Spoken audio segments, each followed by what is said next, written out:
just a moment, Suspense with Ida Lupino.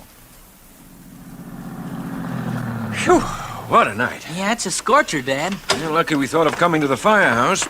If we'd had to sit around at that hen party your mother's giving. Hello, Mike. Hello, Hab. Say, you fellas want to put out a fire tonight, all you've got to do is turn the hoses on and squirt them anywhere. Yep, it's hotter than Hades. We're all sitting here listening to the radio. Dad, I wonder if they're listening to the Autolite show. What are you hearing, Mike? We're just switching to Autolite. Besides, we like their batteries, spark plugs, and ignition systems around here. Everyone does. And everyone likes their show, Suspense. Oh, here's the show.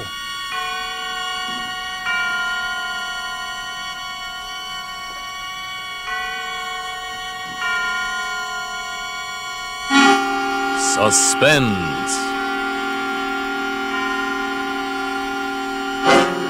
Autolite and its 60,000 dealers and service stations bring you radio's outstanding theater of thrills. Starring tonight, Miss Ida Lupino in a tale well calculated to keep you in suspense. Today, everybody's switching to Autolite. And tonight, Autolite takes pleasure in presenting Anton Leader's production of Ray Bradbury's remarkable story, Summer Night, starring Miss Ida Lupino.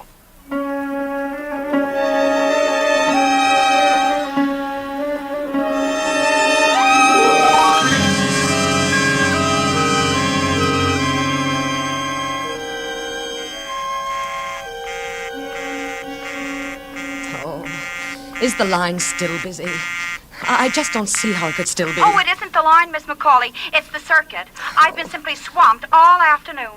I haven't been able to get a call through to the police station for over an hour, and the mayor's office has been busy. Yes, I know. I'm sorry to trouble you, but it's terribly important. Well, if you want to hang on, Miss McCauley, I'll try again in a minute. Oh, all right. It's been this way ever since the news got out about finding poor Lavinia. You heard about it, I suppose. Yes.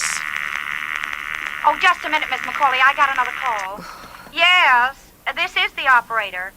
No, I'm sorry, that line is still busy. Yes, I'll call you just as soon as I can give you a connection. Oh, I'm sorry, Miss McCauley, but you see what I mean? Oh, dear. Oh, Miss Welsh, by the way, It was bad enough last week when they found that other poor girl, but this time the whole town is on its ear, and I can't say that I blame them, what with a maniac loose and nobody knowing who Yes, it I could meant be. to ask you, Miss Welsh. Are they sure that Lavinia... I mean, that it was the same thing as the Webb girl last week? Why, yes. Why, I thought you knew. I just knew she'd been found. Oh, goodness, yes. There was never any doubt about it.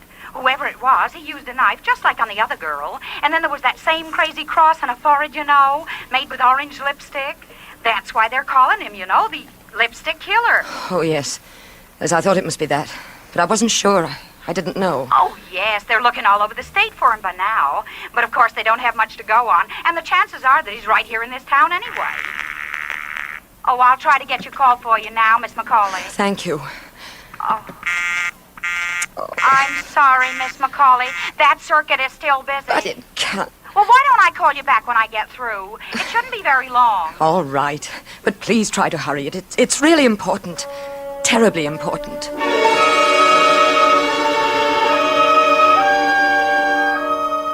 While I was waiting for the call, I went to the front door to start locking up.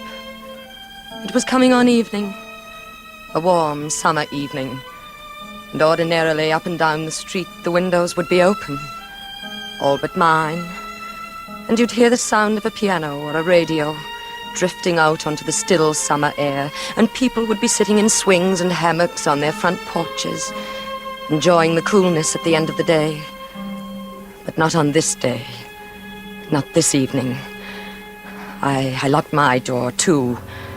I went around the big, gloomy old house, checking all the windows, just like the others. Not that I needed to, really. They'd been locked ever since Father died.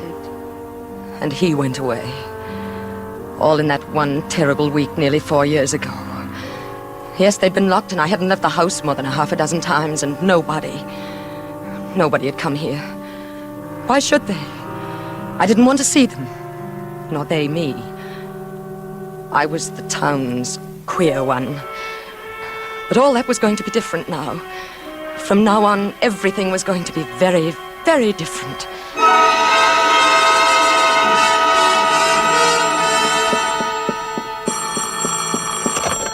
Yes. I've Hello. got your party now, Miss Macaulay. Go ahead, please. Oh.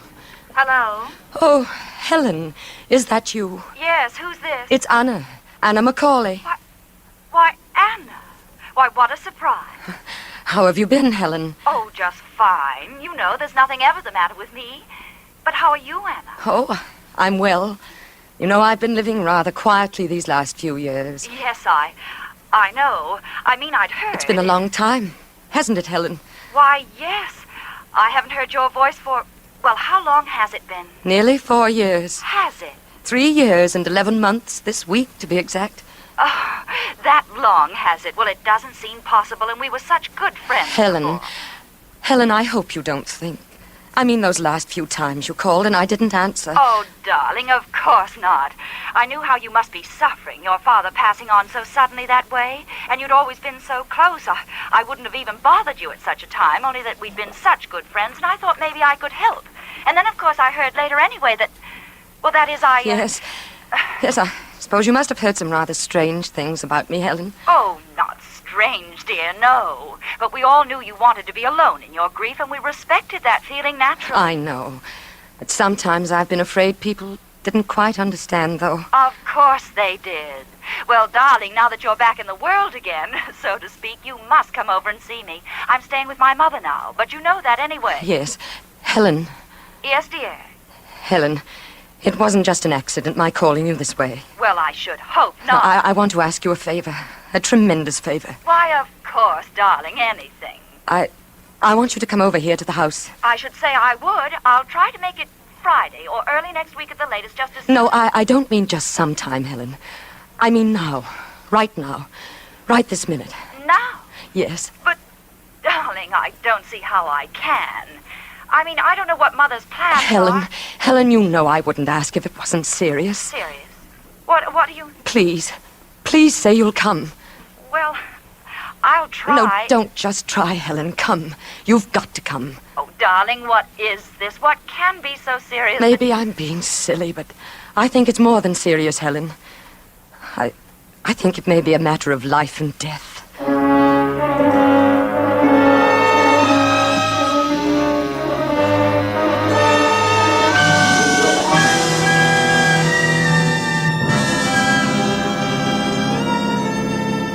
For Suspense, Autolite is bringing you Miss Ida Lupino in Summer Night. Autolite's presentation of radio's outstanding theater of thrills, Suspense.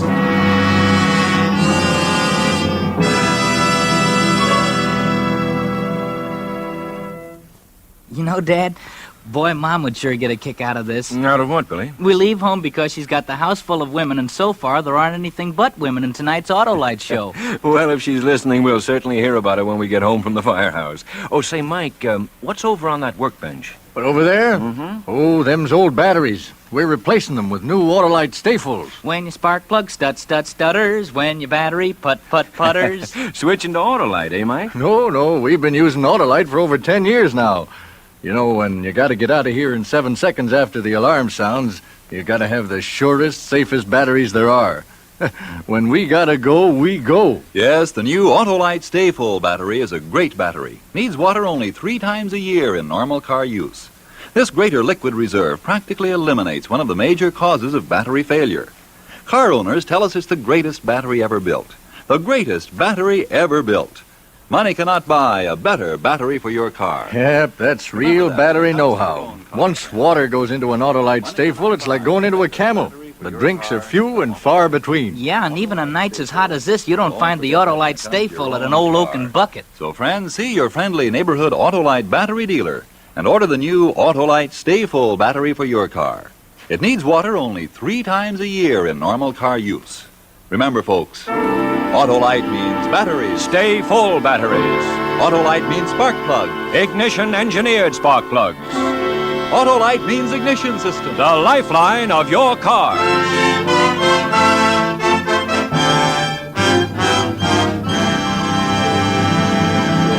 And now, Autolite brings back to our Hollywood soundstage Miss Ida Lupino as Anna in Summer Night.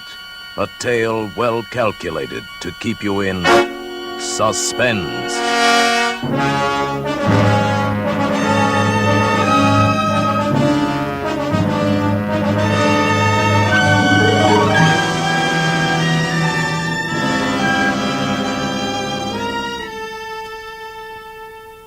matter of life and death, I told her. I knew Helen would come to see me after that. It would be strange seeing her again.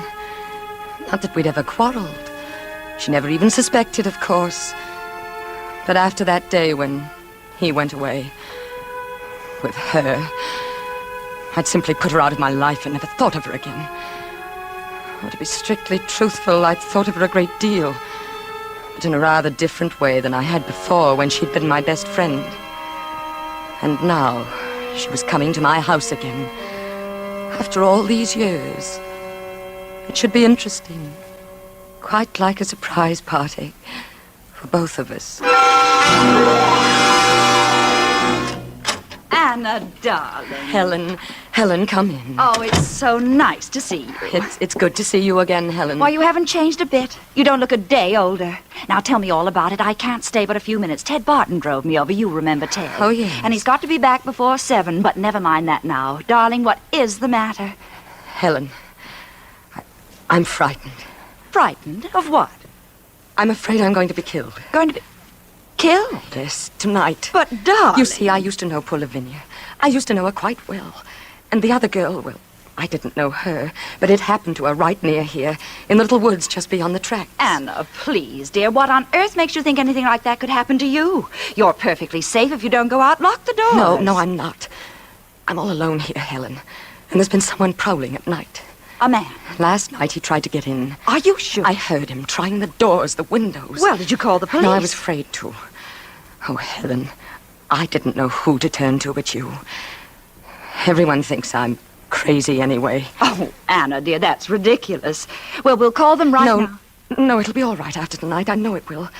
Please, I just want you to stay with me tonight. Stay with you? Please, Helen, just this one night. I can't ask anyone else. I don't have any friends anymore. But, darling, I don't even have any nightclothes. Oh, I'd already thought of that, Helen. I have everything you need for tonight. Well, I don't have anything for the morning. No face cream, not even a Why toothbrush. worry about that now? Maybe neither of us will even be here by morning.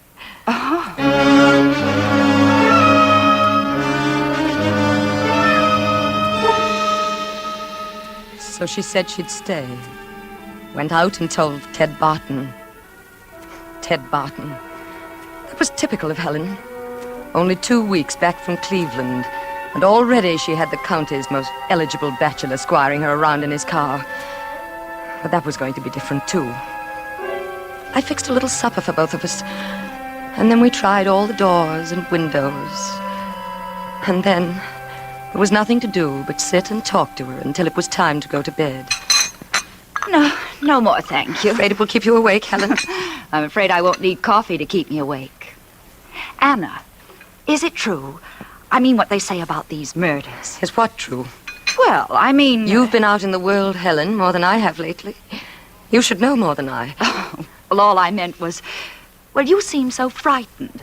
I thought you might have heard something special. No. Is it true about the lipstick? Why not? Oh, it sounds so crazy. I thought it might be just something the newspapers made up. There was a cross on their foreheads. In lipstick. Orange lipstick. Anna, you do know something. Don't be ridiculous, Helen. How could I? But lipstick, Anna. Do you suppose perhaps it isn't a man at all? It's a woman. Oh, I'm sorry, dear. Did I do that? No. No, come along, Helen. It's time to go to bed. Yes, I suppose we might as well. You don't mind sleeping in the same room with me, do you? Why, of course not, dear. Oh, shouldn't you leave on a light downstairs? No. Didn't do any good last night. Oh. Well, I must say I don't blame you for being a little frightened, staying here all alone. It's rather a gloomy old place, isn't it? Oh, I don't think so. It's always been like this. It's the way Father liked it. What about your mother? I hated my mother. Oh, Anna. Well, it's true. Why not say it? But your own mother. What does that matter? Everyone has to have someone to hate, Helen.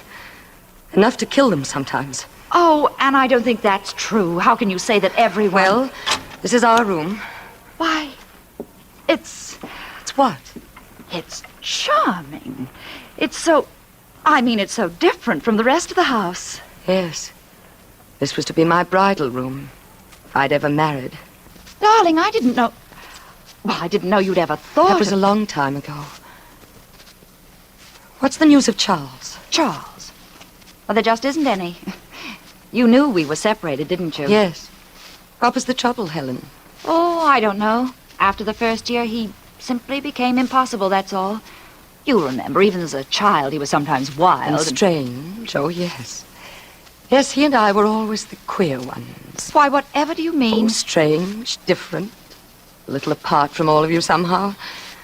Not quite right, I think they say about me now. Oh, Anna, you're imagining that. No one ever said such a thing. No? Of course not. What about Charles? Nothing. He just left, that's all.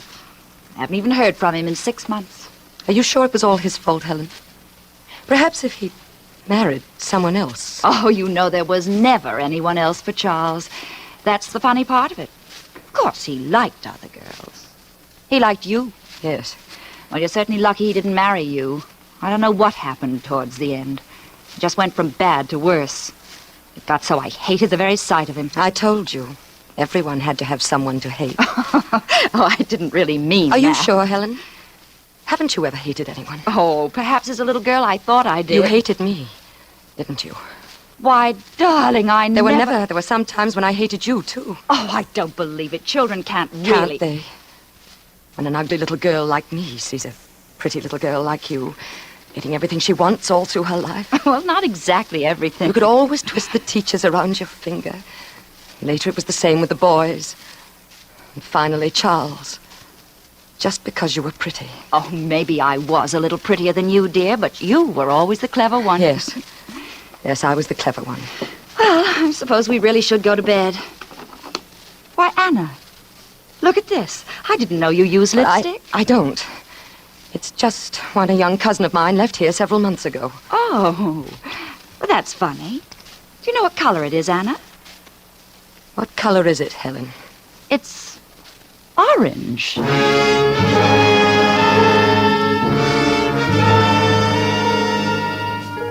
No. Helen wasn't very clever.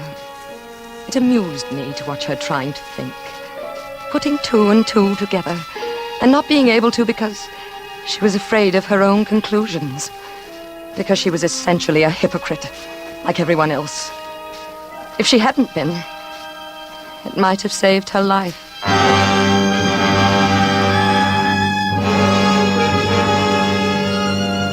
It was sometime in the middle of the night. I don't know exactly what time, because it didn't matter. But Helen was sleeping as soundly as a silly child when I went over to the side of her bed and began to shake her. Helen, wake up. Oh, what is it? Shh, don't make a sound. Anna, what's the matter? He's in the house downstairs. Who? I don't know. Whoever it was last night, he's gotten in somehow. Are you sure? I heard him. I've been listening for the last 10 minutes. Oh, Anna, what are we going to do? We've got to get out of the house before he starts upstairs. But how can we? He'll hear us. We'll be No, caught. we'll go down the back stairs and out through the kitchen. We can go through the back lot, over the tracks to Judge Brown's house. It's not far, but we've got to hurry. Oh, Anna, I'm frightened. What if he hears He us? won't if we're careful and if we hurry. The door between the kitchen and the front of the house is locked. Are you sure he isn't in the He's kitchen? in the front, I tell you. I heard him. Now get up, Helen. We've got to go right now. All right. Hold my hand. Yes. While I unlock the door, the back stairs are just to the right after we get out in the hall. Oh, Anna. Come along. Hold on to my hand and try not to make any noise. Here are the stairs. Just follow me. Yes, all right. Watch out. That's the last step. Yes, I've got it. We're in the kitchen now. Can you see anything? No, it's too dark. Then stand right there. Right where you are and don't move. Where are you going? There's something I want to get before we leave. Anna, please. What are you doing? I've got it now. A knife. Here, take my hand again. All right. A knife? Shh, this way. Oh, I don't think I can for a minute. Oh, come along, Helen. In a little while, it'll all be over.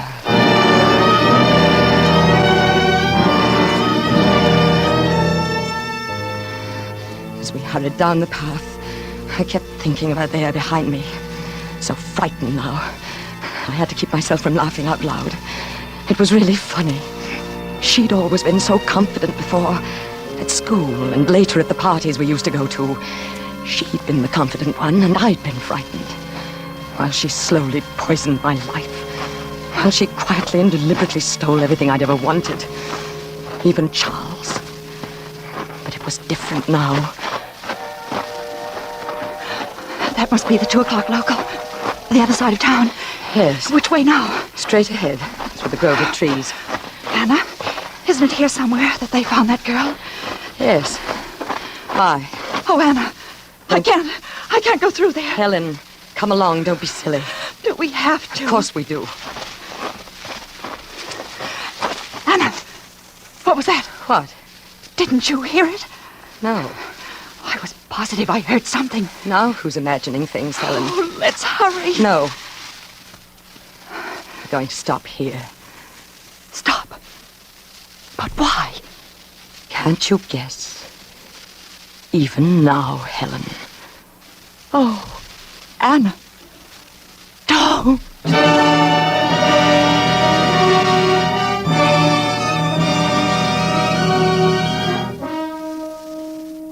She didn't make a sound. I think she'd fainted even before I struck. She died without ever realizing why I did it. I made the cross on the forehead with the orange lipstick. It seemed such a silly thing as I was doing it. But of course I had to. And then I dragged the body off the path and started home. At the railroad tracks, I turned south a few yards to where they crossed the river and tossed the knife and the lipstick over the bridge. And watched them disappear into the muddy stream below. Not that it was really necessary. No one would ever think of questioning me. They would all, of course, assume that the lipstick killer had struck again. And then suddenly my heart was in my mouth. From the path ahead of me, cutting sharply across the moonlight, was a shadow.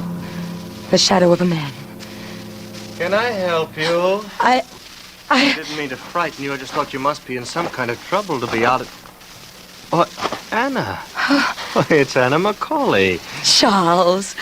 Oh, Charles, you did frighten me. Well, if you insist on running around town at 2 a.m. in your night Oh, clothes. Charles. Charles, this is really too much of a coincidence.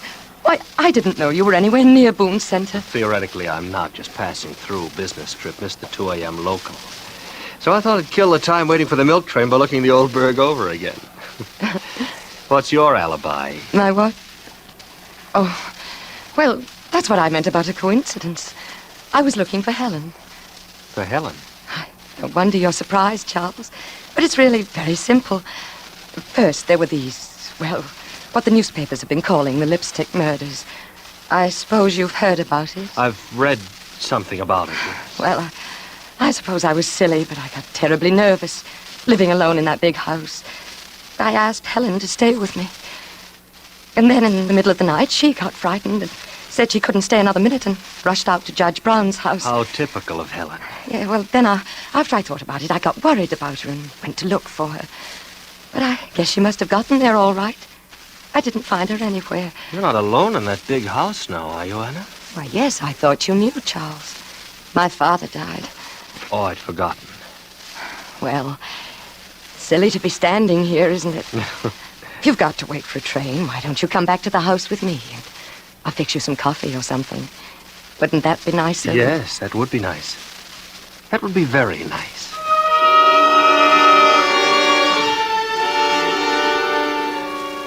I could hardly believe my good luck. Charles, of all people. It was as though he'd come back to me. Almost as though he'd known and come back to me just at the right moment. So there we were, making coffee in the kitchen and talking over old times. Oh, dear, where is that opener for the evaporated milk? I never can find it. Oh, here. I'll open it with my knife. Just make a couple of holes in it. My, isn't that a rather dangerous weapon to carry around just to make holes in tin cans? Oh, it has other uses. There we are. That tastes good. Charles, I was terribly sorry to hear about you and Helen. Me and Helen? That you'd separated, I mean. Is that what she called it? Well, she said that you'd left her. Helen always had a quaint way of putting things. Didn't you? You don't still love her, do you? Love her? Didn't she tell you where I'd been? I know, not exactly. I've been in a home, Anna. A rest home, as they call it. It was Helen who put me there. Put you there? I'm afraid Committed is the word. See, Helen thought I was crazy. Oh, Charles. I only got out a couple of weeks ago. I imagine they're still looking for me. You escaped? I had to. Oh, Charles, how dreadful for you. As a matter of fact, I've been looking for Helen. There was something I wanted to give her. But couldn't you find her? No. I thought I had a couple of times. But it wasn't Helen after all. What was it you wanted to give her, Charles? This? Lipstick. Yes. A frightful color, isn't it? Orange. Are you sure you're not Helen?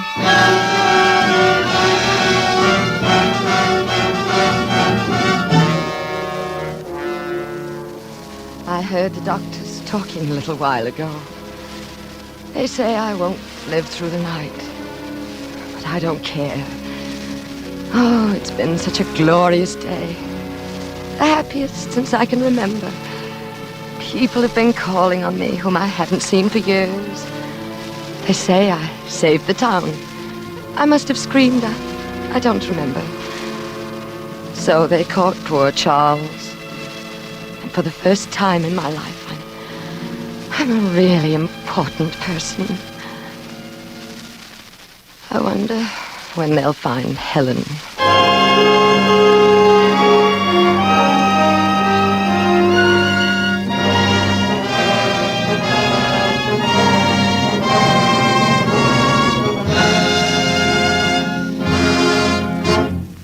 Thank you, Ida Lupino, for a splendid performance on Suspense.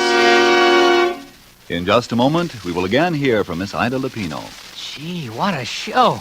I was sweating and it wasn't from the heat either. What a show. Say, that's us. Gee, Dad, a fire. Hey, out of the way, son. Where's the fire, Mike? On the 28th of May. Hey, they were out of here in 7 seconds. Almost before they stepped on the starter. Mike sure wasn't fooling about those Autolite Stay Full batteries, was he, Dad? No, sir. Talk about pistol packing action. Switch to Autolite Stay Fulls and boy, you've got it. When your spark plug stutter, now don't you try to putter. Switch to Autolite. When your starter's just a grinder, why, it's a battery reminder. Switch to Autolite. Keep your auto right. Just switch to Autolite. Autolite. Switch to Autolite. For spark plug life and action. For a battery whose attraction is ignition satisfaction. Switch to Autolite. And now, here again is Miss Ida Lupino. It's always a great pleasure to appear on Suspense. And as a listener, I'm looking forward to some outstanding programs on this new Suspense series with stars like Charles Lawton, Agnes Moorehead, Van Johnson, Madeline Carroll, and Ann Southern. And next week, I'll be tuned in to hear Douglas Fairbanks Jr. in a gripping suspense story entitled Deep into Darkness. I know you'll want to hear it, too, on Suspense. Ida Lupino may soon be seen in Darrell F. Zanuck's 20th Century Fox production Roadhouse. Tonight's suspense play was written by Robert L. Richards from an original story by Ray Bradbury. The music was composed by Lucien Morawick and conducted by Lud Gluskin. The entire production was under the direction of Anton M. Leader. Next Thursday, same time, you will hear Douglas Fairbanks Jr. in Deep into Darkness. This is CBS, the Columbia Broadcasting System.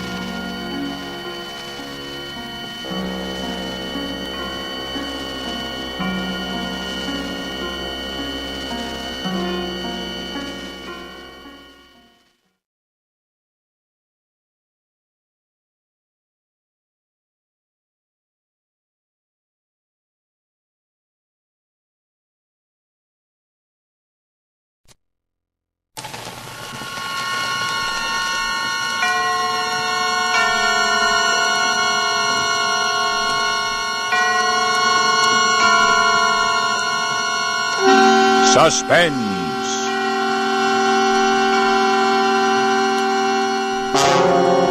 Radio's outstanding theater of thrills brings you an hour, a full 60 minutes of suspense. Tonight, starring Mr. Robert Ryan and Miss Ruth Warwick in a play by Devery Freeman entitled Beyond Reason, edited and directed by Anton M. Leader, and produced by Robert Montgomery.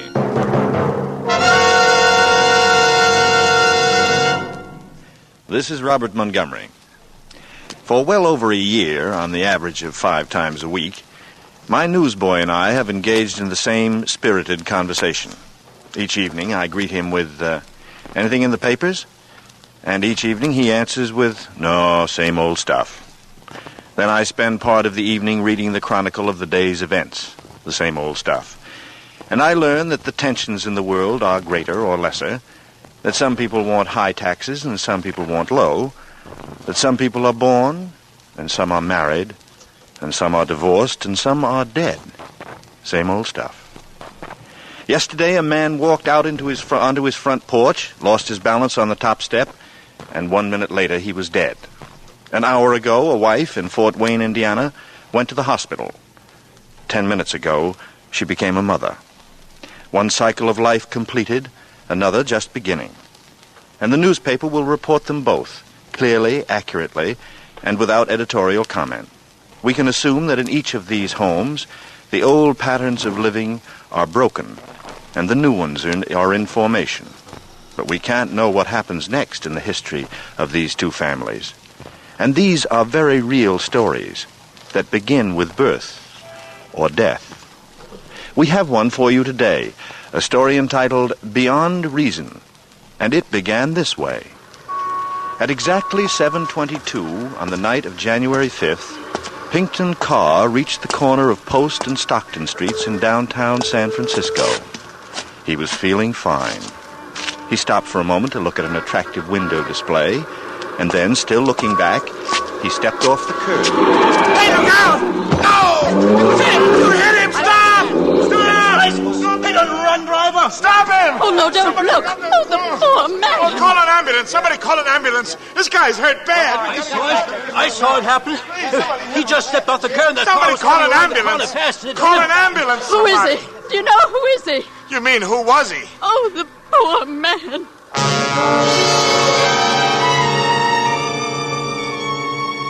Next day, the newspapers put it briefly and concisely in a small headline on page 4. Businessman hit. Businessman hit run victim. You probably read it. Not very interesting unless you knew him. The police were working on the case. Maybe one day soon they'd track down the car. Maybe. It looked like just another one of those things, soon forgotten, over and done with. But a tragedy like that can be a beginning as well as an end. It can start a whole chain of events, generate a whole series of reactions. It can become the genesis of fear, especially in the mind as sensitive as the mind of Evangeline Carr, the eldest of 3 daughters. Vangie Carr, beautiful, lonely, susceptible. Daddy, darling Daddy, why did he have to die that way? How could such a thing have happened to him? Accidents like that don't happen to people like him. Not without some reason. It couldn't have been an accident. It couldn't have been. And who is this man? Harry Newton. This man who's suddenly become so important in our lives. My father's business partner, they say? But my father never had a business partner, never, I'm sure of that. He would have told me. But then, who is Harry Newton? He was a hard one to pin down, Miss Carr. Doesn't have a home, not even a permanent address. He just seems to drift around. Was he up here in San Francisco the night my father was killed? I checked that. No, he wasn't. But he was here that day. In fact, that's the day your father and he signed the papers that made them partners. That day? Yeah, that's the date on the contract. He left Frisco on the 4 o'clock plane. Accident happened about 7:30. Yes. He seems to be the promoter type. Somebody else always takes the risk. How could my father have made a man like that his partner?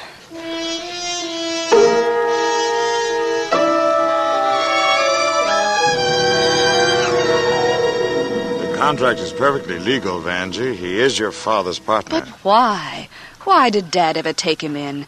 Dad contributed all the property. This man contributed nothing. Nothing but himself. Evidently, your father thought him a super salesman. You see, they'd planned to subdivide and sell the acreage here at De La Vista, and he's determined to go through with it.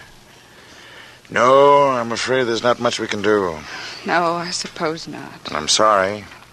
This is very trying for you and your sisters, I know. Perhaps when he comes up here, we can persuade him. He's coming here? Of course, to look the place over. He'll have to stay here quite a bit to get the work started. Yes, of course, I must have realized that, only I never really let myself think about how someday I'd have to meet him face to face. Vanjie, be careful. You don't trust him either, do you? No, I don't trust him either.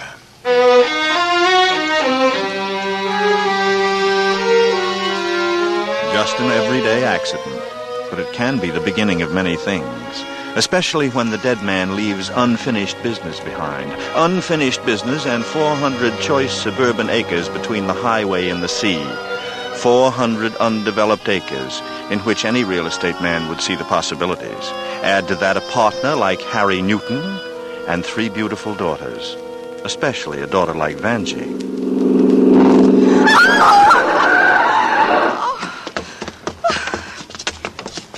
Are you hurt?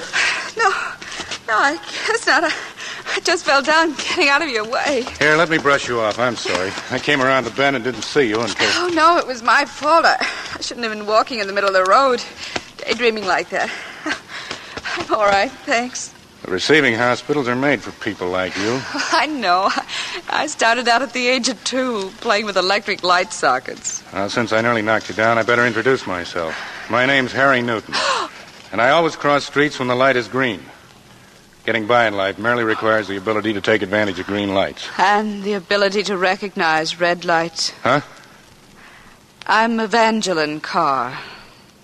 So you're Vanjie, the beautiful one. No, Grace is the beautiful one. And Susie? She's the cute one, the baby.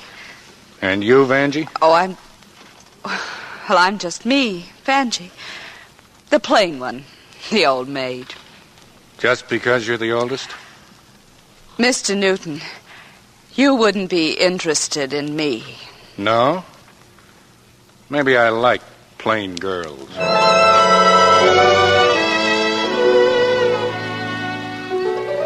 That was the way it was. So sudden I couldn't prepare for it.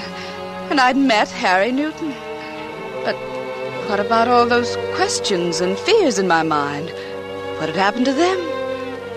I didn't know. Downstairs, Harry Newton was talking to Aunt Martha. Of course you realize, Mr. Newton, this is merely an interview. Our only knowledge of you is that my brother entrusted you with some of his real estate ventures. He didn't entrust me with anything, Andy. He watched me like a hawk. You realize, of course, the responsibilities that go with this venture. We know nothing of your character or affiliations. Perhaps you can supply some of the details. I've got a credit card with the Union Oil Company. Look, Andy, I came 400 miles from Los Angeles to discuss the promotion of a subdivision. It's a little late for references. I'm in this deal with both feet and a legal document. Are you handling it for the kids? Well, not exactly. Well, then let's have a drink and make small talk. You'll learn more about me that way. How about it? Thank you, no. You can make yourself at home. Dinner is at 7. Okay, thanks. Thanks very much.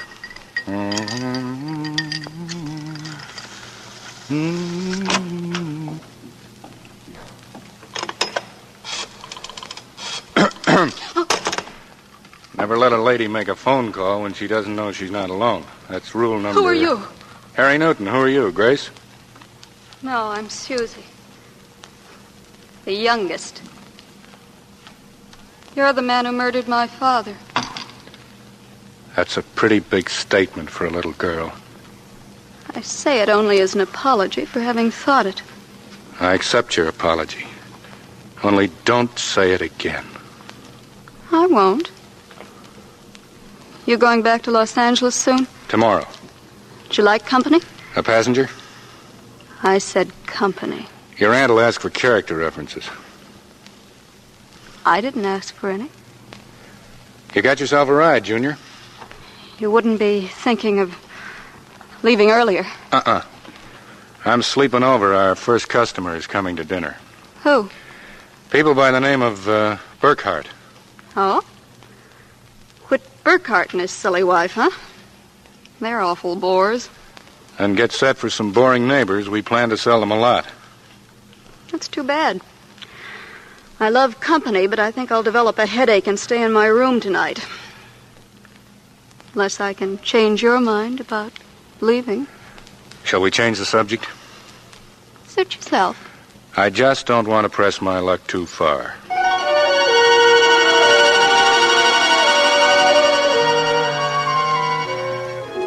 All that evening, through dinner with the Burkharts, through the business talks that followed, all I could do was watch him, listen to his voice. I'd never expected a man like this. Never expected him to make me feel like this. Like I felt when he smiled and said goodnight. Like I felt when he drove away with Susie for Los Angeles next morning. And like I felt when he called me long distance. How are you getting along up there without me, Vanjie? Oh, I suppose we're just barely managing. Good, I'll have to hurry back. The surveyors will be here next week. Who cares? But I don't want to waste this call talking business. Well, then I just want to talk to you. Still an old maid, I hope? I'm afraid so. And still as plain as ever? Yes. Wonderful. Don't ever change, Vanjie. All right. Why did I laugh? And why did I go around walking on air? He was just flirting, probably with a purpose, for business reasons. But I didn't care. I knew it was crazy, but I didn't care. I counted the days until he'd be back. When he came, he brought me a gift, a quilted velvet robe. Aunt Martha said it looked like the inside of a coffin, but I liked it, and I liked the funny little note that went with it. After a few days, seeing him, talking to him, began to fill my thoughts so completely that I couldn't sleep. So one night I walked down through the rose garden to the little tea house on the edge of the palisade. I was sitting there, watching the moonlight on the surf far below. Don't think anything personal. You're not alone. Oh, it's you. What's the matter? No sleep tonight? I have things on my mind. Like real estate? And, me? Yes. I'm trying to make some sort of plan. I just like to feel my way along, see how far I can go. Plans are good to start with, then you follow your instinct. I like to know where I'm going. And you don't? I'm not sure. You've never asked me a lot of questions like the others. But I suppose you've been wondering why your father and I were doing business together, why he invited me in. I knew there must have been a reason. Reason? I met him in Palm Springs, gave him a tip on a horse, and it won. He figured he owed me something. That's hard to believe. Isn't it? Well, of course, he liked me, too. He thought I had guts and brains. Beyond that, he didn't want to know a thing. And if he had? I'd have told him. Come here. Harry, no. You still afraid to follow your instincts? I don't know. Come here.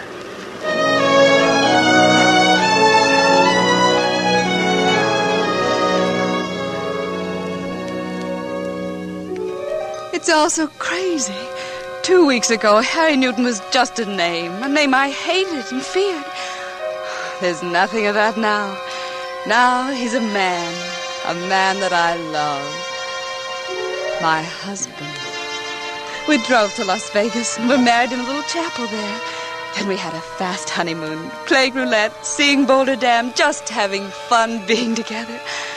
And when we came home again, the words were still ringing in my ears.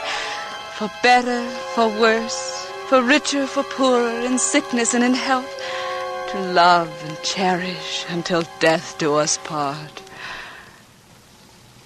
Until death do us part. I've moved my things into a corner room, Benji. so that you and he may have the suite. Relax, Auntie. This is strictly temporary. We'll probably go to Los Angeles eventually. All Harry's friends are there. Meanwhile, I'll have my stuff shipped up. There isn't much. It's packed away in Lou Danch's apartment. He's the one I was telling you about, honey. He owns that restaurant on the Strip. Oh. While you were away, there was a phone call from Mr. Newton. Yeah? From a Miss Kitty Platt. Kitty Platt?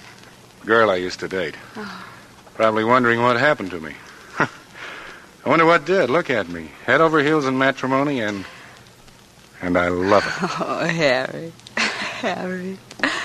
Is that a private match, or can anybody get in it? Oh. Hello, Susie. Hi. You'll have to excuse my lack of tact. Never been a sister-in-law before, and I'm at a loss. Best of everything, sis. You rate it. Well, thank you, Susie. Oh, is anything wrong, dear? You look awfully tired. Hasn't Harry told you? Takes a gentleman to keep a secret. Thank you, Harry. You're welcome. What a lovely wedding band, Vanjie. Nothing temporary about this piece of jewelry. 3 passes at a crap table. Tell me, Vanjie, darling. Did he buy you the short order ceremony or the blue plate? It's very impressive, I understand. Bless, O Lord, this ring, that he who gives it and she who wears it may abide in thy peace. Let us pray. Susie. Susie, dear. Harry. That's a sick girl. You mind if I speak to her? As a member of the family, I feel I have the privilege of helping. I'll be right back. But Harry... Vanjie! What is it, Aunt Martha? Well, I didn't want to talk to you, dear, while he was with you. But I'm worried about Susie. She's been acting very queerly. Not eating and so jumpy. What do you suppose is wrong? I don't know. But she hasn't been herself since she went to Los Angeles. Perhaps if you had a talk with her. Harry is doing that now. Harry? Yes? A stranger? Auntie. Oh, I'm sorry, dear. I shouldn't have said that. It's just that I can't get used to the idea. I mean, his being one of us. But then I hardly know him. It's very hard to know him. Yes, I suppose it is. Well, I only meant that perhaps someone else should talk to Susie. You mean you think maybe Harry has something to do with Susie acting this way? Why, no, Vanjie, I didn't say that. No. No, of course not.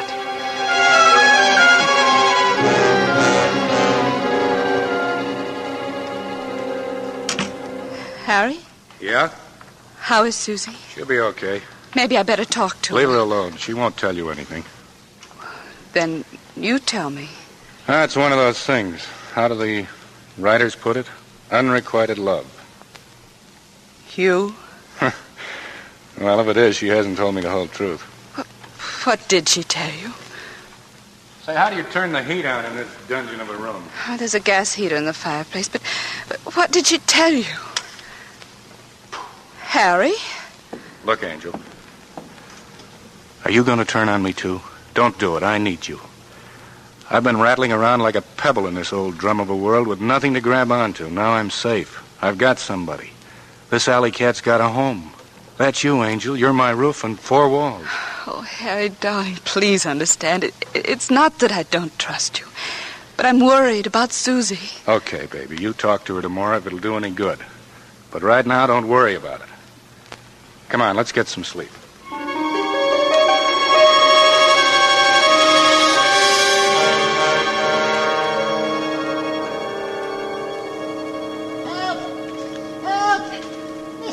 Oh, what is that? What was that? I don't know. What time is it? 6 o'clock. It's Aaron, I think. Who's Aaron? He's the gardener. Quick, he must be below that window there.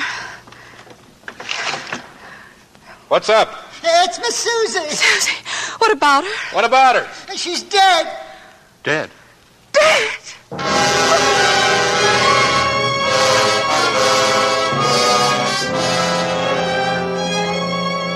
Tragedy begets tragedy. Accidents breed more accidents. Or was this another accident?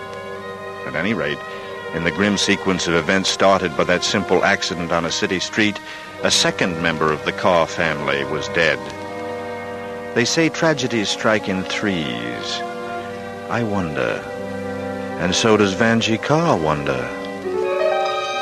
Why? Why did it happen? Why did she do it? What did Harry know? Did he have anything to do with it? No, I mustn't. Just relax now. Rest. That's what I'm supposed to do. Relax. In a few minutes, he'll come up and tell me. Tell me what they're talking about down there. He and Aaron and my sister, Grace. Tell me about it, Aaron, from the beginning. It's hard for me to tell it now, Miss Grace. It's like a dream. He hasn't told it the same way twice. But I tried to. Mr. Newton knows that. Now try again, Aaron. Well, I was up early. Not early for me, but early, and there was a mist and the ground was wet, so I wore my rubbers. I was pinning back the honeysuckle on the trellis near the garage when she came by. Didn't see me, but I saw her, walking as if in her sleep. Yet she looked as if she knew where she was going. And she was dressed and combed and carried a purse. So I said good morning.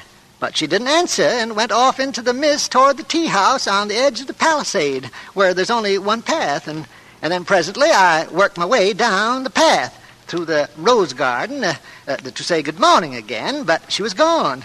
She had jumped into the ocean onto the rocks below, and I found her purse, that purse on the bar, and that riding crop.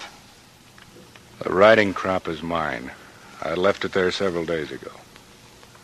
Oh, I see. All right, Aaron. That's all. You may go now. All right, Miss Grace. Well, Mr. Newton? Harry's the name.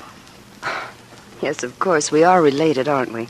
Should I apologize for not belaboring you with congratulatory messages on your marriage? Some people are just naturally short on sentiment. You have other gifts.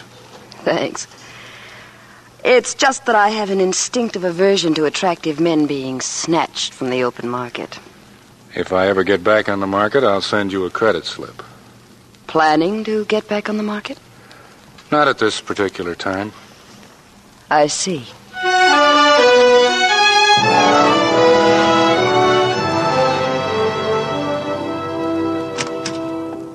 Anybody here? Vanjie. Don't turn on the light, Harry. I look awful. Oh, relax, Angel. I know how upset you are, but you've got to relax. I can't. Oh, Susie. Susie, you poor baby. Take it easy. This way you'll just fly apart, springs and wheels and everything. You're going to have to rest a few days. Oh, I want to know everything, Harry. Who was it? Who did this to Susie? I lied to you. Oh. I lied when I said Susie chose me as a confidant. The way it happened, I stumbled into the middle of her romance by accident. Then who? A neighbor of yours, Whit Burkhart. Whit Burkhart? But no, he's married. Yeah, you see, I bumped into them in a quiet little restaurant in Los Angeles. I was about as welcome as bad news in a collect telegram. I grabbed a quick one at the bar and ran. But is that all? No. Susie made it her business to see me the next day. She wanted me to promise not to tell anyone I'd seen them together. I let her talk, and she did. Plenty. It wasn't nice the way she told it, crying as if her insides were splintered. This fella Burkhart had met her in Los Angeles to let her know that they'd come to the end of the line. He was afraid his wife was getting wise, so they had one last rendezvous. That's all, except the way she loved this guy. He must be all right. Oh, no, Harry. A man doesn't have to be all right for a woman to love him.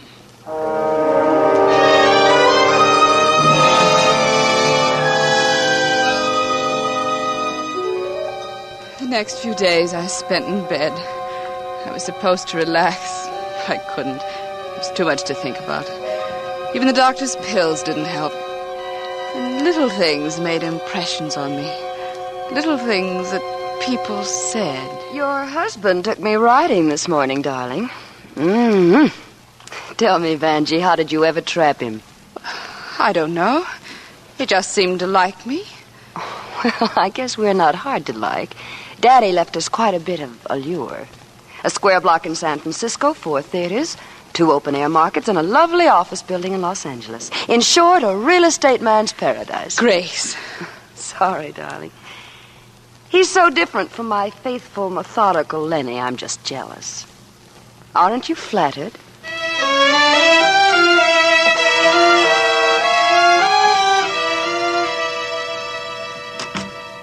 Well, got you making yourself irresistible. Oh, I just got tired of looking like something that's been left out in the rain. Flowers do all right.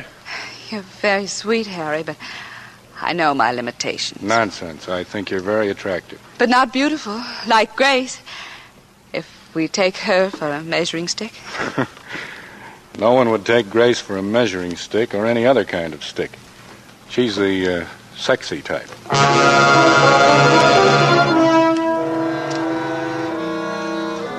Nice of you to come, Mrs. Burkhardt. Cigarette? No, thanks. Whit made me give up smoking. He really babies me, that man. Forced me to go away for a 2-week rest. I told him I felt fine, but he insisted. Was that when he went to Los Angeles? Los Angeles? Whit hasn't been to Los Angeles in 4 years. Why, no, he went along with me. Of course she was lying. Her husband had been to Los Angeles, just as Harry said he had, with Susie. He must have been. She was just trying to make Harry look bad, and so were the rest of them. That's why I took to listening, to find out what they were up to protect Harry. I listened, even from behind doors. Hello, Newton. You remember me? Gurney, the lawyer? Uh-huh. Is Mrs. Newton too ill for a visitor? Yes, she is. What do you want? It's in regard to your suggestion, Mr. Newton, that arrangements be made to give you power of attorney in matters pertaining to Della Vista. You can lower your voice. I told you my wife is ill. Any request of that nature should be gone over with all parties concerned. I said lower your voice. Of course, 2 untimely tragedies have decreased the number of parties concerned. I'd say you have 2 down and 2 to go, Mr. Newton. What do you mean by that? Nothing. Have you discussed this matter with Mrs. Newton? There's no reason for her to object. On the other hand, there's Grace Carr. You've spoken to her? Not more than a moment ago. It's no go, Newton. Miss Carr, it seems, has developed quite an interest in Della Vista, or some aspects of it. She intends to work with you as closely as possible. Well, that sounds engaging. Yes. For you, it should be a cinch, Newton. I understand you're quite a hand with the ladies. Well, I've had my innings.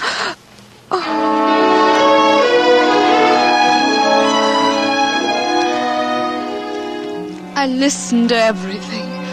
Sometimes I woke up in the middle of the night and listened.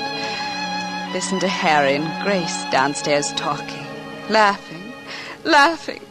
They laugh together a lot these days. Harry, you're wonderful.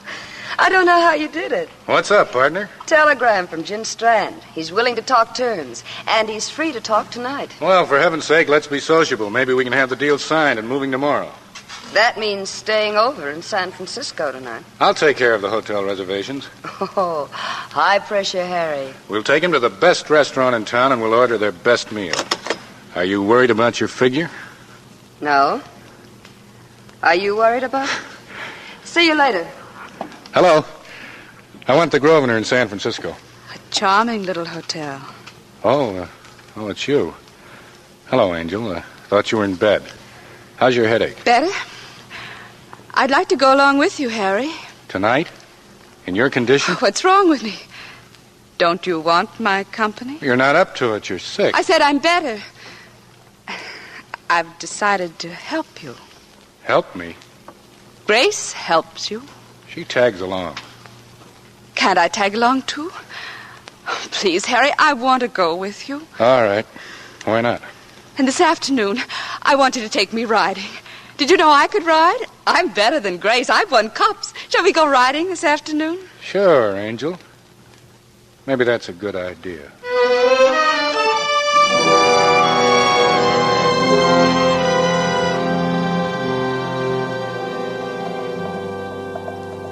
What's that, Grace? No, I don't know, Aunt Martha. I can't see. The fog is rolling in. It's a horse. But no rider. Is it Vanjie's? Well, Harry's. It's tearing down the path toward the highway, probably heading for the stables. Aunt Martha, something's happened. I knew it. I knew it. Come on. Here comes the other one. It's Harry. And he's carrying Vanjie. Oh. Hi. Hi. Help me get her up to her room. Please stop acting silly. I wasn't hurt a bit. Yes, she was. Her shoulder's bruised. I'm calling Dr. Rupert. And what's more, you're going to the clinic tomorrow for x-rays. No sense taking chances. What happened? A horse bolted. Why? I don't know. Maybe Harry does. Yes. He was riding just behind. Did you see any reason for it, Harry? No, not a thing.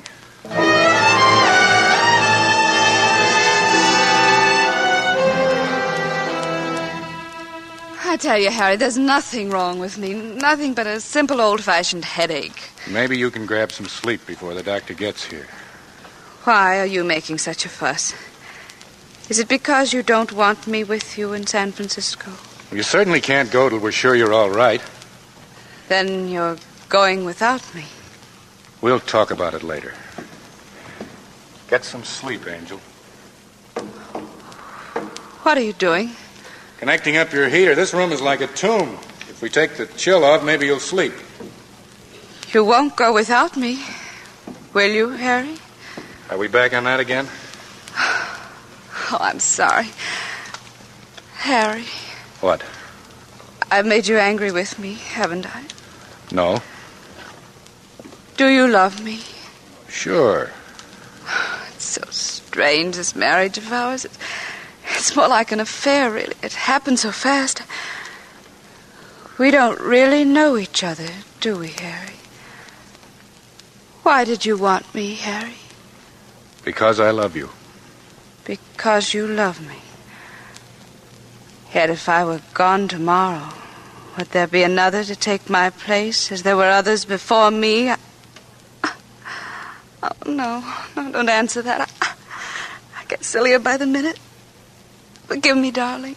There's nothing to forgive. Yes, there is. I won't be silly anymore. I'm sure you won't, Angel. Good night. I'll see that you're not disturbed. Harry. Harry. Oh, darling.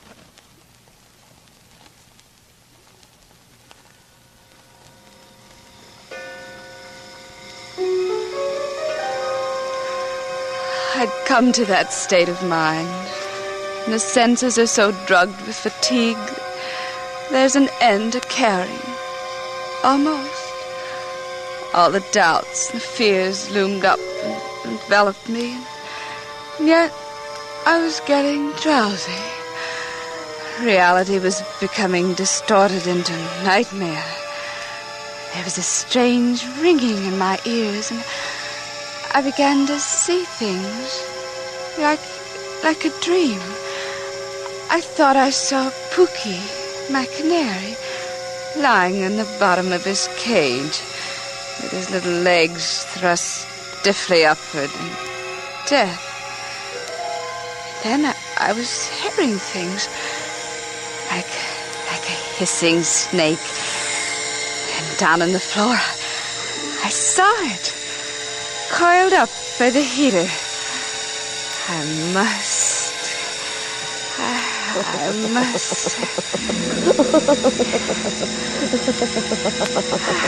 Grace laughing with Harry.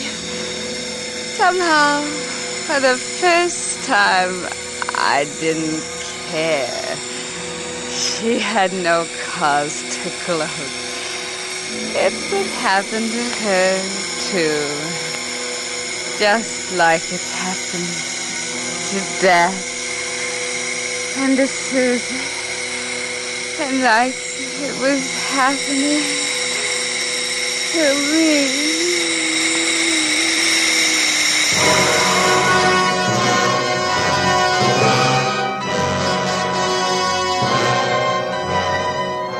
In tonight's full hour of suspense, Mr. Robert Ryan appears as Harry Newton and Miss Ruth Warwick appears as Vanjie Carr in Beyond Reason.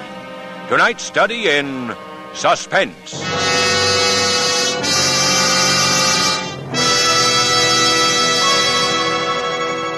just a moment, we will return with Act Two of Suspense. This is CBS, the Columbia Broadcasting System.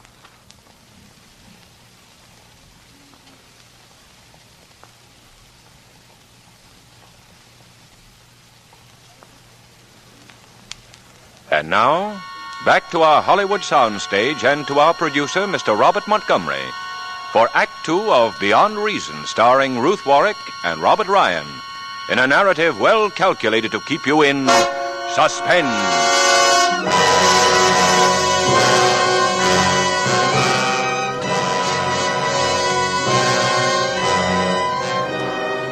It all started with a fatal accident on a street corner in San Francisco. You probably read about it in the papers a few weeks ago. Just an everyday accident. But it was an end and a beginning. An end for Pinkton Carr, who was killed, and a beginning for his 3 daughters and Harry Newton. But with the sequence of events half played through, there are now only 2 daughters. 1 down and 2 to go.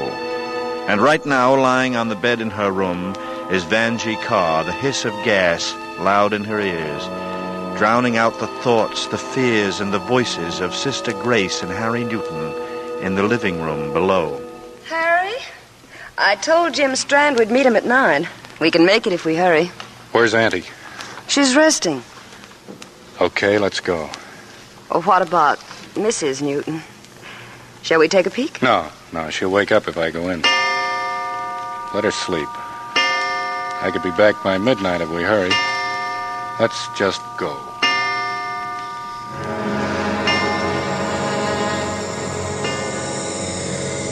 I dreamed church bells were tolling my death. Thought someone was stuffing my throat and nostrils with cotton padding. I couldn't breathe. My limbs were bound to the bed. I tried to scream, but I couldn't. I started to spin. The bed was spinning. The whole room was spinning like a whirlpool, ever narrowing, until finally it was as thin as the sound of a bell.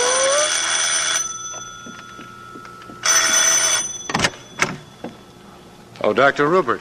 I just got your message. Been out all day.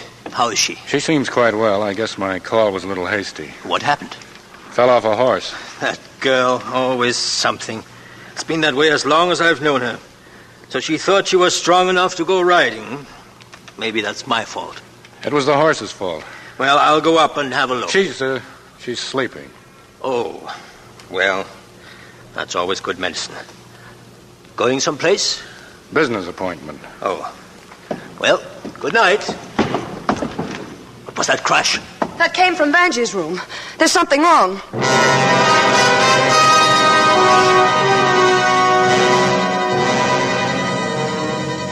There was darkness, flashing lights, changing colors, shifting designs, noises that are somehow recognizable to human voices. Angie, another blanket. He tried to kill her. Always a danger of pneumonia. He's a murderer. Listen to me, I know. He's a murderer. Angie, lots of coffee. More coffee. Kill her. Blanket. Murder. Coffee. Murder. Vanjie. Murder. Vanjie. Vanjie. Harry. Vanjie. Oh, Harry. Good morning, Angel. Oh, Harry. It's been a tough night, but you came through it as good as new. Last night I wanted to shoot myself. It's all my fault, Vanjie. No, it's not. Don't say that. I thought I connected the heater fine, but something must have happened. Maybe I kicked the pipe, I don't know. Harry. Vanjie, listen to me before they come back in. They may say things about me. Your aunt's got some weird ideas about what happened. Don't listen to them, Vanjie. Don't listen to them. I won't, Harry. I love you, Angel. That's all that matters, isn't it? Yes. Yes, that's all that matters. Well, what's wrong? Nothing, Harry. You don't believe me. I do, Harry. I do believe you love me, but... that is, I want to believe you. I want to more than anything else in the world. You've got to. I will. Are we up, or are we going to sleep some more? She's up, Dr. Rupert. There's a lucky girl. What a fine room for such an accident. Big and drafty. My poor Pookie, my poor Pookie. I'm sorry, Aunt Martha. It's too bad you didn't knock over the bed table sooner. But then it was soon enough, thank heaven. You should get some sleep, Mr. Newton. I'll settle for a cup of coffee. And as for you, Angel, no more trouble while I'm gone. No. You must reassure him, Vanjie. He's eaten with remorse. Disappointment, you mean? He considers the accident his fault. Accident? You keep calling it an accident.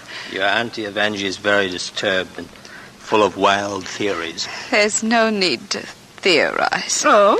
Oh, the blame is all mine. I got up to get some water, yes. And the sleeping pill made me groggy. I must have stumbled on the gas hose and pulled it out without realizing it. I'm always doing things like that. Yes, you are, as long as I've known you. You know, there are those of us who go through life with a predisposition toward having accidents. We actually will them to happen. We who are thus disposed live closer to the edge of time than others. We walk in front of moving cars. We fall from high places. We are bitten by snakes and sucked in by riptides. If there's poison oak, we will find it. If there are live wires, we will touch them. We are wedded to calamity. We are indeed. Wedded to calamity indeed. You may discount the other nonsense and be sure of the last.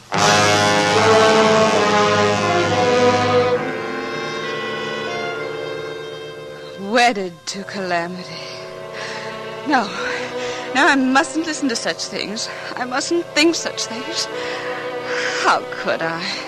When I saw the genuine concern, the fright in his face, when I heard the love in his voice. In those days when I lay resting from my narrow escape, he was sweet. Sweet enough to convince me I wasn't alone. Not really. Not even when he was away in San Francisco on business. Hello? Oh, darling. Oh, darling, I've missed you. San Francisco might as well be on the other side of the world. Oh, no, darling, come home tonight. Well, then try to. Oh, please, Harry. What? Unto eternity. Oh, yes, darling. Yes, I love you unto eternity. Yes, darling. Yes. Goodbye.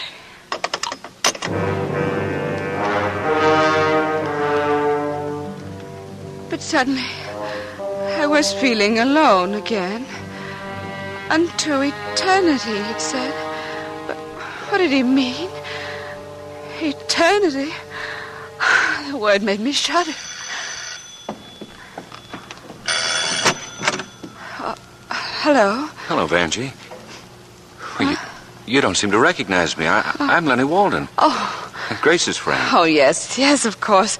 Won't you come in? Thanks.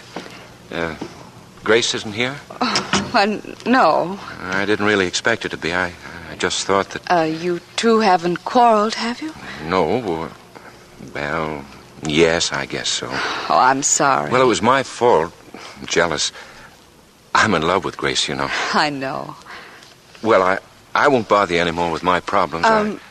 Do you care to tell me just what or who you're jealous of?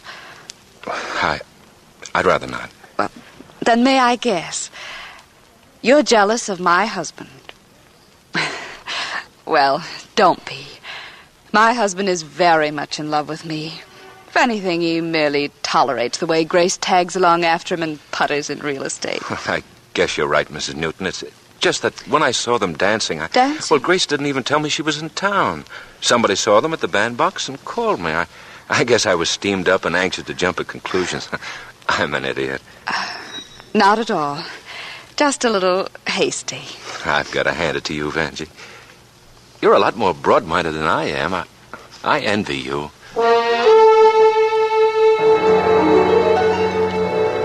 Envy me? I was so alone and frightened. When he'd gone, I went upstairs to our room. Frantically, I looked through his luggage, went through his clothes, searching for some clue to the man I married. But there was none. Nothing. And I had to know. Now I had to know. Long distance. Give me the Hotel Grosvenor in San Francisco. Thank you. I had to know. I had to talk to him, ask him to come home, or go to him, anything. Grosvenor? Oh, Mr. Newton, please. Room 724. One moment. Hello? Hello? Who is this?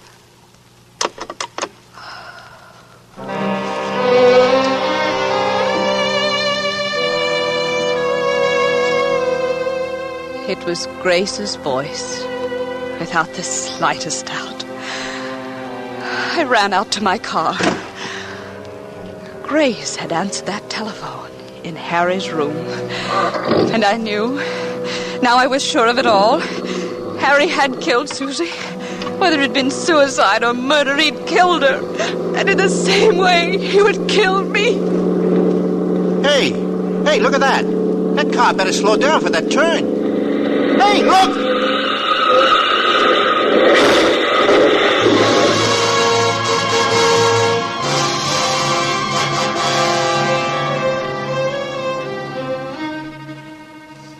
You see, the sequence of events comes to full circle. It started with an automobile accident. Was it going to end with another one? At least this was one they couldn't blame on Harry Newton. Vanjie simply drove too fast, tried to take a shortcut to San Francisco through a tree, rushing to her husband. In the end, he had to rush to the emergency hospital to her. But she was all right. The indestructible Vanjie. Perennial accident case, always smelling of antiseptics and painted with iodine.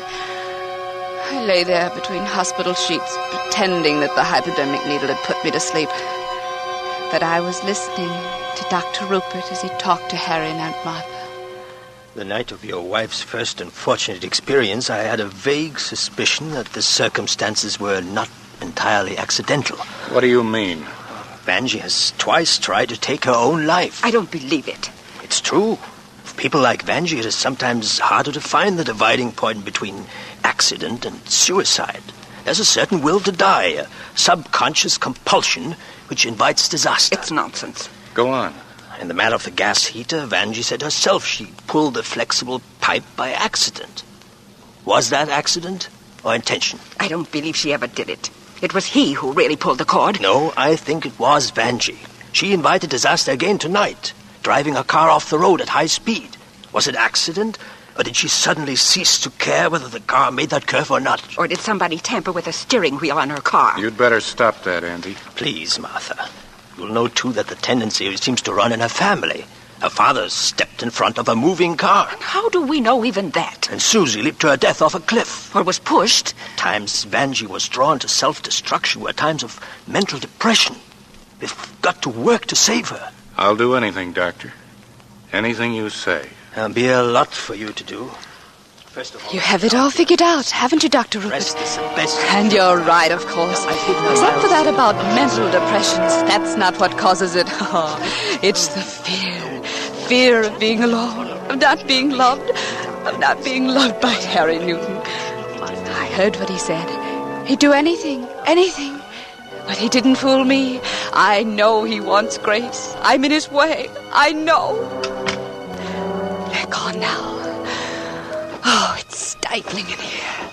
So close. I must have some air.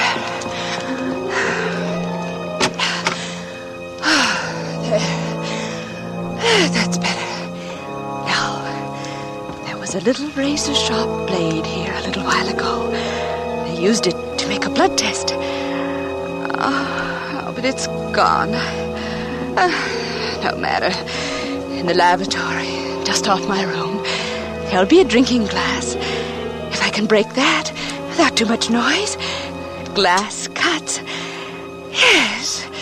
Glass. Oh! What is it, Nurse? What's happened? Mrs. Newton, she's gone out that window. Well, stop her. She can't have gone far. Notify the highway patrol and tell Mr. Newton. Yes, Doctor. We've got to find her to protect her from herself. And from him. What? Don't you see? You've given Harry Newton the soundest alibi in the world. Your assurance that Vanjie is bent on suicide.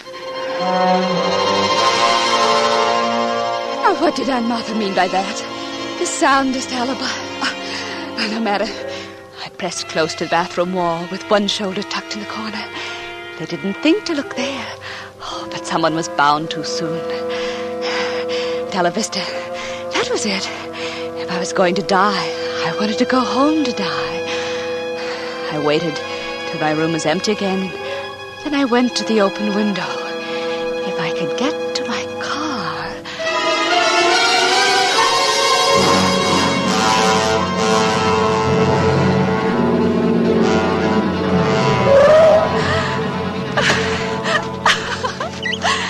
Yes, home. Yes, it was right. It was right to come home. It was going on morning, but it was still dark. The house was pitch black. I went inside. There was a telephone. A stray ray of moonlight shone in it. I could see it plainly. And I remembered unto eternity. To have and to hold until death do us part. With this ring I thee wed. This ring and 3 passes at a crap table. I went upstairs. My room was cold and dark. One of his shirts was still on the floor where I'd thrown it in my frantic search of his things. It was a sports shirt. He'd said he wouldn't need a sports shirt in San Francisco. I hung it up in the closet. The room was in order otherwise. There was water by my bed and the sleeping pills. I emptied the bottle into my hand and counted them. 1, 2, 3, 4. Not enough. I said it aloud. The words boomed in the silence. Such silence. Not a sound. Not even the stirring of Pookie in her cage. I looked toward the empty cage and shuddered in the sudden chill. Yes, there was the gas heater close by. I crossed over to it quickly, kneeled down, and turned on the gas. Get a blanket. It's murder. Coffee. More coffee. Kill her. Danger. Blanket. Murder. Kill her. I held the match to the heater and watched it flare up warm and alive. I was beginning to enjoy my borrowed time. That was Harry. Suddenly, in a burst of panic, I knew what Aunt Martha had meant. Dr. Rupert had given him the soundest alibi in the world. The assurance I was going to commit suicide. He'd come to make sure I didn't change my mind. It was dark. You could barely make out the shadowy bulk of him as he looked at the car I'd come in. Then he entered the house, walking fast. Vanjie. Vanjie, I know you're here. Vanjie. I had to have time to think. I had to think out what it all meant. Vanjie, come here. I want to talk to you. Oh, but I couldn't think. The sound of his voice frightened me. All at once I felt terribly depressed. The boat was sinking. The sides were caving in. All I wanted was to get off. I slipped down the stairs, outside, through the rose garden, to the tea house. The night was turning milky. Vision was lengthening by the moment. I couldn't see the surf directly below me, but I could hear it. I thought of Susie, and I leaned on the rail above the retaining wall. And Then I heard his footsteps approaching through the rose garden, through the morning mist. Good morning, Angel. Not talking this morning, Mrs. Newton? I can't see you, but I know you're there. Don't come any closer. Is your hand on the rail, Angel? Are you poised and ready? Or are you hoping for a reprieve? Something I'll say that will turn despair to ecstasy. Don't come any closer, Harry. I mean it. I'll jump. And what's holding you back? A thread? A lingering hope? Yes. That I love you? Yes. That I don't love Grace? Yes. So that's it. You know it is. Harry. What? Have you come to kill me? No. You have a perfect alibi. Dr. Rupert said I was a potential suicide. I know. If you push me off under the rocks below, as you pushed Susie, because you were through with her, it'll be just as perfect a crime, an obvious suicide. Whit Burkhardt's wife spoke to you. Yes. She could have been lying. I know. And you called my hotel last night, didn't you? And when Grace answered, you hung up. I figured that out and called you back with a beautiful explanation ready. That I'd gotten Lenny Walden and Grace together to patch up their differences. You're lying, Harry. If you think so, why don't you jump? I will. I won't let you push me. I'm not going to push you. How do I know? You don't. The act and the proof are both one. If I push you, I must want you dead. If I don't push you, I must want you alive. Isn't that so? Yes. You have to stand there and wait for the proof. Harry, don't! Jump if you want to, but I assure you, Vanjie, the proof is worth the anguish. This is it. Irene Burkhardt was lying or she wasn't lying. I killed Susie or I didn't. I want you or I don't want you. Total proof. Clear, concise, and quick. Harry! Harry, don't! If you come any closer, I'll jump!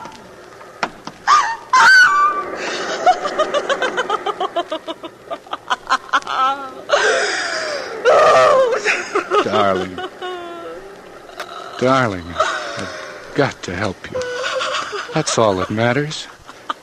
Everything I said was true, and it's easily proved. Oh, this is all the proof a woman would want. To have and to hold from this day forward. Hold me, Harry. I will.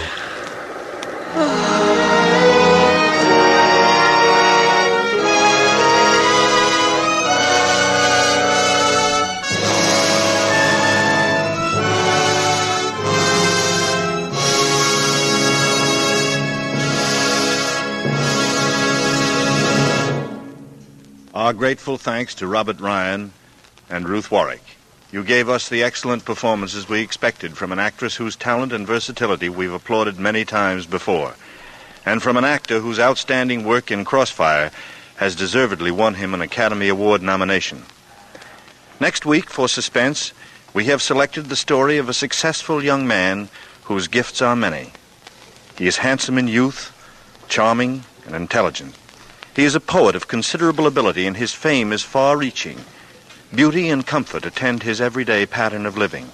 But over him reigns an element ominous and unseen, an element we call suspense.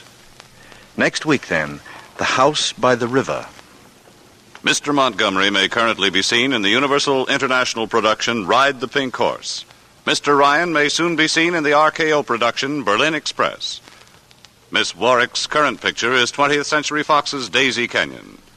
Beyond Reason, an original story by Devery Freeman, was edited and directed by Anton M. Leader. Lud Gluskin is our musical director and conductor, and Lucien Morawek composes the original scores. Next week, hear The House by the River on radio's outstanding theater of thrills, 1 hour of Suspense.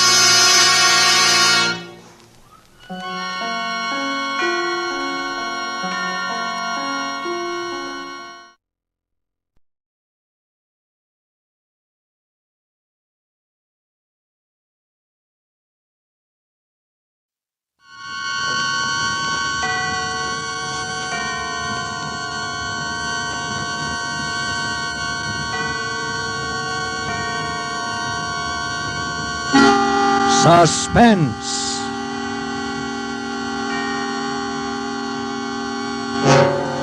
An hour of suspense. A full 60 minutes at this time with the distinguished actor-director, Mr. Robert Montgomery, as your host. Tonight, our star, Mr. John McIntyre. Our story, Donovan's Brain. A suspense play produced, edited, and directed by William Spear.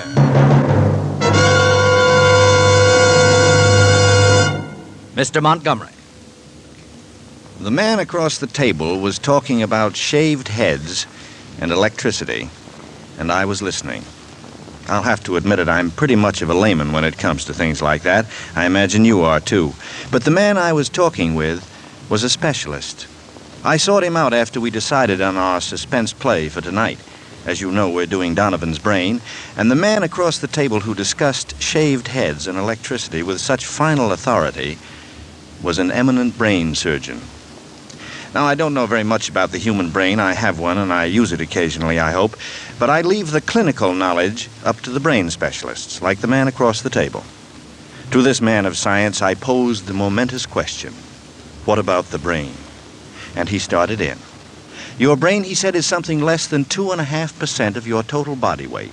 There's no relation between the weight of your brain and your intelligence. There's no relation between the size of your brain and your intelligence. So we threw out size and weight and talked about what you could tell about a person's intelligence simply by looking at his brain.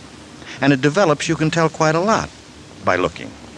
An intelligent person's brain is more complex in appearance than a stupid person's. It has more grooves and depressions, convolutions, he called them. Well, that was all right with me. I was nodding my head in agreement when it occurred to me quite suddenly that this didn't mean very much, not really. Because I can't look at somebody's brain, even if I wanted to. You can't either. We have to depend on other ways of judging people's intelligence, on how they act, what they say, what they do. The brain specialist told me about that, too. He said the brain acts as a storehouse for our knowledge. It also is the power that directs that knowledge. So when we act, we are merely putting direction to what we know. How a man acts, the direction he takes, is his own decision. It's an individual matter. And that interests me.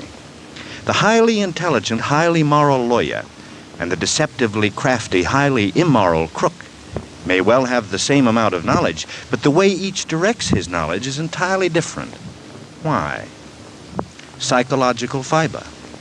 That's what the brain man called it. Your psychological fiber is either weak or it's strong, so far as the pressures of living are concerned. If it's strong, the worries, the fears, the tragedies of life can't throw you off your course, can't influence your direction. But if it's weak, these same worries and fears and tragedies take on exaggerated proportions. You lose your sense of direction, and the result is fixation, or obsession, or insanity. Our play tonight is concerned with the brain, the man who directs it, and what happens to his psychological fiber. It is the story of Dr. Patrick Corey and Donovan's Brain, a tale well calculated to keep you in suspense.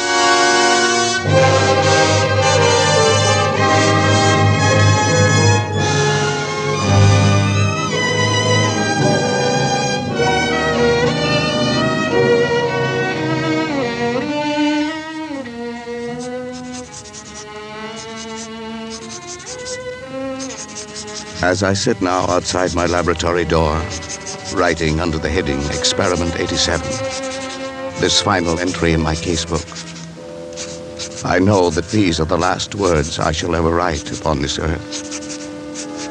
I neither ask nor expect forgiveness now or hereafter. And for those who seek some explanation, I refer them simply to this casebook. Let them read it carefully.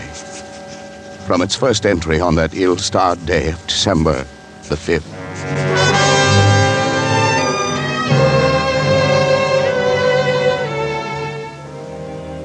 December 5th. Today I bought a small capuchin monkey from an organ grinder. The animal trembled with fear when I took it into my laboratory, and when I tried to pet it, it bit me. But I had to make it trust me completely. Fear causes an excess secretion of adrenaline, resulting in an abnormal condition of the bloodstream, which would throw off my observations. So, I fed it bananas and raw egg, and finally, the creature laid its head against my shoulder. I stabbed it with a surgical lancet between the occipital bone and the first cervical vertebra. It died instantly.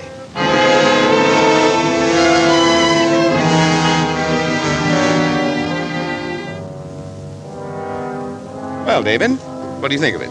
Well, it's pretty amazing, all right. You see what I've done, don't you? Well, I think so. You think so? Good Lord, don't you know? Well, after all, Dad, I'm only a second-year medical student. What of it when I was a second-year medical student? Who is it? It's me, Janice.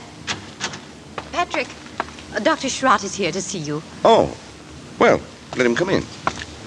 Come in, Doctor. Thank you. Patrick didn't realize who it was. You know my son, David, of course. Oh, of course. How are you, my boy? Fine, thanks, Doctor. Well, Patrick, hard at work as usual, I see. Patrick, you didn't eat the lunch I sent in to you. Or the breakfast either. I tried to get him to, Mother. Well, I've been terribly busy, Janice. Yeah, but you've got to eat, Dad. I know. What is it this time, Patrick? A brain. What? A brain, a monkey's brain. Oh. Well, what about the brain? Well, I'm trying to see how long I can keep the tissues alive. Is that it? In that jar? Mm-hmm. There's considerably more to it than just a jar, though. You want to see how it works? Well, is it still alive? In a way, yes. It's a fairly simple device, actually, Doctor. It's a variation on Carrel's mechanical heart. See, the brain lies in a bath of blood serum. These rubber arteries are fixed to the vertebral and internal carotid arteries of the brain, and the blood substance is forced through the cycle of Willis to feed the tissues.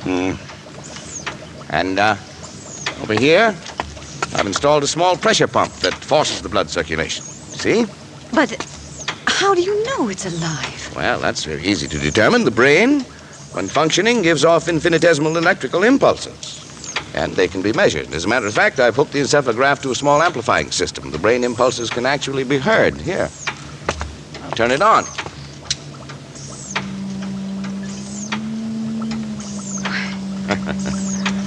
Quite effective, isn't it? Yes, it's effective, and it's wrong, Patrick. It's terribly wrong. I've tried to tell him, Dr. Schrott. He's trying to discover things that no man should discover. It's warping his whole nature. He's in here night and day. We hardly even see him anymore. Mother's right in the way, Dad. You're killing yourself with these... Will you leave us, please, Janice? You too, David. Oh, Dad. If you please, David. All right. Come on, Mother. It's wrong. It's wrong. In heaven's name, what's wrong with it? Oh, you and your mechanistic philosophy. Trying to reduce life to a mere matter of chemicals and test tubes. The origin of life is from a higher domain than that, Patrick, and you're profaning it. Your hands are shaky. Yeah. Did you have another hard night, Doctor? Oh, you can taunt me if you like. I've made a mess of my life, that's true. But I wouldn't have a part of what you're doing for all the success in the world. Oh, nonsense. You can't stop the progress of science. Every discovery of whatever kind is a step forward. And if I can prove that the brain can perform certain functions outside the body, who knows where we may be able to go from there? How do you know that thing in there doesn't feel pain? How do you know it isn't writhing in agony? Brain tissue itself is insensitive. You know that, Doctor. But as to the feeling, look. I'll switch on the encephalograph.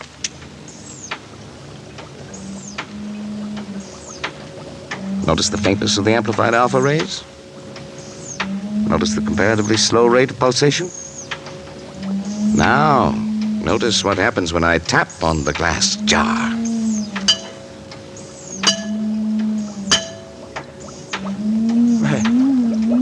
Why, it feels. It thinks. I wouldn't go so far as to say that, but it certainly shows marked reaction to an external stimulus. I wouldn't believe it possible. Well, the trouble with you is, Schrott, you really don't believe in science. Yeah, well, have it your own way, Patrick. But when you can manufacture love and sympathy and kindness in a test tube, well, I'll be back. Were you leaving? Yes. Patrick. Yes? Do me a favor. Shut off the pump and let that poor thing in there die. Let it die? Yes. Why, if it were within my power to grant, that little brain would live forever.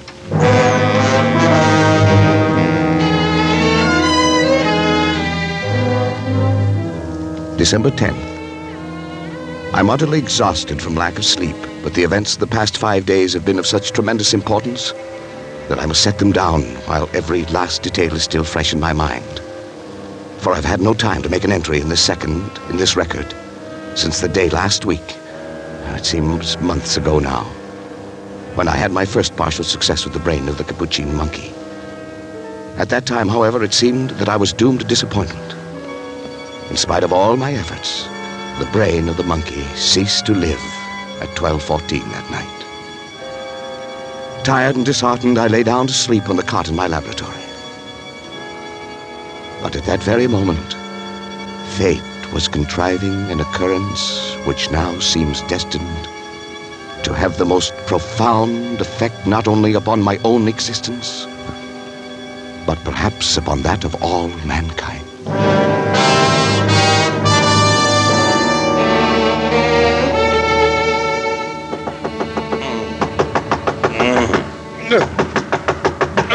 Hello? What is it? Dad. Well, come in. What's the matter? It's Dr. Schrott. Schrott? What in the world does he want? It's 2 o'clock in the morning. Well, there's been an accident or something. He's pretty upset. What of it? Where is he? Well, he went outside again. He's at the laboratory door. Well, all right. Patrick. Oh, thanks heaven, my boy. Thank heaven. What's the matter? There's been a plane crash on the mountains. Only one of them left alive. I brought him this far, but he needs immediate operation. That's your job. You're county physician. Patrick, it's multiple fractures of both legs. The arteries are severed. The legs will have to be amputated. You're not in any shape to do the job. Well, that's not my fault. Take him to the Phoenix Hospital. I'm not going to take the responsibility. It's too far. We'd never get there in time. Now, Patrick, please, it may mean a man's life, and your job as county physician, huh? I'm not thinking of that. But he's an important man. William H. Donovan. Donovan? The Wall Street Donovan? Yes. Oh, you've got to help me, Patrick. Well, what are his chances? About even if we hurry. Well, bring him in. Thank you, Patrick. Thank you, my boy. You better get some things on, David. You may have to help. Oh, sure, Dad. David. Thanks. David. Yes, Dad. Don't say anything to your mother. I don't wish her to be disturbed. Oh, sure, I know. We'll use the laboratory table. Before you go, put the instruments to the sterilizer. And don't forget the Geely saw. Oh, right. Oh, but... But what? Oh, I thought the Geely saw was only used for... brain surgery? Oh, not always. Now, hurry. They're bringing him in from the car now. Come on now. Okay. Hurry up. In here now. In here. Careful, please. Put him right there on that table, please. Yes, Doctor. Easy. Better get yourself a gown and gloves, Doctor. Right over there. You won't have time to scrub. Thanks, Patrick. Thanks. Well, bad, isn't it? Yeah. Pulse rapid? Heart very faint? I wasn't sure we'd even make it to here. Oh, David. Oh, yes, Dad. Half cc of adrenaline, David. 1 to 1,000 intravenous. Right. You men can go now. Is there anything else? No, thank you. Patrick. I'd rather we were alone, if you don't mind. Good night, then, Dr. Schreiber. Good night, and thank you. Now, David, if you'll remove the blanket from his legs. That's it. You see? Fortunately, a forest ranger got to him right after the crash and had sense enough to put a tourniquet on each leg. But even so... Sure.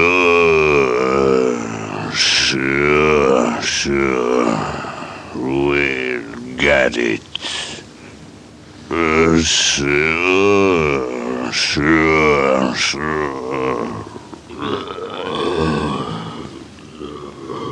What's that he's saying?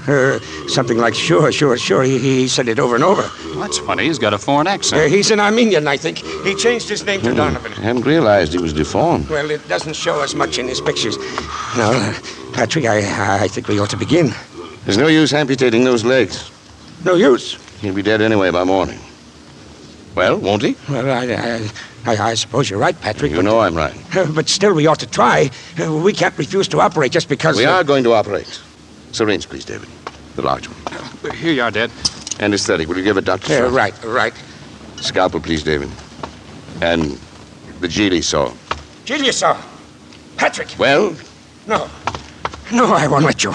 After your performance tonight? But he's still alive. Precisely. My mistake with the monkey was that he was dead. I don't intend to make it again. Come, David, this scoundrel. Are you out of your mind? You're taking a man's life. I'm giving him life. Donovan won't die anyway. I mean, he would die, of course. But for a while, at least.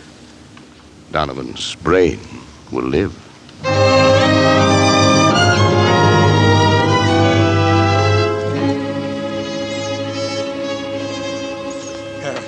You better hurry. They'll be coming for the body pretty soon. You can go now, David. Well, I think I will, then. David, you understand, of course. Yes, I understand. Not a word to your mother or to anyone. I understand. Patrick, will the skull... I bandaged the whole cranium. It'll look like any head injury. I hope nobody gets any ideas about an autopsy. Oh, the coroner, you can stop that. You drive a hard bargain, don't you, Patrick? You better sign the death certificate before they get here. You know this is blackmail. Want a drink? You don't have to do that. I'll sign it. I'm sorry, but it was a chance that comes once in a lifetime. William Donovan has one of the greatest minds, has one of the greatest brains in the world today. And now you have it. It's madness, Patrick. You think I won't succeed? Succeed in what? Turn on the encephalograph.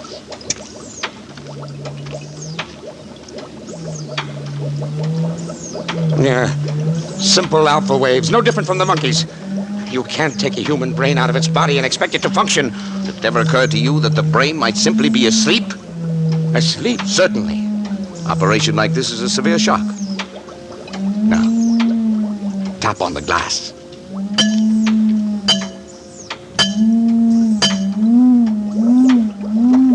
Good Lord, Patrick. Delta waves. It was asleep. You woke it up. It's actually conscious. Yes. There are 3 of us conducting this experiment now, Schrott. You and me and William Horace Donovan.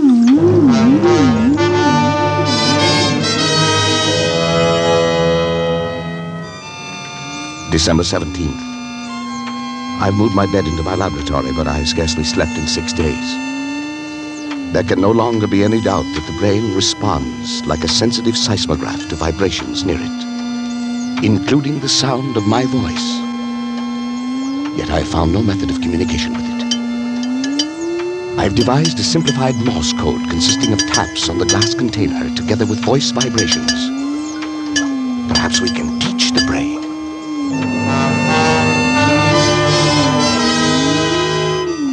December 22nd. Schrott has come to stay with me, half out of the feeling that he shares with me a common guilt, half out of scientific curiosity. But I have scarcely seen him, and both David and Janice have been avoiding me. Not that I really care. I have been tapping out my code on the side of the brain's container endlessly, day and night, over and over 1,000 times, so that a baby could learn it if the brain can learn. I sleep only when the brain itself falls into exhausted slumber. When it wakes again, I resume my tapping.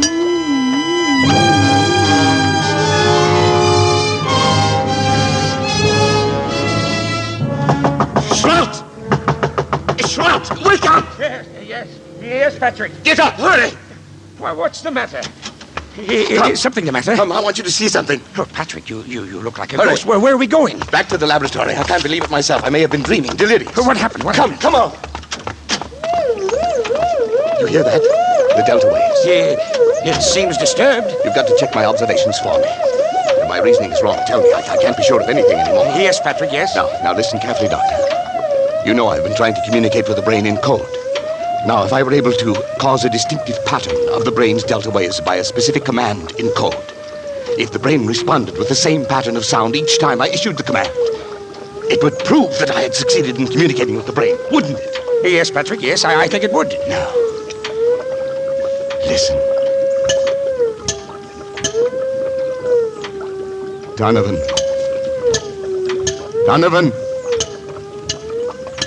If you understand, think 3 times of the word talk. 3 times. Talk. Talk. Talk.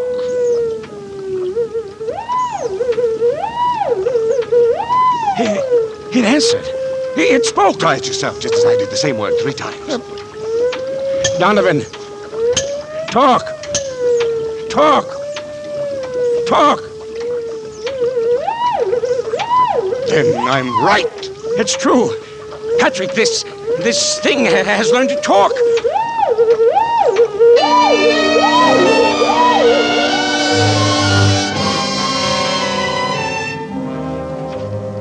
December 23rd. Schrott's romanticizing, of course. The delta pattern is so infinitely complex that it would be utterly impossible ever to break it down into specific words. Yet that it understands me, that it's trying to communicate with me, is certain. Schrott suggests mental telepathy, that I try to make my mind a blank, as the mediums call it, while at the same time increasing the energy content in the plasma that feeds the brain in the hope of stepping up the brain's electrical potential, as one would step up the power of a radio station. But naturally, telepathy is nonsense. But the feeding theory intrigues me. I shall try it.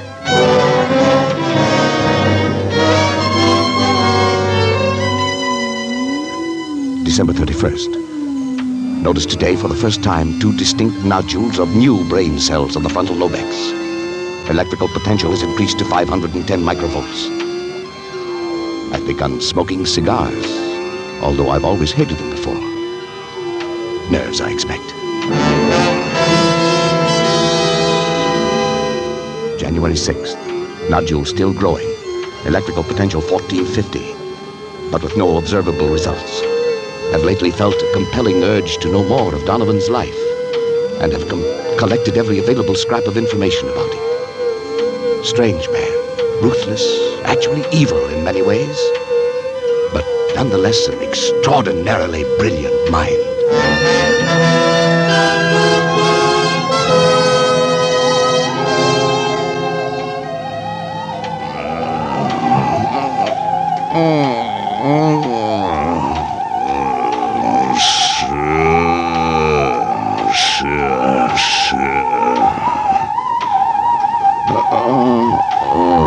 It will be the test. You agree, of course.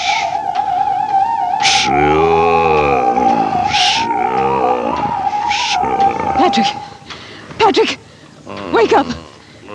Patrick! Patrick! Sure. What is it? I thought I ought to wake you up, Patrick. You were moaning in your sleep and talking. Talking? What did I say? I'm not sure, but your voice was so strange that... Janice, what's the matter? Oh, that's nothing. I was dreaming, that's all. Janice woke me up. Patrick, let me see your hand. No, the other one. What about it? You're not left-handed, are you? I know. Then why have you got ink on the fingers of your left hand? I don't know. Well, were you writing anything tonight? No. Why, you must have been, Patrick. Here it is, right here on your desk. Nonsense. Wait. Let me see it. Well, you've been writing his name. William H. Donovan. Schrott! That's not my handwriting. It's... What? Well, don't you see what it means? The brain has communicated with me. Patrick, you don't... Look here. Look at this magazine article. Here's a reproduction of his signature. And he was left-handed, too. It says so here. It is. It's exactly the same. What a fool I've been. Look at this picture. Smoking a cigar with his left hand. I wondered why I'd suddenly started smoking cigars. And the same brand, too. Janice, try to remember what you heard me saying just before you woke me tonight. Now think. Patrick, I can't believe... Think, Janice. All I heard was something like, sure. Sure, of course. Don't you remember, Schrott? He said it that night. It was the only thing we ever heard him say. It was an expression of his. It tells about it in one of the articles, too. It wasn't your voice, Patrick. You see? You were right, Schrott. The brain has grown.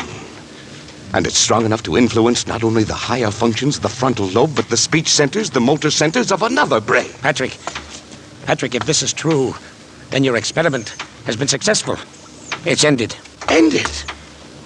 Why, it's only begun. Patrick! Don't you see what this means? Patrick, listen to me. What, Janice? What? You've got to stop.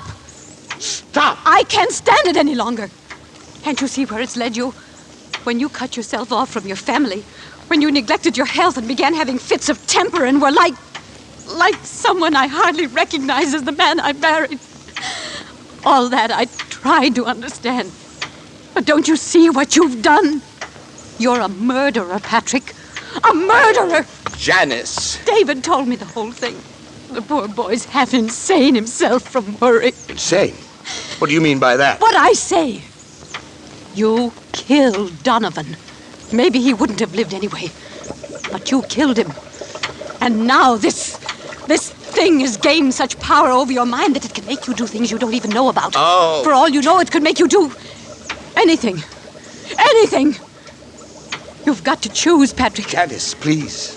I suppose you're right, but I'm utterly exhausted. I can't even think anymore. You've got to think. Give me until tomorrow. Let me sleep, and then tomorrow I'll do something, I promise you. All right, Patrick. But if you don't do something, if you don't destroy that thing, I will! Listen! Oh, I hate it! Janice, it's almost as though it had heard you and were raging at you.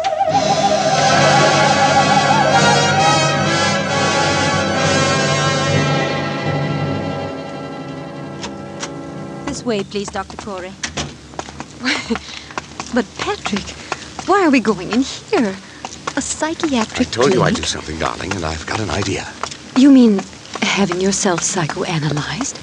Something like that? Something like that. I'll tell you about it later, dear. First, I want to talk to this man alone. Dr. Zanger, this is Dr. Corey. Oh, how do you do, Dr. Corey? I've heard something of your work. Oh, yes. Oh, and this is Mrs. Corey. Oh, of course. Excuse me. I'm happy to meet you, Mrs. Corey. Thank you, Doctor.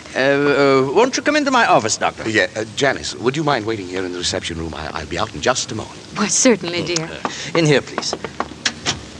Well, Doctor, she seems quite normal. I had expected from what you told me on the phone. Yes, I know, but I can assure you, deeply as it pains me to do so, that she is quite insane. Oh, I see.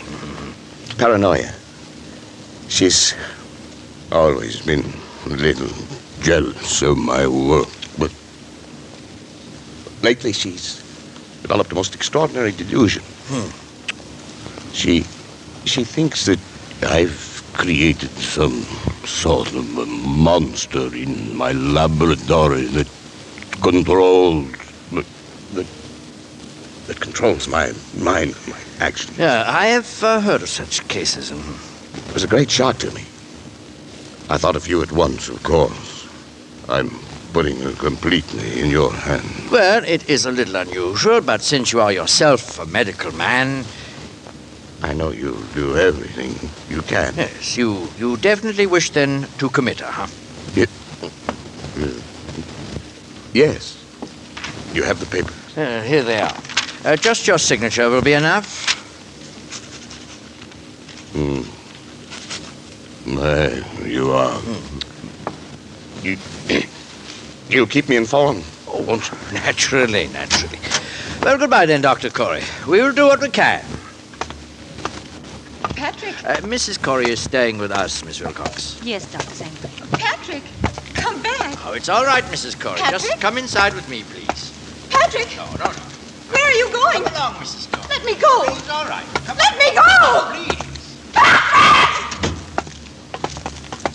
Oh, Dr. Corey. Yes? About the bill, how do you wish it to be handled? Oh, sure. I'll take care of it by the week. The checks will be signed William H. Donovan. Sure.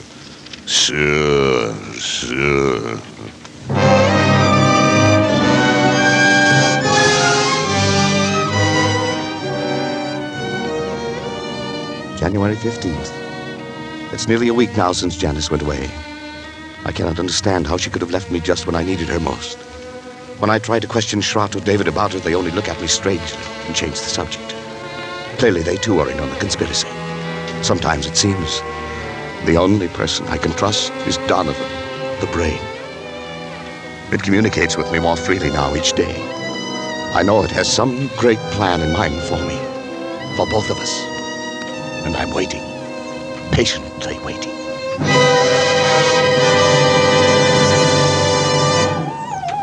Donovan, I'm listening, Donovan. Don't be angry, Donovan. I'm trying to understand. I'm listening, Donovan. I'm listening.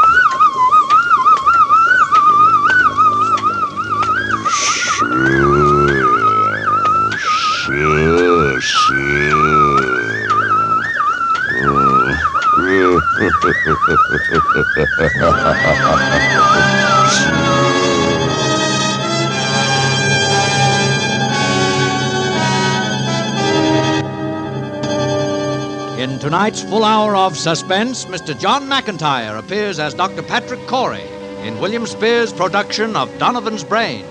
Tonight's study in Suspense.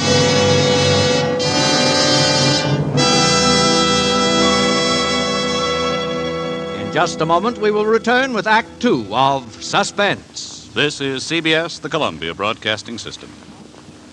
And now, back to our Hollywood soundstage and your host for Suspense, Mr. Robert Montgomery. At the outset of Experiment 87, we were concerned with a man of science who had a wife and a son whom he loved and who loved him. He was a gifted scientist, dedicated to his work, and he signed his name with his right hand, Dr. Patrick Corey. That was before Donovan's Brain. That was before his psychological fiber weakened against the force of a powerful obsession. And with this weakening, his power to direct his knowledge has become twisted. Now we look again at Dr. Patrick Corey, man of science. He has alienated friends and family. He has had his wife committed to an institution. His entire life has become a thing contained in a vat, controlled by pounding electric waves, and he signs his name with his left hand, William H. Donovan. And now, with John McIntyre as Dr. Patrick Corey, and with Act Two of Donovan's Brain, we again hope to keep you in Suspense.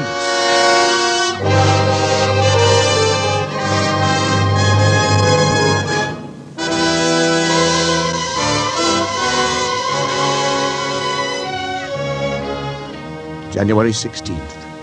It is now 6 weeks, exactly 42 days. For 6 weeks, by artificial means alone, I have kept alive a human brain, completely detached from the body, floating in a bath of serum, nourished by a synthetic blood plasma fed through its arteries by an electric pump. It has remained alive. Not only alive, but I have succeeded in communicating with it. For I have even induced new growth of brain cells and so tremendously increased its mental faculties that by sheer brain power alone it is actually able to communicate its thoughts to me. And each day, my communion with that living, pulsing mass of gray matter that was the brain of William Donovan becomes stronger and stronger. Even now I sense it striving to reveal some plan to me. Something so truly world-shaking in its implications that only such an organism developed to a point thousands of years ahead of its time could ever have conceived it. So far I sense this only. But soon I shall know. Indeed, I shall be a partner in its execution. What a fool I was ever to have considered for a moment my wife's demands that I end the experiment. It's because I refused, of course, that Janice left me a week ago without so much as a word of explanation of farewell. Even my son David and my assistant Schrott are privy to this conspiracy to thwart me. For when I asked about Janice, they pretended to know nothing, or seek to avoid my questions. But the brain will live. I can hear it now. Its delta waves, quite audible over the amplifying system I've arranged for it, almost as though it were calling to me, trying to speak to me. Yes, the brain will live.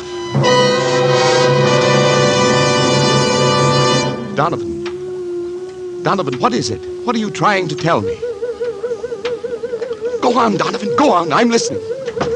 Go on. Who is it? It's me, Patrick, and David. What do you want? We want to talk to you, Dad. I have no time to talk. I'm busy. Please open the door, Patrick. It's important. Go away. I tell you I'm busy. Please, Dad. Can't you leave me alone? But... All right. Thanks. Now, what is it? Patrick, won't you come into the study with us for a few minutes? Whatever you got to say, you can say right here. You know I can't leave the laboratory. Dad, it's only that we wanted to talk to you in private. Don't tell me that you're afraid of this poor mass of brain cells. No, it's not that, Dad. Never mind, David. At least turn that thing off then, will you, Patrick? What difference would that make? It could still hear, couldn't it? All right, well, what is it? It's about Mother. Oh. So she put you up to this, did she? I thought the truth would come out sometime. Dad, listen. She tried to stop this experiment from the beginning. She thought she could blackmail into quitting by leaving me. And she still does, and now she's using you as a go-between. Patrick, please, listen to me. I've heard enough. We haven't heard a word from Janice. We don't know where she is. That's what we came in to talk about. Oh, have you? Well, how should I know where she is? Because you were the last person seen with her, Dad. I was. Don't you remember, Patrick? You took her into town with you. You wouldn't tell any of us why.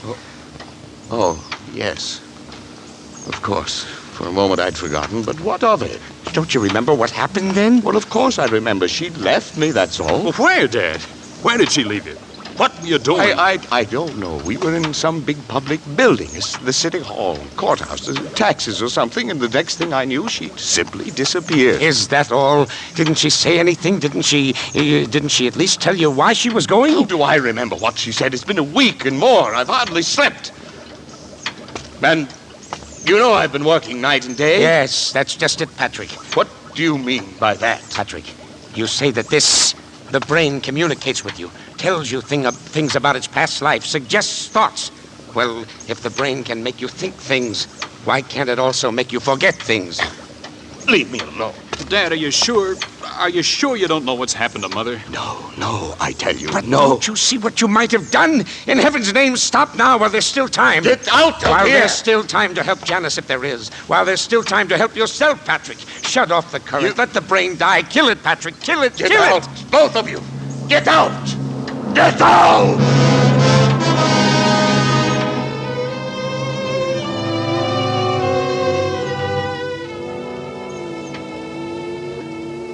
The brain continues to commence more and more easily, but nothing further on what I have come to think of as the plan.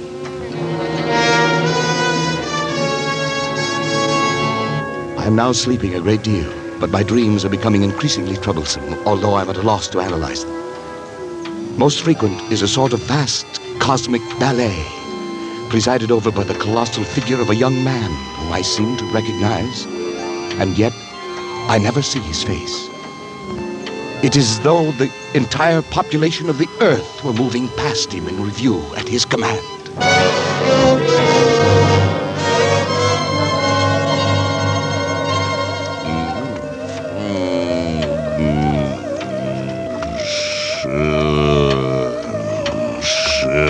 Sure. Now. Do it now. Help me! Help!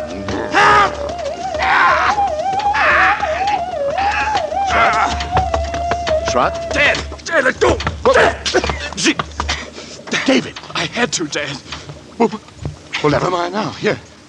Help me with Trot. His name. No, David, don't let him touch me. Don't let him touch me. It's all right now. Here. Here's a glass of water. Well, what's the matter? You're trembling all over. I can't. What are you looking at me that way for? You look frightened half to death. Dad! Well, what happened here anyway? I came in and found you on the floor with your hands around your own throat. If it hadn't been for me, what? Why's your luggage all packed? I was going to leave. Leave? In the middle of the night? Why? Because The fuse box. It's been opened. It was you, Schrott. You were going to shut off the current. You were going to kill that brain! Patrick, you tried to strangle me. What? It's true, Dad. That's why I had to slap you. But that's absurd. I came in here and I found Trott with his hands around his own throat. He was strangling himself. Dad, please think a minute. Nobody can strangle himself. Look at these marks on my throat. You think I could have done that? What? No, it's not possible. And yet... It's true, Patrick, true, that I tried to shut off the current. I was afraid for you. But as I opened the fuse box, I heard the delta waves in the laboratory suddenly become stronger and louder than they'd ever been before. And then... And then I Yes, yes. Then the brain. You even spoke in Donovan's voice, Patrick. His voice? Yes, that recurring phrase of his, sure, sure, sure, in his very tones, his very accent. You've created a monster, Patrick. It has the power to make me commit murder. Patrick, what about Janice? Trot, you don't think I couldn't have done a thing like that? You couldn't have done what you did tonight if you'd been yourself? No. Even a hypnotist can't force a man to... Don't worry about it now, Patrick. It's probably all right. We'll try to find it tomorrow. We'll do everything we can, but first... Dad, don't you see? Dr. Schrott was right. You've got to destroy... well... Maybe then I could remember it, yes. The brain must die. Pull the switch in the fuse box. It will only be a matter of seconds then. Yes. But... You've got to, Patrick. Schrott! David! Help me, I can't move. Come to me.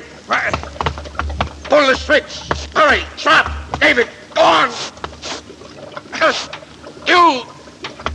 You too. It's paralyzed us, Patrick. The brain won't let itself be killed. Then it has the power to live on, to command us as long as we live. To make us do anything it wants. To kill, murder. Dad, what are we gonna do? Listen. The brain. It's laughing.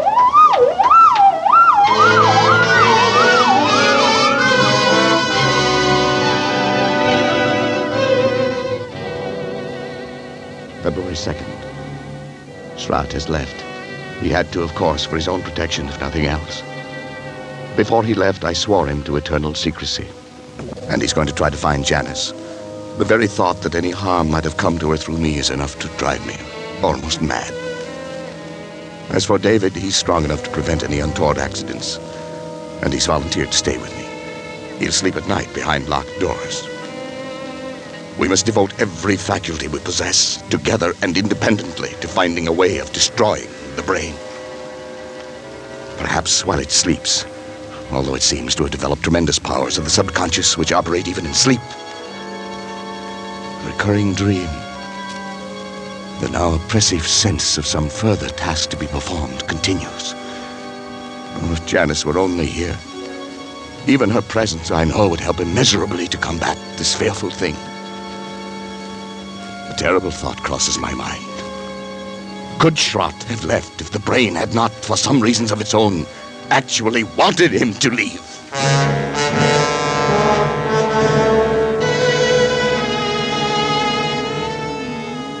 February 6th. My thoughts are less and less my own.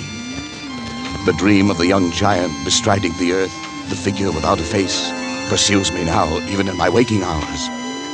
Increasingly, I seem to live in a world of evil fancy, peopled and controlled by the mind of William Donovan. And worst of all is the obsession that there is some fateful role not yet revealed to me, but I have been assigned to play in it. But I've not given up hope. I must destroy the brain. The possibility has occurred to me. I must give it more thought. If Janice were only here.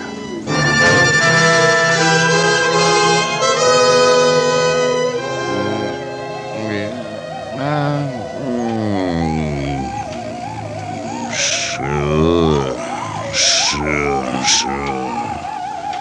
There is not much time, but time enough. Sure.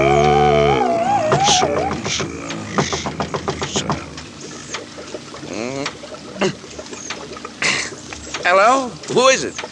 Patrick. Janice. Janice! Hello, Patrick. Oh, Janice, my darling. How are you, Patrick? Why, well enough. But Janice, where have you been? Where have I been? Yes, we had no idea. I've been half crazy worrying about you. Did Schrott finally find you? Schrott found me. Well, Janice, why did you leave me that day? Why didn't you at least tell me? Where did you go? I was with friends. Did Schrott tell you anything? No, nothing special. Janice, I know I haven't been a very good husband these last months. I haven't been very kind or considerate or even civilized. I haven't been myself, Janice. I know, Patrick. My poor darling. But if you'd only known how I missed you after you left, how I needed you, I need your help, Janice. I know, Patrick. I came back to help you. But what? Where's... Only asleep in the next room ever since... That is, lately he's tried to make it a point to sleep only when I do. Keep an eye on things. Patrick, I'm going to help you. All I can. Any way I can. I'm going to. But first, I want to take David away. David? Because I don't think it's good for him to be here. I don't think that you... Then Schrott did tell you. Yes, Patrick, he did. Oh, Janice. Oh. I don't know what to do. My mind is only half my own. Lately, I don't even know what I myself, or whether I'm someone else. It's like some frightful nightmare, only I don't wake up. I'm afraid I'll never wake up. My poor dearest. Janice, you do love me still. Yes, Patrick. It's the only thing I have left, Janice. It's what I've counted on and clung to. And that somehow, out of your love, you'd find a way to help. No one else can. I know. Poor old Schrott didn't even dare to come back. Yes, well, I can't blame him. Patrick, I don't want to torment you. It's only that perhaps we can find a way if we know all the facts. What, Janice? Don't you really know where I was? No, how could I? Don't you remember where you took me? Where I took you? You took me to a psychiatric clinic, Patrick. You had me committed. Oh, Janice. No, Patrick. Not you. Donovan. It was because I tried to make you stop the experiment. Kill the brain. As you left me there, you even spoke in Donovan's voice. Sure, you said. I thought they were the last words I would ever hear you speak. Oh, Janice, forgive me. I couldn't persuade anyone I was sane. After what you told them, everything I said only made them think I was mad. I'm not mad. Am I, Patrick? I'm not mad.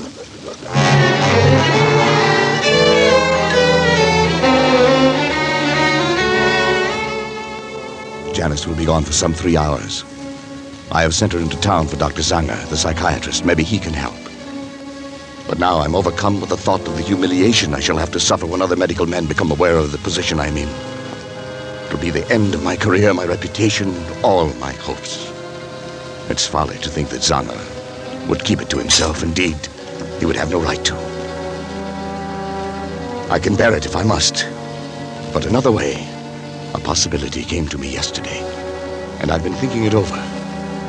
There's no harm in trying it in any event. I must try. I have 3 hours.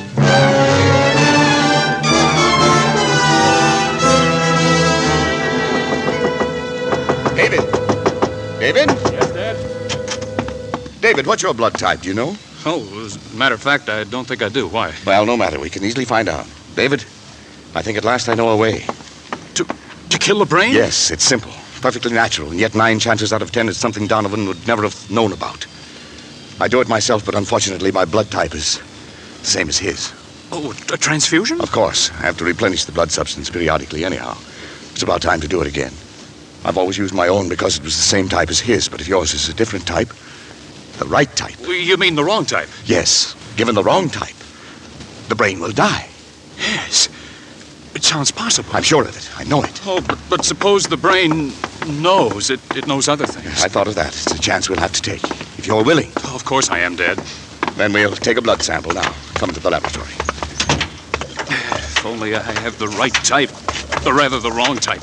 If you haven't, we'll find someone who has. Maybe Schrott.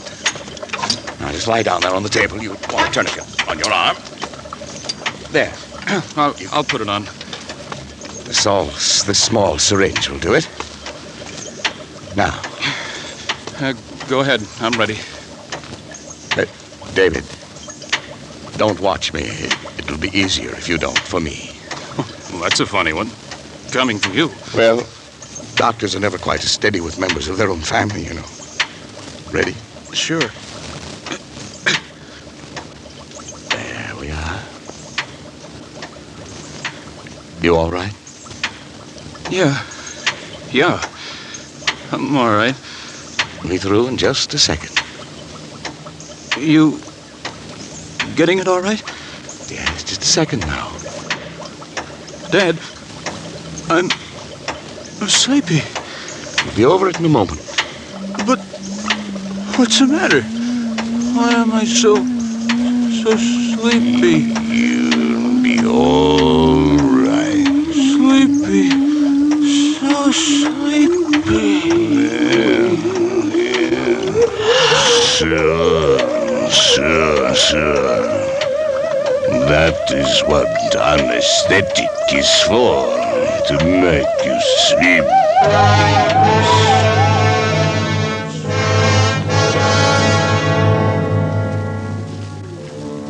I was somewhat surprised to find the instrument sterilized and already lying out. But I worked more rapidly and skillfully than ever before in my life. I made an incision just below the hairline, laying back the scalp as far as the base of the skull. I trepanned the cranium at 2-centimeter intervals, working back and downwards to the upper edge of the occipital bone. With a genie saw, I cut through the connecting bone structure and removed the entire top of the cranium, placing it in saline solution to preserve it. I made a semicircular incision in the dura mater, laying it to one side, exposing the brain. As I dissected out the facial, auditory, and pneumogastric nerves to free the medulla oblongata, I became conscious of an insistent clamoring, something like a mounting hysteria in the distant reaches of my mind, almost as strong as the irresistible compulsion that drove me on. But my hand did not falter. With a sure stroke, I severed the spinal cord just below the first cervical nerve.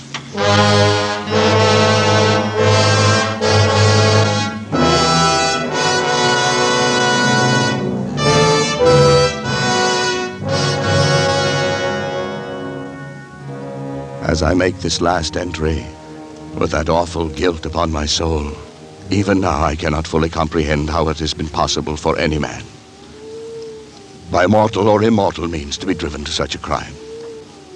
Even the divinity himself did not demand of Abraham that final sacrifice of expiation, when he, with his only begotten son, ascended the Mount of Olives. Perhaps Schrott is right. Perhaps there is indeed in man some spark of the divine that will elude our test tubes and our laboratories until the end of time. Perhaps that is the one thing that even Donovan did not foresee. I only know that at the instant my son died under my own hand, I was set free. At that instant, I saw and understood for the first time that monstrous plan born in the brain of William Donovan, of which I was to be the instrument. It was the plan I had glimpsed but never grasped in the recurring dream. Donovan did aspire to the domination of the world. And with those tremendous mental faculties that I myself had given him, it was literally within his power to become the absolute ruler of all mankind. Only one thing was lacking: a body. A young, strong body into which those ever-growing brain cells could graft and affix themselves and live on, perhaps, for centuries. He chose the body of my son. And now at last, too late, I'm free to destroy this foul thing of my creation. I know it as surely as I know that my own life must be the forfeit. The brain also knows. I can hear the disturbed, erratic oscillations of the delta waves coming through the laboratory door. But there's no room left in me now for fear. I shall take the 6 steps from the desk where I am writing across to the laboratory door. How often I have taken them in happier times. I shall open the door, close it behind me for the last time, and write finis to the mortal life of Patrick Arthur Corey and the brain of William Horace Donovan. May others learn from the record I leave here the lesson I have learned so bitterly and profit by them. And for the things I have done, may God have mercy on my soul.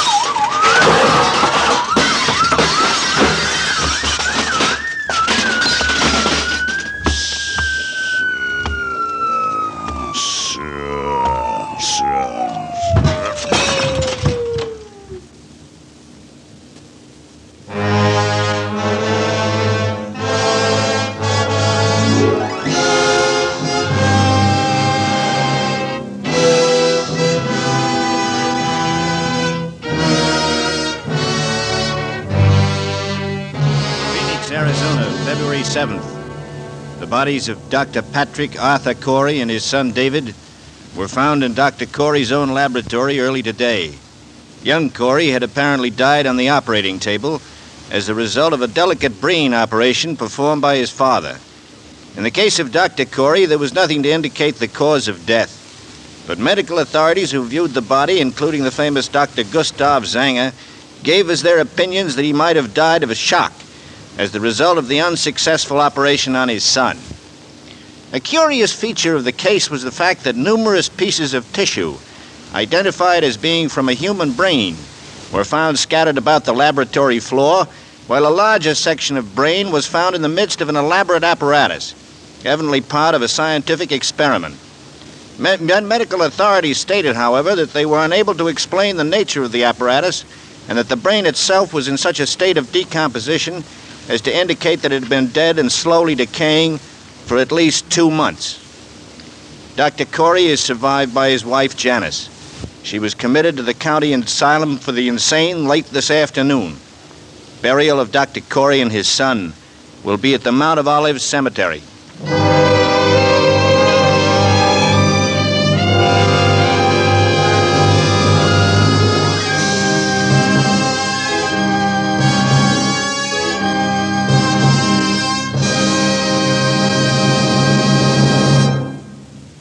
For his superb performance as Dr. Corey, our appreciation and thanks to John McIntyre. Tell me something. If you were going to make a room in your home available for renting, would you accept this man? He's personable in manner and appearance, and he pays well. He's alone, no wife, no children, no pets. He owns a Bible, reads it, and quotes from it freely. He asks only to live undisturbed in a quiet room. There, I think that's about all. No, there is one thing more. He has one abiding dislike. He can't stand sin. Well, how about it? Would you rent him a room? I suggest you wait to answer. Yes, I strongly suggest you wait until next week, when I appear at the home of Mr. and Mrs. Robert Bunting as the lodger from the famous novel by Mary Belloc Lowndes. Mr. Montgomery may currently be seen in the Universal International production Ride the Pink Horse. John McIntyre may soon be seen in the 20th Century Fox production Northside 777. Donovan's Brain by Kurt Siodmak was adapted for Suspense by Robert L. Richards and was produced, edited, and directed by William Spear. Bud Gluskin is our musical director and conductor, and Lucien Morawek composes the original scores.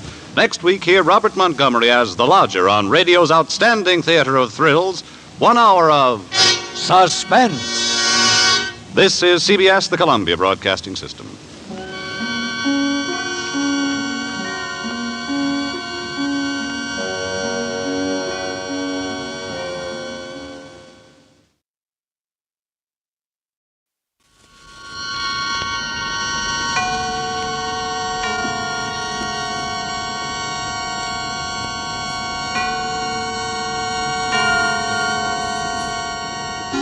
Suspense.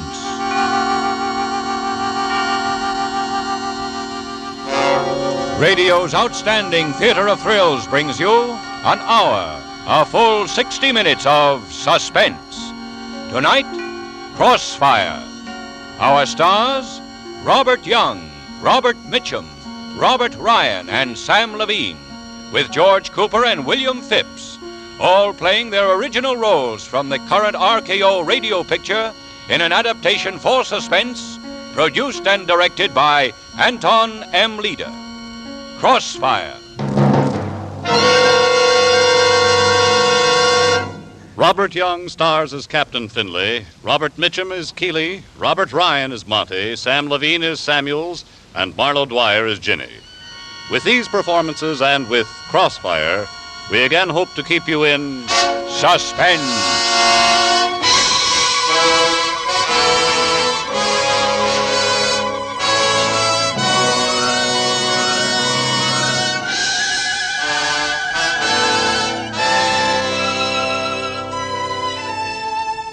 My name is Finley, Captain of Detectives, Homicide, Washington, D.C. I was the cop on the case. The call came in at 9:45, a girl. I told her to stay there, and we went up. It was an apartment on E Street, the third floor, number 307. The girl was still there and let us in. The place didn't look too bad, considering. There was a chair knocked over and a lamp, and a little liquor slopped around, but aside from that, not bad. Except there was a man lying in the middle of the floor. A man named Joseph Samuels, and he was dead. Beaten to death. No. Take it easy, Miss Lewis. I'm all right. Was Samuels drunk when you left him in this bar, Miss Lewis? No. Had he been drinking? Yes, but he was all right. What was he arguing with the soldier about? They weren't arguing, they were just talking. I sent Sammy over to talk to the soldier myself. The kid seemed so upset about something. Here's the man's wallet, Captain. Found it behind the cushions on the sofa. Well, let's have it. Corporal Arthur Mitchell. What rank was the soldier, Miss Lewis? Oh, I didn't notice. I left them. Where did you go? I went up to my room. It was the bar in my hotel. Mm-hmm. I had a change, so I told Sammy I'd meet him here in his apartment. We had a date for dinner. I rested a while, and then I fell asleep. When I woke up, I phoned the apartment to say I'd be a little late, but there wasn't any answer. I came over as soon as I could find a cab. Then I called you. Do I have to stay here any longer? No, I'll get somebody to drive you home. O'Hara. Yes? Take Miss Lewis home and check in the bar at her hotel. Will do. Come on, Miss Lewis. Oh, wait a minute. Take this wallet to the provost marshal's office and see if they can locate this man. Sure. Well, what do you want? Oh, I'm sorry. I must have the wrong place. What place are you looking for? Well, I thought it was this apartment. I was looking for a buddy of mine. You're cops? Yeah, we're cops. Has something happened? Tell us about your buddy. Yes, sir. Well, we was here. He left before we did. He wasn't feeling good. He said he'd be right back. And Who was we? Me and another buddy of mine. Who did you come here with? With these two buddies of mine and this fellow. What fellow? This fellow we met in a bar. Miss Lewis. Yes. Soldier, do you recognize this young lady? Come on, did you see this young lady in the bar? Yes, sir. Miss Lewis, is this the man who was with Samuels when you left? No, it was another. Well, what's it all about? Come in, soldier, and give a look. Jeez, that's tough. Yeah, isn't it? Somebody killed him. Could you identify him? Same fellow you met in the bar? Yeah, that's him. What's your name? Montgomery, sir. Were you drunk tonight? Well, I had a couple, but I can handle that. I see. How long have you been out of the service? 2 weeks about. Live here? No, sir. What are you doing in Washington? I just came back to see some of my buddies. Where are you staying? At the Stewart Hotel. That's where I used to be stationed. I'm sponging a free bunk from one of my buddies. What's your buddy's name, this one who was sick, the one who was coming back? Mitchell. Mitch, we call him. O'Hara, hand me that wallet. Here you are, sir. Corporal Arthur Mitchell. Yeah, that's him. Ever see this wallet, soldier? Where did you find it? In the sofa. It must have dropped out of his pocket, but believe me, Mitch couldn't. What's his outfit? Same as mine was. What were you in? Signal Corps Detachment. Stewart Hotel. Mm-hmm. Well, O'Hara, let's clean it up. Get the coroner up here and give me a full report. Okay, boss. Let's go, Montgomery. Sure, but Where are we going? To headquarters.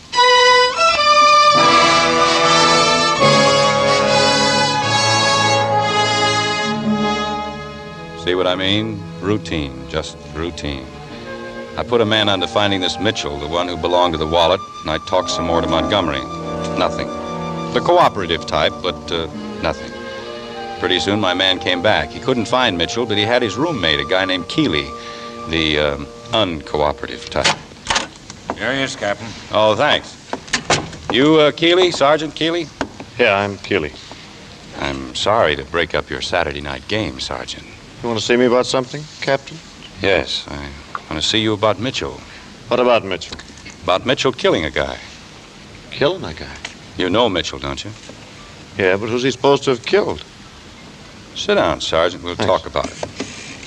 When did you see Mitchell last? This afternoon, 2 o'clock. Where was he going?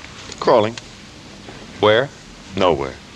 Soldiers don't have anywhere to go unless you tell them where to go. When they're off duty, they go crawling. Or they go crazy. What did you do before you got in the Army? What's that got to do with it? It might help me understand your answers. I worked on newspapers. Oh. What sort of a job are you doing now? Ink job. Purple ink. Instead of the Purple Heart, we get purple ink. Mitchell, too? He's an artist. He used to do cows eating grass. He's branched out now. He does signs. Keep this washroom clean. If you think he killed anybody, you're crazy. Why? He's not the type. Everybody's the type. He couldn't kill anybody. Could you? I have. Where? Where you get medals for it. I see. This Mitchell boy couldn't do that either? No. Tell me about this afternoon when Mitchell left. There isn't anything to tell. He left. What did you talk to Mrs. Mitchell about? Why, I just... Yeah, here it is. Here, what is? According to the hotel charge slip, you called Chicago at 2:30 and talked to Mrs. Mitchell. His mother? His wife. It was personal. It wouldn't interest you. What did you call Mrs. Mitchell about? She called me first last week. She was worried about him. He hadn't written. Why? I don't know. Then guess. He's homesick. His wife's sick. I don't know. Anyway, he's got snakes. He's been nuts, but not nuts enough to kill anybody. How was he this afternoon? Oh, he was trying to act like a soldier. I think he went out to look for a girl. What's your name, anyway? Finley. Look, Finley, this sort of life doesn't bother some soldiers. I haven't seen my wife for 2 years. When I do, maybe we'll pick right up again. Maybe we won't. But I don't worry about it now. Mitchell's not like that. He's not tough. He needs his wife. I called her this afternoon and told her to hop a plane and come cheer him up. Here's her wire. She's on her way. She'll be here tonight. That's good. Still don't know what this is all about. Why'd you pick me up? You're Mitchell's closest friend, aren't you? I don't advertise it. Well, Mitchell's other friend told us about you. His other friend? Who's that? Hello. O'Hara, let's have Montgomery back. Right away. Where does Montgomery come in? He was with Mitchell and a boy named Floyd Bowers this afternoon in a bar. They met a Mr. Samuels there and went up to his apartment. Mitchell left first, but he told Montgomery to be back. We were looking at Samuel's body when Montgomery came back looking for Mitchell. You're taking Monty's word for all this? Not entirely. Ever see this? That's Mitch's wallet. How'd you get it? We found it in Samuel's apartment, down behind the sofa cushions. Where's Bowers? Did you ask Monty? Ask him yourself. Hiya, Keeley. Did you hear all this they're trying to pin on Mitch? Part of it. Well, this is serious. They're crucifying the kid. You know Mitch. He won't have a chance. What do you mean by that? Well, Captain, I just mean that Mitchell's not the kind of guy who knows the scoop on things like this. He's an artist. He's sensitive. And you know all about things like this? Well, sure, like I told you. I've been a cop myself in St. Louis. 4 years in the jungle on the east side. I know the score. Well, then you can understand my problem, why I need your help. I'm not helping anybody stick my pal in trouble. I'm not asking you to. I'm just asking for facts. How did all this get started in the bar with Samuels? Well, like always. Bunch of people in a bar. Something happens, and first thing you know, you're talking to somebody. What happened? Leroy knocked a drink all over this, what'd you say her name was? This Miss Lewis. You didn't tell me about Leroy. Oh, he's just a dumb hillbilly. He's a friend of Floyd's. He come in with Floyd, but he didn't stay long. Well, go on. Tell me about it. Well, like I said, we was talking. Me and Floyd and Mitch. Only Mitch was getting high and clamming up. I was worried about Mitch. What's eating you, Mitch? Nothing's eating me. Come on, man, let's go. Sit still, Floyd. You don't get to meet people going in and out of one bar after another. Hey, look out, Leroy, that tray. Oh, my dress. I'm sorry, lady. I didn't mean to spill. You silly hillbilly, why don't you watch what you're doing? That's all right. It was an accident. A lady with you? Yeah. I'm sure sorry about my buddy. Oh, that's all right. Here, honey, here's a napkin. Waiter, give me that towel. Here, miss. Thanks. You'll have to forgive Leroy here. Leroy's from Tennessee. He just started wearing shoes. Apologize to the lady, Leroy. I said I'm sorry. It was just an accident, soldier. Leroy's all right. He's just dumb. We won the war with him by not letting him go across. If the Krauts had caught him and... Hey, Leroy, where you going? I'll see you, Floyd. Well, now, look there. I heard Leroy's feelings. I'd better change. I'll meet you up at your place, Sammy. Sure. Take your time. Hey, soldier. Yeah? Buy a drink? Sure, why not? Over here and sit down. Well, Captain, this Samuels and Mitch went off to the other end of the bar, and me and Floyd was just sitting there talking. I don't know how long. This Floyd can really talk when he gets started. Man, what I couldn't do with $1,000. What would you do with $1,000? Man, with $1,000, I'd go to Mexico. I'd fish and live on the beach and eat and just Mexico? live on that beach. I've been to Mexico. Them guys down there'd have your $1,000 before you was there a week. Yeah, not my $1,000, they wouldn't. I'd steal me an air-cooled machine gun and I'd just... Hey, Floyd, look, they're leaving. Who? Mitch and his pal. Come on, let's go. Oh, why do we have to go? The Jew boy is setting up the drink someplace. Who? The Jew boy. The Jew boy.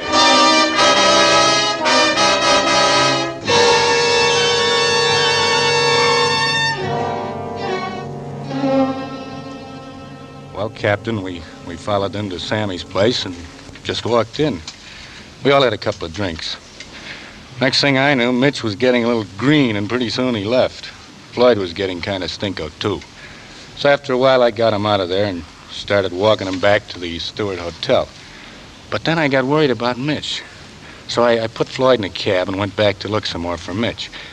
And that's when I met you, Captain. And you came up to Samuel's apartment even though you saw the police cars outside? Well, how'd I know they had anything to do with Samuel's? You're just a bunch of hick cops down here anyway. You'll never pin anything on Mitch. Not in 100 years. Oh, I'm sorry. I'm just worried sick about Mitch. Did you have any sort of an argument with Samuels? Well, what was there to argue about? Liquor was good. Everything was okay. Had you ever seen him before? No, I told you. I just met him in the bar. I never seen him before. You're sure? Sure, I'm sure. Of course, I've seen a lot of guys like him. Meaning what? Oh, you know. Guys that played it safe during the war. Scrounged around, keeping themselves in civvies. They got swell apartments, swell dames. You know the kind. No, I'm not sure that I do. Just what kind? You know. Some of them are named Samuels. Some of them got funnier names.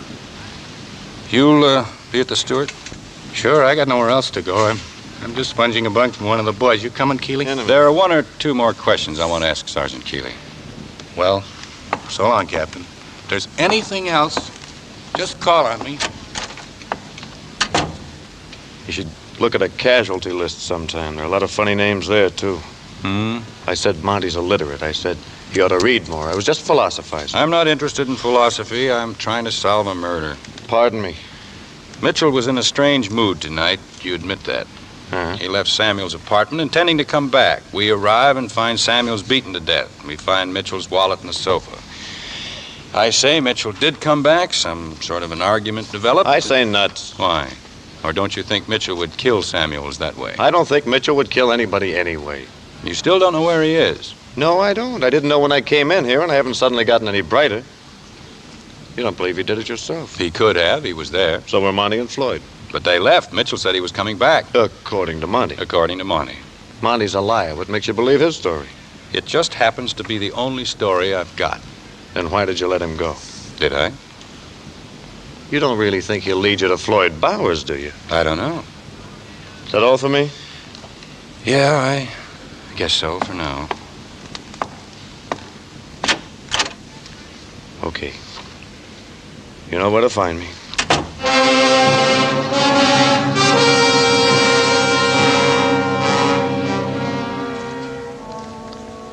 I'm Keeley. You've heard from me already.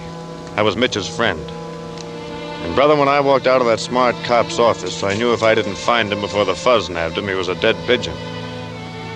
When I got back to the hotel, the lobby was so full of cops and MPs they were dancing with each other. So I rounded up a couple of my scouts, told them Mitch was up to his ears in trouble, and I stationed them around the lobby to keep an eye out for him.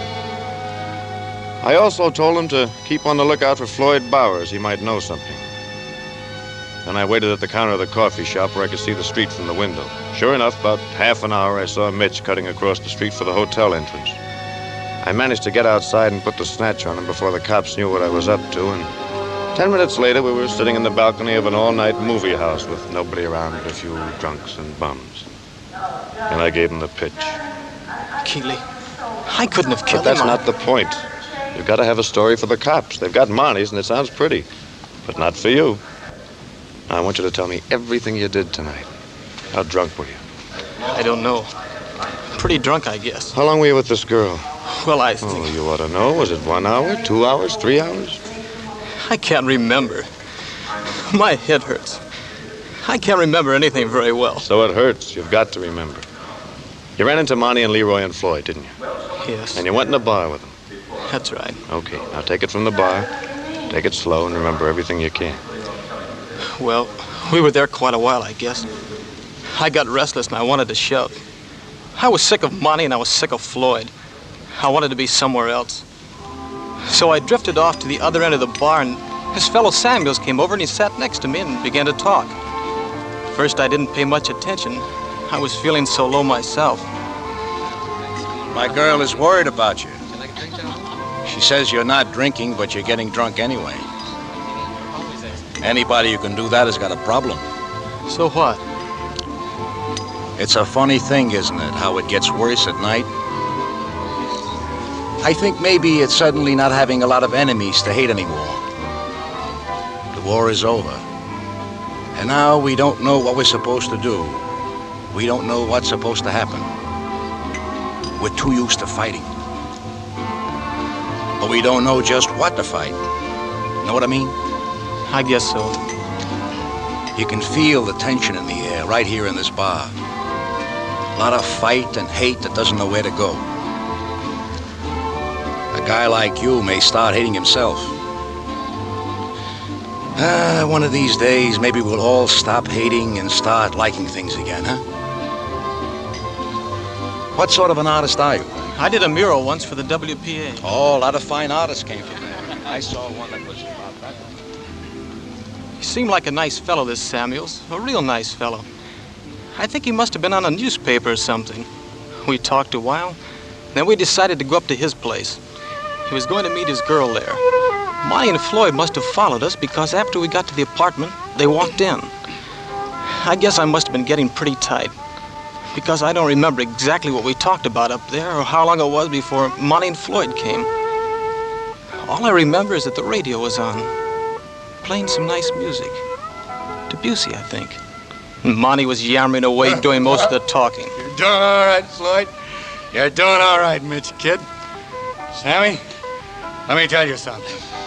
Not many civilians will take a soldier into his house like this for a quiet talk. Is that right, Floyd? That's right, Monty. Well, let me tell you something. A guy's afraid to take a soldier into his house, he stinks. He ought to have the screws put to him. Am I right or am I right? Sergeant, don't you think I asked you a question, Sammy. What was that? You know what was that. Am I right or am I right? You're right, Sergeant. You can say that again. You're all right, Sammy boy. You're okay. Mitch, are you all right? I'm all right. I just need a little air. Can I get you anything? No, I'm all right. I'll be right back. I'm all right. He's all right. You heard him say he's all right. Let's have another round. I'm afraid there isn't time, Sergeant. What kind of a brush is this? What's the matter, Jew boy? Afraid we'll drink up all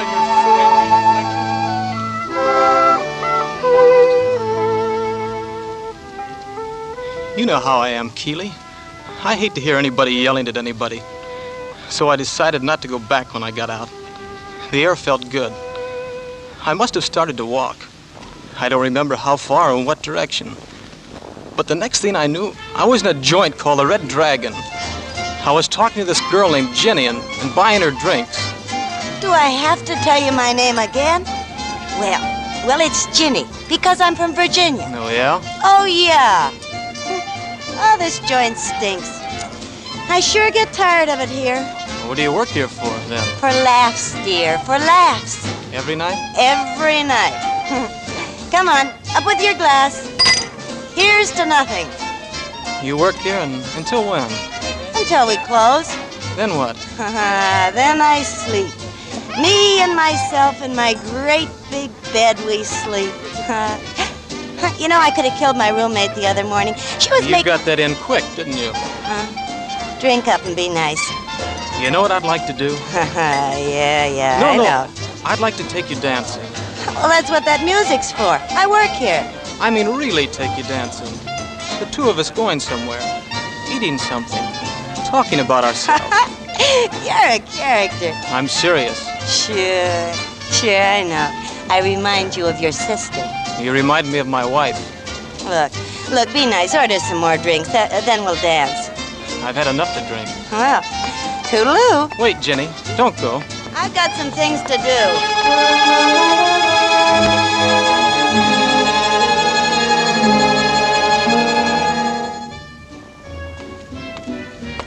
I was looking all over for you, Jenny. What did you leave for? Well, you didn't want to drink. All you wanted to do was yap.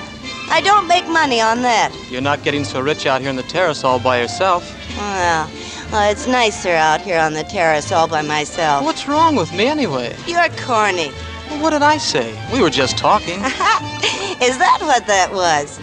You know what I'd like to do? I'd like to take you dancing. You remind me of my wife. What's the idea of saying a thing like that? Well, I'm sorry. I didn't mean to insult you. You know something? I haven't really been dancing for almost 2 years. Why not? Because I haven't. Why? Because I've been working for a living. What do you do when you're not working for a living? I live. How much would you charge to dance with me here? A lot. You're a smooth dancer, Jenny. You're not so bad yourself. It's nice out here. Yeah, you know, this used to be a spaghetti restaurant with tables out here. They don't use the terrace anymore. Say, how would you like me to make you some spaghetti? You mean here? Oh, no, silly. Look, I live at the Regal Apartments on Southern Street. You could wait for me. Well, I won't be there for a couple of hours, but you could sleep or something. Here's the key. Jenny, will you let me kiss you? Oh, you're nice.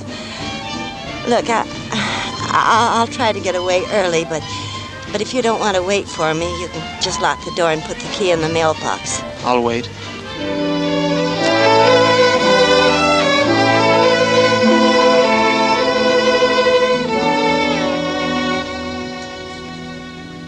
I guess it was a crazy thing to do, Keeley, but it made sense at the time. Besides, I thought I could use a little shut-eye. So I walked around some more, and then I went up to Jenny's apartment. I must have fallen asleep because the next thing I remember, somebody was knocking on the door. How about some light? Sure. Hasn't she come home yet? I don't know. I don't think so. You mean Jenny, don't you? What do you mean? I guess I mean Jenny. Do you belong here or something? Or something. How long you been waiting? I don't know. That's great. Have a cigarette? Thanks. I just woke up. I don't even know what time it is. I've got a key here somewhere. She gave it. I know. I saw you with her at the joint. Oh? Who are you? I'm a man who's waiting for her. Is that all right? Sure. Want some coffee? Sure. I'm a husband. I'm Jenny's husband. Are you? I was a soldier too, but I conked out. Guess you're wondering about this setup, aren't you? I guess I am. Well, ask her about it then. She was a tramp when I married her. I didn't know it at first, but I knew it before we were married. It's one of the reasons I enlisted, to get away from her. But I couldn't wait to get out and come back to her. When I did, she didn't want me. Funny, ain't it? But I still want her. I still love her. How's that coffee doing? I'll be ready in a minute. You know what I just told you? Well, it's a lie. I see. I'm not her husband. I met her the same as you did, the joint. I can't keep away from her. I want to marry her. She won't have me. I see. You believe that? Well, that's a lie, too. I don't love her. I don't want to marry her. She makes good money there. Got any money on you?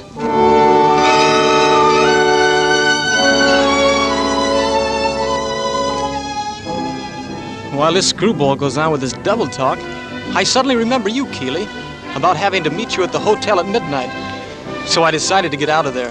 I went straight back to the hotel, and the next thing I knew, you were pushing me around and hauling me off to this joint. Listen, I don't like all-night movie houses any more than you do. But you're in a jam. Now, how long was it from the time you left Samuels till the time you met this Jenny? I don't know. That's a help. How long were you in her apartment altogether? Well, I think... You ought to be kept in a cage. Keeley, what's happened? Is everything suddenly crazy? I don't mean this, I mean everything. Or is it just me? No, it's not just you. The snakes are loose. Anybody can get them. I got them. But they're friends of mine. I think Samuels understood it. Yeah, maybe he did at that. You still in love with your wife? I guess I am. She's still in love with you? That's a screwy thing to ask. Well, maybe it is, but she's here now, or she should be. I've got to figure out how much of this to tell her. Mary? Here? Well, what's she... Don't worry. She doesn't know anything yet. She was coming anyway. Why? To see you. I talked to her this afternoon. Maybe she's here now. She was supposed to be on a plane. Well, you sit tight. I'll go see if I can find her. Keeley, I couldn't have killed this guy, could I? Hey, there's Leroy. I wonder what he wants. Keeley, listen, I found Floyd. Floyd? Where? In a room in a place down on Maryland Street where he's hiding out. He just phoned me and tried to raise some dough for something. He sounded awful scared. You got the address? I don't want to have nothing to do with this. I shouldn't have told you. I don't want to get in any trouble, Keeley. You won't get in trouble. All you have to do is tell us where Floyd is. Then you can go back to the hotel and stay there and forget it. And you, mate, you just keep right on watching the picture and don't move. Don't even move to another seat. You want Leroy to bring you a sandwich or something? No. But, Keeley, where are you going? I'm going to see Floyd Bowers.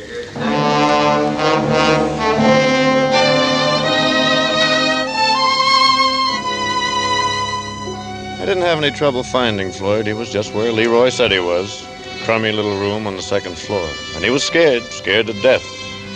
And wanting to get rid of me the worst way. Why? I didn't know then. I talked to him for quite a while, but I couldn't get a thing out of him.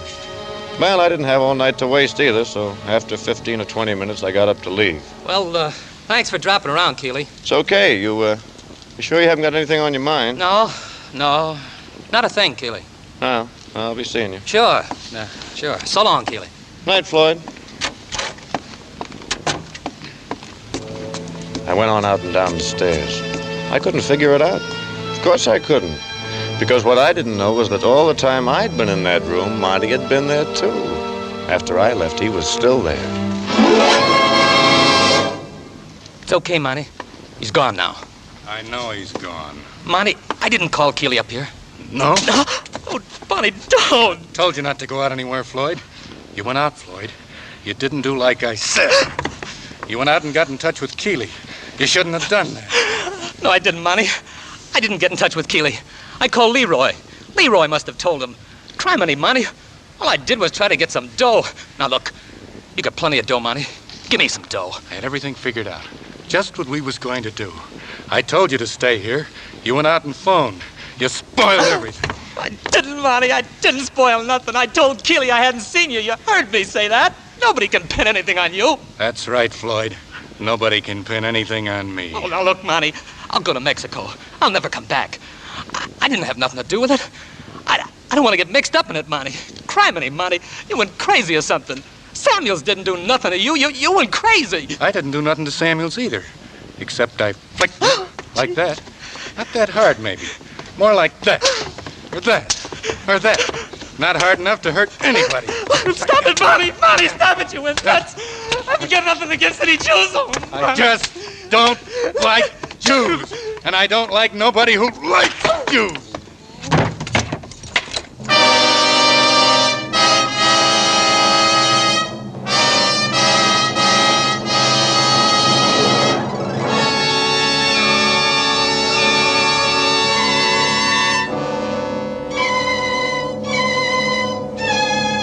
In tonight's full hour of suspense, our stars are Robert Young as Captain Findlay, Robert Mitchum, Robert Ryan, and Sam Levine in Crossfire. Tonight's study in suspense.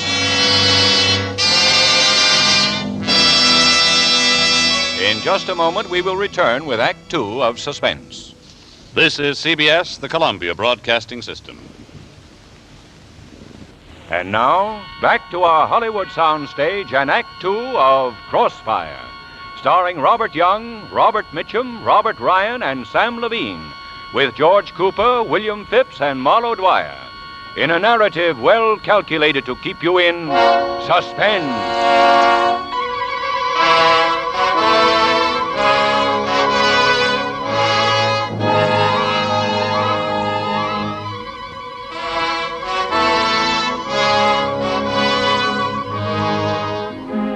Like I said before, I'm just a cop. And by this time, I was a tired cop, dog-tired. I'd been doing a lot of work for the last 6 hours, most of it leading nowhere, because still no Mitchell. But by this time, I had Mrs. Mitchell right in my office. And figuring maybe she might be anxious to see her husband, too, I asked O'Hara to locate that helpful character, Keeley. Okay. And bring him in. Right. Why, here's Sergeant Keeley, Captain. Come on in, Sergeant. Captain Finley was just sending me out to find you. I've been waiting to see him. Hello, Keeley. Mary, what are you doing here? We picked up Mrs. Mitchell at the airport. Oh, well, what do you want me for? Floyd Bowers is dead, Sergeant. Dead? He was alive a couple of hours ago. I just saw him. Well, when I saw him about 20 minutes ago, he was good and dead, strung up by the necktie. I just came here, Captain, to tell you I'd talked to Floyd. If you'd come here right away, Sergeant, as soon as you found out where Floyd was, I could have talked to him myself, and he'd still be alive. You win, Captain. Now, don't you think you'd better tell me where Mitchell is, Sergeant? Why? I don't want anybody else killed if I can help it. You might as well work with me now if you really want to help Mitchell, because you're in custody, in case you didn't know it. I'll listen to anything constructive you have to say, but I won't stand for any more interference. You've got a mind like a dog catcher. Okay, I'm in custody. Everybody's in custody. What does that prove? Except that you've got a big jail. If you want Mitchell so bad, you can go out and find him. All right, I was just hoping there was an easier way. I talked to Mitchell a little while ago. Where is he? I said I talked to Mitchell, Captain. He couldn't have killed Samuels. He didn't go back to Samuels' apartment after he went out for some air. He went straight to a joint where he met a girl. Oh, Keeley. Take it easy, Mary. Mitch was in this girl's apartment for the next couple of hours. What does that prove? It proves he went to a joint and he met a girl. Would a man who's just killed somebody do a thing like that? I'm sorry, Mary. And it proves where he was for 2 hours. Which 2 hours? He doesn't remember. But all you have to do is ask the girl. Who is she? She's a girl. She calls herself Ginny. Mitch knows where she lives. When did he tell you all of this? Just before I went to see Floyd. Did he know where you were going? Yeah. Then he could have killed Floyd himself. He didn't know the address. He could have followed you. Captain Finley, if Keeley tells you where Mitch is, will you let him go, and will you promise to let me see Mitch first, by myself? No, I won't let Keeley go. But I'll let you talk to your husband alone. I'll be waiting outside wherever he is. Please tell him, Keeley.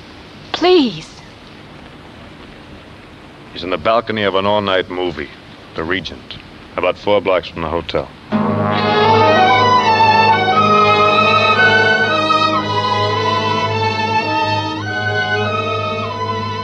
I took Mrs. Mitchell to the Regent Theater and waited downstairs by the popcorn machine while she had her private talk with her husband.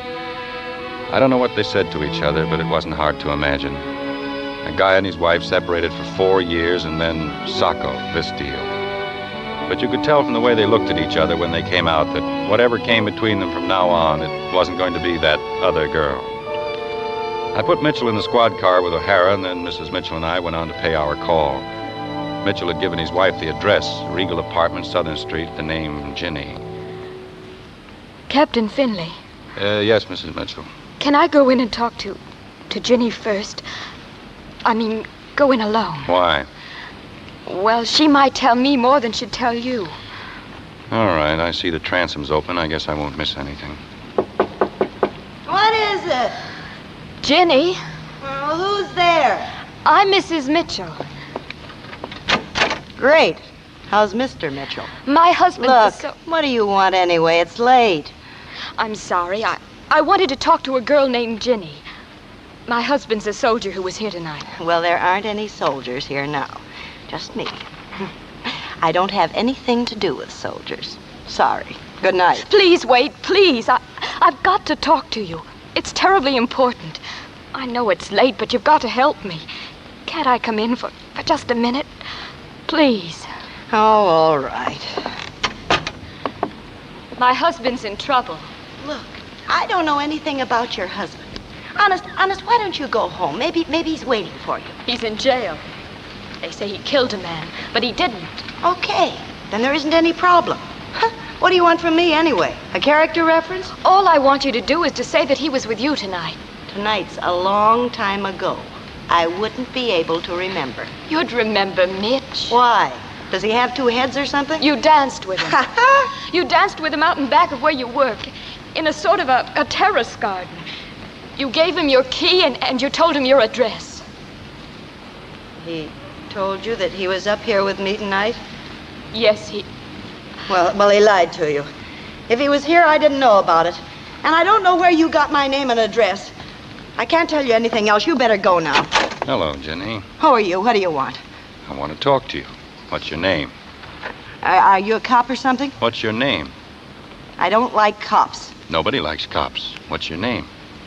Virginia Tremaine. Why? Where are you from? From here? Before you were from here. Pennsylvania. Wilkes-Barre. So what? What do you do? I work. Where? The Red Dragon. Well, what's wrong about working there? Does that make me a criminal or something? Does that give you the right to bust into my house and start asking a lot of questions? Is that where you met Mitchell at the Red Dragon? That's where I meet a lot of people. I never heard of this Mitchell. You live here alone? Sure. Is there something wrong in that? Jenny, the police won't hurt you. He promised me. All we want you to do is to tell the truth. Sit down, Virginia. Now, about Mrs. Mitchell's husband. He's in pretty deep, Virginia. Looks like he killed a man, maybe two. Mrs. Mitchell doesn't think he did, of course, but that's only natural. Jenny, don't you see? I know he was here. He told me. But that doesn't matter anymore. Never mind me. You've got to think of him. Oh, brother. Listen to that. Never mind me. You've got to think of him. Oh, now, isn't that sweet? Isn't that just too sweet? He wasn't here with me, see? He could have been, but he wasn't. He could have come up. I could have cooked him something and we could have talked. And what would have been wrong with that? What's the matter with me being with her precious husband? Does he break or something? Where was she? Okay. Where were you when he needed you? Maybe you were someplace having beautiful thoughts. Well, I wasn't. I was in a stinking gin mill where all he had to do to see me was walk in, sit down at a table, and buy me a drink. And that's all I know about it. I didn't ask him if he killed anybody. Virginia, listen. You're not involved in this murder, so nothing's going to happen to you. That's the first point. Got it? You bet I got it. Okay, now, what time? What time was Mitchell with you at the Red Dragon? I don't know. We found the body of this man, this Samuels, about 10. He'd only been dead about a half hour. So if Mitchell was with you from, say, 9 to 10, he's all right. Tell me the truth. No. Oh, no. I gave him my key. I don't know, maybe 8:30. I liked him. I felt sorry for him. I was sick of the stinking joint. I was going to ditch early, only I couldn't. I didn't get home until 1, well, maybe 2. He wasn't here. He had been here, and he'd gone. He left the key. But I don't know what time. Jenny, is that the truth? I said it's the truth. What do you want me to do? Light up like a Christmas tree? We're wasting our time, Mrs. Mitchell. This isn't going to help your husband. Let's go.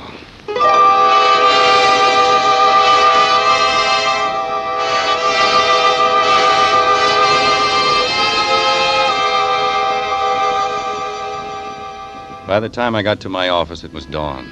Gray and dirty, which is how I felt. Plus disgusted. Mitchell and I were going around in circles. I didn't murder anybody. Why would I murder him? What motive would I have? Maybe you didn't like him. Maybe you hated him. Hate's a good motive. Why would I hate him? I hardly knew him.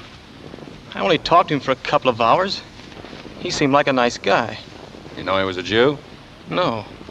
You mean to say you didn't know he was Jewish? No. I didn't think about it. Well, what would that have to do with it? Got Montgomery for you. Yeah, all right. I'll see him in a minute. I'm through here with Mitchell, but I want to talk to Keeley again. Okay, boy. That door, Mitchell, over there. Okay. Here are the papers you wanted from the War Department on Samuels. Oh, He was yeah. hit on Okinawa. Got a medical discharge last summer. Well, let's give a look. Samuels Joseph, ASN 392-32880, Army of the United States. Joseph Samuels was discharged 28 August 1945 upon recommendation of a medical board because of disability from wounds received at Okinawa. So that's our stinking civilian. All right, O'Hara, let's have money. Okay. Come on in, Monty. Okay. You want to see me, Captain? I figured it must be important. I want to help all I can. Yeah, sit down, son. Yes, sir. Sergeant, how did you know Samuels hadn't been in the Army? Huh? When I talked to you early this evening, you were sure that Samuels had never been in uniform. How did you know that? Well, like I said, you could tell. You could see. Those kind of guys got ways of keeping themselves from getting dirty. Why do you ask that, Captain? I was just curious. You know who killed him yet? Yes, I think I do. Was that all, Captain? Didn't you want to ask me something else? No, that's all. I can go now? Yes. Okay, then, Captain. Oh, Montgomery. Yes, sir. You haven't seen anything of this friend of yours, that Floyd Bowers, have you? No, sir, I haven't. I can't figure Well, out let me know when you do, will you? Yes, sir. So long, sir. O'Hara, send Keeley in.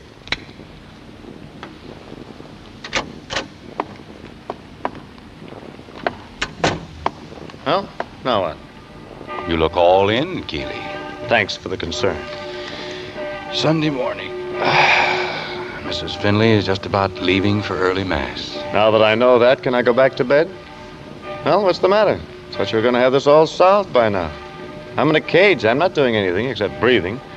You've got Mitchell. You've got your little fairy tale all written. Drunk, trouble at home, can't tell a clear story. Open and shut. What's holding you back? Is that all?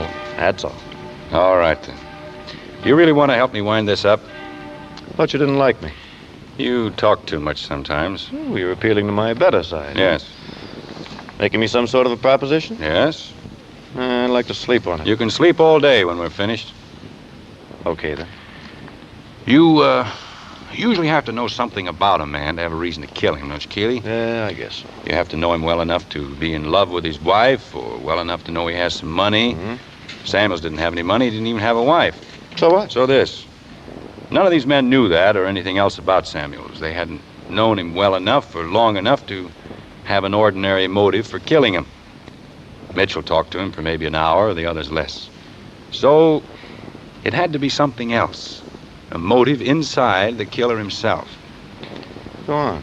The killer had to be someone who could hate Samuels without knowing him, who could hate him enough to kill him, under the right circumstances, not for any real reason, but mistakenly and ignorantly. You interest me, Captain. Well, once I figured that out, the rest wasn't too hard. I looked around at my suspects. I thought back over the answers I'd had tonight. Some of them fit. I knew who killed Samuels. You booked him? No, not yet. I'm taking the chance that you're smart enough to know what I'm talking You about. don't have to draw me pictures. I know what you're getting at. I think you're right. What do you want me to do? Yes, I've nothing on Montgomery, nothing at all. I might never get anything. I want to take a long chance on nailing him quick. How well do you know him? Well, I've tried to like him, but he's not my type. Does he have many close friends? He had one, Bowers. I think he killed him. So do I. What about that other southern boy, Leroy? No, I don't think so. He was in Monty's platoon. But Just how do you think he feels about Monty? You're getting ahead of me.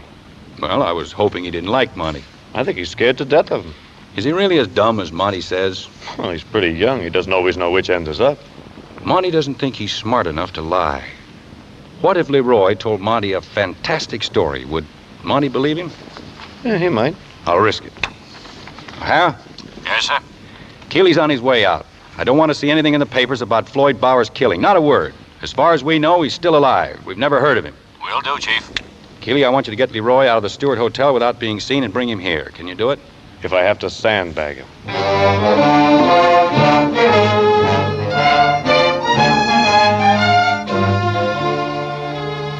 In an hour on the nose, Keeley was back at headquarters with Leroy. But it wasn't going to be easy. Leroy was suspicious and he was scared. It isn't that I don't want to help, Captain. It's... Well, I've never been around with Monty and Floyd much. Monty never wanted me around. He says I'm stupid. I guess I am. Sir, how do you know he really killed him like you say? We don't. That's what we want you to help us prove. Keeley, I told you I didn't want to get in any trouble. You're not going to get in any trouble, and stop worrying about Monty. Captain Finley won't let anything happen to you. Maybe you're right, sir. But I can't think he'd do a thing like that without no reason. He thought he had a reason.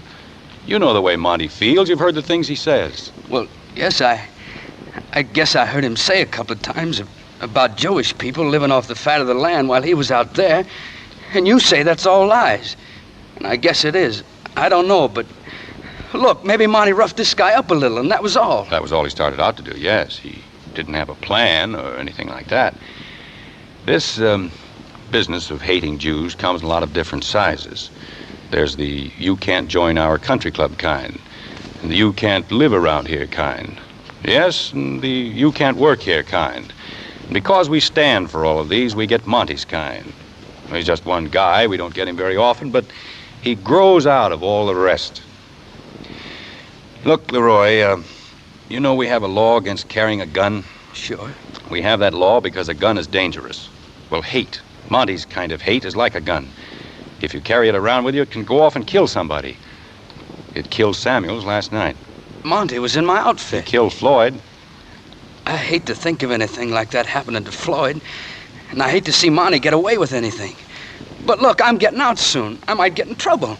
And I don't see this as any of my business anyway. Has Monty ever made fun of your accent? Well, sure, lots of times. Why? I don't know. He calls you a hillbilly, doesn't he? Says you're dumb. He laughs at you because you're from Tennessee. He's never even been in Tennessee. Ignorant men are afraid of things they don't understand. They end up hating them. You get me all mixed up. How'd I know what you're trying to do? How'd I know you aren't a Jewish person yourself or something? You don't? But would it make any difference? I guess not. Well, all right, Leroy, but just one more thing, then you can go if you want to. About 100 years ago in Ireland, the potato crop failed. A lot of Irish immigrants came over here. Their talk was different, like yours, Leroy. They were Catholics, most of them. One of them I knew about stayed in Boston. He thought of himself as just another American, until suddenly one day he looked around and saw that something had happened. It frightened him. Fear and hatred of all Irish Catholics had developed and spread like a terrible disease. He saw he wasn't an American anymore. He was a dirty Irish Mick. He didn't understand. He didn't know what to do. But one day, when a bunch of men attacked his parish priest on the street, he waded in to help him. That night, on the way home from work, he stopped off for a beer. When he left the bar, 2 men followed him carrying empty whiskey bottles. They didn't mean to kill him. They were just going to rough him up a little. They just started out hating, the way Monty started out. But 20 minutes later, my grandfather was dead. Your grandfather? That's history, Leroy.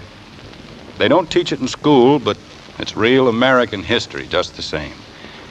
Thomas Finley was killed in 1848 just because he was an Irishman and a Catholic. And last night, Joseph Samuels was killed just because he was a Jew. Do you see any difference, Leroy? Hating is always the same, always senseless. One day it kills Irish Catholics, the next day Jews. It's hard to stop. It can end up killing men who wear striped neckties. Or people from Tennessee. Will you tell me exactly what to say? Yep, I'll tell you exactly what to say.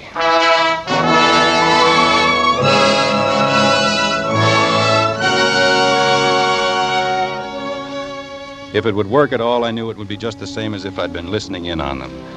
I already knew what Leroy was going to say, and I thought I'd sized up Montgomery well enough by this time to figure him out, too. Leroy cornered him in the hotel washroom while he was shaving. Hiya, Monty. Hiya. You heard about everything that happened, Monty? Uh-huh. I heard they got Keeley and Mitchell and they're holding him. I guess it's a good thing I left the bar when I did, or I'd be mixed up in it, too. Floyd didn't have anything to do with it, did he, Monty? Knock it off. What's the matter, Monty? Monty, no kidding. Floyd couldn't have done it, could he? Floyd wouldn't bump anybody off, would he? I don't know. He sure acted funny when I saw him last night. When did you see him? I saw him after. After what? After all that happened. He wants to see you, Monty. He asked me to tell you he wanted to see you. He did? Honest, Monty, I didn't know whether I ought to tell you or not. You don't want to get mixed up in anything anymore than you are, but he was acting crazy, Monty. He gave me a crazy thing to tell you. He said, tell Monty the necktie wasn't any good. What do you mean by that, Monty? What was this you saw, Floyd, Leroy? How did you happen to see him? He called me and asked me to come over to where he was. Where was he? Some old place down on Maryland Street, on the second floor. Let's see, I wrote down the address. What did I do with it? It was on a little piece of paper. Must be in my other pocket. Gosh, Monty, Floyd was really acting crazy. He said you shouldn't come today. He said to come tonight before 10. Well, here it is. 404 Maryland Avenue. That's it. Huh? Will you go see Floyd, Monty? Will you give him some money? I wouldn't say anything about this if I was you, Leroy. Understand? I wouldn't say a word to anyone.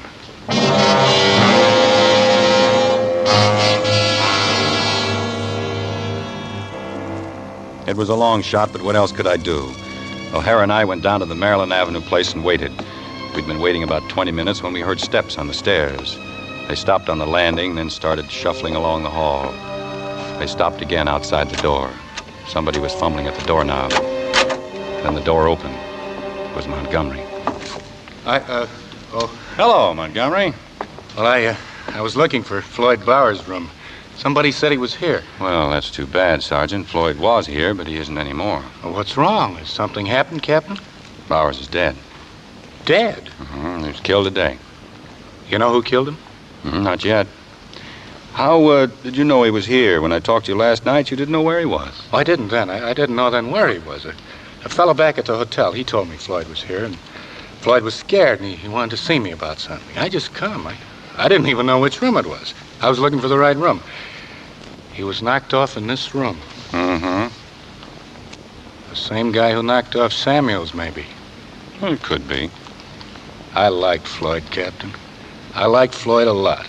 I naturally came to help him. This fella said he needed some dough for something. Well, you should have come right away. Well, this fella said, Floyd said not till tonight. I figured if Floyd said that, he must have got a reason. I see. Well, it looks like somebody was stringing you along. Yeah. What was this fellow's name, the one who told you Floyd wanted to see you? Look, Captain, I don't want to be a pigeon, this guy. What was his name? Leroy something. He was a friend of Floyd's. Maybe you remember me mentioning him. Yeah. You, never been to this house before? No. I never been here before. I never even been in this part of town. I didn't know which room it was, except it was on the second floor. Like Leroy said, I was looking for the right door. Seems like you have a lot of trouble with doors, Sergeant. First time we met, you were looking for the right door. That's right, sir. But you knew the address. You knew which house to come to. Sure. Leroy, give me the address. Was it written down on a piece of paper? Yeah. Do you still have this piece of paper? Yeah, I guess so. Here it is. Let me see it. Okay. I'll have to arrest you, Montgomery. Why would you arrest me, Captain? What would you arrest me for? For the murder of Samuels and Bowers. Well, you're kidding, Captain. I never even been here before. Why, You didn't look at this paper carefully. This is the address of the house next door. I wrote it down myself. You made a mistake, Sergeant. You came to the right house anyway. Gee, Captain, you got this all wrong. Just let me explain. You see? Look out, Chief. The next thing I knew, I was on the floor and O'Hara on top of me. Montgomery hit him so hard he bowled me over like a 10-pin. Then O'Hara was up, going down the stairs after him, and I was over at the window in time to see him come out onto the street. I tried to get the window up, but it wouldn't budge. I smashed the glass with the butt of my gun, then I took aim. Montgomery! Stop! Montgomery!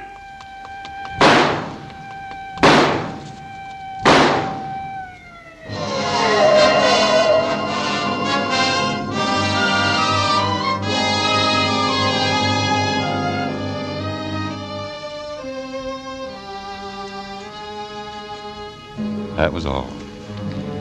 By the time I got down to the street, Montgomery was dead.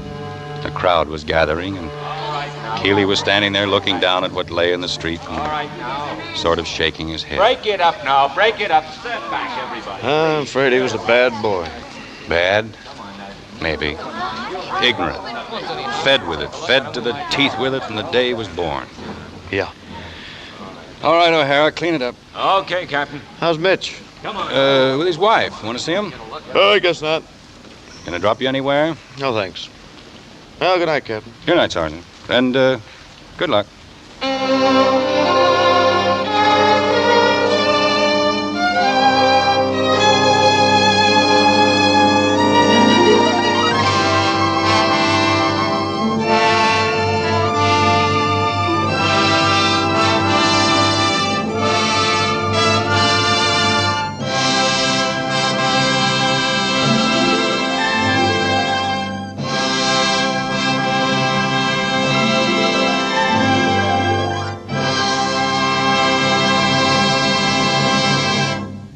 Our sincere thanks to a wonderful cast. To Robert Young, who was Captain Finley, Robert Mitchum in the role of Keeley, Robert Ryan, who played Monty, and to Sam Levine as Samuels. To George Cooper as Mitchell, and William Phipps as Leroy. To Marlo Dwyer as Ginny, Julie Bennett as Mary, Bill Johnstone as O'Hara, Bill Lally as Floyd, and Louis Van Rooten as the man.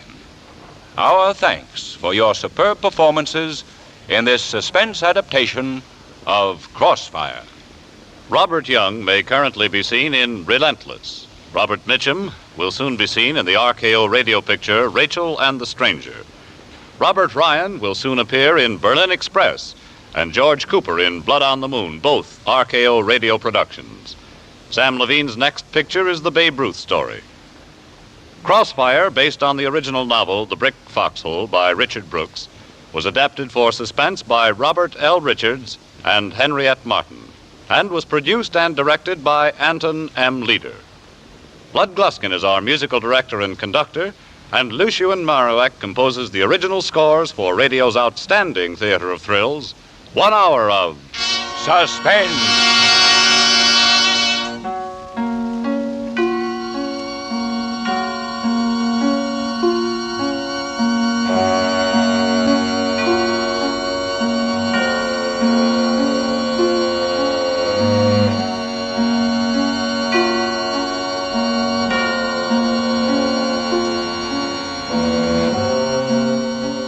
This is CBS, the Columbia Broadcasting System.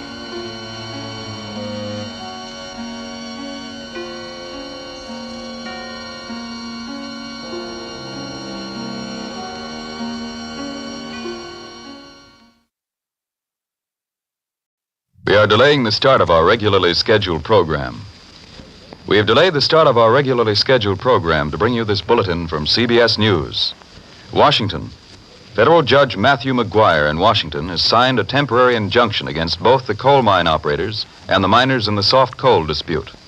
The injunction orders the coal miners to go back to work at once. This bulletin has come to you from CBS News. We now resume our scheduled program.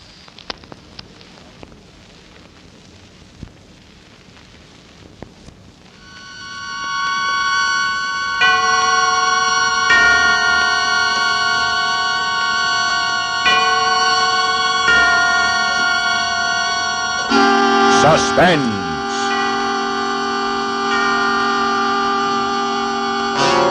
Radio's outstanding theater of thrills brings you an hour, a full 60 minutes of suspense.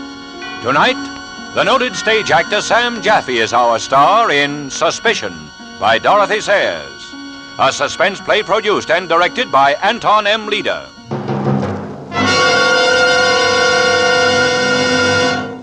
It is very quiet in Hammersmith, the western metropolitan borough of London.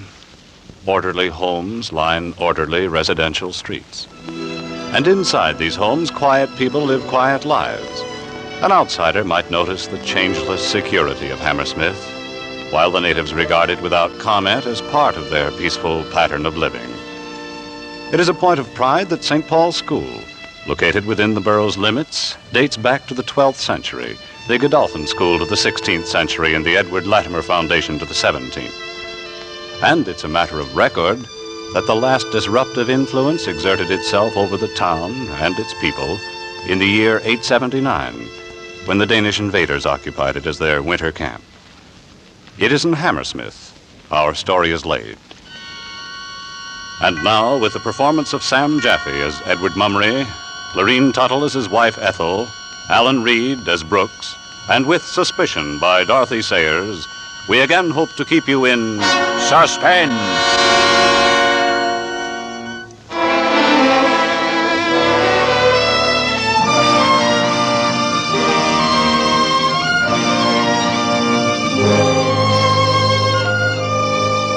My name is Edward Mummery of Hammersmith. I'm 48 years of age, fair of complexion, agreeable, I believe, as to disposition. I have my business, real estate, in the city, which I run together with my partner, Mr. Harold Brooks. I have my own home. I occupy my leisure hours with gardening, and I've just been married. That is, practically just. 6 years, to be exact. My wife, Ethel, is the most brilliant thing that ever happened to me. These are the outward facts.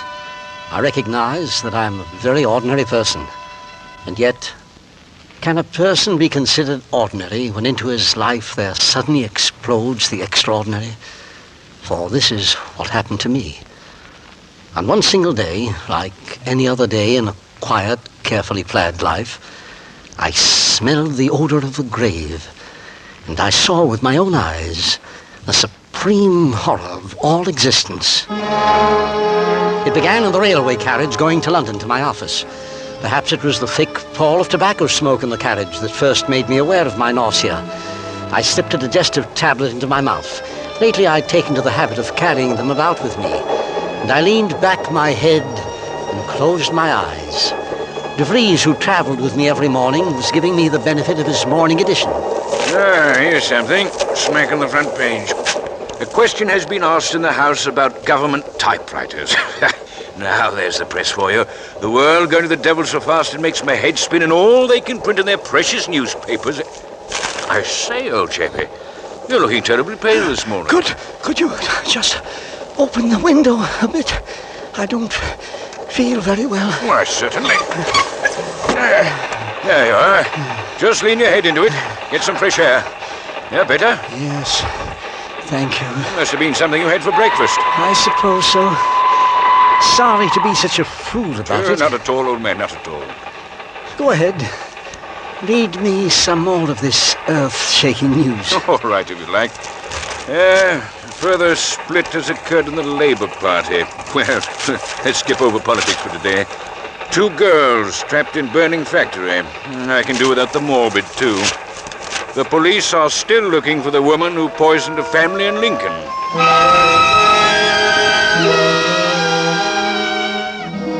I took a tram to my office, gritting my teeth against this nausea that had me dizzy and trembling.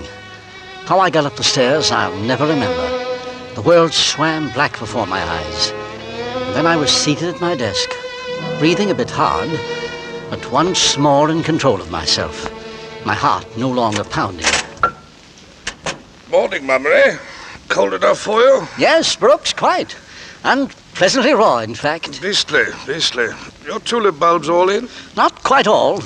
As a matter of fact, I haven't been too well lately. Oh, too bad. Bulbs ought to go in early. You're lucky, living in the country. You want to take advantage of it. How's the missus? Thank you. She's very much better. Glad to hear that. Very glad. I hope we shall have her about again this winter as usual. Can't do without her in the Drama Society. I'm sure you're very kind. I mean it. By Jove, I shan't forget her acting last year in Romance. She and young Welbeck positively brought down the house. Yeah, she was good, wasn't she? Yeah, Welbeck's were asking after her only yesterday. She'll be up and around again soon. The doctor says she mustn't overdo it. No worry, he says. That's the important thing. She's to go easy and not rush about or undertake too much. Quite right. Worry's the devil and all. I cut out worrying years ago, and look at me. Fit as a fiddle, for all I shan't see 50 again. You're not looking altogether the thing, by the way. Oh, a touch of dyspepsia. Nothing much. A chill on the liver, I suppose. That's what it is. Is life worth living? Depends on the liver. Yes. Well, we'd better be getting to that Lee Cephalopods. I have it right here. Oh, by the way, I suppose your wife does know of a good cook, does she? I doubt it. They aren't so easy to find nowadays. In fact, we've only just got shooted ourselves. Well, I promised the Phillipsons I'd look around. Their girl's getting married. That's the worst of bringing young girls in to work for you. I said to Phillipson, you mind what you're doing, I said. Get somebody you know something about. You may find yourself landed with this poisoning woman. What's her name? Andrews. Don't want to be sending wreaths to your funeral yet a while, I said. He laughed, but it's no laughing matter. What we pay the police for, I simply don't know. Nearly a month now, and they can't seem to lay hands on the woman. All they say is they think she's hanging about the neighborhood and may seek a situation as cook. As cook, now, I ask you. There was a theory in the papers that she'd committed suicide. Don't you believe it, my boy. That coat found in the river was all eyewash. They don't commit suicide, that sort don't. That sort? These poison maniacs, cunning as weasels, that's what they are. Well, I hope they catch her before she tries her hand on anybody else. As I told Phillips... Then you think this Mrs. Andrews did it? Of course she did it. You've been following the case, haven't you? Looked after her old father, and he died suddenly. Left her a bit of money, too. Then she keeps house for an elderly gentleman, and he dies suddenly. Now there's this husband and wife. Man dies, woman taken very ill. Of arsenic poisoning. Cook runs away. Then you ask, did she do it? I only thought it might be a coincidence. I don't mind betting that when they dig up the father and the other old bird, they'll find them bung full of poison, too. Once that sort gets started, they don't stop, you know. What is the matter, Mummery? Mummery, let me call you a doctor. No, just some water. Yes, all right. Wait a minute. There you go. Slowly now. That's all right. Now hold your head. Thank you. Thank you, Brooks. You sure you're all right? Yes. All right. My dear fellow. Don't mind telling you, you gave me a start. I thought I was losing you here and now. It's only my stomach. Nothing serious. Well, hold on a moment. What did you have for breakfast? I don't know. The usual. No. Now tell me. We'll get to the bottom of this. Well, then, brown bread, bacon, eggs, just the nicely set kind. Coffee, made as only Mrs. Sutton can. Mrs. Sutton? Oh, that's your new cook. She's a real find. I'm terribly thankful for her. Yes, I can imagine. Your wife down with a nervous breakdown must be a blessing to have someone capable running the house. That's right. Ethel hasn't been at all fit, poor child. I don't want you to mention it to her, Brooks. She gets upset so easily. I don't want her worrying about me. Of course not, Mummery. Isn't it odd, Brooks? What's that? This photograph of that Mrs. Andrews. Oh, you mean in the newspaper? She looks like such a sweet, motherly-looking woman. Take care, Mummery. From the way your stomach's acting up, I'd say this poisoner and your precious Mrs. Sutton are one and the same. That's hardly a joke, Brooks. As a matter of fact, if there were the slightest resemblance, I'd be terrified. But this Mrs. Andrews looks so angelic. She's got a bad mouth. Look to the mouth, Mummery, before you trust your fellow man. That's where the true story is written.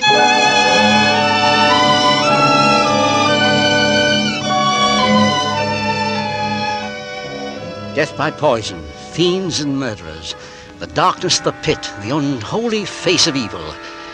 These are things we read about. These are horrors we get at second hand through fiction and films. But they do not really happen to people like me, a suburban gardener or real estate broker. And that was a comfort. If I were to go through life without any great distinction, at least I should avoid any great terror. So I told myself as I left the office for lunch. I was a little nervous to begin with. So I had some boiled fish and a custard pudding. The wrenching pain seemed gone entirely, and I became positively lightheaded as the bogey of illness and doctor's bills ceased to haunt me.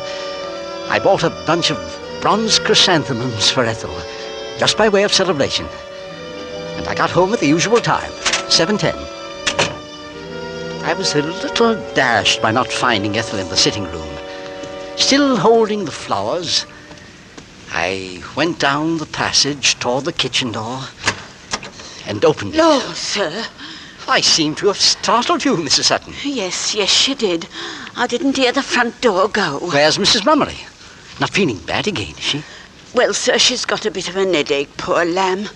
I made her lay down and took her up a nice cup of tea at 4:30. I think she's dozing nicely now. That was very considerate, Mrs. Sutton. Oh, it was turning out the dining room that done it, I think. I asked her not to overdo, but you know how she is, sir. She gets so restless. Can't seem to bear to be doing nothing. Yes, I know. She's such an active little person. This illness is very hard on her. Well, I'll just run up and have a peep. Shan't disturb her if she's asleep. Want me to put the flowers in a vase? No, I'll take them up to her first. By the way, what are we having for dinner? Well, I had made a nice steak and kidney pie. Oh, pastry. I don't know. You see, Oh, you'll find it beautiful and light. And it's made with butter, sir. You haven't said you found lard indigestible. I'm sure it'll be most excellent. It's just... Oh, well, you see, Mrs. Sutton, I haven't been too well lately. Something of a stomach upset. Is that so? Yes. Do you have any idea what it might be? Oh, I'm sure it's nothing out of my kitchen, Mr. Mummery. No, I'm sure it isn't. Well, I believe I'll live through it. Steak and kidney is just fine. Now I'll run up and look at my wife. I tiptoed up and opened the door carefully. At first I thought Ethel was asleep. She lay snuggled under the eiderdown and looked very small and fragile in the big double bed. And she didn't look at all well. It wrenched my heart to see her face so pale and wasted, and the doctors couldn't seem to find her ailment at all. What could be the insidious disease that had done this to her? Nervous breakdown, they called it. But I wasn't satisfied with that. It must be something more. I came closer, and she stirred on the bed and smiled at me. Hello, darling. Hello, sweet. How are you? I got tired and headachy, and Mrs. Sutton packed me off to bed. You've been doing too much. You know what the doctor said about resting. Yes, I know. It was foolish of me. Oh, Edward, such lovely flowers. I thought it would cheer you up, Ethel. A little spot of color. Darling, you are good to me. And I can't have been much fun for you lately. Really, I could cry. Ethel. Don't tire of me, Edward. I'll get well, I promise you. Of course you will. Oh, that's funny. Me tire of you. Then hand me my robe and I'll come down with you. Much better stay in bed, dear, and let Mrs. Sutton send your dinner up. Oh, but I want to be with you tonight. I've got to be firm with you, Ethel. If you don't take care of yourself, you won't be able to go to the Dharma Society meetings.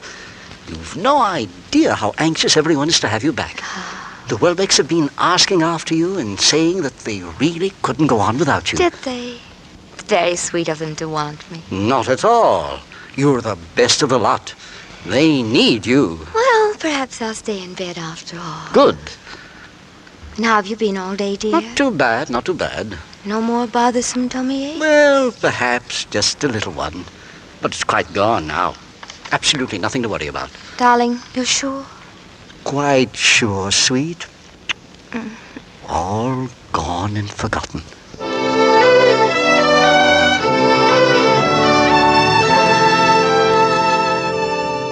I experienced no more distressing symptoms that night or the next day. Following the advice of a newspaper expert on the subject, I took to drinking a great deal of orange juice. The results were wonderful. It was as though I had never known pain in my life. The next night, we retired early. I fell asleep almost at once and slept the deep and dreamless sleep of a child until about 3 in the morning. Then I was awake, for it had come back. Ethel! Ethel! Wake up! Please, wake up! Ethel, help me! What's that? Edward, darling, what's the matter? What is it? I think I'm dying.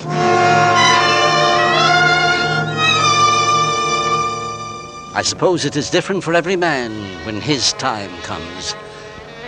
For myself, I can only say that it was like sinking, as though my body were an insupportably heavy weight, plummeting down into the soft, icy ground, sinking deep, deep, deep into the black regions of the earth.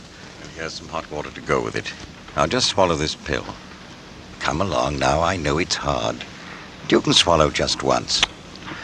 There you are. Goes to work in a jiffy. I dare say you're feeling better already. Thank you, Doctor. Now then, Mrs. Mummery, just a few questions, please. What did you have for dinner? But that's what's so baffling.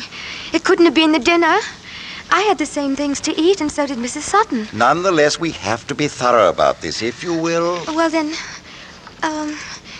big stratas and a milk pudding. Oh, yes, brown bread. You're sure about that? And before we went to bed, Edward had a large glass of orange juice, according to his new regime. Aha.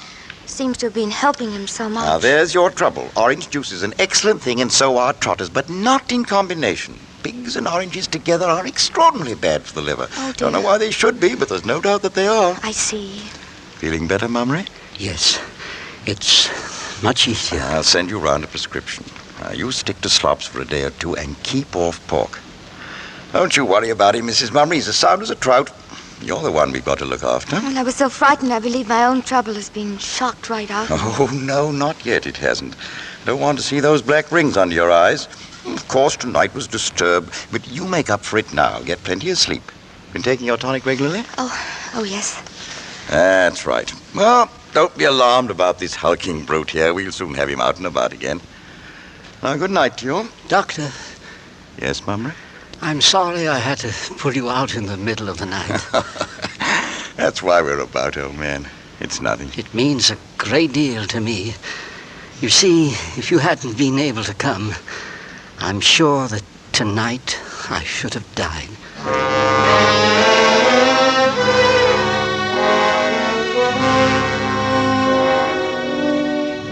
My diet was bread, milk, and beef tea for the next 3 days. On Saturday afternoon, though I still felt seedy, I managed to stagger downstairs. Brooks had sent a few papers down from the office for my signature, and afterwards, Ethel sat down with me, and we ran over the household accounts together. Then we have the butcher settled. That's right. The baker. Right. The dairy. Right. The coal merchant. And the coal merchant. All finished. Then there's Mrs. Sutton. Oh, I'd almost forgotten. This is the end of her month, you know. So it is. Well, you're quite satisfied with her, aren't you, darling? Yes, rather. Aren't you? She's a good cook, and a warm, motherly old thing, too. Don't you think it was a real brainwave of mine engaging her like that, on the spot? I do indeed. It was a perfect providence, her turning up like that, just after that wretched Jane had gone off without even giving notice. I was in absolute despair. It was a little bit of a gamble, of course, taking her without any reference. I suppose it was. But if she'd been looking after a widowed mother, you couldn't expect her to give references. No. What is it, darling? Why do you say no like that? Well, the truth is, I felt a bit uneasy about it at the time. Oh. I didn't like to say anything because we simply had to have somebody. Well, I didn't much like it either, but after all, it has worked out so well. We're perfectly happy with her now, aren't we? Yes, dear. But just for the record, it occurs to me that we might write to the clergyman back in the parish. You should be able to give her a reference. I'm sure he's an excellent clergyman. But he couldn't tell us anything about her cooking. And cooking, after all, is the chief point. All right. And we are satisfied with her cooking. Then here's a month's wages from Mrs. Sutton. I'll tell her she's passed with flying colors. And by the way, dear, you might just mention to Mrs. Sutton that if she must read the morning paper before I come down, I should be obliged if she would fold it neatly afterwards. Oh, darling, darling. What an old fussbuck you are. But she does fuss it up pretty thoroughly. And by the way, the pages that she folds back, And by the way she folds it back, I can tell that Mrs. Sutton is following this poison case as avidly as I am.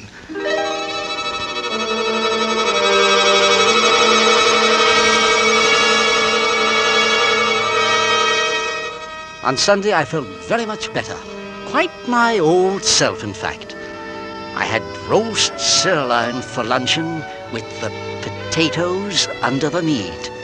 In Yorkshire, pudding of delicious lightness, and an apple tart to follow. After the 3 days of my invalid diet, it was a real pleasure to savor the crisp fat and the underdone lean. I ate carefully, moderately, but with an almost sensuous enjoyment. And then, over coffee, while Ethel was still toying with the food, I took up the newspaper and turned to the account of the woman poisoner. Are you still following those horrible murders? Yes, my dear. Whatever makes you so morbid, Edward? I find it very interesting, Ethel, to see what human beings are capable of doing. I suppose it is interesting. Thrilling, too. Because it's so far into the kind of lives we lead here in Hammersmith. Yes, it's just like a fascinating fairy tale. I say. What is it? Why, Brooks was right. Right about what? They've gone and dug up Mrs. Andrews' father and her former employer. Oh, Edward, please. And sure enough, they were both found full of it. Lung full of poison.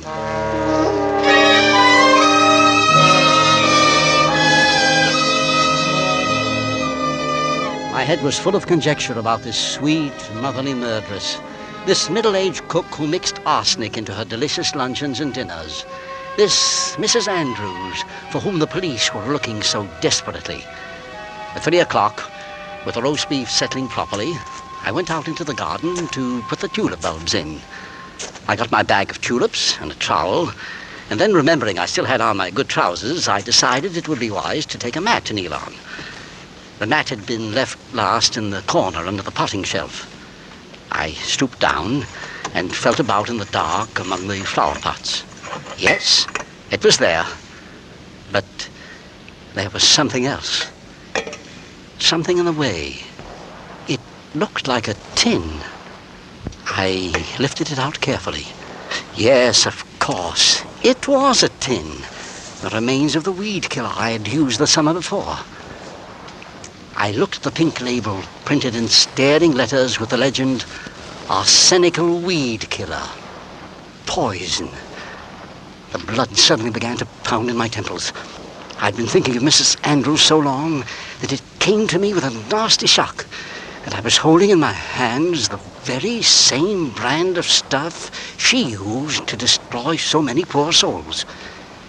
It gave me the distinctly unpleasant impression that by owning some poison myself, I was directly in touch with important and ghastly events. I smiled a little at myself for being so foolish. And then I noticed that the stopper had been put in very loosely. Now, how did I ever come to do a thing like that? What a stupid fool. It would just serve me right if all the goodness had gone off it. Besides, it was so very dangerous to leave it loose like that. I took out the stopper and squinted into the can. It seemed to be about half full. Then I rammed the thing home again and gave it a sharp thump with the handle of the trowel for better security. After that, I washed my hands carefully at the scullery. I am a man who does not believe in taking risks.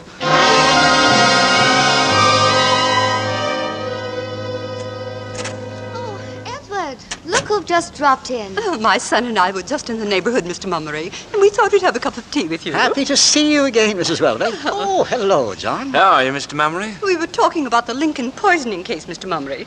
That is, I seem to have been doing all the talking. Oh, tea's ready, Mum. Thank you, Mrs. Sutton. Just put it by me. I'll pour. Very good, Mum. Will that be all? That'll be all, Mrs. Sutton. Thank you. Oh, not at all, Mum. Milk and sugar, Mrs. Welbeck? Only some lemon, please. You'll have milk and sugar, John. Oh, thank you. I see you've remembered. Edward? Thank you, my dear. I can't help prattling on about it, but there's been nothing else in my head ever since the first of these murders. I mean, now just take me. You, Mrs. Welbeck? Yes, I'm about her age, this Mrs. Andrews. Oh, I see. And yet, when I look into my own heart and ask myself whether I could take a human life in cold blood, well, as a matter of fact, I suppose I could. When it comes down to that, I suppose we all could. Why, if you live long enough, you're bound to run across a few people you'd love to see dead and underground. And if you're pushed far enough, I suppose you simply up and do it. Except that I shouldn't use poison. I'd be apt to find some more forthright way of dealing with it. Mother, you're letting your tea get cold. Oh, so I am, darling. Thank you. You know, I tell myself that I'm a strong-nerved person. In fact, my husband tells me the same thing all the time. And still, the thought that this poisoner is running around loose in our neighborhood gives me a chill. I confess it's a rather delicious chill, but nonetheless I'm uneasy, too. Oh, we've seen her picture, of course, but it's not much of a help. It could be almost anyone. Oh. And now when you stop to think Those about Forsyth cuttings, Mrs. Welbeck. I beg your pardon? I remember you wanted some cuttings. If you care to come down to the garden, I'll get them for you right now. Oh, I'd adore to have some. They'll fill out my garden so beautifully. Do let's go. Ethel had been getting more and white and tremulous as this horrible woman ran on with her cheerful horrors. As we rose to go, I noticed a relieved glance pass between Ethel and young Welbeck. Evidently, the boy understood the situation and was chafing at his mother's tactlessness. Mrs. Welbeck and I went outside together, and I selected and trimmed the cuttings for her. Oh, Mr. Mummery, if I only had your skill and patience. Why, you've made for yourself a true Garden of Eden here. It's so nice of you to say so. And your gravel paths, they're so thoroughly immaculate. I simply cannot keep my weeds down. You need a good weed killer, that's all. There's an arsenic preparation on the market that does wonders. That stuff? No, thank you, Mr. Mummery. I wouldn't have it in my place for £1,000. I'm afraid there's no other way to rid yourself of weeds. Oh, but it's so foolhardy, so dangerous to have poison around. It seems to me you're simply opening your doors and inviting trouble. It's not as bad as all that. We keep it well away from the house. But the slightest carelessness... We are not careless people. Except that... Except that what? I just remembered. I have been a bit careless. I found the stopper to the can loose just this afternoon. It was unforgivable of me. There, you see? That's how accidents begin. From something as simple as that. You're fortunate you don't have any little children poking around. I suppose we are, Mrs. Welbeck. I suppose we are.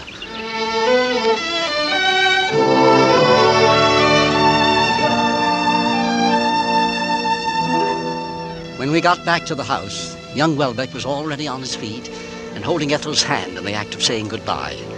He was a good boy, anxious to get his mother out of the house with tactful promptness.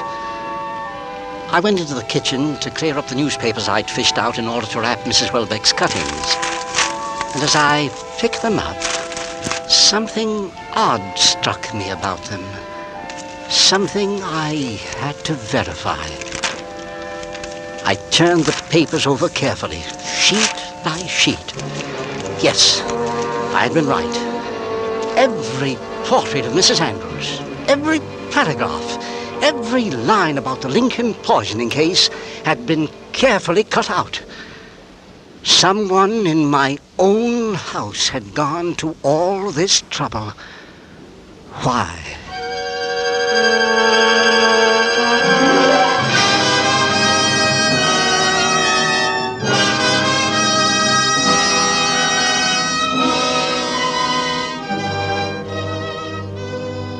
In tonight's full hour of suspense, Sam Jaffe stars as Edward Mummery in Suspicion by Dorothy Sayers. Tonight's study in Suspense.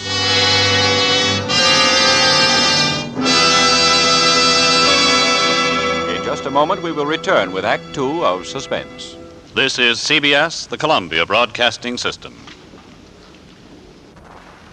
And now, back to our Hollywood soundstage and Act Two of Suspicion, starring Sam Jaffe with Lorene Tuttle and Alan Reed in a narrative well calculated to keep you in suspense.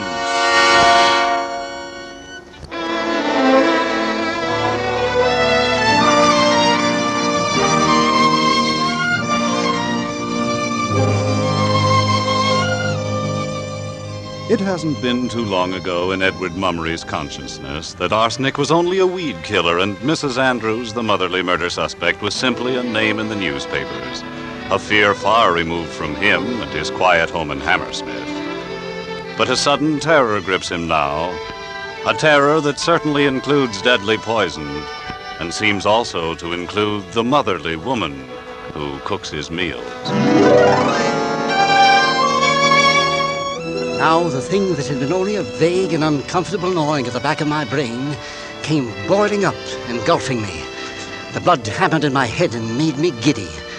There was a curious cold lump in my stomach. Someone in my own household. That night, I couldn't close my eyes. I had to tell someone about this awful suspicion, but there was no one to tell. Not Ethel, certainly in her condition. And so I kept it within myself until I reached town next day and could talk to Brooks. Now take hold of yourself, Mummery. Let's not jump to any conclusions. I'm not, Brooks. I'm only asking questions that must be asked. Very well. Let's examine the facts once again. If only I had a picture of Mrs. Andrews. Well, we're publishing plenty of them only last week. I know. I've tried to recall those pictures. I've tried so hard. But I don't seem to have a very good visual memory. I suppose we could get hold of one at the library. They keep files, you know. You remember you showed me her picture here at the office one day last week? Yes, that's right. And how was it I described her? Motherly, wasn't it? Yes, motherly. That seemed to be about all you could say of her. I've been counting up the time since that poisoner, Mrs. Andrews, disappeared. It comes to just a little more than a month. Yes, that would be my count. Very well, a month.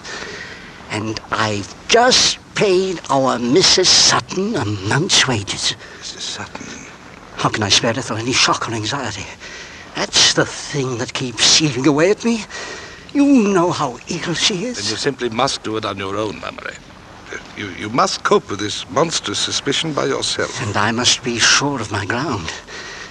Simply to dismiss the only decent cook we've ever had out of sheer blind panic, why, it would be wanton cruelty to both women. If it's to be done at all, it must be done quickly and arbitrarily, without suggesting any of these horrors to Ethel. And then, don't you see, there's something else. If there's anything at all to these terrible suspicions, it means Ethel is being exposed every minute that the woman is in the house. Good Lord. Think of that family in Lincoln. Think of the husband dead. Of the old father dead. You must move fast, old boy.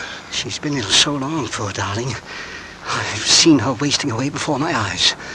Why, Brooks? Why? A nervous breakdown? Why should Ethel be having a nervous breakdown? Or is it something else? Is this woman doing it to Ethel? Slowly. Day by day. Is that what it means?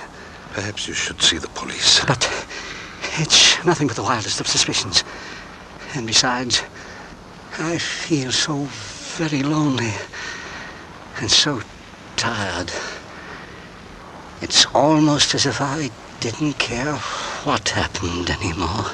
Your illness has taken it out of you. Yes. Too bad you can't discuss it with Ethel. I don't want her to be afraid. But perhaps I will. Perhaps she should know. I say, Mummery. What? These illnesses of yours. When did they begin? I don't know. I think I've always been subject to business attacks, as long as I can remember. No. I mean the other ones. The severe attacks. Well, they began about 3 weeks ago. 3 weeks ago, Mummery? That's right. About 3 weeks ago.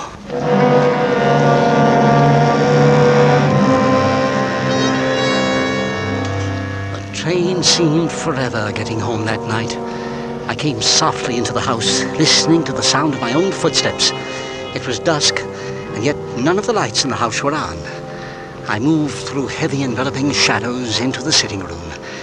Ethel was tucked up in a corner of the Chesterfield, leaning back wearily against the cushions. Good evening, darling. Hello, Edward. You look tired, my dear. I am tired, Edward. I seem to be drained and empty. I noticed you didn't sleep well last night. It was probably that woman yesterday with her talking. Really, Mrs. Welbeck talks altogether too much. All about that horrible case. I don't like hearing about such things. Of course not, dear. And yet... Yet what, Edward? When a thing like this happens in the neighborhood, people will gossip and talk. It would be a relief if they caught the woman. One doesn't like to think... I don't want to think about it at all. It's so hateful. She must be a horrible, perverted creature, this Mrs. Andrews. Yes, quite so. Do you know, I was talking to Brooks about it only today, and he said... I don't want to hear what he said. I don't want to hear about it at all. Of course not, darling. I'm sorry. Oh, Edward, I just want to be quiet. I do so want to be quiet. And so you shall, Ethel. It's all my fault. The doctor warned me not to disturb you like this. Oh, Edward. Edward, darling. There, my dear. Everything's all right. No need for tears. It doesn't concern us anyway.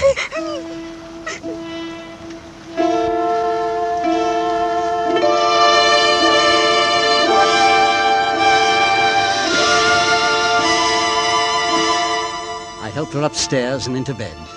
And then when she had stopped sobbing and was at last asleep, I came down again very quietly. I was aware of a reluctance to face Mrs. Sutton, but I had to. A plump-faced woman, her eyes obscured by thick, horn-rimmed spectacles. And what was there about her mouth? The tight lips, the hard chin. What was it Brooks had said about looking first to the mouth? Would you be requiring anything, sir, before I go up? No. Thank you, Mrs. Sutton. I hope you're feeling better, sir. No more of that trouble. Quite better, thank you, Mrs. Sutton. Mrs. Mummery's not indisposed, is she? Why, no.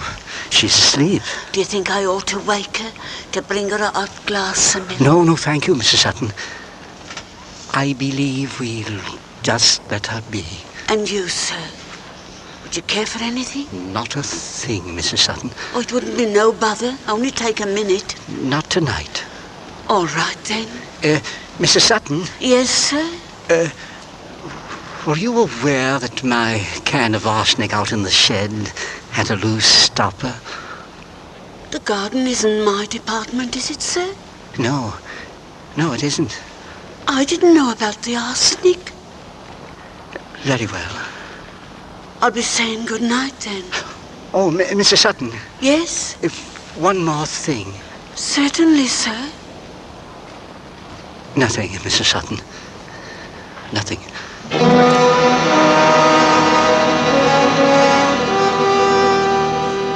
The next few days were the most agonizing of my life. I began the habit of coming down early in the morning and prowling about the kitchen. This only served to make Ethel more nervous. But Mrs. Sutton offered no remark. She watched me silently and with good humor, almost with amusement. And after all, it was ridiculous. What was the use of supervising the breakfast when I had to be out of the house every day between 9:30 in the morning and 7 in the evening? On Thursday night, Brooks persuaded me to go to a little bachelor dinner for a friend who was being married. It was in my district, and we weren't out of there until after midnight. By then it was too late for Brooks to catch a train back to town, so I invited him to come over and spend the night at my place. The household had long since gone to bed. Shh. Yes. Careful, Brooks. I don't want to disturb Ethel. Sorry, old man. Your room is just off here. I think you need a fresh pillow slip. That'll be fine. Hello.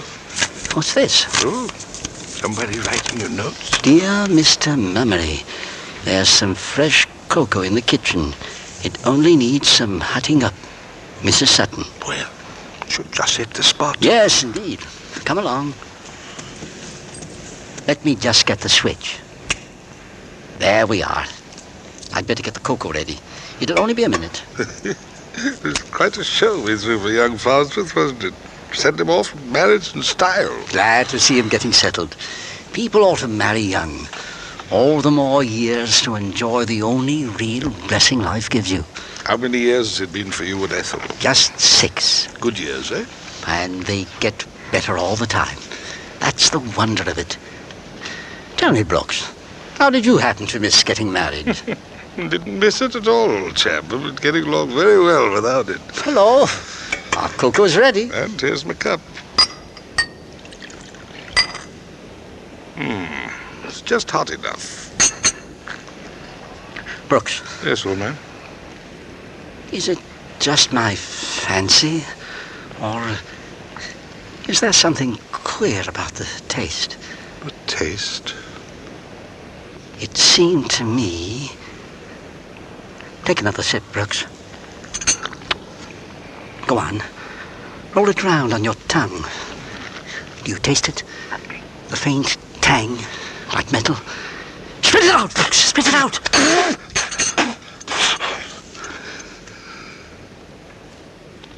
Memory. I don't know.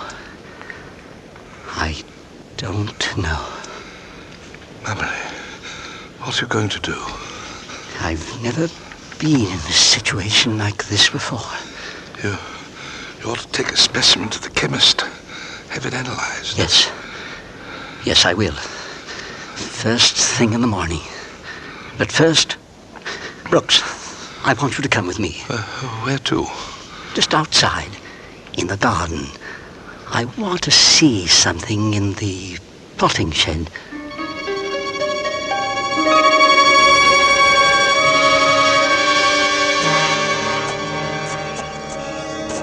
Memory, I can't see a thing. Just hold on to me. We're almost there. All right. This is the shed. Now, just about 4 steps inside. Here we are. Memory, where are you? Just at your feet, old man. I'm stooping down. Oh. Would you be good enough to strike a match for me? All right. Just a moment. There we are. That's fine. Hold it closer. It should be behind these pots here. Yes, it's here. Oh, devil, these things don't burn long. Can you strike another?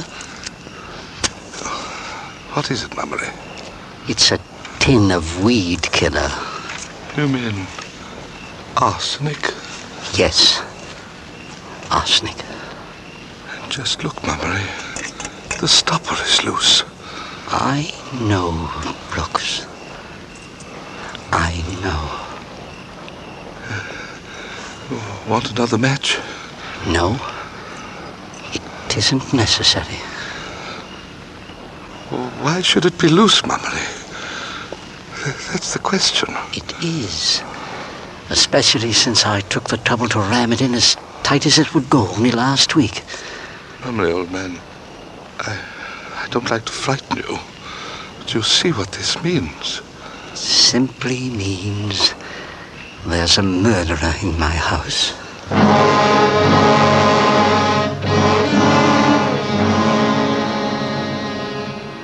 It was there, in that shed that smelled of earth, in my dress suit and overcoat, holding the tin in my hand and facing Brooks in the darkness, that the beast panic seized me in its claws and held me so tight that I could hardly breathe. I felt a sudden impulse to run out into the dark streets of Hammersmith and scream out to the sleeping village the terrible thing I had discovered. Instead, I replaced the tin exactly where it had been. And Brooks and I went back into the garden toward the house. Look, Brooks. See that light? Whose window is it? Mrs. Sutton's. It's terrifying. Is she watching us? I can't tell from here. Where does Ethel sleep? Our bedroom is right up there. Oh, yes. It's dark, thank heaven. If she'd drunk anything deadly, there'd be lights everywhere. She'd call out, just as I did the night I was attacked. Yes, of course. Well, what's your plan? Plan? Yes. Plan. I'll get you off to bed. Yes? Then I'll go into the kitchen, wash out the saucepan, and make another brew of cocoa. I let it stand in the saucepan overnight, just to allay suspicions, don't you see? Yes, excellent. And then in the morning, off to the chemist's. That's right. Remember, you told me last week to move fast. Well, my time's run out. I'm not a man of action, Brooks, but when my life is threatened, when the life of the person I love most is in danger, then I can do it, Brooks. Then I can.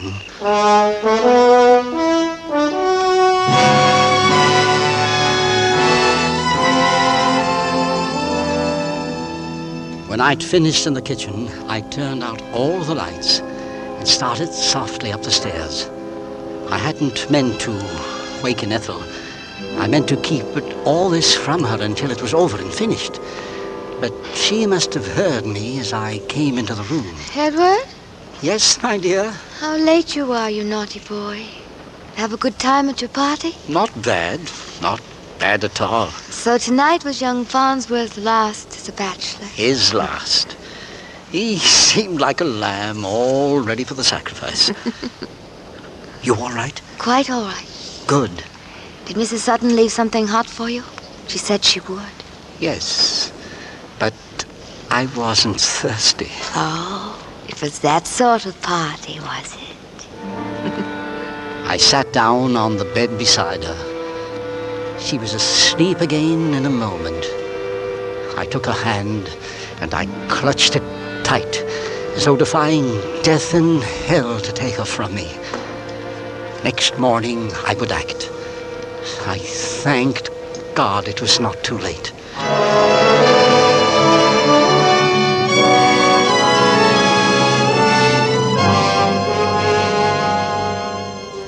At 8 o'clock in the morning, I stood outside the little untidy shop on Springbank, where a weather-beaten sign informed the world that this place of business belonged to B.A. Dimthorpe, chemist.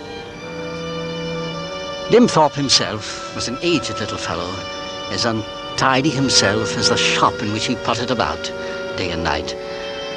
I paused a moment before entering.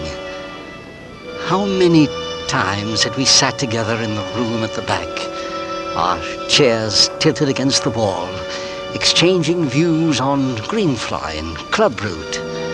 How many lazy evenings we had passed together discussing the passion of our lives, the art of gardening. This morning, I had to see him on another matter, on the new passion in my life. This morning, we should be concerned with the art of murder. Good morning. May I be of assistance? Mummery! Good morning, Dimthorpe. What brings you so early in the day? Another prescription for Ethel?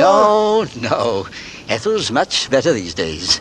It's quite another matter. You'll be late for work, won't you? This is hardly the time to continue the battle of lilacs versus poppies. Dimthorpe. Yes? I wonder if you could do a little job for me. Happy to, if it's within me power. Well, this is very much in your line of work. Well, then, certainly. I have here a bottle. It contains a cup of ordinary cocoa. Cocoa, Mummery? Yes. I was wondering if you'd be good enough to analyze it for me. And, just what is it you want me to look for, I should like you to look for traces of arsenic, if you would. Very well, Mummery. Arsenic? This cocoa was left in a saucepan for me at home last night. I found that it tasted very odd, unpleasant, and metallic. I know, but that's oddly enough. You see, Dimthorpe, I have reason to believe that we have living with us at present the Lincoln poisoner. I dare say you know the case. The Lincoln? Crikey. Oh, but Mummery, how dreadful. I have reason to believe that this woman is attempting to murder both my wife and myself. I think I have proof. Your analysis will be the final one. I shall put everything else aside, Mummery. You may rely on me. I do, Dimthorpe, I do. And may I congratulate you on your prudence and on your intelligence in bringing me the specimen. Thank you. I'll have it ready for you by this evening. And if it's what you think it is, Then we shall have a clear case on which to take action. Thank you, Dimthorpe. This evening, then. Righto. I see I'm to pass a very long day. I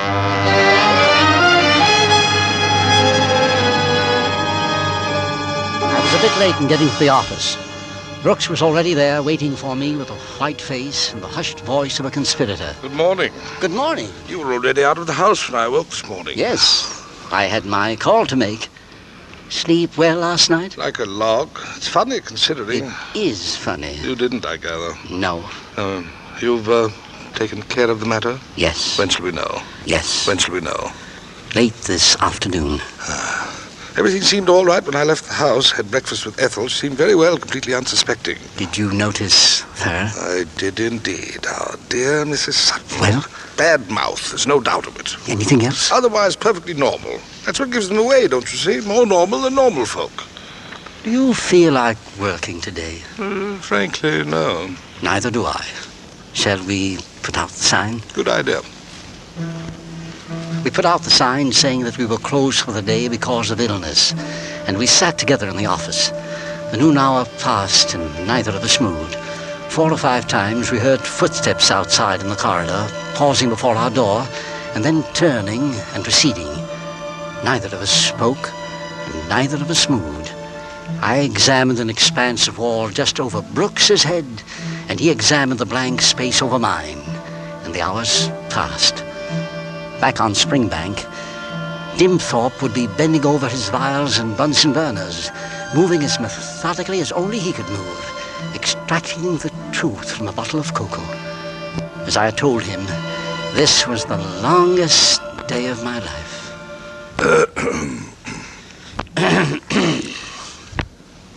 Well, Mummery? Yes. It was 4 o'clock. I couldn't wait any longer. Good luck, old man. Brooks shook hands with me, and I went outside into the afternoon sunlight. I was at Springbank in 20 minutes. Mummery, is that you? It is, Dimthorpe. I'm ready for you. Just come into the back in case we're disturbed.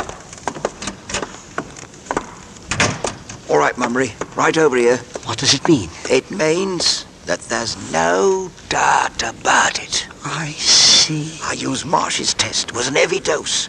No wonder you tasted it.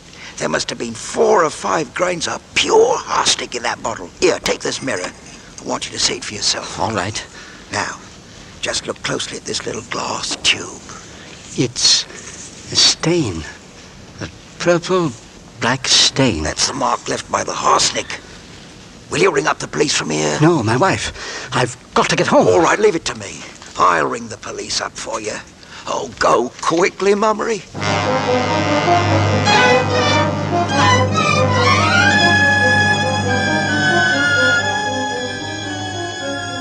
Local train went so slowly and stopped so often. Ethel poisoned, dying, dead. Ethel poisoned, dying, dead. The wheels strummed harshly in my ears.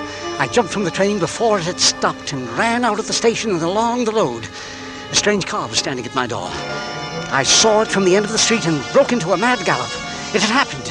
The doctor was there. I was a fool. I was a murderer to have left it so long. Then, while I was still 150 yards away, I saw the front door open.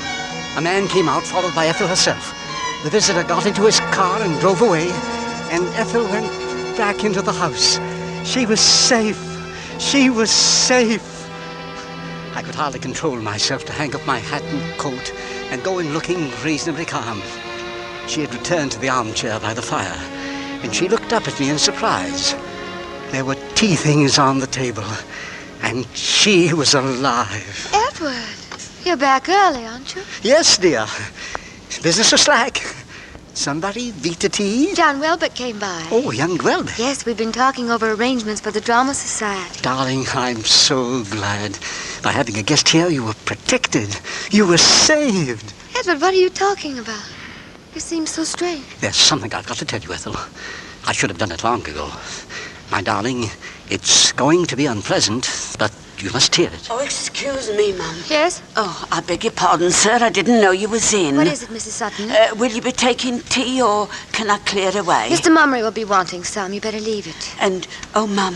What is it? There was a young man at the fishmonger's, and he's just come from Grimsby. Yes? And they've caught that dreadful woman, that Mrs. Andrews. Oh. Isn't it a good thing?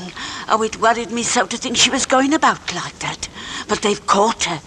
Took a job as housekeeper she had to 2 elderly ladies, and they found the wicked poison on her. Girl has spotted her'll get a reward. I've been keeping my eyes open for her myself, but it's at Grimsby she was all the time. Thank you for the news, Mrs. Sutton. That will be all. Oh, not at all, Mum. But that's wonderful.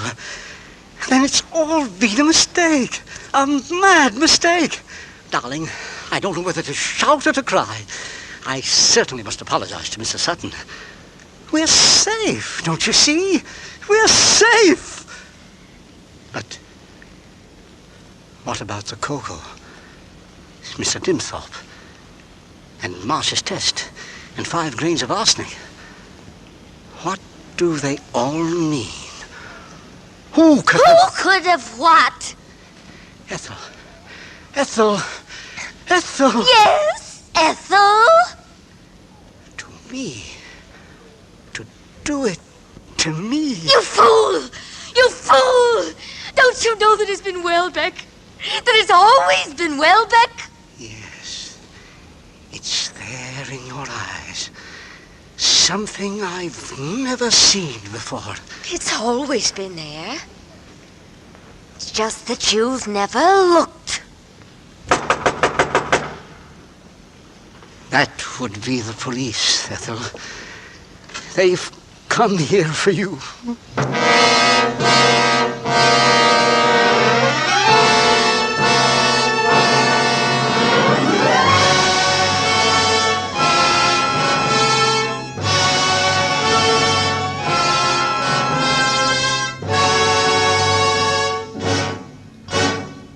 Our thanks to Sam Jaffe for a magnificent performance as Edward Mummery, and to Lorene Tuttle, Alan Reed, and to the entire cast who aroused our suspicion with such effective suspense. Next week, Crossfire. Yes, Crossfire. Robert Young, Robert Mitchum, Robert Ryan, Gloria Graham, and Sam Levine playing the roles they created for the RKO radio picture. A drama of present-day intolerance in an atmosphere of suspense. And with the performances of Robert Young, Robert Mitchum, Robert Ryan, Gloria Graham, and Sam Levine, and with Crossfire, we'll again hope to keep you in suspense. Suspicion by Dorothy Sayers was adapted for Suspense by Irving Ravitch and was produced and directed by Anton M. Leader. Lud Gluskin is our musical director and conductor, and Lucien Morawek composes the original scores. Next week, hear Crossfire, starring Robert Young, with Robert Mitchum, Robert Ryan, Gloria Graham, and Sam Levine on radio's outstanding theater of thrills, 1 hour of suspense. This is CBS, where 99 million people gather every week, the Columbia Broadcasting System.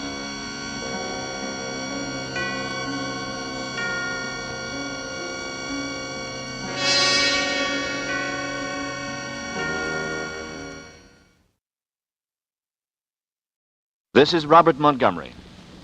I have a new assignment, and I'm very happy about it. During these 60 minutes each Saturday, I'm to be acting spokesman for one of radio's really great entertainments, a program which is a prime favorite with all of us. You have come to know its opening music as the curtain raiser for radio's outstanding theater of thrills. You know it as a show which each week, for 5 years, has brought you first-class story material and exciting performances. You have come to recognize throughout the unique touch of our unique producer, my friend, Bill Spear.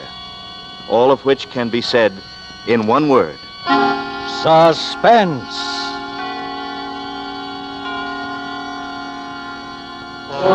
An hour of suspense now.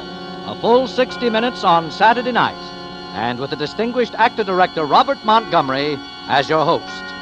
Tonight, Mr. Montgomery also appears as star in The Black Curtain, a suspense play produced, edited, and directed by William Spear.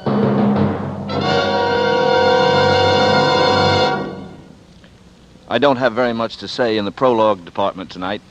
That's because at this premiere of the full-hour show, we're anxious to ring up our curtain. Our black curtain, if you will, without unnecessary delay. Also because tonight I am appearing as an actor. The idea on most Saturday evenings is for me to make you welcome and chat about things you and I are mutually interested in.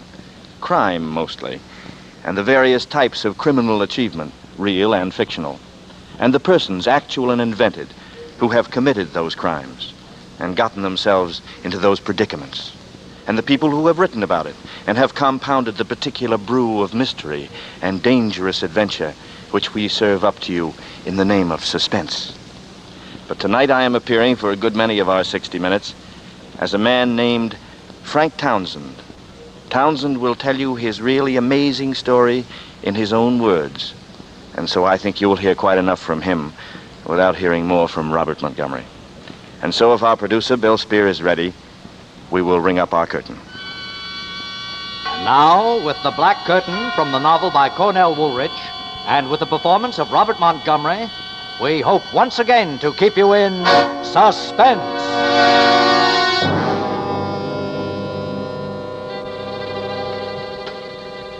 A man is born, he lives out his little life, and he dies. That's the one real break, I guess, that every man can count on. The one thing nobody can take away from him. To be born just once, and to die just once. Every man, that is, except Frank Townsend. Born with no strikes on him, died with 2 strikes on him, and then was born again with 3 strikes on him. Pushed back into life that day on that street. All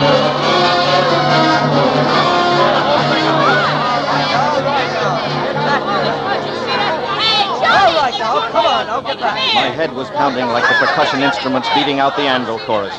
I could hear all the noise and the people milling around. At first, everything was a jumble, sight and sound. Tall buildings, high sky, low faces, spinning and weaving, and bells exploding. All right, get moving now. Let the doc through. Oh, I seen it, officer. I seen it. He was running fast. The whammo clunk. He's growing like an onion with his head down and his feet up. All right. Break it up now. Break it up. Oh, my head. Take it easy now, brother. Just lie still. Who? What are... I'm the doctor. Just lie still. I'll take it easy. Copper! Copper! His wallet fell out of his pocket. A guy grabbed it and he ran. All right, come on, get back. I'll give him a little air. Get back. I'm okay, Doc. I just feel a little... Sure, here. Now, let me help you up. See if you can stand. Thanks. I guess I can talk to him now, eh, Doc? Just a nasty bump on his head. He'll be okay. Huh. Here, let me brush your coat off, sir. Thanks, Doc. My coat? Why am I wearing an Just over... for my report, mister, what's your name and address, huh? Townsend. Frank Townsend. 820 Rutherford Street. Hey, a cigarette. You're still a little woozy, you know. No, thanks. I don't smoke. Well, look, take a couple aspirin. All right, come on, this person. Hey, here's your hat, mister. Thanks, kid. We'll see what we can do about the guy that snatched your wallet. Here's your cigar case. Yes, but I haven't got a... Well, good luck, mister. I'm going to turn in my report. Cigar case? I don't smoke. Oh, it just fell out of your pocket when we lifted you. Yeah, but look at the initials on it. DN. Yeah, same initials like in your hat, see? DN. Yeah, but that isn't my hat. Oh, you got a nasty crack on the noggin, mister, and, well... Wait a minute. I'm trying to think. Where is this? Where is what? This street. This? This is Tillery Street. Tillery? What am I doing on Tillery Street?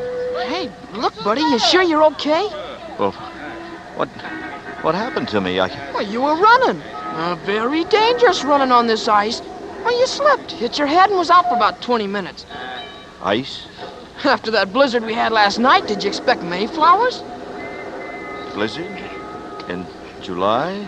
July? Oh, listen, buddy, I got a flash for you. This is December, 1 week before Christmas, 1944. 1940? Oh, don't take it so hard. We all get older. You better get home and get a fast 40 winks. You'll need it. 1944.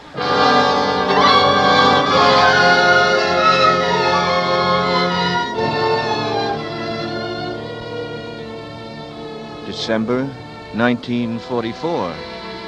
But the last I could remember was July, 1941. 3 years. Gone. Just gone. A black curtain.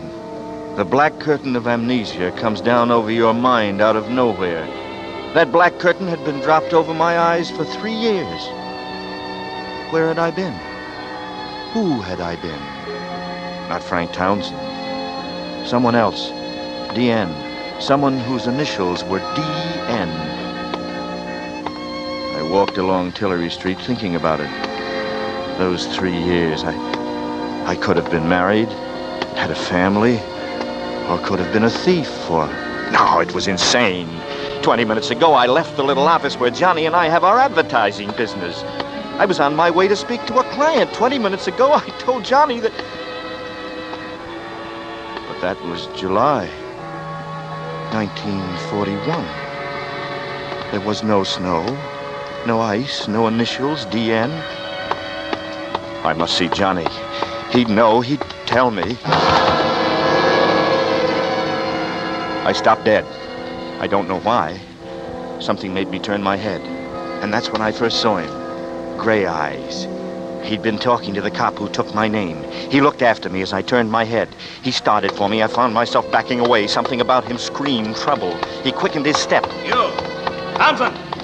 Stop! The sound of his voice sent terror roaring into my skull. I ran. He lunged after me. I saw him come as I rounded the corner, and in his hand he held a gun. He raised it. I ducked my head and ran for my life, for the second life that I'd been born into.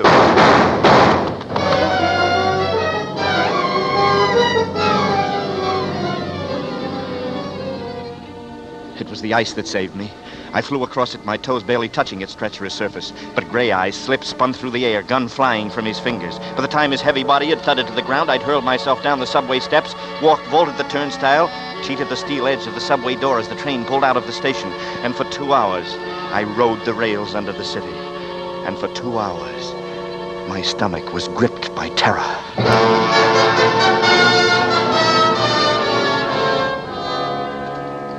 Dusk, and a new snowfall had settled over the city. I entered the sleek lobby of the Greystone building on 34th Street, where Johnny and I had our office. In a few minutes, I'd be sitting across the desk from Johnny. A good bottle between us, and then everything would be all right. Johnny would know what to do. He always knew, ever since we'd been in school together. He'd know how to find out who I'd been, what the initials DN meant, why Gray Eyes tried to kill me. An elevator door slid open, and I stepped into the cage. Floor, please. 10. Pass, please. What? Your pass. I gotta see it. What pass? To go up to the 10th floor. Pass to... But I don't understand. My office is up there. Look, buddy, all I do is run this elevator, not the country. Yes, but Save it. Guard! 2 men came from the rear of the lobby. They were big men. They wore uniforms. The blue trousers tucked into brown puttees, their thumbs tucked into heavy belts that supported heavy guns and heavy clubs. White armbands read SP. They eyed me with suspicion. Now, what's the trouble, mate? 10th floor, no pass. What's your business on the 10th floor, sir? Advertising. I mean, my office is there, and I... you sure you're in the right building? Well, isn't this the Greystone building? You can't have no office in this building higher than the 5th floor. But I tell you, we're my partner and me. We're on the... Nobody's on the 10th floor but the Navy. The Navy? All the way from the 6th to the roof. Why? You kidding, sir? Ain't you heard there's a war on? War? Look, mister, if this is supposed to be funny, you're in the wrong department. What's your name? Look, will you help me, please? My name is Townsend. I have an office here on the 10th floor, advertising Townsend and Gale. Oh, yeah. Townsend and Gale. Well, that folded when the Navy took over. Where's Johnny Gale? He joined the Navy. Where can I find him? Oh, it'll be tough finding, mister. He was buried last month on Okinawa.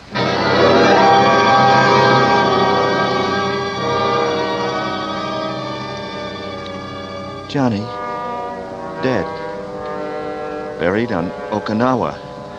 The name meant nothing to me. Only that at Okinawa was buried my strongest link to my past. One slender thread leading back through the years remained. The apartment on Rutherford Street. I started to draw it in,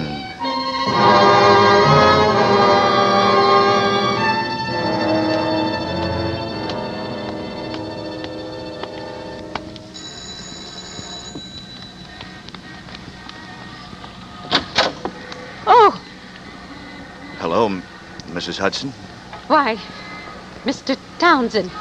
I guess I startled you. Why, no. No, not at all. I was expecting... I mean, I thought Yeah, that you'd... it's been a long time. Not at all. I knew you'd come back, and... Well, your apartment is just where you left it. You kept the apartment for me, huh? After all, Mr. Townsend, you are my favorite tenant, and... come in. Come in. Thank you. You just go right on up, Mr. Townsend. Aren't you going to ask me what happened to me? Hi.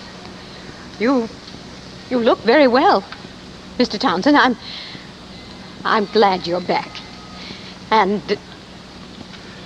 Yes, I'm glad I'm... Thank you, Mrs. Hudson.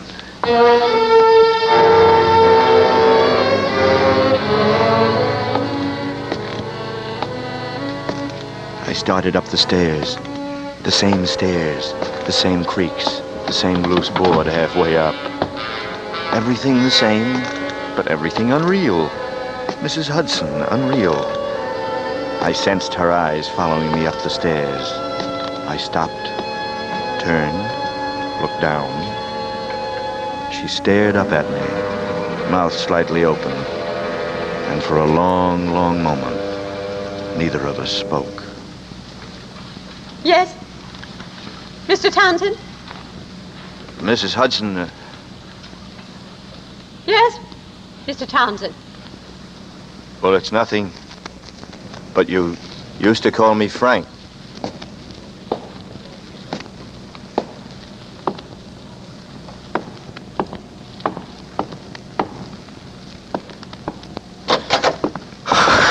Come all the way in, son.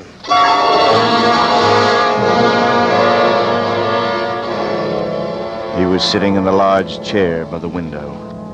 In his left hand, he held a half-smoked cigar. It was pointed at the ceiling. In his right hand, he held a gun. It was pointed at me. It was Gray Eyes. Tillery Street. Just couldn't stay away from there, could you? Well, never fails. What do you want? There's some mistake. Given that harness bull the phony name but the right address. Very unbright. Listen, my name is Townsend, Frank Townsend. So, all right, so we'll bury you under that name. What difference does it make? Bury me? But why? Why? What have I done? Suppose you tell me. Maybe you can make it sound better. If I have to die, all right, I'll die, but I got a right to know why, haven't I? Tell me what I've done. What am I dying for? Stand still. Now, just give me one more excuse, son, and I'll kill you right here and right now. Yeah, that's better. Now just settle back and relax. Now sit down over there. Lean back against the chair. All the way. Now put your hands on your head. And son, just pray that you don't get an itchy nose, because if you even start to scratch it, it'll be the last itch you'll ever feel. Now, while we're waiting for the boys, we'll just sit and chat, nice and friendly like. Anything special you'd like to talk about? No? Okay, maybe I can suggest something. Maybe you'll find the loot an interesting topic of conversation. Sounds promising. The loot. What'd you do with it? I sat with my hands clasped to my head. I didn't dare move. He had the safety catch off, and I knew he'd send a bullet through my head without a second thought. That why you took the chance of going back to Tillery Street? Maybe the doll crossed you up, huh? Sure, you waited all week and she never showed. Maybe she'd like Nothing, it. he said, made any sense to Give me. it to you right here. All I knew was that he expected others Leaves to her in the arrive, clear. and they would take me. With everything. Where? Gray eyes she went even on tipped and me on, where his I voice find you. droning, until I no longer You should cared think what about happened those to things. me. Or why. It's good for your nerves. I think I was beginning to nod. It's not only good when for from your the corner nerves, of my but eye, it's good for your education. I saw the door open slightly. I didn't stir. You Gray guys eyes droned always on. think you'll make it. A man was standing in the doorway behind him. Take the A small man with small hands. We're from Mexico. And he held a All small that. finger up to his lips. we've His got small feet so made much quick, time. noiseless steps. He stopped silently behind the So chair much in which time. Gray Eyes was sitting. Then he raised a small it gun, may take and his us small time, fist but we're... Gray Eyes emitted a small gasp and fell forward at my feet. I stared down at him stupidly. The small man chuckled. I am so small, and yet I have so much strength. It is revolting. I think you killed him. Perhaps. So, you did not expect to see me, no? No. My friend, I did not observe you all these years for nothing. When the deed was done, I knew that your romantic American soul would eventually betray you. Yes, and so I said to myself, Dangler, I said, you must go to Tillery Street. Endure the cold and the wind, but watch, and be patient while you watch. Yes, this I did. And you see, my patience was rewarded. Dangler? Yes, my friend. Tell me, how bad are things? My friend, I will tell you this. The situation for you is desperate, but not serious. I will guarantee safe conduct for you over the border to Mexico. But you must insist that I accept and press upon me when I refuse a fair share of the money. The money? Precisely. Now, what would be fair?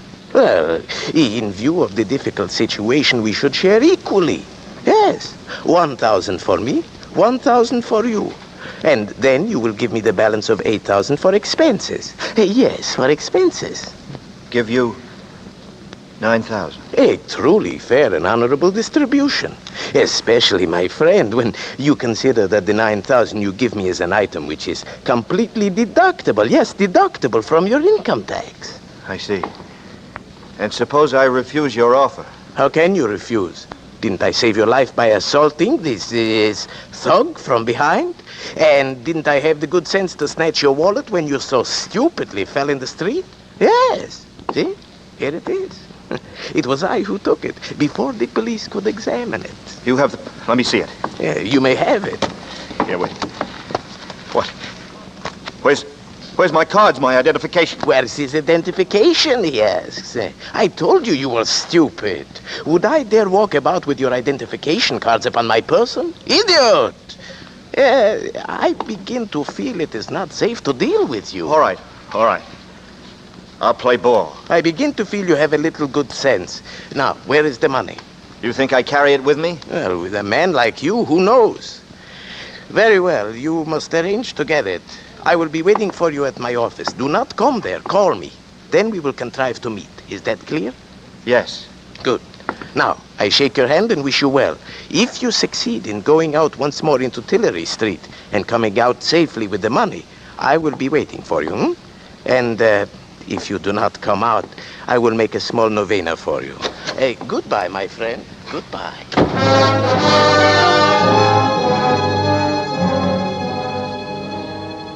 I shut off all process of thought and feeling.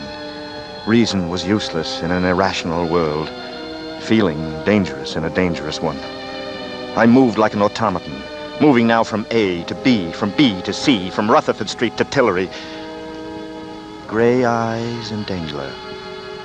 Both had made Tillery Street their point of arrival and departure, and the point of my rebirth. I took the chance that might rent the black curtain and let in the sun, or rent my heart and let out my life. I returned to Tillery Street.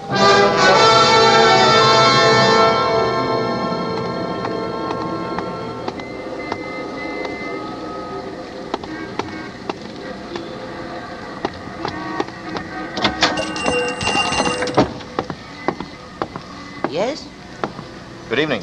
What can I do? Oh, hello, how are you? You know me? Oh, why shouldn't I know you? I couldn't see you under that head at first.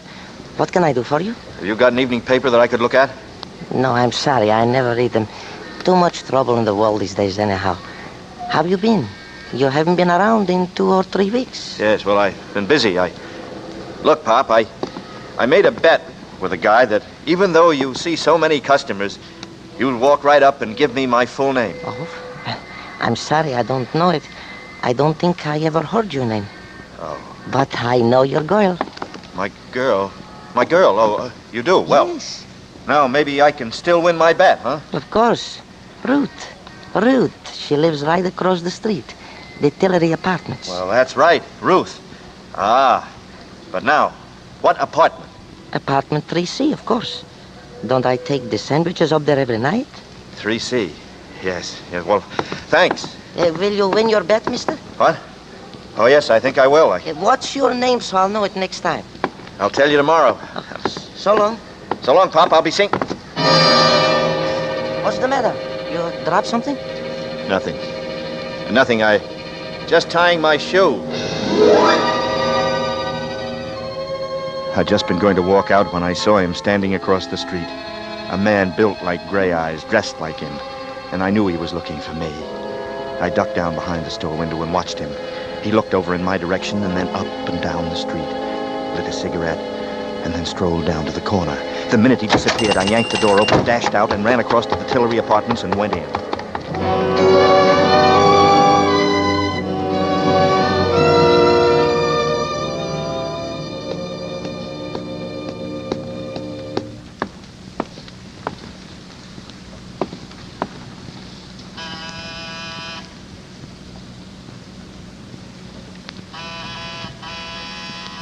Who is it? Ruth? Yes? It's me. Dan! Oh, Danny! What? Get in here. Oh, darling, it's really you. I thought... Hello, Ruth. Oh, Danny, why did you come here? He's been around twice a day. He may be in the neighborhood right now, for all you know. Who? Well, Slattery, of course. Has he got gray eyes? What? Yeah, did you ever see a detective that didn't? Sure, but Danny, what's the matter with you? You're acting so strangely. I just wanted to look at you. You seem so different, so far away. You haven't kissed me. Well, that's easily fixed. Oh, darling, where have you been? All around. Miss me? You know I did. Oh, Danny, do you think we could get away tonight? I've got some money saved up. We could go to Mexico or South America. We could get married. Mr. and Mrs. Daniel Nearing, tour the world. Daniel Nearing. And wife. Sounds plenty good to me. You'll never know how good. We'll get out of here tonight. I'll call up and tell them I'm quitting my job. I'll say I'm sick. All my stuff's here. Nothing's out there but a couple of uniforms. I'll make Ada and Franklin a present of those. Ada and Franklin? Don't you bother your pretty head about those two. Maybe they weren't glad when it happened. Couple of vultures. Goodbye to them. Oh, with your back, Danny. Just think of the money I have, we can... Do you think you ought to have quit your job? I never was cut out to be a nurse. No, you weren't, were you? Any more than I was cut out Any more than you were meant to be a secretary. That's right. I never wanted to be a secretary. I just drifted into it, I guess, and it got on my nerves, especially towards the end, huh? The boss was no cinch to work for. He certainly wasn't. He was a rat. Oh, the whole Dietrich bunch are mean, rotten, the whole family. Yeah, that's right. I'll accept the old man. Oh, the old man. Yeah, I sort of liked him, didn't I? He loves you too, Danny. I think he wished you'd been his son. Poor old man. He's the only reason I've stuck around out there this long. How are things out there? How could you expect them to be? Not very pleasant, huh? Oh, it's been great. Just great. With the questioning and keeping after me, and me sick to my stomach with worry for you. Not knowing where you were, if you were alive or dead. Oh, Danny, it's been horrible. But you're back. With me, and that's all that matters. I just want to forget everything. The Dietrichs, New Jericho. New Jericho, huh? Everything that happened. Like what? Oh, darling, please, let's not talk about it. We're the important thing now. I must know what's going to become of you. Because whatever it is, it means me, too. I I don't know, Ruth. I don't know. I saw Dengler today. Franklin's lawyer? Yeah? Where? He passed me on the street. Did he see you?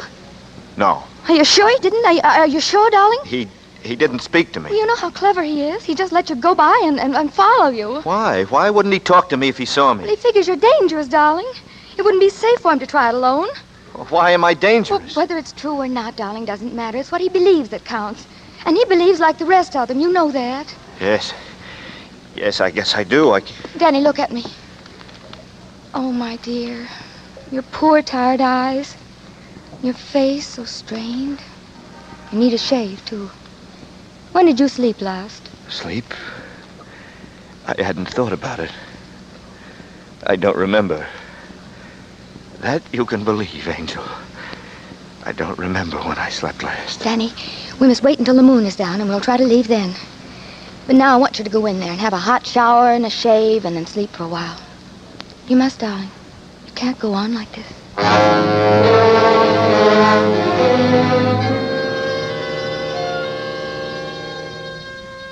I found my way to the bath without making a blunder, and the warm water felt good. I stood under the shower for a long, long time.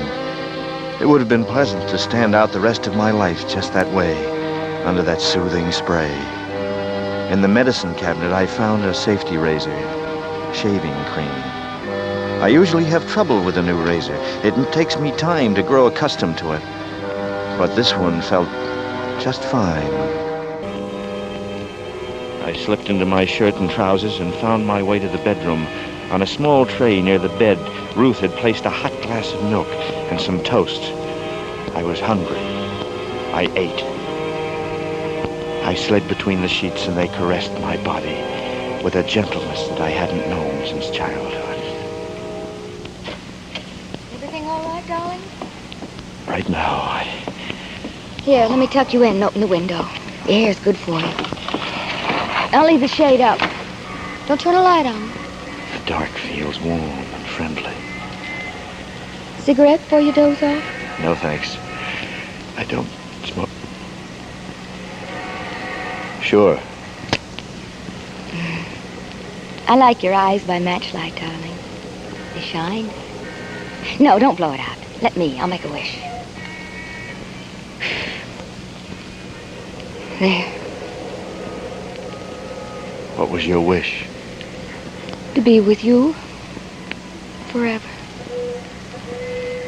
Just to be with you like this. Feeling your dear face, your chin, your jaw. Closing my eyes and still knowing you're here near me.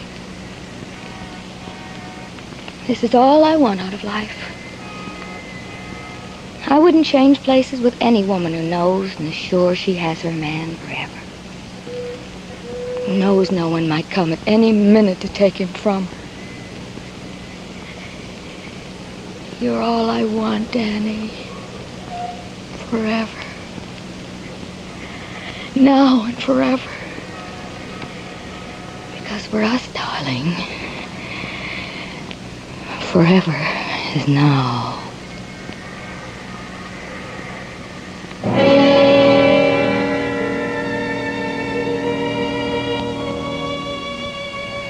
And then I slept. And yet I didn't sleep. The dream held more reality than the bed I was in. The dream held no distortions, no goblin shapes, no complete persons at all. Nothing in it but a pair of feet and a patch of pavement just large enough to contain them. They kept moving forward toward me, towards my eyes, and the pavement kept slipping past beneath them like a treadmill going the other way. It was as though I were moving backwards, away from the feet, and they kept moving toward me, coming toward me. Toes pointed straight at me, remorseless and inevitable. That simple pair of black-shod feet, never at a run, always at the same, even, implacable, persistent walk. The cushioned thud of their incessant fall on the pavement, the rhythm of the walk.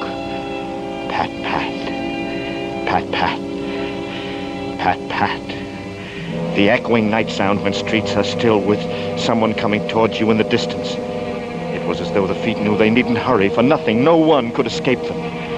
And then slowly they began to gain on me, closer and closer to my eyes. There was no escape. To turn aside and let them go by was impossible.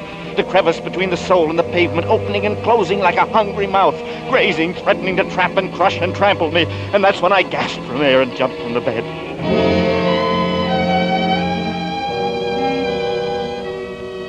Cold sweat poured down my legs and back. I was stifling. The darkness in the room lay over my head like a blanket. It seemed to shut out the air. Still gripped by the terror of the dream, I threw on the light, leaned out of the window, and sucked in huge gulps of cold, clean air. Danny! Danny, get away from that window! Ruth, I just saw he's down there. That man, like gray eyes. Put out the light. I must see if... He's standing in front of the hydrant. He's coming in here, in the building. Did he see you? Ruth, I need... Will you help me? What are you going to do? Go down and face it. I can't stand it. No, you can't. It's better than waiting for it here like this. No, darling, no. You haven't got a chance.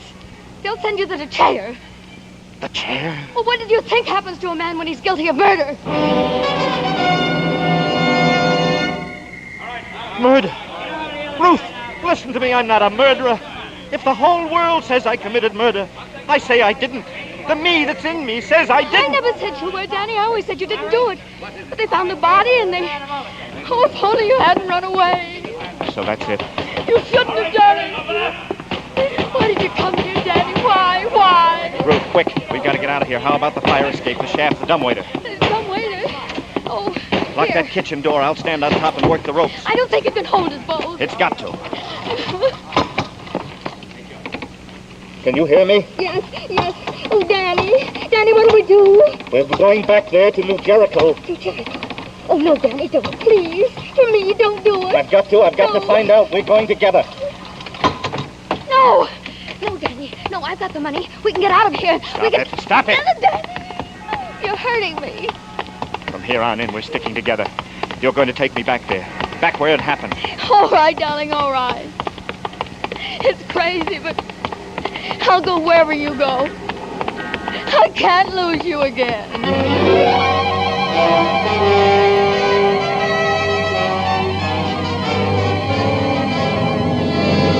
In tonight's full hour of suspense, Robert Montgomery, our star, appears as Frank Townsend, with Lurene Tuttle playing opposite him as Ruth Dillon, in William Spears' production of The Black Curtain by Cornell Woolrich. Tonight's study in Suspense.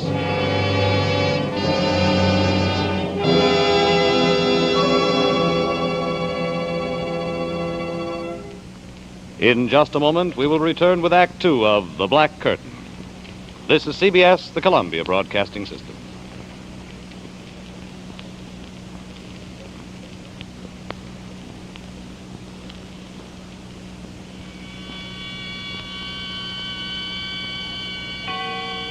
Now we bring back to our Hollywood soundstage Robert Montgomery as Frank Townsend, alias Danny Nearing, and Lurene Tuttle as Ruth Dillon in Act Two of The Black Curtain, a play well calculated to keep you in suspense.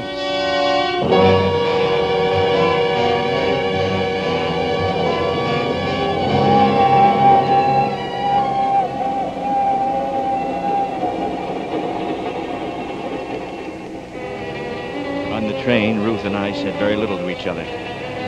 While I'd hid in the phone booth at the Penn station, she'd bought us a couple of cheap raincoats. And I sat hunched up in mine, thinking, yet not daring to think. Ruth had brought along the newspaper clippings. I read them for the 20th time. They all read alike. Dietrich Slayer sought. Secretary wanted in brutal slaying at suburban estate. Police are pressing the search for Daniel Nearing, secretary in the employ of the late John Dietrich, 58, member of a well-known local family who was shot and killed in the drawing room of his New Jericho estate on the morning of December 15th. The wall safe was robbed of $10,000. Nearing disappeared December 15th, on the morning of which date he is known to have had a bitter quarrel with the deceased. This last was attested to at the inquest by Ada and Franklin Dietrich, widow and brother of the murdered man.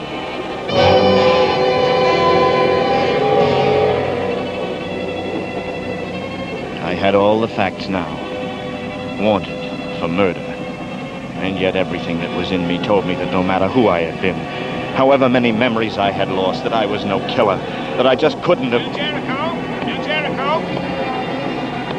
I had to get into the Dietrich house and stand again in that room where it all had happened. Maybe something would come back to me. Maybe there would be...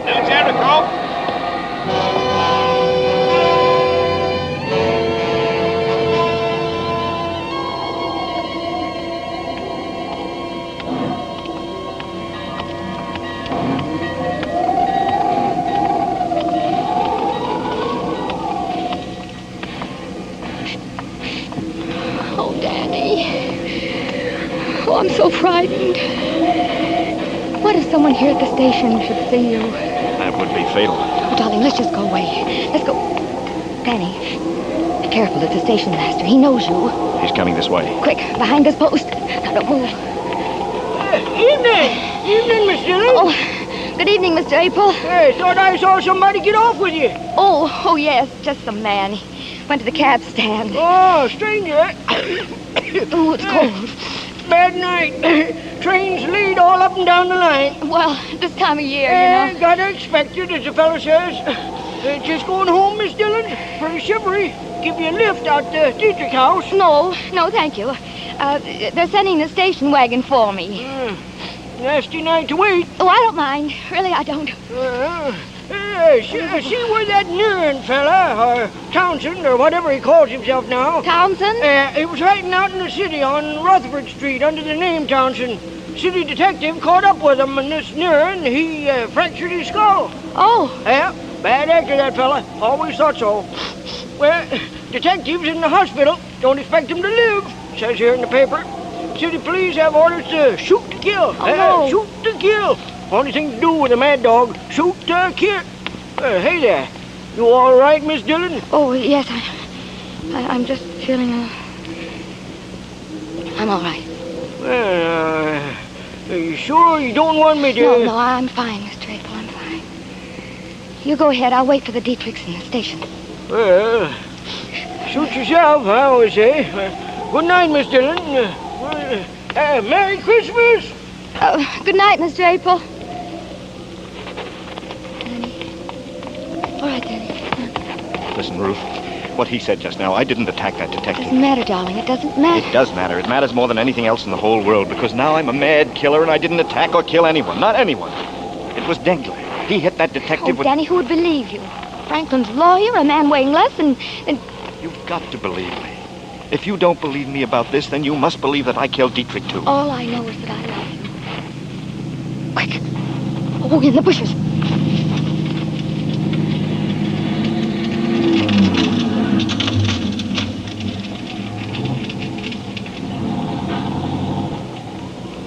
Did you see them?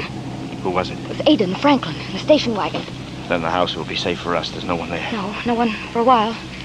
Except the old man. Maybe he's out, too. Oh, Danny, that's a cruel joke. You know how he feels about you. Yes, but it seems that everything I say is a cruel joke, whether I know it or not. Let's go.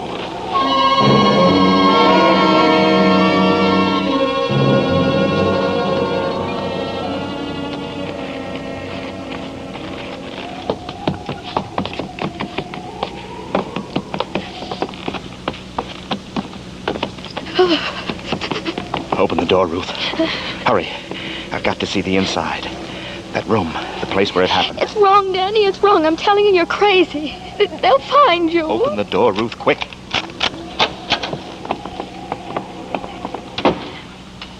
All right, now. Let's have a look at the room. Please, Danny, please. Don't talk about it. So this is where I'm supposed to have murdered John Dietrich. Danny, please. Where was it? Show me exactly where it was, Ruth. I've got to know. It was there. Right there. He was standing by the grandfather's clock. Are you going crazy, Danny? If they get you, you'll hang. The clock. You still believe me, don't you, Ruth? I believe you, Daddy, but I'm scared. And I love you. Ruth. What's that? Listen. That's only the old man. He's asleep in that room off there. Don't go in there, Danny. Don't, please. You'll wake him. I want to see him. Don't, Danny. He can't help you. Turn on the light. I want to see him.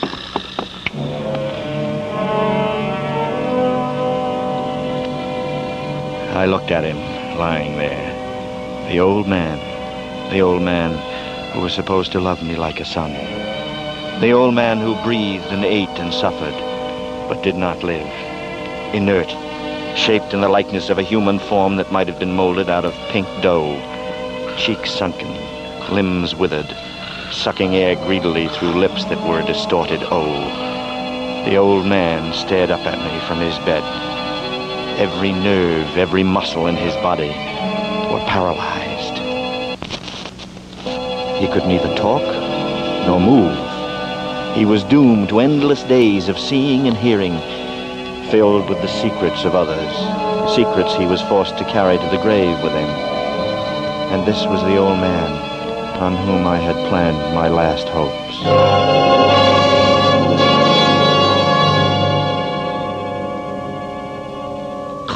Oh, there, you woke him. It's me, Mr. Dietrich. Ruth. This is Danny. You remember Danny, don't you? Hello, Mr. Dietrich. See how his eyes are shining. Yeah. Was he here when it happened? You know that, Danny. Why do you ask such funny questions? He's been in bed here for 5 years. That mirror on the wall there, the clock. Look, you can see the grandfather's clock in the other room. What are you getting at, Danny? He could see it. The old man could see the murder through the mirror. If he could only talk. But he can't talk. You scare me, Danny. He saw the man who killed John Dietrich. Look, he understands what I'm saying. He's blinking his eyes. Oh, stop torturing him, Danny. Can't you see what you're doing to him? He's trying to say something. Look, his eyes are blinking. He's going to help me. Go outside and watch, Ruth. Go on. I'll watch out at the entranceway. Be careful, Danny. They'll be back any minute. Leave me alone with him. I'll call if I hear them coming. Yeah. Look, now, Mr. Dietrich, don't be afraid. I'm going to ask you a question, and you're going to answer me. Are you going to tell me something about the murder? Now, blink your eyes. Blink twice if you are. That's it. That's it. Once, twice. That's good. Did you see it happen? Here, in your mirror? Blink once if the answer is no, twice if the answer is yes. Once. Twice. You did, huh? You saw it. Now then, is the murderer in this house? Danny, they're coming. Franklin and Ada. Get out of here. Hide! Run, Danny, run! The murderer in this house. Blink once for no, twice for yes. Yes, in Danny! Danny, they're coming! Wait, I almost got it, Mr. Dietrich. Mr. Dietrich, was it me? Oh, Danny, once for me, once for no, twice for yes. Was it me? Get out of here, Danny, please. Get to the big room behind the curtains. I'll talk to them. They're here. Okay. Thanks, Mr. Dietrich. I'll be right back.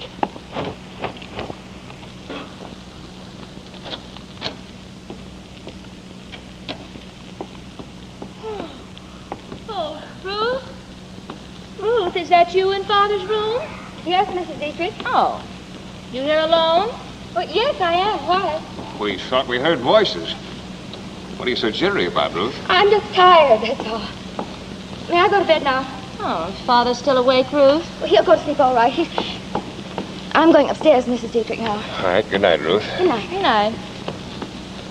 She's brought someone back here with her. It's him, I think. Who? Dan? Oh, Franklin. Take it easy. If he's here, we'll get him. After the evidence we gave against him at the hearing. Franklin, I'm scared. Let's get out of here fast. I'll go to the village with the police. Call the police. I'll do it. Yes. Hello. Hello. Oh, too late. It's dead. The wire's cut. Come on, we'll both drive to the village. No, he may be waiting for us out by the car, Franklin. You... Huh? What do you think? Oh. What are you doing there, Franklin? I think I just might need my gun. Well, let's be on our way.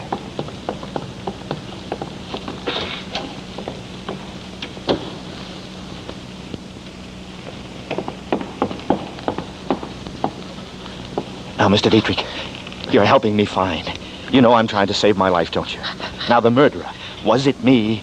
Was it me who did it? Me, Danny Nearing. Blink once for no. Once.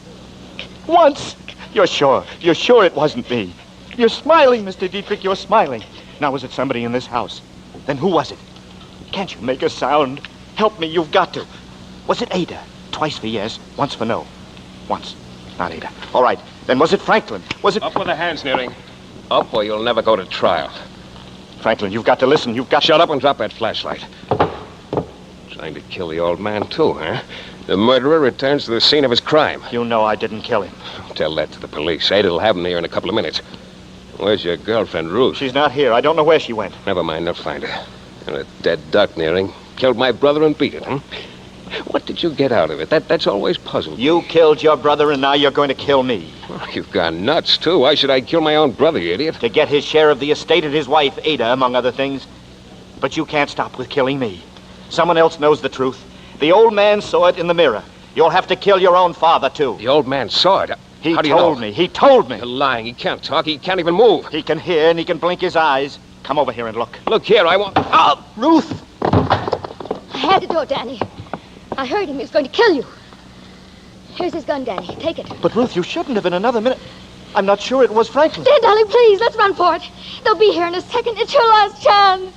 They'll all swear you did it. Not if I can be with the old man another half a minute. Mr. Dietrich. Mr. Dietrich, it's No, Danny Danny, again. don't. Tell me, Mr. Dietrich, was it Franklin? Did Franklin kill your son, John? Blink once if he did. What's the matter, Mr. Dietrich? Don't be afraid. I won't hurt you. Why are you afraid? He's afraid, Ruth. Oh, it's this gun. Take the gun, Ruth. You take it. He's afraid. I'm not going to hurt you, Mr. Dietrich.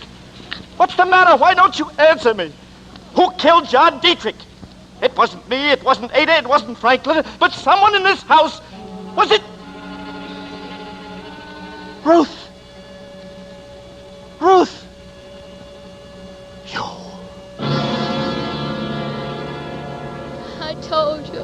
I told you not to come. Oh, I love you, Danny. And I wanted you. I wouldn't have let them get you. Why, Ruth? Why? Why did you kill John Dietrich? He was always after me. He wouldn't leave me alone. And I hated him. And then that night he came at me. He threatened me, said he'd kill me. If he couldn't have me, nobody could. He had a gun, Danny. And I got it away from him. He hit the clock. He leaned against it. I thought he'd never fall down and die. I took the money to make it look like robbery. It was the day you ran away. I was crazy, I know. And they thought it was you. And they started looking. You. Why was it you? I love you, Danny. I love you. I begged you not to come back here. Ruth, put that gun down. No. Don't come near me, Danny. I just want to look at you. Just once more. I was hoping we could get away together. But you've been through enough because of me. All right, open up. Open up. And now you're clear, Danny. And this is going to clear me. Forever. My darling. Ruth, no, they'll kill you.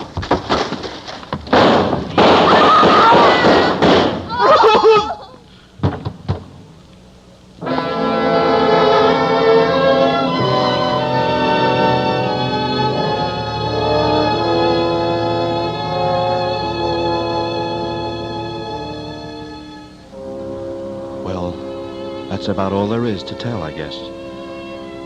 Ruth faced that door, fired a shot into the ceiling, and the guns of the police chopped her down.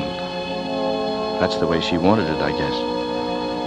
It was gray eyes, bandaged head and all. But what's the use of talking about it? I'm trying to put it all behind me. Resume my life where it left off 3 years ago. Sometimes when it gets toward evening, I walk along Tillery Street. And once in a while, somebody I don't know will say, "Hello, Danny." And I just say, "Hello," and walk on. I don't want to find out anything anymore. I want it all to die away and be still. And it will. All except Ruth. Because somewhere behind that black curtain, I was loved and loved someone. We must have known a love that I'll never know again.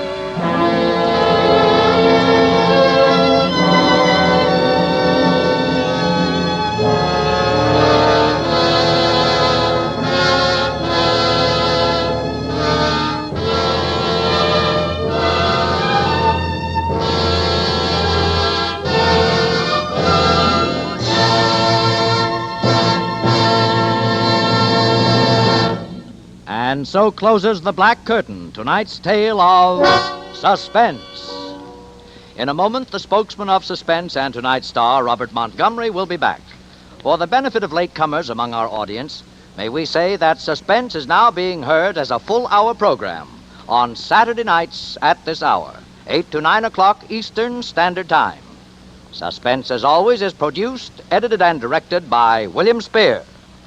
Our musical director and conductor is Lud Gluskin. The composer of our original scores is Lucien Morawek. Lorraine Tuttle appeared opposite Mr. Montgomery as Ruth Dillon, and you heard performances by Kathy Lewis, Janet Nolan, Sidney Miller, Conrad Binion, Jack Crucian, Bill Conrad, Jerry Hausner, Paul Fries, Ira Grissell, Junius Matthews, Harry Lang, and Joseph Kearns. This is Bill Spear, twice as much as out of breath as usual after our first hour production of Suspense. I certainly want to thank everyone connected with our venture this evening, and naturally it begins with Mr. Montgomery. Bob, this is going to be truly wonderful working with you. Thank you, Bill.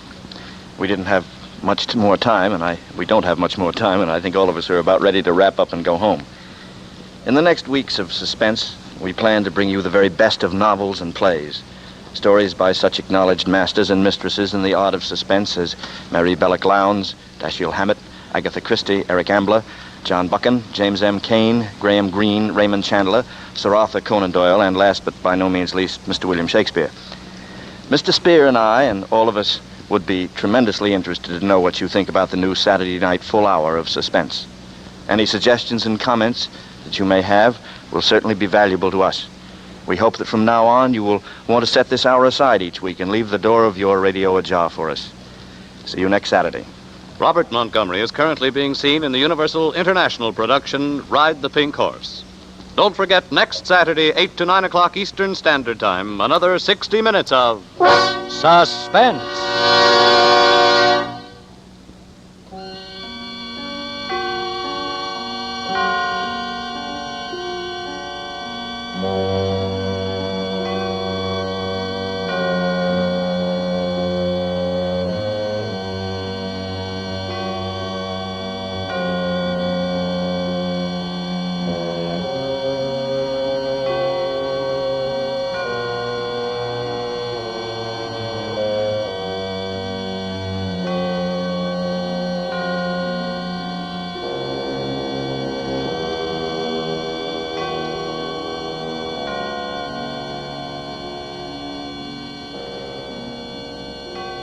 This is CBS, the Columbia Broadcasting System.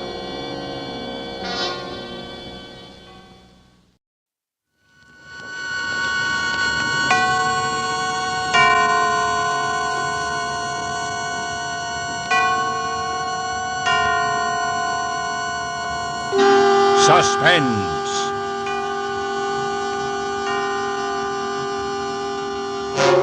Radio's outstanding theater of thrills brings you an hour, a full 60 minutes of Suspense.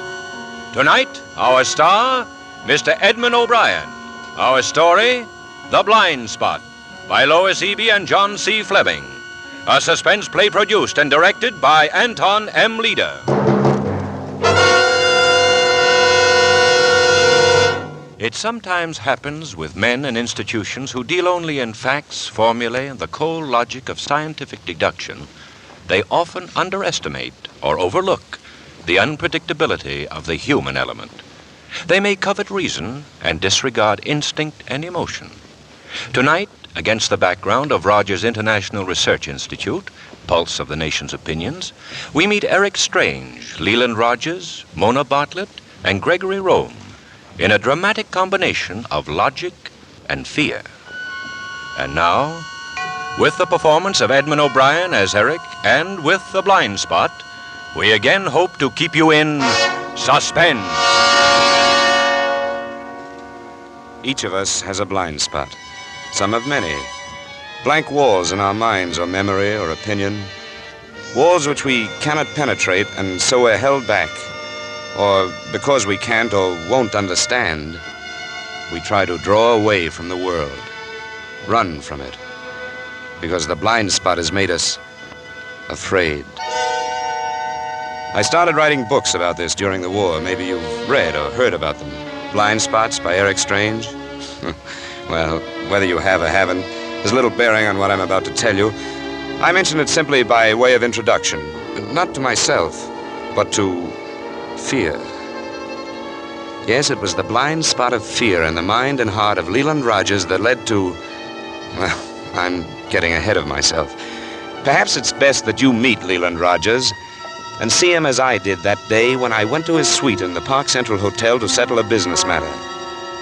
It wasn't our first meeting, but in a way it seemed to be. For as I pressed the buzzer and the door opened, I found myself looking at a different Leland Rogers, a man completely changed for me by his look of sheer terror. Strange. Eric Strange. How do you know where to find... Your secretary, Mr. Rogers, she said... Mona?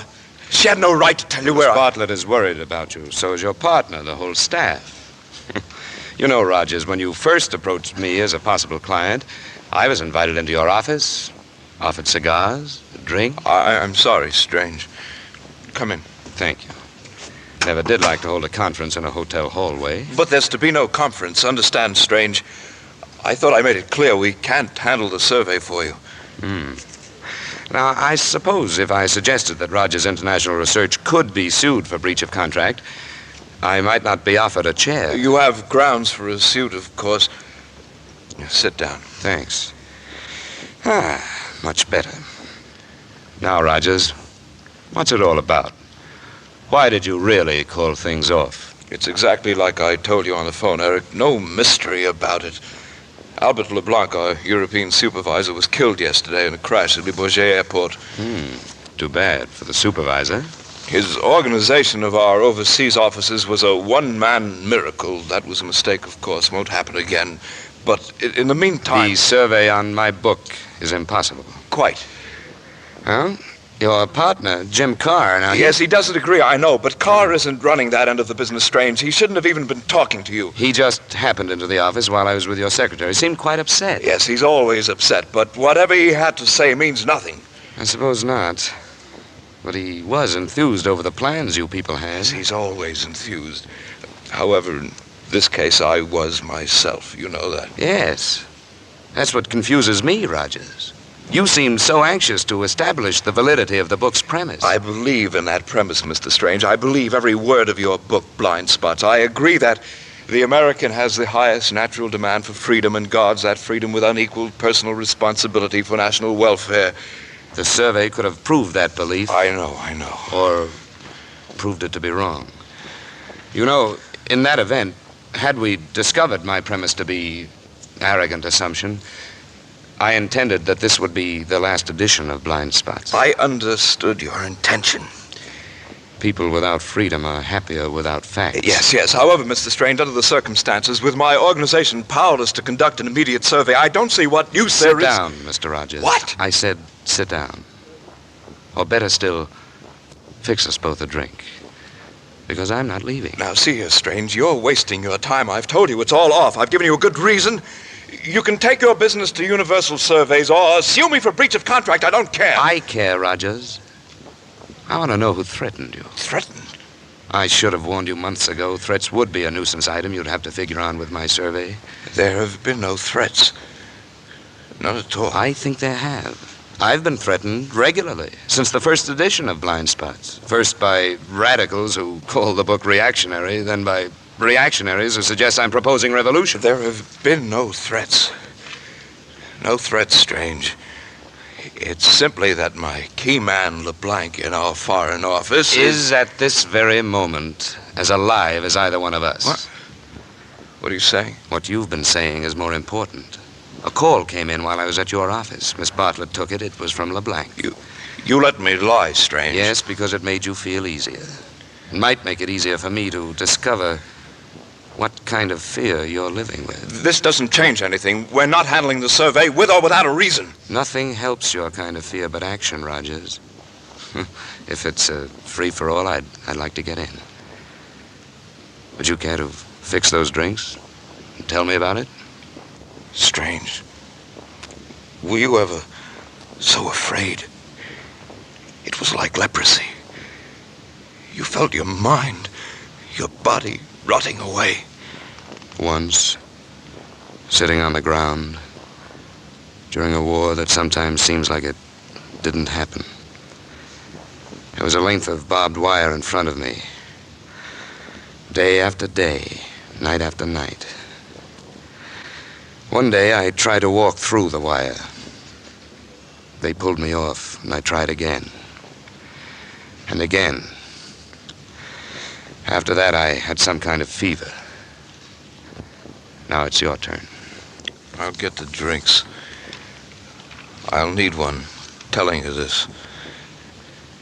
You might need one listening.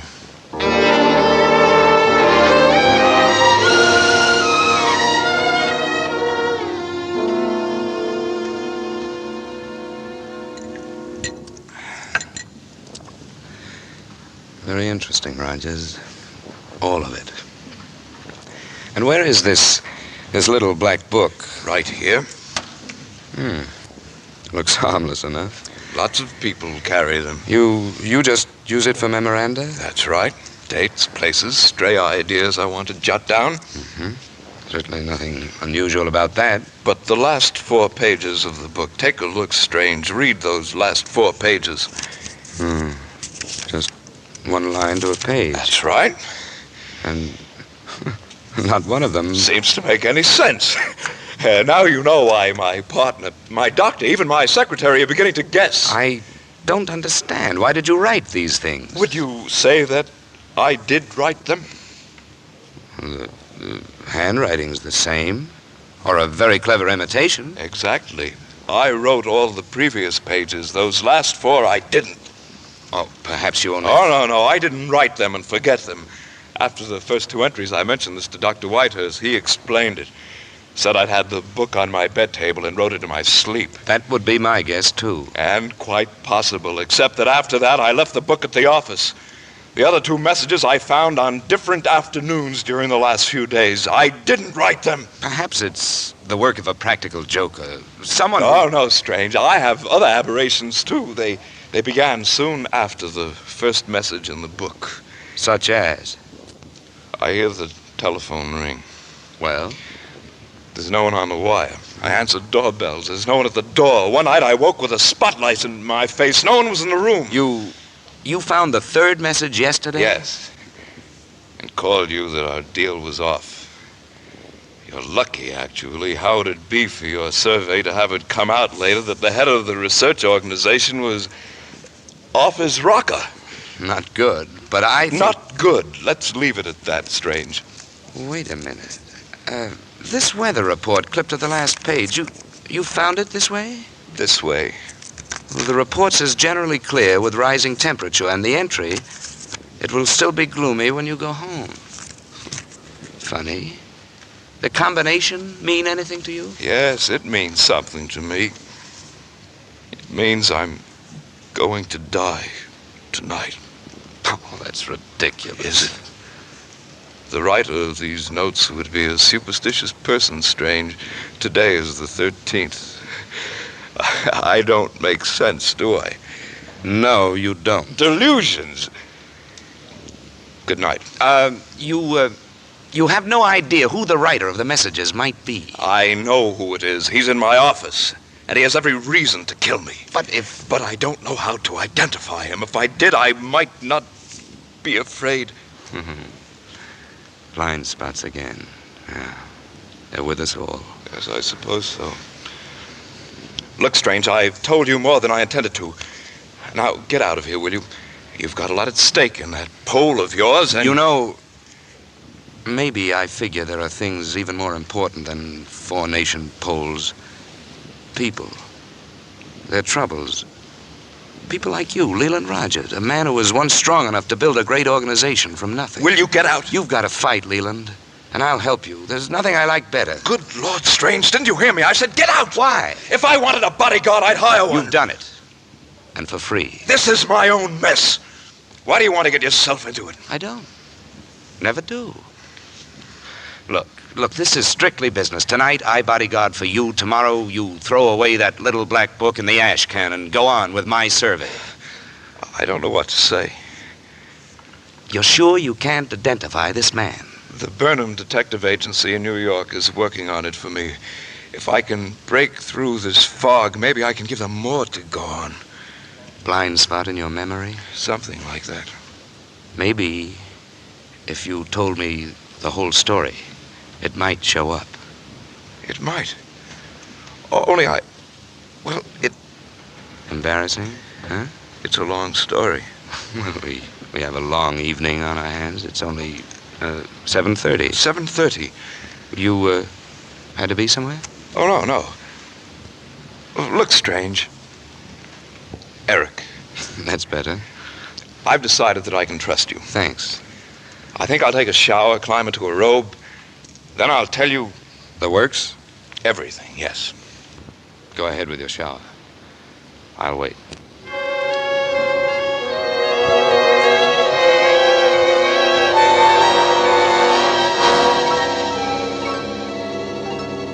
He went into the other room to change. I could hear him moving around.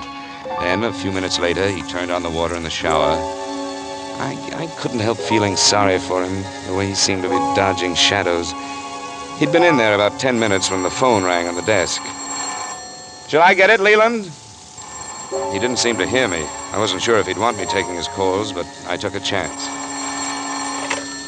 Hello? Mr. Strange? Yes? This is the desk clerk. I have a message for you. For me? Yes, sir. Mr. Rogers asked me to tell you he was called out on an appointment. But Mr. Rogers is right here. He said he'd be back to finish that story, Mr. Strange. Meantime, sir, he wants you to turn off the shower. The shower. All right, clerk. I'll take care of it. Leland Rogers had given me the slip. I didn't know how long he'd be, but curiosity and an unusual interest in this unusual man held me right there in his hotel suite. I turned off one shower, turned on another with the seltzer water in the liquor cabinet. That, together with a few magazines and some interesting pen sketches on the wall, kept me occupied for some 2.5 hours. Then I thought I heard Rogers at the door. It wasn't locked, and I sat back waiting for him to come in. He didn't, but someone else did. A very expensive-looking young lady with ash blonde hair, the right amount of jewelry, and, from the average male viewpoint, the right dress. She entered the room slowly, then acted almost as frightened as Rogers had when she caught sight of me. Oh. Good evening. Who are you? Oh, let's just say a friend of Leland Rogers. You're Eric Strange. I've seen your picture in the papers. All right, I'm Eric Strange. And you're? Well, I... a friend of Leland Rogers. Yes. He, isn't here? I'm expecting him any minute. Oh. Well, I'd better not wait. Perhaps, I'd better not wait. No, really. Mr. Rogers didn't even know I was coming. I'm sure he'd be furious if I've interrupted anything. You see, he wasn't really... I'm taking calls tonight. Excuse me. Yes? Mr. Strange? Speaking.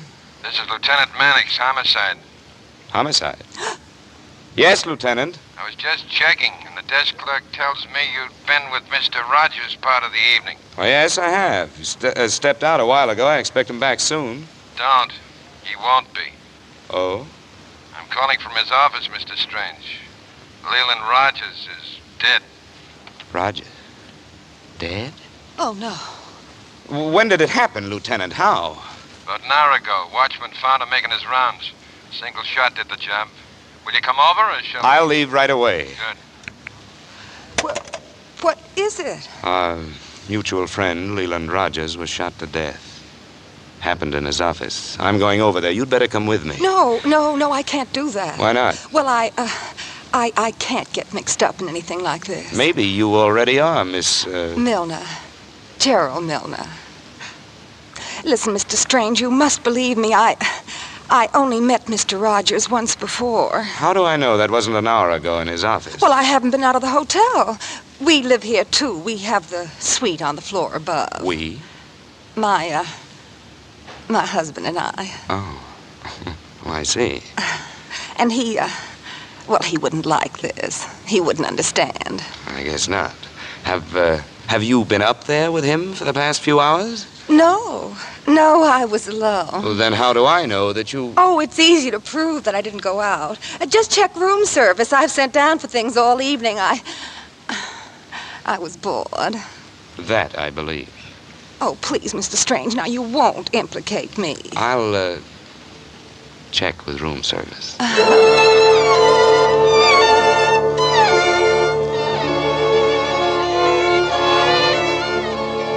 Police Lieutenant John Mannix was a very efficient gentleman. When I pulled up at the downtown office of Rogers International Research, a lone police car was parked at the curb. I learned that the others, including an ambulance and Rogers' own car, had already been driven off. My cab rolled in behind the police car. I got out, paid the driver, and entered the building. They were expecting me. My elevator boy on the trip up was a heavy-set sergeant. He took me straight to Leland Rogers' office. Mannix had made a few other calls. Rogers' partner, Jim Carr, was there, together with an older man whom Mannix immediately introduced. Mr. Strange, Mr. Fogarty. How are you? You've met Jim Carr. That's right. Oh, yes, we've met. Mr. Fogarty is more or less a silent partner in the firm, but under the circumstances... I'm only silent so I can listen better, Lieutenant. I know what's going on. Know all about Strange, his survey, how Leland felt about it. Did you know he wanted to call it off? What? That's the way it was, Mr. Fogarty. Changed his mind all of a sudden. I tried to talk him out of it, but... He wouldn't listen. No, he was very determined. I don't understand. I don't understand at all. Either of you know any reason why he would have come down here tonight? Pure impulsiveness, maybe. He's the worker, Lieutenant. Lived for this office, this business. We all do, Mr. Fogarty. I suppose.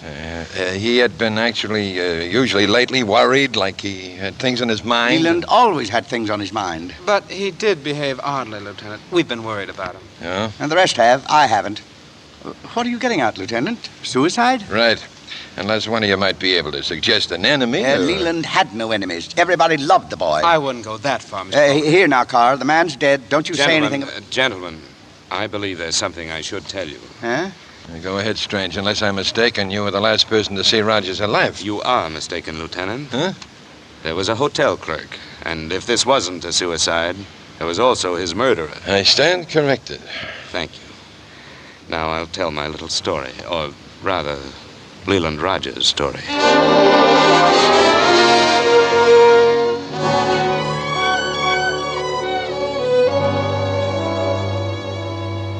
That's all there is to it, Strange. Isn't that enough, Lieutenant? The man was terrified. Poppycock, Mr. Strange. Leland was never terrified by anything. That isn't quite true, Mr. Fogarty. I told you he'd been acting odd. He was carrying no little black book when we found him. Well, naturally, a murderer wouldn't leave it to the mercies of a handwriting expert. But you saw this book? I saw it. There could be the simple explanation that Rogers had some sort of a lopsided idea that he didn't want his death to look like suicide. Could be. You don't think so? I don't think so. Yeah. I've been in the business a long time, Strange. I've been writing about people for a long time, Lieutenant. I think I know when a man shows genuine fear. And, of course, you have the added advantage of being the last man to see him. Me, yes, and the hotel clerk. Lieutenant. Yes, Mr. Carr? I saw that book myself many times. Huh? Oh, Rogers always carried it. His idea book. Jotted down ideas he got at odd times. Strange. Can you recall the wording of those unusual messages? I think so. There were 4 of them, one to a page. The first was, "At dawn, the sun casts long shadows." Huh? Go on. The other 3. The horse lost a shoe while our bells were still ringing. And the third was, "Turn down the blind spots pole." And the last, "It will still be gloomy when you go home." There was a weather report attached to that. It's nonsense. Nutty as a fruitcake. Hey, you know, Lieutenant, we all tried to get Leland to take a vacation. His secretary, Dr. Whitehurst... I didn't have any idea it was this bad, Carr. Why didn't he know he was cracking up? Sell out before... Before he made the rest of us go broke? Lieutenant, there won't be a lot of fuss made over this, will there? A research group can't stand a lot of notoriety, you know. If you could see your way clear to keep things as quiet as possible... And let the police get the notoriety? I didn't mean that. I'm afraid we'll have to face the fact that the lieutenant isn't hired to keep things quiet, gentlemen. He's here to try and discover why Leland Rogers is dead tonight instead of alive. Check. Maybe I can even pull a murder out of this and get myself a raise. One more thing. Where do I get hold of Rogers' relatives? He has none that I know of. I'll give you his secretary's address. She was the closest to him. Oh, Lord. All the organization needs now is some relative popping in and trying to take over. You through with us, Lieutenant? For the present, Mr. Fuller. Then I'll say good evening. Coming car? I'll ride with you, if I may. Yeah, they seem more upset over themselves than their partner. They do have a lot to lose, Lieutenant. That story Rogers told you. What do you think now? No known enemies? No relatives? Carr and Rogers had very opposite views on how to run the business. What do you mean? Carr? Just thinking. How do you figure this Fogarty? Oh, seems like a nice old gent. Yeah, so did Bluebeard. Well, fine time of night to be waking up a young lady from her beauty sleep, but I'm going to talk to that secretary. Do you want to come along, Strange? So you can keep an eye on me? I didn't say that.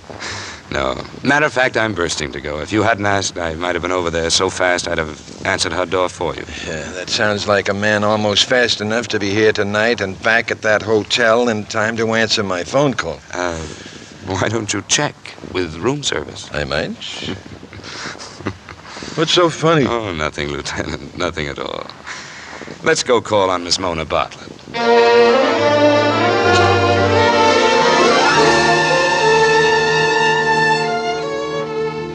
Mannix was all right.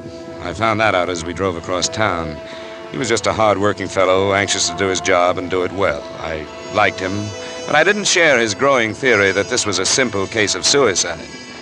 We reached Mona Bartlett's apartment after climbing a steep flight of terracotta steps to a handkerchief-sized landing. Almost immediately, we heard the soft slap of moccasins coming in response to our ring. I almost didn't remember her when she opened the door.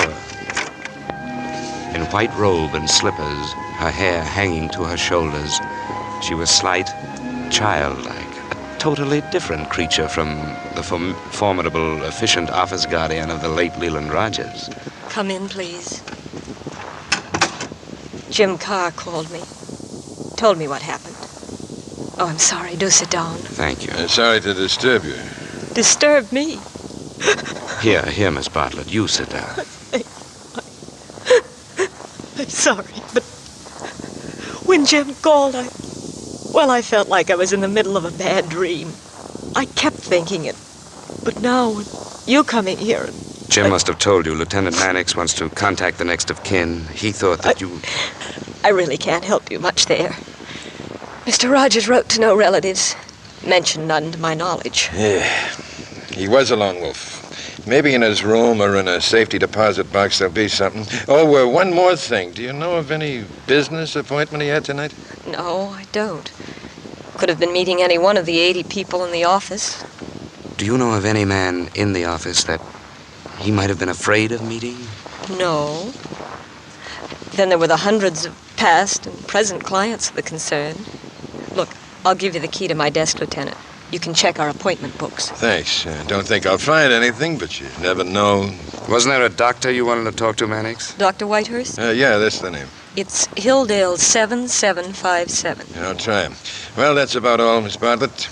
Unless, of course, you know of any enemies he had. No. You had no idea he was contemplating suicide, eh? Oh. What is it, Miss Bartlett? I should have known that. What? Well, there was an assignment paper. He dictated it to me about a week ago.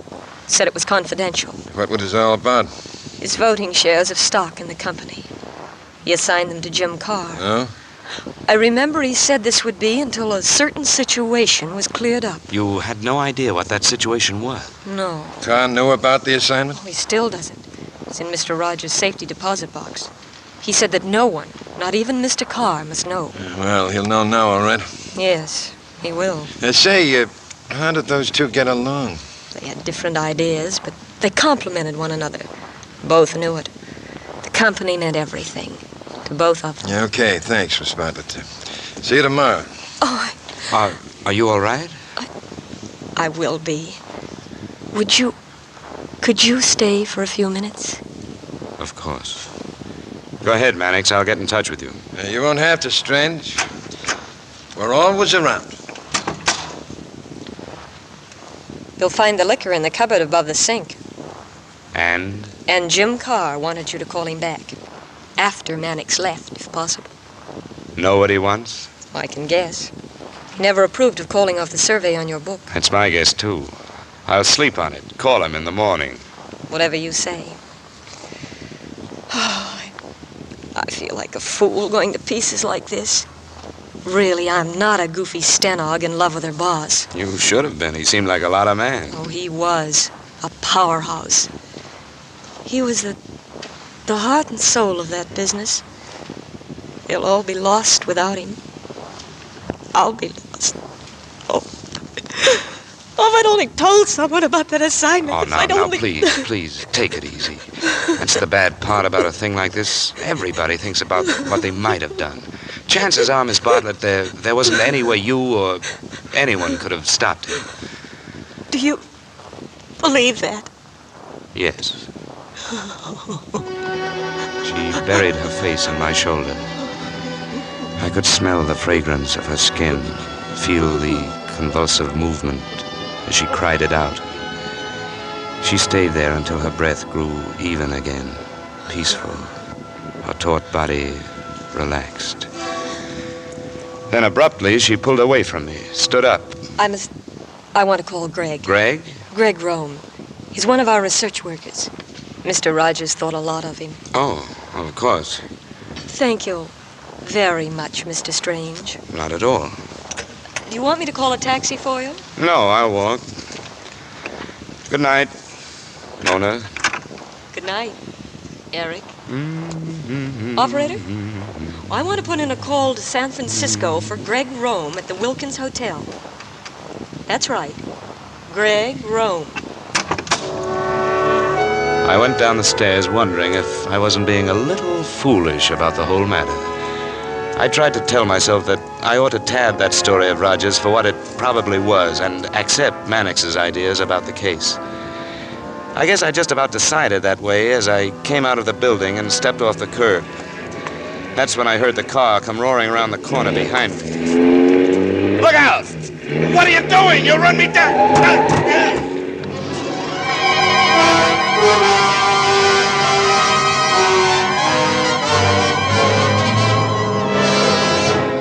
In tonight's full hour of suspense, Edmund O'Brien stars as Eric in The Blind Spot, adapted for radio by Joel Malone. Tonight's study in Suspense.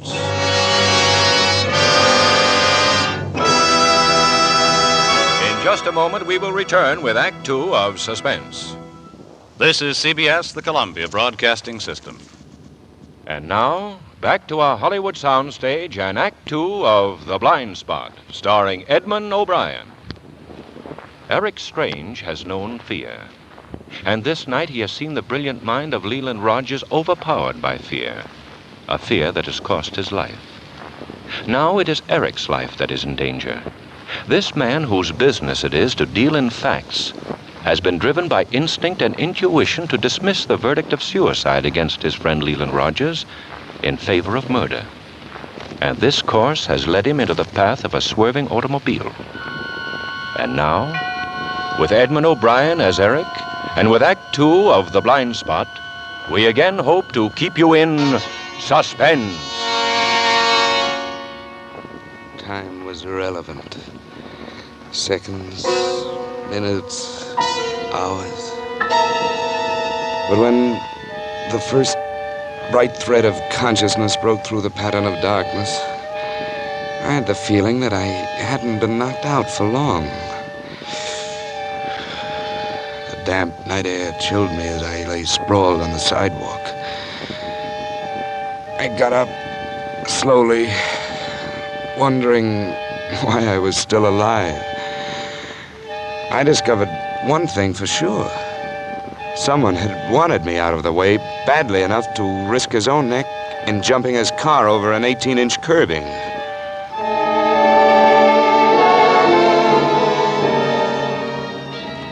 Around the corner where the car must have been parked, waiting for me, I found something else. 3 cigarette stubs. One was still warm. I jumped like a jackrabbit at what I thought was my friend coming back. It was just a cruising cab. I must have looked pretty frightening to the driver. You all right, buddy? Yes. Yeah, great.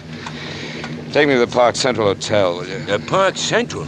Hey, look, when I see guys picking up cigarette butts, I don't... Here.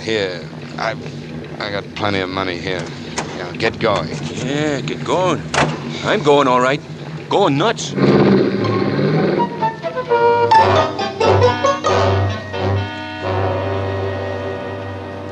It's strange. Why, you've been hurt. You ought to see the other car. Look, I was going to stay here with Leland Rogers. Oh, yes, sir. We'll give you the room next to his suite. The police are up there now. Oh? Lieutenant Mannix, is he He's up? having Mr. Rogers' rooms locked up. The boy will take you up, Mr. Strange, and if you want anything... Just ring? Yes, sir.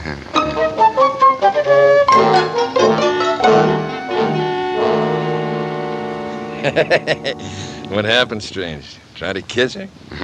Yes. Yes, the angel of death. And I don't mean Miss Bartlett. Lieutenant, when I came out of the building, somebody tried to run me down. Hit-and-run drivers. They're bad out here. You're too logical, Lieutenant. I could grow to hate you. I tell you, the man was waiting for me. I found cigarette stubs. One was still warm. It'll be cold before you can get into court as evidence.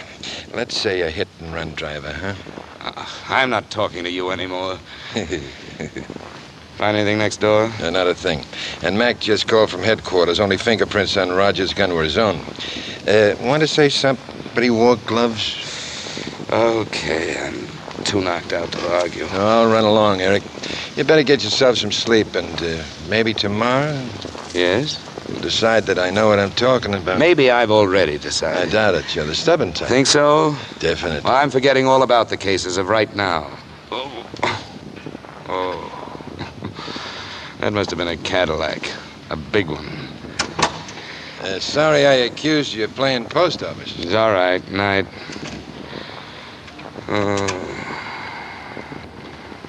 Post office. Post office. Maybe that's it. Come on.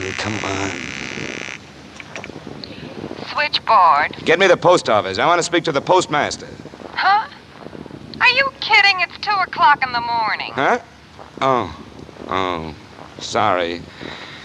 Sense of time never was too good. I'll try him a little later.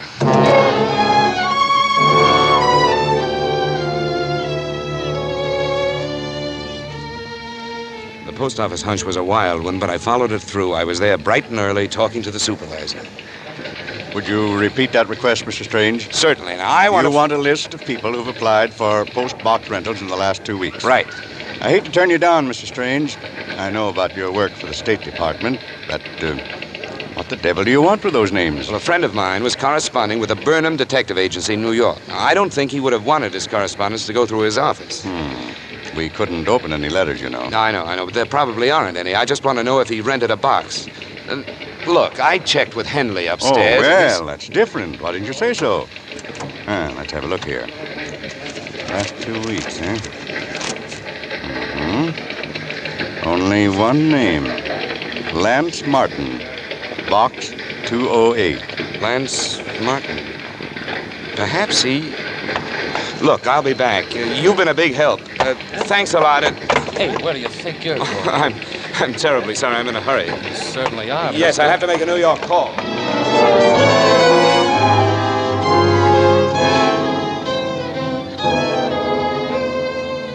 The call was to Pete Starr, my agent, the man who'd do anything for me for 10%. I asked him to check somehow with the Burnham Detective Agency, see if they were working for a Lance Martin in Beverly Hills, post office box number 208. All I could do was wait on that. So I made another call, then headed down to the research office to keep an appointment with Jim Carr. He'd taken over, but good. He was sitting in Roger's chair, dictating furiously when I walked in. And if this emergency division of authority between the board members and myself results in a more balanced and scientific control of our IR, I see no reason why the system should not be made permanent. Didn't hear you come in, Strange. Sorry if I interrupted. Miss Bartlett said... Oh, it's all right. Sit down. Type that much up right away, Miss Atkins. Yes, sir.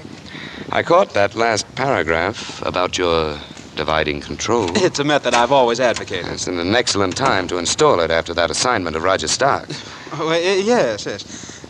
Strange, you don't suppose that assignment might cause anybody to wonder about... Have they any cause to? I shouldn't have mentioned it. Strange, I hope you never know what it feels like to kill a man. What? These pills I have to feed myself. For ulcers, nerves, everything in the book. I'm killing myself, Strange, slowly but surely. Oh, this business. Mr. Carr, I'd better ease one of your worries right now. We'll go ahead with my survey. When can you start? Why, right away, Strange, immediately. I'll start things humming. There'll be 700 men out asking questions about your book within 24 hours. Fine, I'll be at the hotel if you have to check on anything. I'm expecting a long-distance call. Very good, and thank you, Mr. Strange. Thank you very much. Be assured that will do a job for you.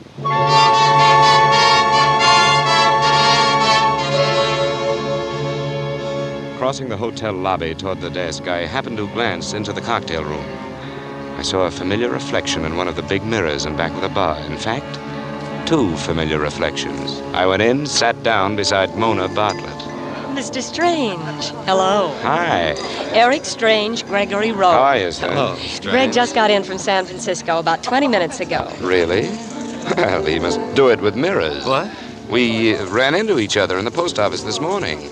The post office? Oh, you must be mistaken. I must be, You're a lucky girl, Mona. If anything should happen to this boyfriend, you've got his exact twin to turn to. All you have to do is find him. Just a mix-up, Strange. Chances are the fellow was... Doesn't even look like you're sure.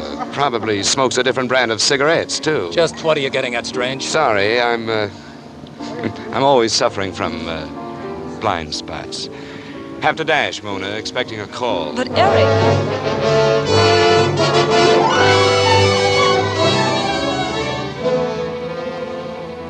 I rode up in the elevator, wondering vaguely where Greg Rome fitted into the picture, and just what time he had arrived from San Francisco.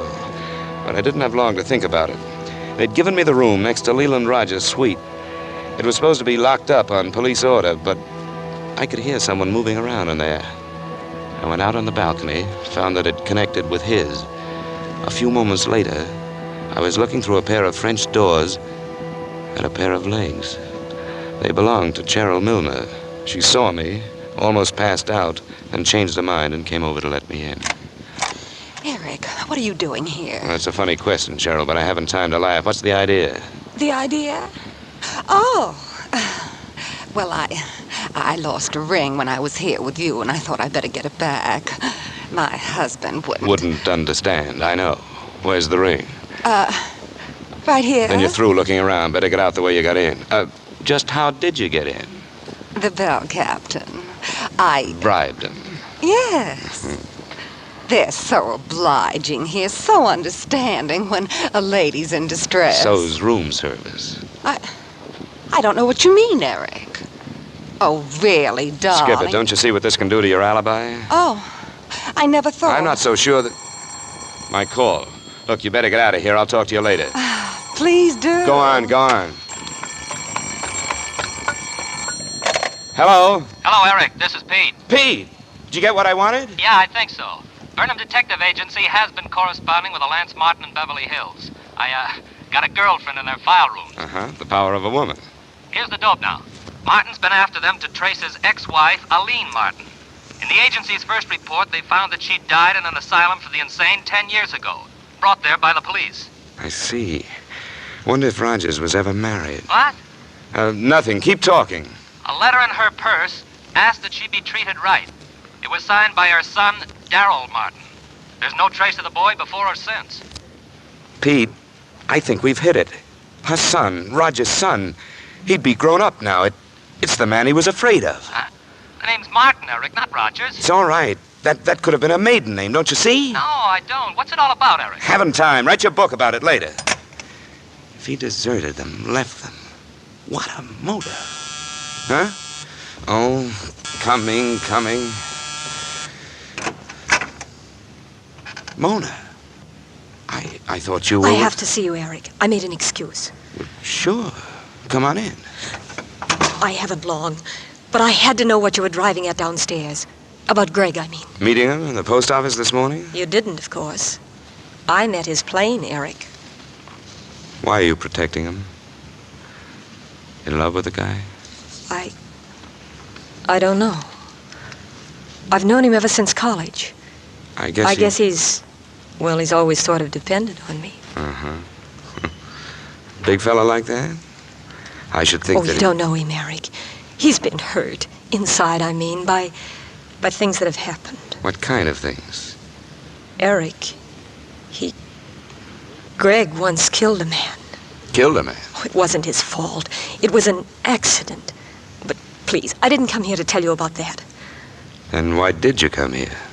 Eric, I like you very much. I wish you'd give this up. Accept Lieutenant Mannix's theory before... Before what, Mona? Oh, I don't know. I have a feeling that something might happen. It almost did. I tangled with a hit-and-run driver when I left your place. What? It's all right. Mannix says pedestrians are on their own in this town. But, Mona... Yes? Won't you tell me when Greg really got back in town? I've told you all I'm going to. How old is Greg? About 26. But... Where are his folks? Have you ever met them? No. No, I never have. And you won't tell me any more about his accident. Where'd you two go to school? San Carlos College. Oh, that seems like such a long time ago. Stop it, will you?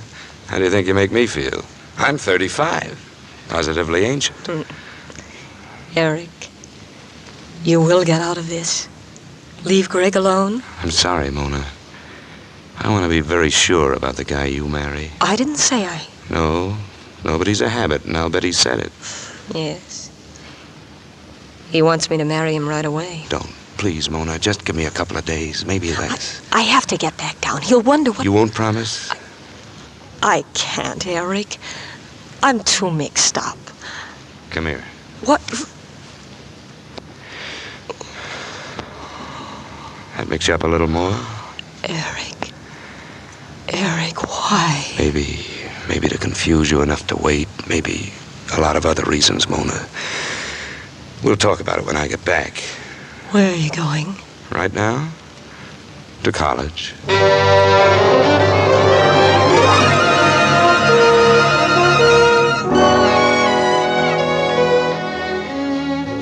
Dean Spear at San Carlos College was a man who lived by a routine. It didn't include sudden, unannounced visitors. And after my long flight up there, it appeared that I might not get to see him. A lady came to my rescue again. The dean's housekeeper. She's read my books. Didn't like them, but thought all writers were romantic figures. She said she had a plan. She disappeared. A few minutes later, the dean came ambling out of his study. Hey, Mr. Strange.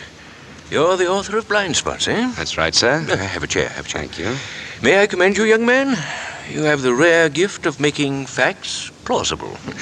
Even our freshmen read you. Oh, thank you, Dean. My housekeeper, Mrs. Wilkins, tells me you're considering a post in our economic department. Oh? That woman always does things the hard way. Didn't she think I'd talk to the author of Blind Spots? Well, she doesn't like the book, sir. Yeah, she's stupid. Kind and harmless, though. So, what did you have in mind, Mr. Strange? An ex-student of yours. Gregory Rome. What about Rome? Well, I'm going to Greece, you see, for the State Department. I'm picking up 2 assistants. Rome's name was suggested. Now, if you could add your recommendation... I can't.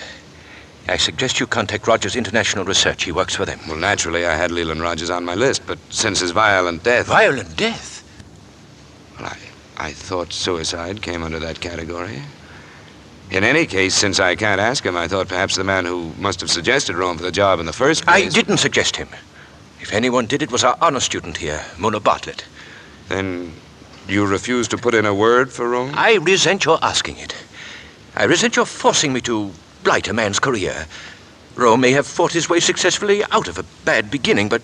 Oh, confound it, Strange. After our experience with him here, There was an accident of some sort that I don't mean that. That was during a wrestling match. Rome killed his opponent. The athletic board dismissed it. Oh. Blamed it on inexperience, the result of imperfect wrestling technique. I'm sure he was blameless in that instance. Might have happened to anybody. But there was something else. There was indeed. A shocking, premeditated act of violence. That's why you reacted so to Leland Rogers' suicide. It is. To be explicit, Strange, we expelled Rome for something just short of murder. Go on. On a certain spring evening during his junior year, Rome waylaid and brutally beat his professor of public opinion measurement, left the man a mass of bruises, lacerations, and a concussion. We found him only just in time. What motive did he have for the attack? That's exactly the point. He had none whatsoever. He told a preposterous story of the professor making improper advances toward Rome's fiancée, a charge described as ridiculous by the girl as well as by the professor. I see. Well, why didn't the professor prefer charges? He had no wish to bring notoriety on either the school or his family. What about Rome's parents? Couldn't they shed any light on his actions? As I recall, the boy was an orphan. I see. Say, he didn't have any grandparents, did he? Name of Martin? I see no reason to pursue the matter further, Mrs. Strange. I do not recall names. And I have no intention of doing anything at all that might help Gregory Rome into a position of trust. Good night, sir.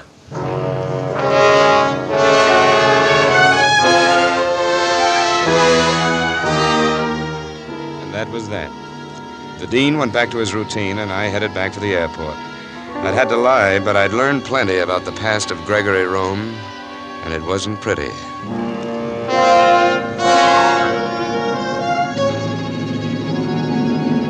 Flying down the coast, I felt as if I was trying to push that plane to greater speed. My mind, my heart, my body were all tensed and driving it forward with the terrible realization that Mona Bartlett might, at that moment, be with this madman, might even be deciding to marry him. It was all clear now. Rogers, knowing there was a son somewhere, a boy he'd never seen, hadn't even known about when he left the mother to be committed to an asylum. When he learned it, realized from those notes that it was someone in his own office, the fear had hit him. I didn't blame him for being afraid. But I shuddered thinking about Mona. The way she'd somehow believed in Greg all these years, championed him, remained faithful in spite of everything. I had to get back. I had to get back.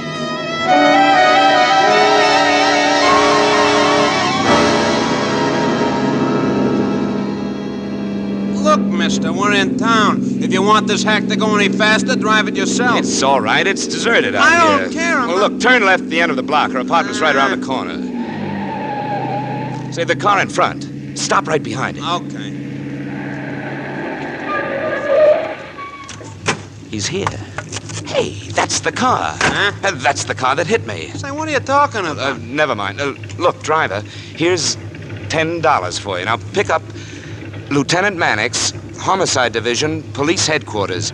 Bring him here on the double. Oh, mister, take it from me. Don't go mixing with the police. Tell him. And look, go up there and talk it over with a peaceable, and then you... Just say blind spots. He'll come.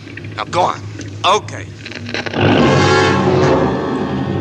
I turned towards the apartment, started inside. It wasn't easy, but I had to, realizing Mona was up there with him. As I went up the steps, my head kept spinning with a jumble of things I'd heard about the man I was about to face. A madman, an ex-wrestler who'd killed one of his opponents. I wondered how his next opponent would make out.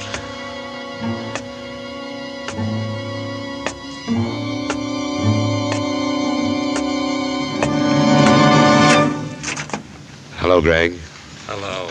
I want to see Mona. Oh, you want to see Mona? Sure you do, you post office Johnny. All the men would like to see Mona. Glad you're here, Strange. Glad you went to San Carlos. Now you know what's coming. Look, Greg, not here. If we go over the stair rail... Here, try to drag her into it, huh? Just because she had a date with him that night. I won't let... Greg, stop it! Stop it! Leave him alone! Don't, Mona. I can stop it. Out.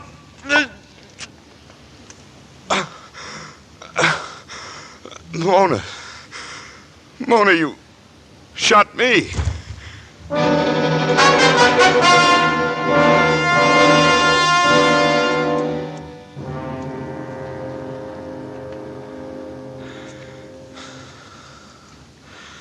Mona. I'm right here, Eric.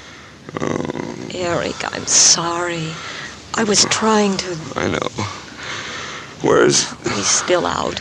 He struck his head on the stairs when you hit him. Did you call the police? No. Eric, please. He suffered enough. You know who he is. He told me tonight. That horrible childhood. Can't you see why he had to make Roger suffer as he'd seen his mother suffer? I'm sorry for him, Mona, but we've got to turn him in. He's a homicidal maniac. Come on, help me to the phone. No, Eric, no. Listen, we'll have to put him away ourselves, quietly. This is no time to drag this thing through the courts. Why? Why isn't it the time? Your survey, darling. Huh? A murder trial now with everything coming out. Eric, you've got to think of yourself. You have to go on being a success. Like Rogers? Greg was right. I'm very fond of you, Eric. Please, for my sake, don't call the police. Mona, don't you realize what you're saying? We can't decide this thing. You're talking crazy. That's when it hit me. Greg's words suddenly came bouncing back. Words that changed everything. Wiped away the last blind spot. Try to drag her into it just because she had a date with him that night. Mona, you. Darrell Martin. A girl's name. Your name. I gave you a chance, Eric. I could have fired again. It wasn't an accident. You meant to hit me, then you lost your nerve. I love you, Eric. I really do.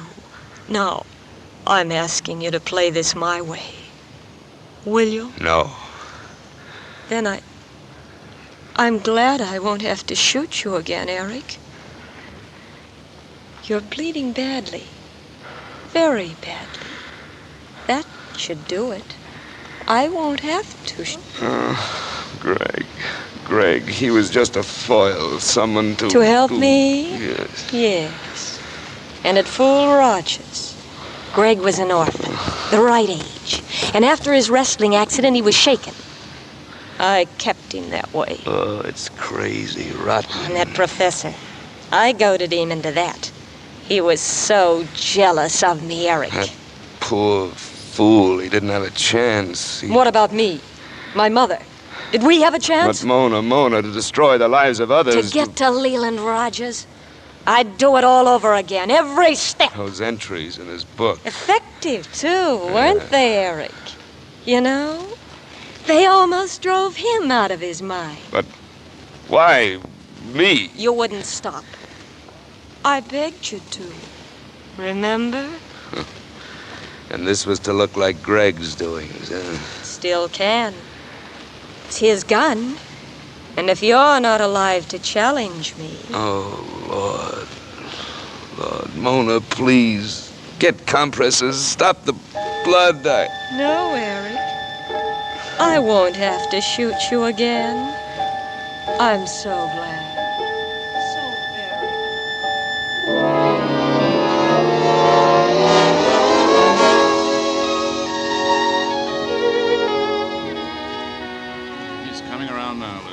Thank heaven. The guy can't go out on me. I owe him too many apologies. Can I talk to him, Dr. Whitehurst? Now, take it easy, all of you. Mr. Strange, this is Dr. Whitehurst. You're in a hospital. Huh?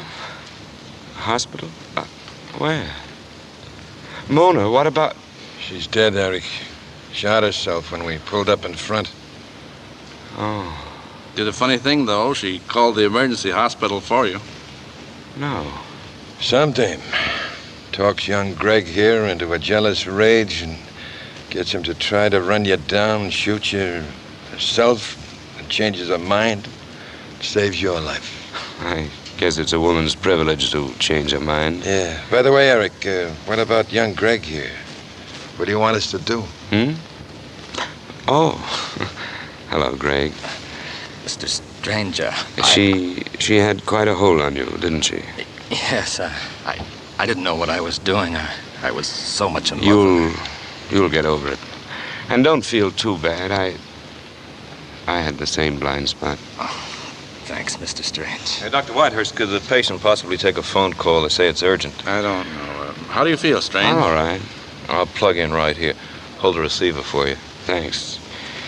Hello. Mr. Strange? Yes? Cheryl Milner. Hi. Hi, yourself. Goodness, darling, what have they done to you?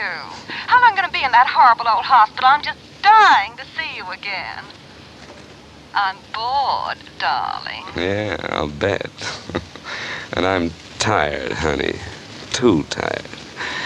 I'm afraid you better call room service.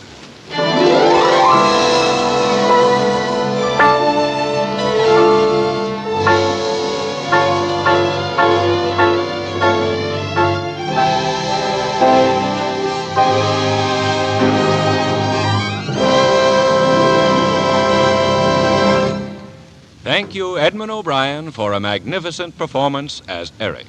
And to Jeff Corey, Bruce Cameron, Francis Cheney, Paul McVeigh, Ralph Moody, Bud Whittam, Martha Shaw, and Bill Lally, our thanks for your fine support. Next week, for Suspense, the lives of 3 persons cross in an atmosphere fraught with the fears of a doting mother. The story title holds the premise of our play. It is aptly called Life Ends at Midnight. So join us next week, then, when, with Life Ends at Midnight, we again hope to keep you in suspense. Mr. O'Brien may soon be seen in the Universal International production, Another Part of the Forest. The Blind Spot by Lois Eby and John C. Fleming was adapted for radio by Joel Malone and was produced and directed by Anton M. Leader. Lud Gluskin is our musical director and conductor. Lucien Morawak and Renee Garrigank composed the original scores. Listen again next week for Life Ends at Midnight on radio's outstanding theater of thrills, Suspense.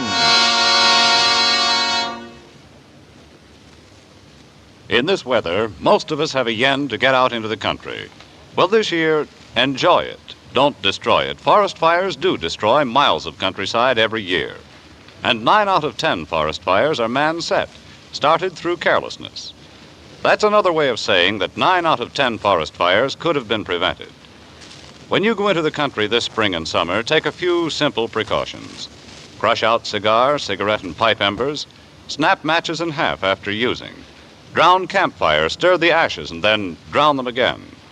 And before you start a fire anywhere for any purpose, find out what the law about fires is in that locality.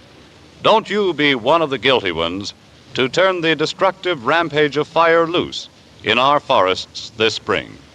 Be careful and help avoid forest fires. This is CBS, where 99 million people gather every week, the Columbia Broadcasting System.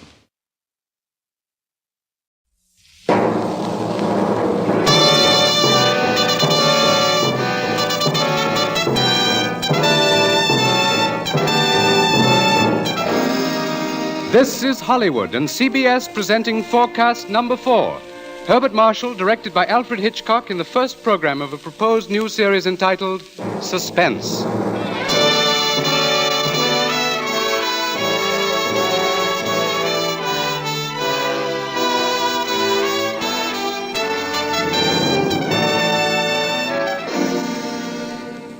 Tonight's Forecast program, ladies and gentlemen, represents the ideal form of collaboration.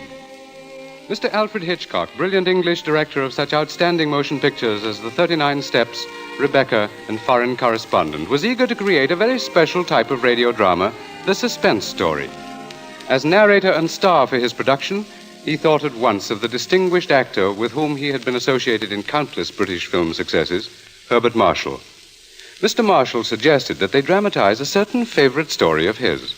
And that story happened to be the very one Mr. Hitchcock had in mind. Mrs. Bella Clown's classic in Chills, The Lodger.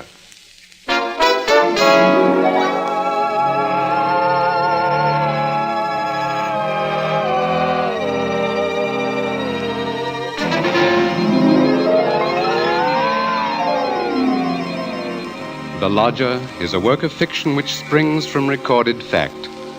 A story which begins in the year 1888 in London. A London terrorized by the fifth in a succession of recent murders. It was believed that these deeds were the work of one person, a tall, gaunt figure in a black Inverness cape, carrying a small, narrow bag.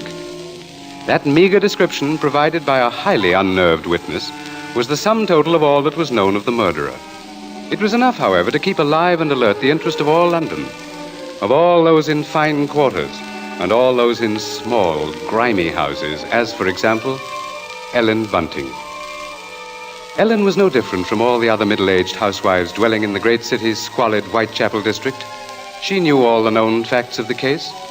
As Herbert Marshall will tell you, Ellen knew it was quite proper to refer to this wielder of the knife as the Avenger.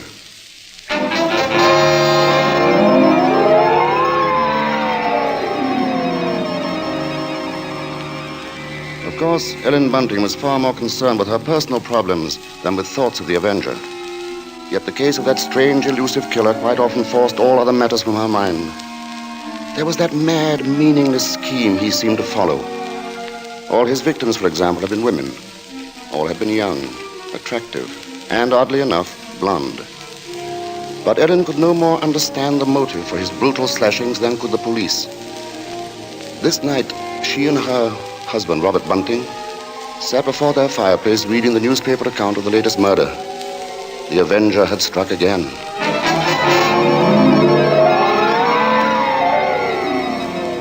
As Ellen expressed it, he might be anybody. He might be the fellow you pass on the street. Next to you. It's a terrible thought. Yes. If only the police had something to go on. But it looks like that Avenger's just too quick for him. Look, it says here that this girl he got last night was like all the others. Pretty, blonde, and, described by her friends as a very light-hearted girl. What a pity. Did you ever stop to think who fits that to a T? In fact, fits all those girls? Why... Well, my own Daisy. Oh, that's a horrible thought. Well, maybe it's a good thing she's with her aunt, then, instead of here. London ain't a safe place for any girl right now. Just the same, I can't help thinking how fine it'll be to have her back in. Now, Bunting, you know that Daisy seems just as much my own daughter as she is yours. But I'm telling you, there's no sense even thinking about having her back right now. We just can't afford it. Oh, I know that, Ellen. Only, well, maybe we could manage it some way. How? Haven't I scrimped myself half crazy trying to keep us going? But you don't care about that, do you? No, your Daisy's more important to you than I am. No, Ellen, that don't sound like you. you. I can't help if it don't. What are we going to do? Tell me that. We'll get along, dear. Something will turn up. Oh, we haven't had a lodger for months. Nobody even comes to look at the room anymore. Yes, but things will work out, Ellen. Oh, they ain't never going to work out. Soon we won't even have a roof over our heads and... Oh, I'm sorry, Robbie. I didn't mean to take on so... I know, dear, I know. It's all right. Oh, I didn't think it. It's just that I've been so worried. Well, don't you go worrying another second, old girl. Why, first thing you know, you won't be pretty anymore. You'll have your face all wrinkled and... Now, see here, Now, come on, now, let's see a smile. Come on, just have one Oh, smile. leave me just alone, one I smile won't. like you used to, I'll eh? be done with you. Well, who do you suppose that could be? Awful late for visitors, Bunting, do you think it could be somebody looking for rooms? Well, it might be. You want me to go to the door? No, I'll go. Oh. You just stay here. Yes, all right. Now, be sure you get a good look at the ways before you let them in, dear. Oh, I'm coming. Oh, I do hope it's... Yes, sir? Is it not true that you let lodgings? Yes, sir. Won't you come in, sir? Thank you. Could I take your cape, sir? There's no need. Now, I'm looking for a quiet room. It must be quiet. Oh, we have that, sir. Above all, our house is quiet. Your bag, sir. May I take it? No, I'll hold it. You'll be so good as to show me the room, please. Oh, yes, sir. It's right up these stairs, sir. This way. Thank you. You see, sir, there's just my husband and me here, and we're ever so quiet, and I'm sure you'll find this room to your liking, sir. Here we are. Now, I'll just light the gas. There. Very good. It is pleasant, isn't it, sir? And there's not many rooms with such pretty pictures, are there now? We've had them in the family for years, sir, and... Pictures interest me very little. You see, what really impresses me about the room is the very simplicity of it, the bareness. Yes, sir. It's not at all crowded, is it? It will be quite suitable, Mrs. Bunting's. Mrs. Bunting. You see, I do a great deal of studying in my book here, the Holy Bible. Yes, sir. Please, sir, let me help with your luggage. No, don't touch it. Oh, but I only wish to... Oh, you only wish to help, of course. You must forgive me, Mrs. Bunting. It's just that I'm so very weary. Of course, sir. He bringeth them to their desired haven. Beautiful words, Mrs. Bunting. Indeed they are, sir. And now at last I have found my haven of rest. Yes, sir. Then you'll be taking the room. Let us see now. What are you going to charge me? With attendance, mind. I shall be staying in most of the time, and I shall be wanting meals. Oh, we can see to that, sir. Then does 30 shillings a week suit you? 30? Why, yes, sir. Yes, sir, that will be quite all right. Good, and I shall pay you in advance. My name is Sleuth, Mrs. Bunting. Mr. Sleuth. Sleuth. Think of a hound, Mrs. Bunting, and you'll never forget my name. 23, 4, 30 shillings. Thank you, sir. And I think I should enjoy a little light supper now, Mrs. Bunting. A little bread and butter, perhaps. Could you arrange that? Oh, certainly, sir. I'll do that now. And if you'd be requiring any beer or spirits... Certainly not. Oh, sir.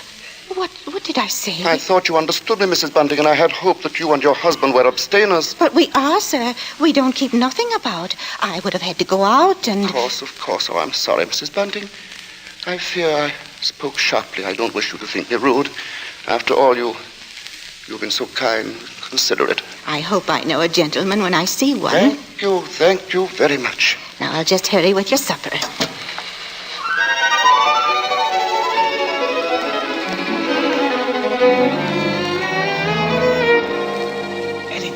Ellen, did he take the room? No, don't bother me now. I have to get him some supper. What did you mean? Come to the kitchen where he won't hear us. He took it, Ellen? Yes, He took the room? Yes, we're all right now. Look, 30 shillings. A week in advance. Oh, it's wonderful. And Ellen, do you see what this means? Yes, you can have Daisy now. Yes. Here, Bunting, warm that teapot and put some tea leaves in it. Righto. Yeah, do you know something, old girl?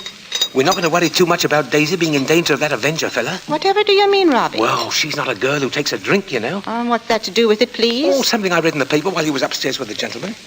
They just found out that every one of the Avenger's victims had been drinking. They figured he must be some kind of a rabid abstainer. What a peculiar chap. Now hurry, Bunting, please. Yeah. Two thoughts only governed Ellen's mind. The lodger's light supper and her own good fortune at having such a lodger. Mr. Sleuth was an eccentric sort, but then he was such a gentleman, so quiet, so very religiously inclined. She started up the staircase to Mr. Sleuth's room, her husband at her side. It won't do no harm to be safe, though, once Daisy's back in London, eh? We'll see if she stays close in the house, Well, I'll be downstairs. Hurry up with his supper, old girl. She has cast down many wounded from her. Yea, many strong men have been slain by her. Come in. And to know the wickedness of folly. Why, Mr. Yes? What is it? Those pictures. Those pretty girls. You've turned all their faces to the wall.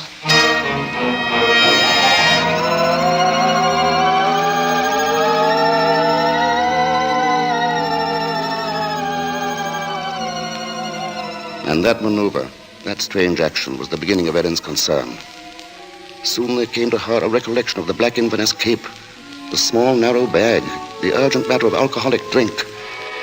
And these details began to shape themselves into a pattern which grew more disturbing with each passing hour. The day following, the lodger did not leave the upstairs room once, nor did he leave the next day. And the oddness of this took its place in the pattern. Then, too, the approaching arrival of Daisy, her stepdaughter, added to her concern. On the second night, her sleep was restless with vague, horrifying images. And so when she heard the first stealthy footsteps outside her bedroom, she was instantly awake. Tensely, she followed those steps down the stairs, down the hallway. She heard the front door open, and then click shut. Utter stillness fell upon the house. And outside, the streets were so silent she could hear distinctly the clock from a church tower a mile away told the hour. In her troubled frenzy, she pictured a lone figure plodding through the deep fog, moving quietly, stealthily, stalking, searching, finding.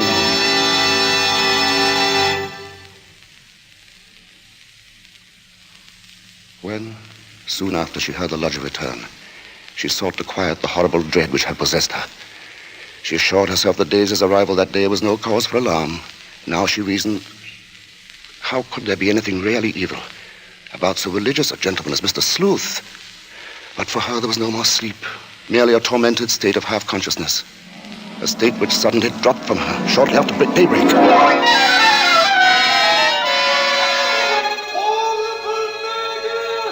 Horrible murder. That was the piercing scream of a newsboy far down the street. The Avenger strikes during night! Ellen Bunting heard the boy cry out the Avenger's latest stroke, made during the night.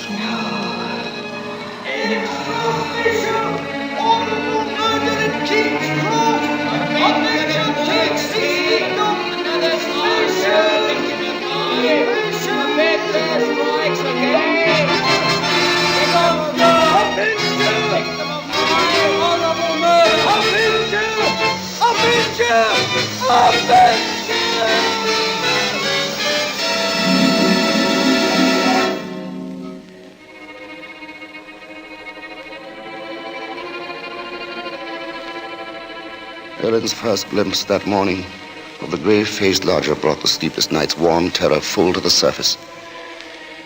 But on the next instant, she saw the pitiable, helpless weariness in his eyes, and curiously the terror began to pass. She found that she was hoping desperately that her fears were unfounded. Earlier, she had determined to tell Bunting of the awful convictions in her mind. Now, however, she felt she must be certain before she spoke to a soul. She knew there was one thing she must examine. That was the lodger's single piece of luggage. She'd thought of it often. What could it hold? Not much in the way of clothing, surely. It was too small, too narrow. It was more like a case. A case for a knife. It was along toward noon that Ellen found her opportunity to search the lodger's room.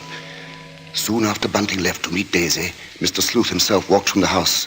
Ellen watched the tall, thin figure in the black Inverness cape disappear down the street, and then she rushed upstairs, into the room. Quickly, she moved to the closet. It was no different from what it had always been, utterly empty.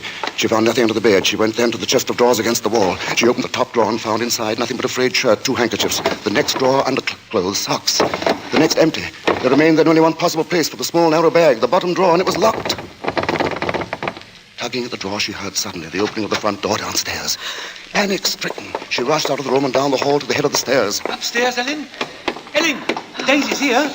Oh, Mother Ellen, it's so good to see you. And whatever's the matter? Yes, you've gone quite white. Oh, well, I'm all right. I wasn't expecting you so soon. Oh, you don't know how fine it is to be back, Mother Ellen. Oh, the country's all right in its way, but there's nothing like London now, is there? No, there isn't. But as long as that Avenger's about, I can see we're going to have to do something about these blonde locks, eh, Ellen? Oh, don't worry about that. I'll dye 'em maybe, or just pin 'em under my hat.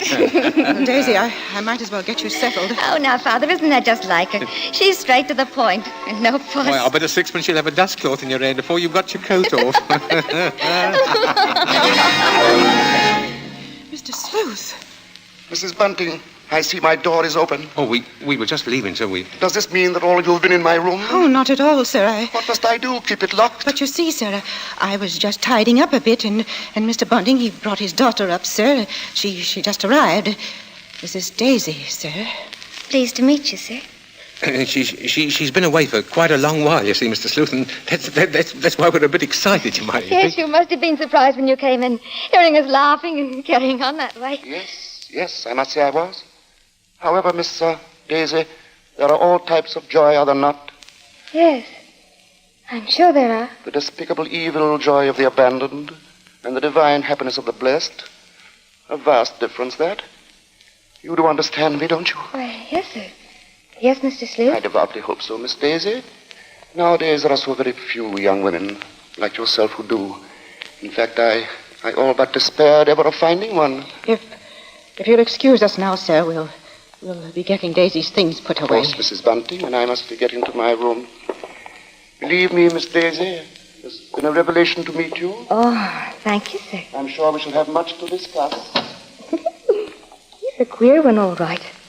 But such a gentleman, isn't he?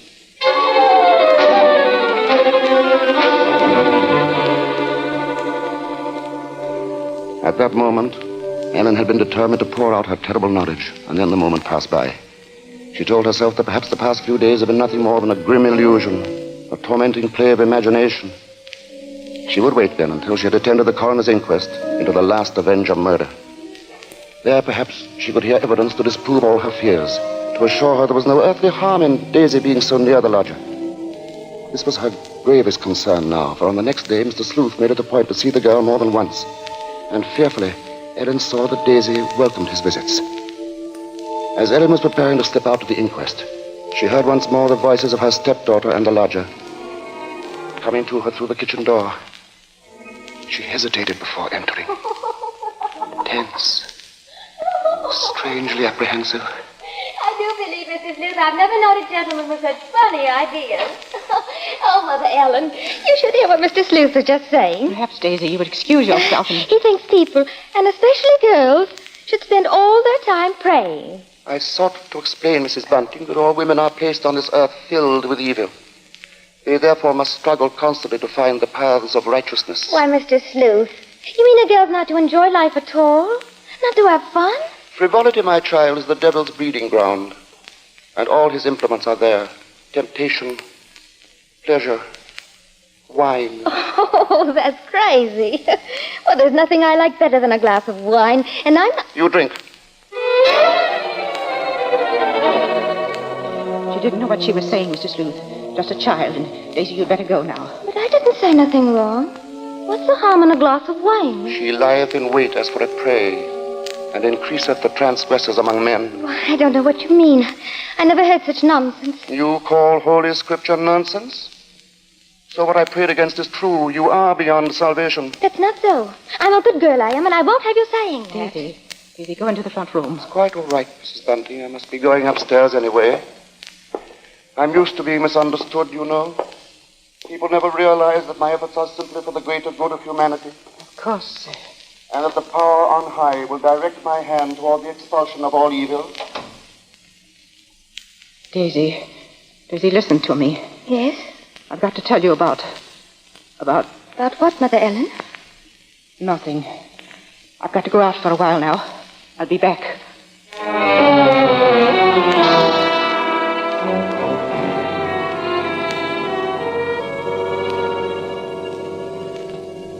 The moment to reveal the secret horror had come again and passed. Ellen's sudden recollection of Mr. Sleuth as he stood in the doorway had overwhelmed her. She must give him this last chance, this last frantic search for disproving evidence, this trip to the inquest. If that chance should fail, then she would tell Bunting or the police. So with the knowledge that Bunting was left in the house to look after Daisy, she boarded the underground train bound for the coroner's court.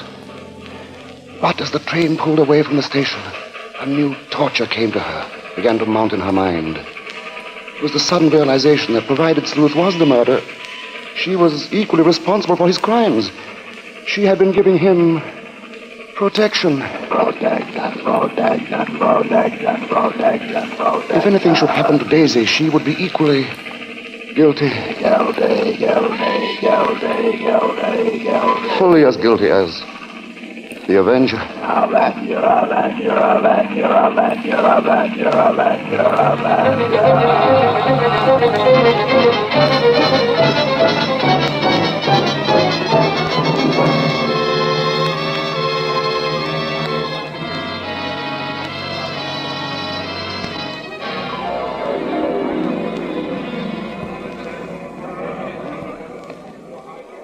Ellen, seated at the rear of the small but crowded inquest room, listened to each of the witnesses as they were called. And from one of them she found the first hope she had known for many days. This witness lived next to the alley in which the Avenger had committed his crime that night. She had seen him from a window, and the man she described in no way resembled Ellen's lodger. But in another moment, Ellen's hope was swept away. It was pointed out that the fog had been so heavy that night that the witness could not possibly have seen the murderer from her window. She left the stand, replaced by a Mr. Cannot. This elderly gentleman was certain that he had not only seen, but talked with the Avenger. It was in Regent's Park, he testified, only a few moments before... A few moments before the murder, Mr. Coroner, when I saw him. He was quite a tall man, very gaunt-looking, and carrying a handbag. A handbag, you say? Yes, a small, narrow one. Just such a bag, I might add, as might contain a knife. As Ellen heard these words, the tension which had been mounting up within her became almost unbearable. Rigid with horror, she gripped the arms of her chair. She heard the coroner... I shall have to ask for more order in the court. And now, Mr. Cannot, I understand you heard this man speak. Oh, yes. He had a rather high, hesitating voice. An educated man, I would judge, but quite mad. What do you mean by that? Well, as he emerged from the fog, he was talking aloud to himself. Believe me, sir, he was reciting scriptures from the Bible.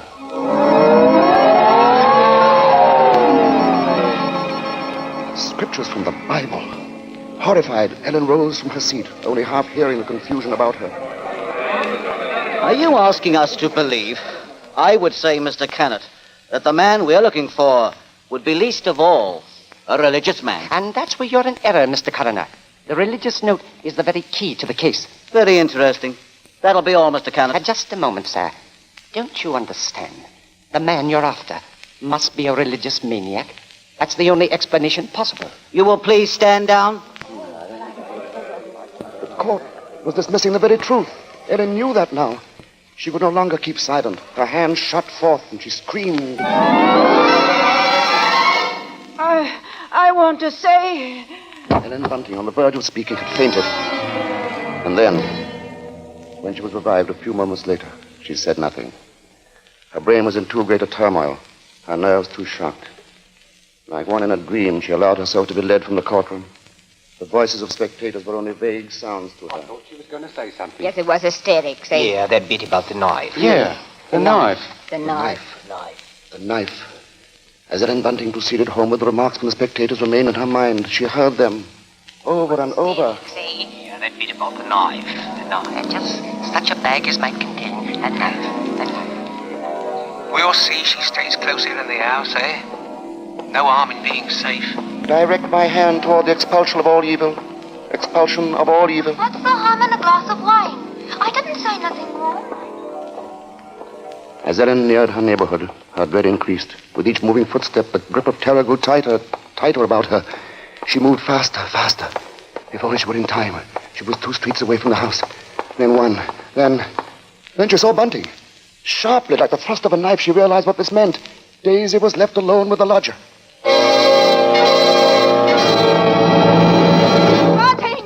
Bunting! Yes, Ellen? What is it? Oh, Bunting, tell me, Bunting. Where's Daisy? Where is she? I say, where? Why, at home. Oh, listen to me. Try to understand. Sleuth is the avenger. What are you saying? Oh, lodger. He's the avenger, Bunting. Oh, but there's no time for that. Daisy's in danger. Hurry! Hurry! Yes. Daisy! Daisy!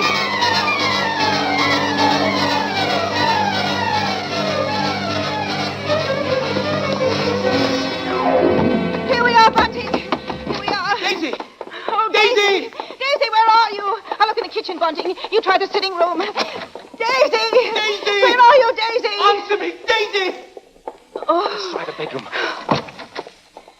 She's not here. What about the dining room? Look, she's not there. She's not downstairs. Then there's just his room.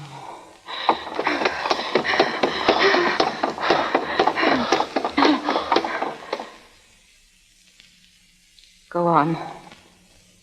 Open the door.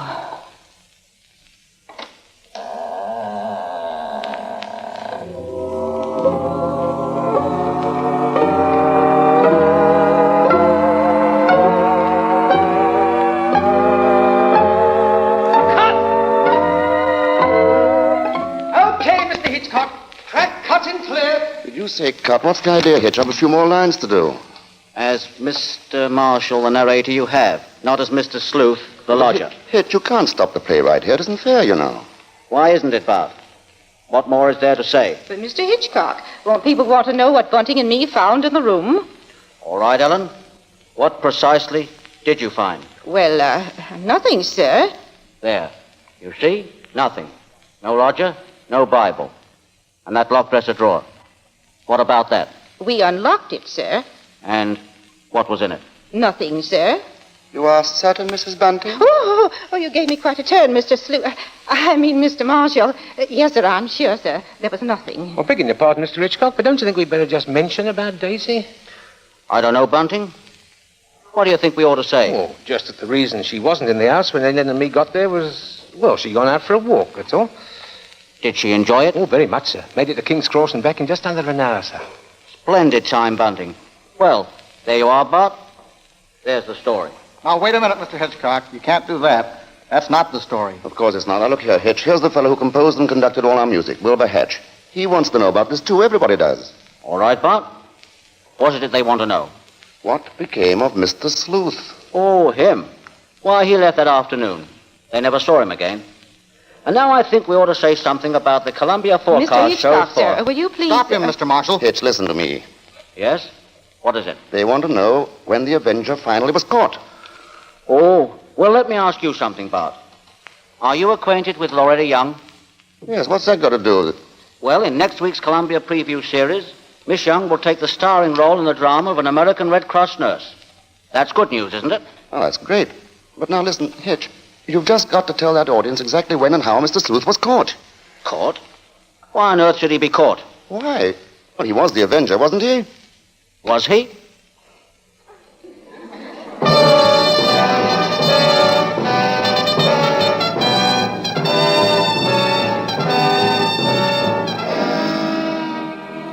Your guess, gentle listener, is as good as ours. Even Mrs. Bella Glounds, who wrote the novel, isn't entirely sure. For his masterful direction, our thanks to Alfred Hitchcock, whose latest pictures are David O. Selznick's Rebecca and Walter Wanger's Foreign Correspondent. For his superb characterization of Mr. Sleuth, our thanks to Herbert Marshall. And our thanks to the outstanding British character actor who tonight portrayed the role of Bunting, Edmund Gwen. If you liked tonight's program and want to hear more in the same highly original Hitchcock vein, radio versions of The Lady Vanishes and The 39 Steps, for example, write to CBS and tell us so. Your interest will help bring Suspense to the air as a weekly feature.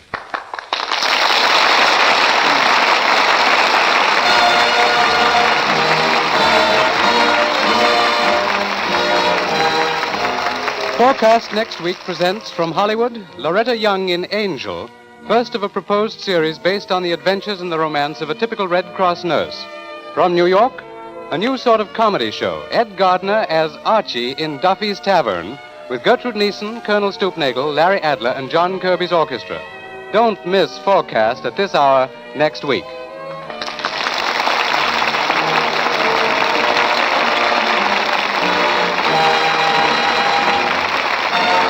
Thomas Freebanson speaking. This is the Columbia Broadcasting System.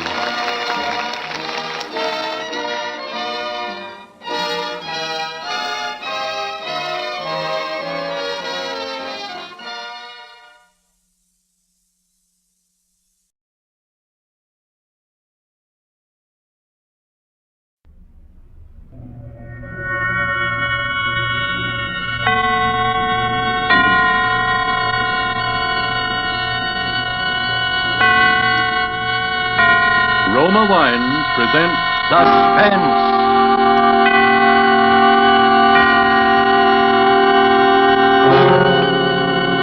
Roma Wines, made in California for enjoyment throughout the world.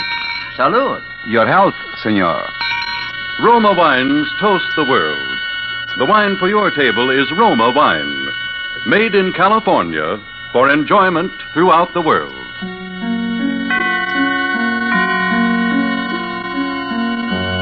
This is the Man in Black, here for the Roma Wine Company of Fresno, California, to introduce this weekly half hour of Suspense.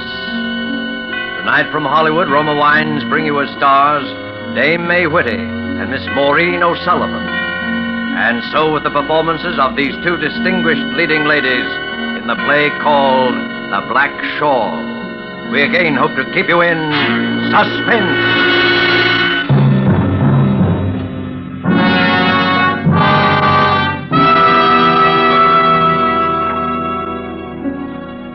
Listen to me, please. Listen carefully and tell me if I'm right. I say I'm about to be murdered. I'm not certain. No one's even threatened me. But I say I am going to be murdered. This is just a plain, ordinary-looking kitchen that I'm sitting in. But for me, I know it is a death house. If it were only 3 days ago and I could live them all over again. Oh, if it only were. The fair was being held in town, and everyone was gay. And Robert was late as usual, but I didn't care.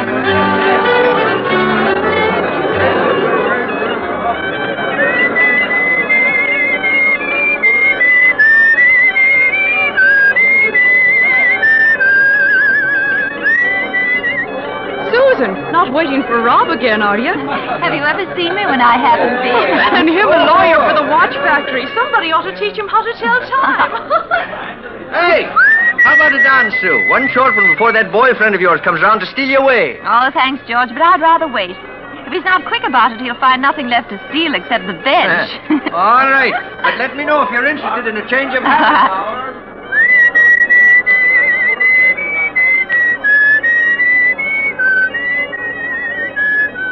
Hello there. Oh, hello. I've been watching you sitting there, and I wondered whom you were waiting for. Oh, just a friend. I see. I don't wish to seem inquisitive. Please don't misunderstand. It's only that your face struck me as being unusually bright and alive, as well as being uncommonly pretty. Oh, thank you. Now, you see, I have an eye for faces. My son was a sculptor. He worked almost entirely with heads, and my job was choosing them. It's all very foolish, I'll admit. More so since he departed some time ago. Oh, I am sorry. Thank you. That's precisely why I was watching you. Of course, I know nothing about you any more than you do of me. But, by the way, what's your name? Susan Appleby. Mine is Elizabeth Masters. How do you do? I live just the other side of town. Oh. Let me come to the point, Susan. I admire your looks and I like the way you act and speak. I'm not a young woman, and I'm lonely. I have been ever since I lost my son. I need a companion, someone who can stay with me and help me too. And you resemble closely my very first companion, my best remembered one. Oh, but I'll pay you well, £30 a month. Your chief occupation will be to brew me some tea and talk to me. Are you interested? Well, I have been seeking that sort of a position, but Splendid! You need look no longer. But you know nothing about me. I know that I like you, and that I want you to accept my offer. I'll return here at the same time tomorrow evening. If you do want the position, please be here. And believe me, I hope you are here. Good night, Susan. Good night. See you tomorrow at 8. All right. I'll be here.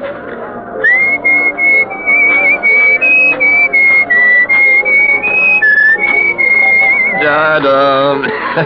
What do you mean you'll be here? Oh, Rob, you frightened me. Well, you were whistling our tune, so I thought you were expecting me. What do you think you're doing, making dates with strange women? Believe me, she is a strange woman. Mrs. Masters? Oh, no, she's nice. And, Rob, she offered me a position.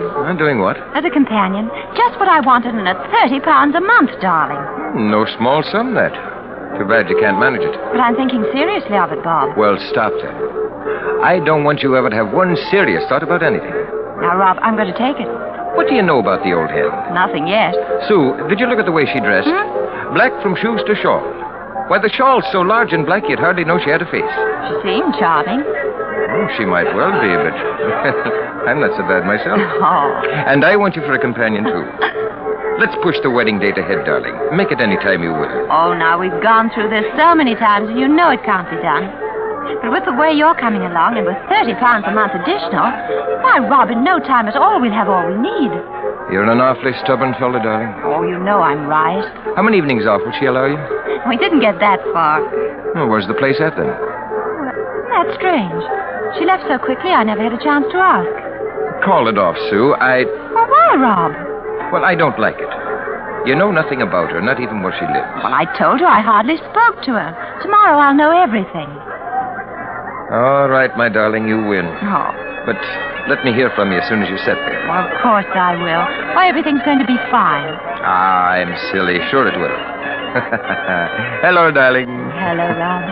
Everything will be fine for us.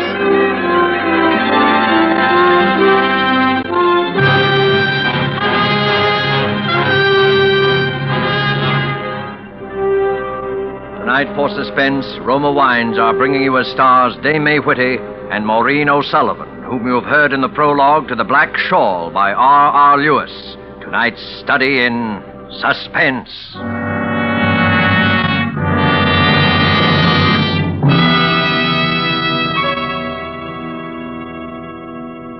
Far from the scene we have just left, far to the south across the equator, is another scene I ask you to visit with me. It is just before the dinner hour on the beautiful roof terrace cafe of the Hotel Metropolitano of Guayaquil, Ecuador. We are finishing our appetizers, an excellent sherry. And lifting your glass, you remark to our host that you envy him such wine. He laughs. You are very kind, he says, but it is your own California you must praise for this splendid wine. For you see, it is Roma California sherry.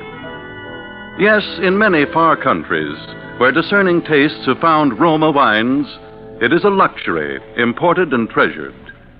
For Roma wines are in every sense fine wines from the rich vineyard country of California. Products of age-old winemaking skill aided by modern quality controls and tests. And here in the United States, Roma wines cost mere pennies a glassful, because here there is no import duty, no overseas shipping cost. Such enjoyable flavor and constant quality, such low cost, such high wine values, have made Roma by far America's largest selling wines, enjoyed by millions with meals, when entertaining, anytime.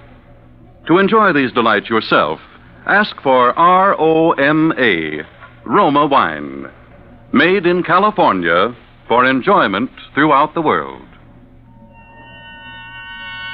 And now it is with pleasure that we bring back to our soundstage Maureen O'Sullivan as Susan and Dame May Whitty as Mrs. Masters in The Black Shawl, a tale well calculated to keep you in suspense.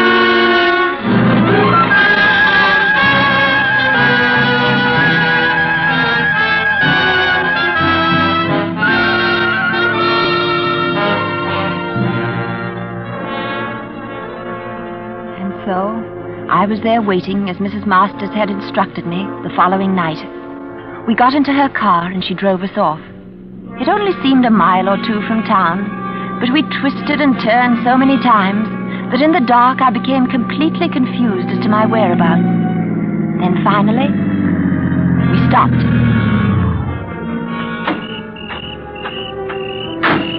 There it is, straight ahead, down the path. Miss Appleby, welcome to Masters Hall.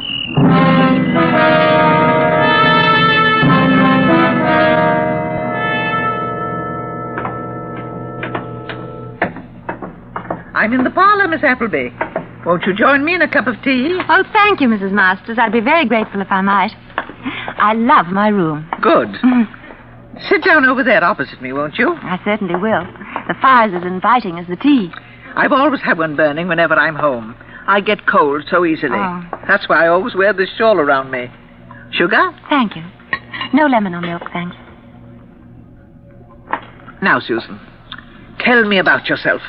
Everything. All you've done. All you see in the future for you. Oh, there's very little to tell. I've always lived here in town. I expect I always shall remain here. After you're married, you mean? I presume you've such intentions. I expect so. It is the only thing that matters, isn't it? Having someone to care for. Yes. I know. Before my son left me, I desired nothing. The scope of his talent was the world we lived in, and beautiful it was. I suppose love is like talent in that respect. It, too, creates a smaller world within the large one we inhabit, and makes you want it never to disappear. Did his talents receive recognition? To a limited degree. Everyone saw in his work the promise of a truly great sculptor. The promise never bore fruit, because he hadn't enough time. Winter came far too early in his life. How old was he? I lost him before he was 21. Oh, Mrs. Masters. That's terrible. So great a waste. That's it. You realize it, too.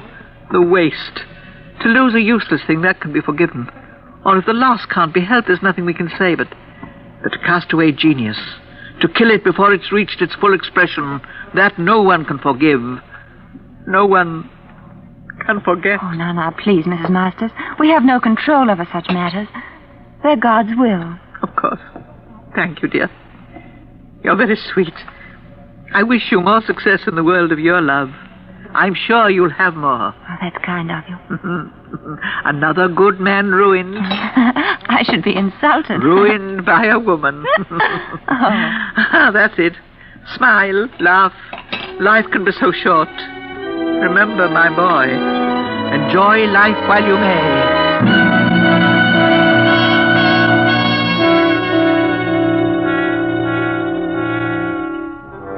I slept well that first night and did not awaken until almost 9. When I realized how late it was, I dressed quickly and ran downstairs. Mrs. Masters had left a note on the kitchen table telling me she'd gone shopping, that I was to take my breakfast and then wait for her. I looked around to see if I might do something, but everything was in perfect order. I looked for a phone, thinking I'd call Rob, but but I could find none in the kitchen or the center hall. Finally, I thought I'd take a look at the outside, get a bit of fresh air. I went to the front door and tried it. It was locked. I turned the bolt and pulled. The door was still locked. I couldn't understand. Then suddenly I realized the door was locked from the outside. I ran to the kitchen, not afraid, but surprised. Then something struck me that I hadn't noticed before. All the kitchen windows were barred. I made a quick dash for the kitchen door.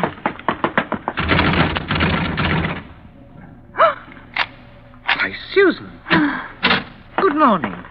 Did you have a good night's rest? Oh, yes, I did, thank you. Fine.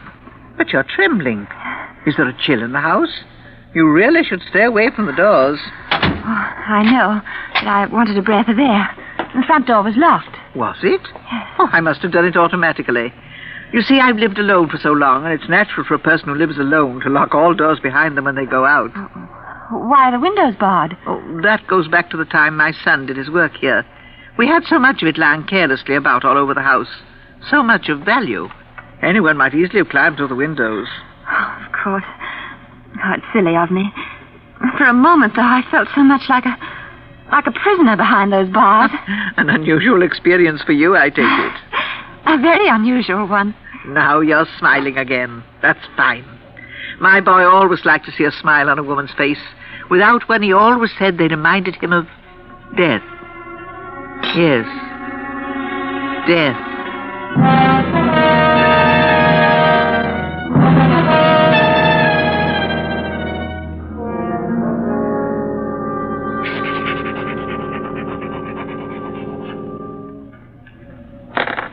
Next day, I wrote to Rob. Please come to see me now, Rob, if you can. Everything's all right. Don't worry about me, but come to me. It's unbelievable, but I must tell you that I still don't know the address here. I cannot tell you how to find it. But someone must know Mrs. Masters and can tell you where she lives. I want to send this off to you now, so I'll close. I can't tell you, darling, how great is my need to see you and my love for you, Sue.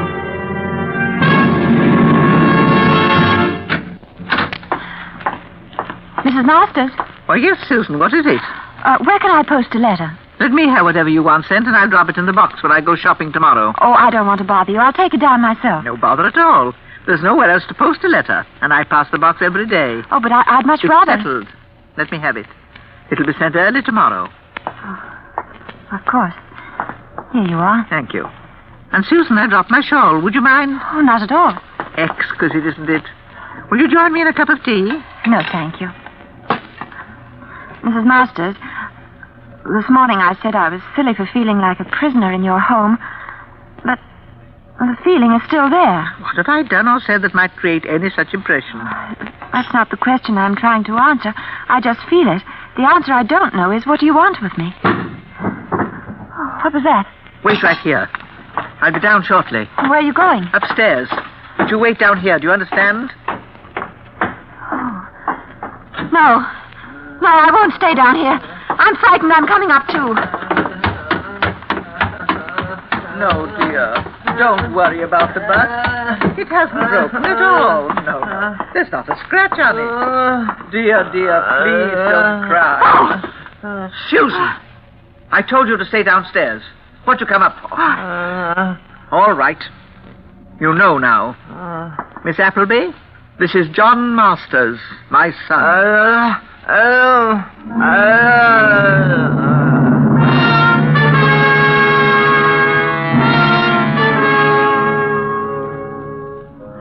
That night at dinner, there were three of us. I couldn't bear to look at him.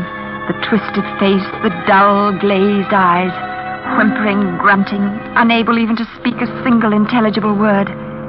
And when I saw the two together, she with the horrible black shawl draped around her, I knew for certain that in her own way she was as mad as her son. And I knew more surely than ever how great was my own danger.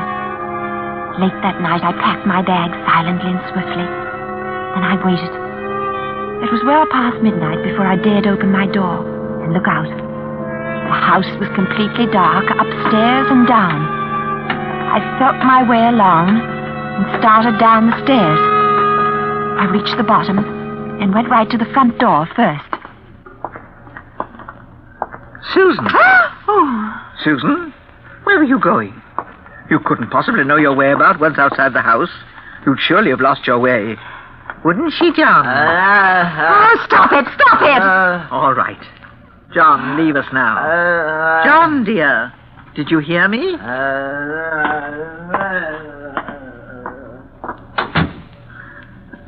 Miss Masters, you have no right to keep me here if I don't wish to stay. Well, when I accepted this position, I was of the opinion that you lived alone. Conditions have changed, and now I wish to leave. Please, Susan, believe me, I don't blame you a bit. But think of me. Just for a single moment. Why do you think I asked you here? Do you believe it's so easy for me, chained to this lost thing? No one to talk to day or night. I needed someone. I need you now. But you told me he was dead. I never told you that. Only that he'd left me. And so he has. No, I won't stay. I'll go mad if I do. Very well, dear. It's no use trying to argue with you. But stay at least until tomorrow. You could never find your way tonight, and if you stay over, it'll give me a chance to find someone in town. I'd rather go now, if you don't mind. Tomorrow night. Just until then. Even if I've no one, well, you can leave after dinner tomorrow. I'll pay you 2 weeks' wages if you do. Please, you can't refuse me that. Well, I... Thank you. Thank you, dear Susan.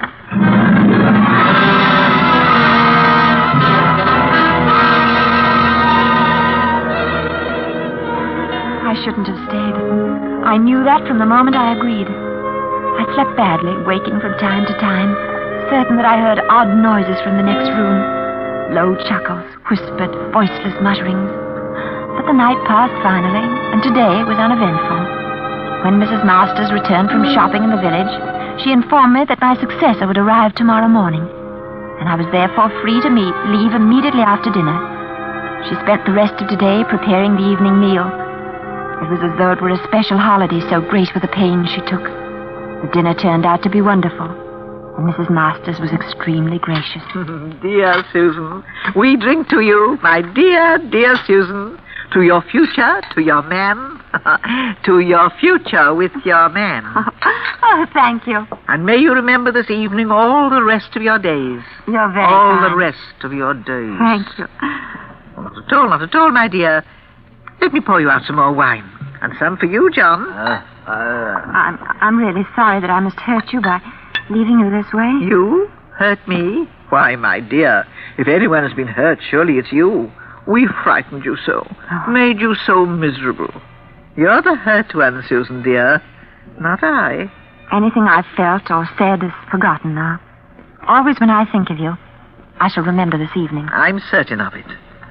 And so you may remember better, my dear.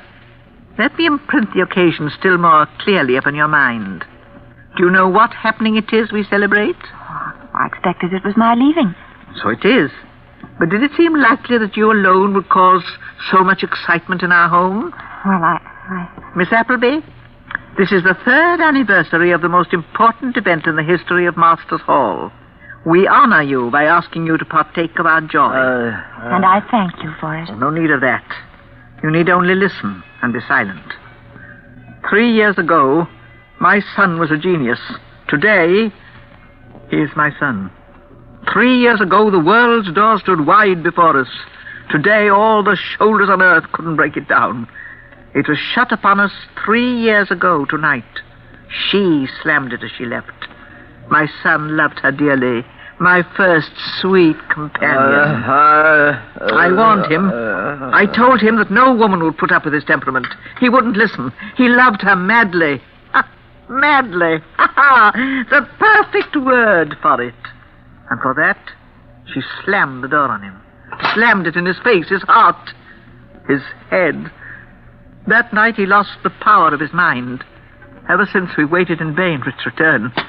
But we've honored the occasion. Don't think we've forgotten, eh, John? 2 years ago this evening, on the 1st anniversary, Sally Thwaite left us. We told her the story. She was overwhelmed. She couldn't bear to stay and left quite suddenly. Last year, Catherine it was, Kitty, can't recall her last name at the moment. She wanted to leave us too. How could we refuse? And now, tonight, Susan Appleby. Tonight, Susan, you are leaving us. Where are you going, Susan? To the kitchen. Excuse me, please.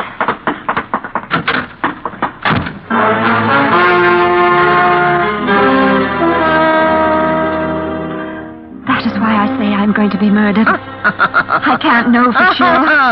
But the way they laugh, the way they look, the way she sits there fingering that ugly, torn black shawl. The shawl that looks like death. What can I think? What can I do? Susan, there's one thing more. This shawl, so beautiful, so exquisitely wrought. You must surely have noticed that I wear it all the time. It belonged to her, a gift from my son. In her haste, it slipped from her shoulders as she left. So this is all that remains of that lovely, wonderful creature. I should like you to wear it, if only for a moment. You're so much like her, and her memory is John's greatest comfort. Oh, no. No, don't come near me. Don't touch me. Please, just around your shoulders. I won't wear it. Stay away from me. Please don't. Our door. Who would be coming here now? John, watch her closely. I look through the window. I don't know who he is, but he must surely have seen the light in the kitchen. I'll just send him away. I'll only be a moment. Watch her, John. If she shouts for him, well, you mustn't allow that, must you, John? So you'd better be still, Susan. Yes? What is it you want? I beg your pardon. I'm looking for a Miss Susan Appleby. You won't find her here, I'm sorry. Well, are you certain of that? It seems to me I recognize that shawl. It was worn by the woman Miss Appleby went to work for night before last. Surely this is not the only black shawl in the world. Nor am I the only woman who wears one. And I've been inquiring in the village, and all the shopkeepers remembered you as the woman who always does. So I followed you here this morning. Then I returned to the village, and now I'm back again. Well, you can return right to the village. If you must know, Miss Susan Appleby was here. But she was entirely unsatisfied with life. She's probably find her at home now. Well, all right. If she's gone home, I'll see her there. I'm so sorry for your trouble. Not at all. Thank you. Good day. Good day. Susan. Susan, was that you whistling a moment ago? I thought I told you to be still. Oh, I was nervous. It's a habit of mine. A very bad one, of which you've many. Among them, no doubt, is that of driving men mad. That one just now. The love in his eyes for you. I've seen that before. In other eyes. I'm so terribly sorry he's gone away. Perhaps he'll return another time. Stay away from me. Here now. The shawl's around you. Draw it tighter down. Tighter. No, please. Let me go. Let me go. You heard her. Let her go. Adams, get him. Yes, sir. Draw it quickly, John. Quickly. Quickly. Oh, no. You killed him. John. John. John.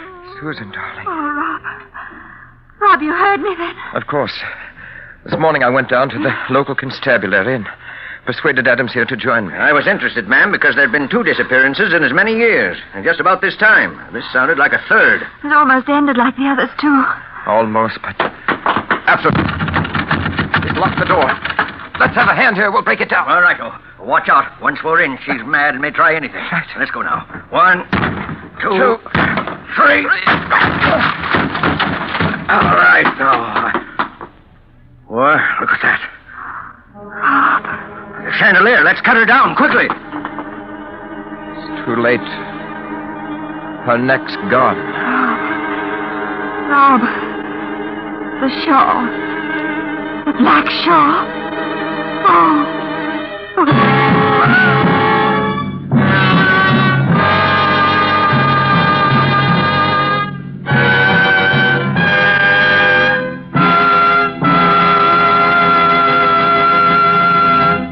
And so closes The Black Shawl, starring Dame May Whitty and Maureen O'Sullivan. Tonight's tale of Suspense. Suspense is produced and directed by William Spear. To every woman listening tonight, I want to say a special word about making every dinner or supper you serve taste better. I want to urge you to start serving Roma wine with your meals. It's simple, the cost is very, very little, and it works magic in making food more enjoyable. You can serve Roma wine with any meal or any time in any kind of glass you wish. Serve it chilled. Try different kinds of Roma wine until you find those you enjoy most of all. Try hearty red Roma California Burgundy or the delicately delicious Roma California Sauterne. The cost is mere pennies a glass, but you'll find even a pickup supper tastes like a banquet. Get Roma wines today. If your dealer is temporarily out of them, please try again soon. Just ask for R-O-M-A, Roma Wines, America's largest selling wines. Made in California for enjoyment throughout the world. Dame May Whitty appeared through the courtesy of Metro-Goldwyn-Mayer and is currently being seen in the White Cliffs of Dover. Next Thursday, same time, Donald Crisp and John Loder will be our stars in another unusual study. In mystery, suspicion, and dangerous adventure. At that time, you will hear the only ghost story ever to have been staged by Suspense. Presented by Roma Wines, R-O-M-A, made in California for enjoyment throughout the world.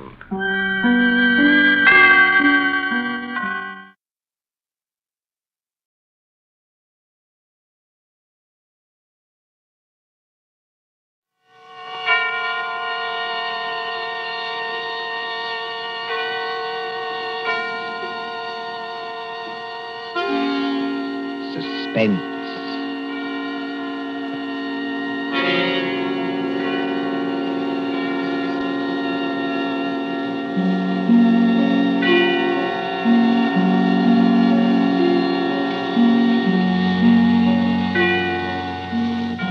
The hushed voice and the prowling step in the dead of night. The crime that is almost committed. The stir of nerves at the ticking of the clock. The rescue that might be too late, or the murderer who might get away. Mystery and intrigue and dangerous adventure. We invite you to enjoy stories that keep you in suspense. For Suspense, tonight we present The Body Snatchers by John Dixon Carr.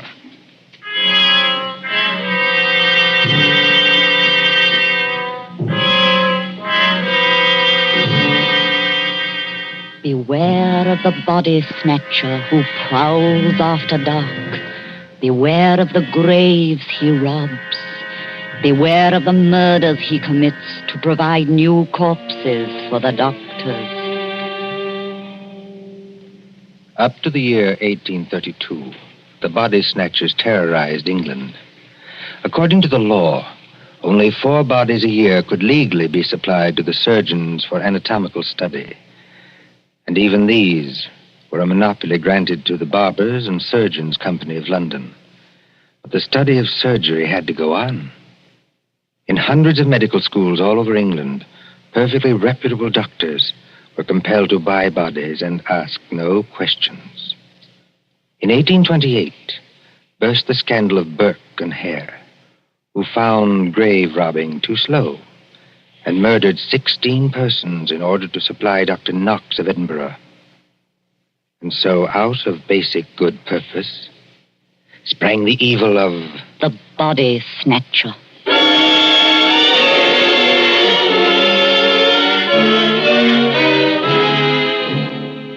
Turn back the clock now to a cold night just 110 years ago. Look into the brick kitchen of a house on Wandsworth Common, not far from London. There, in the light of a tallow dip, sits old Mother Slade in her draggled bonnet. What's a keeping 'em? 2 hours.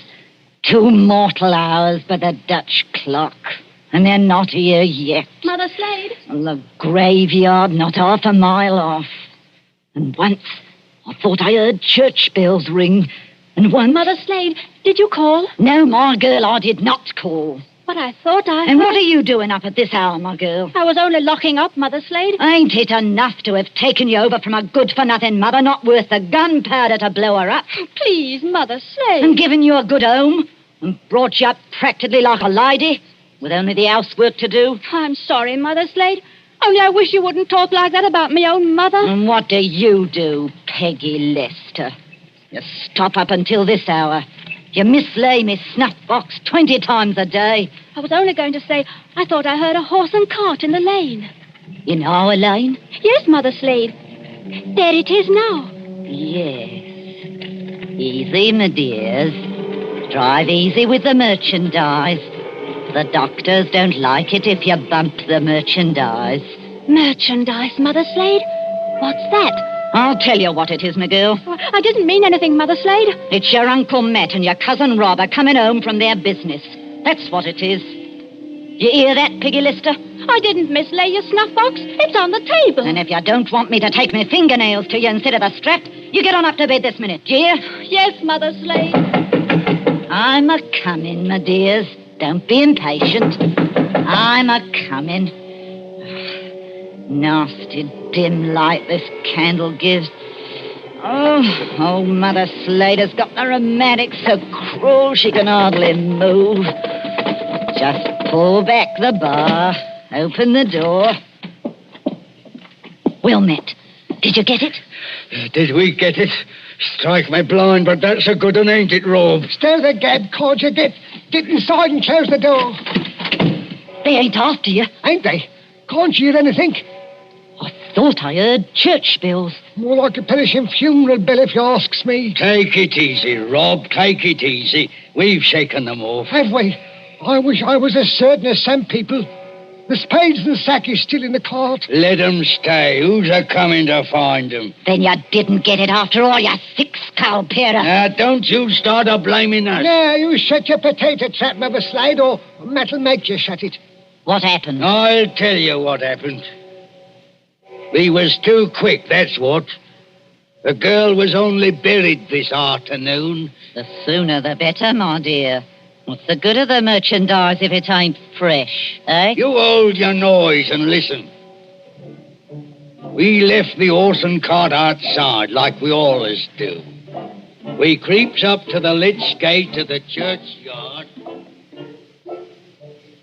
Walk softly, Matt.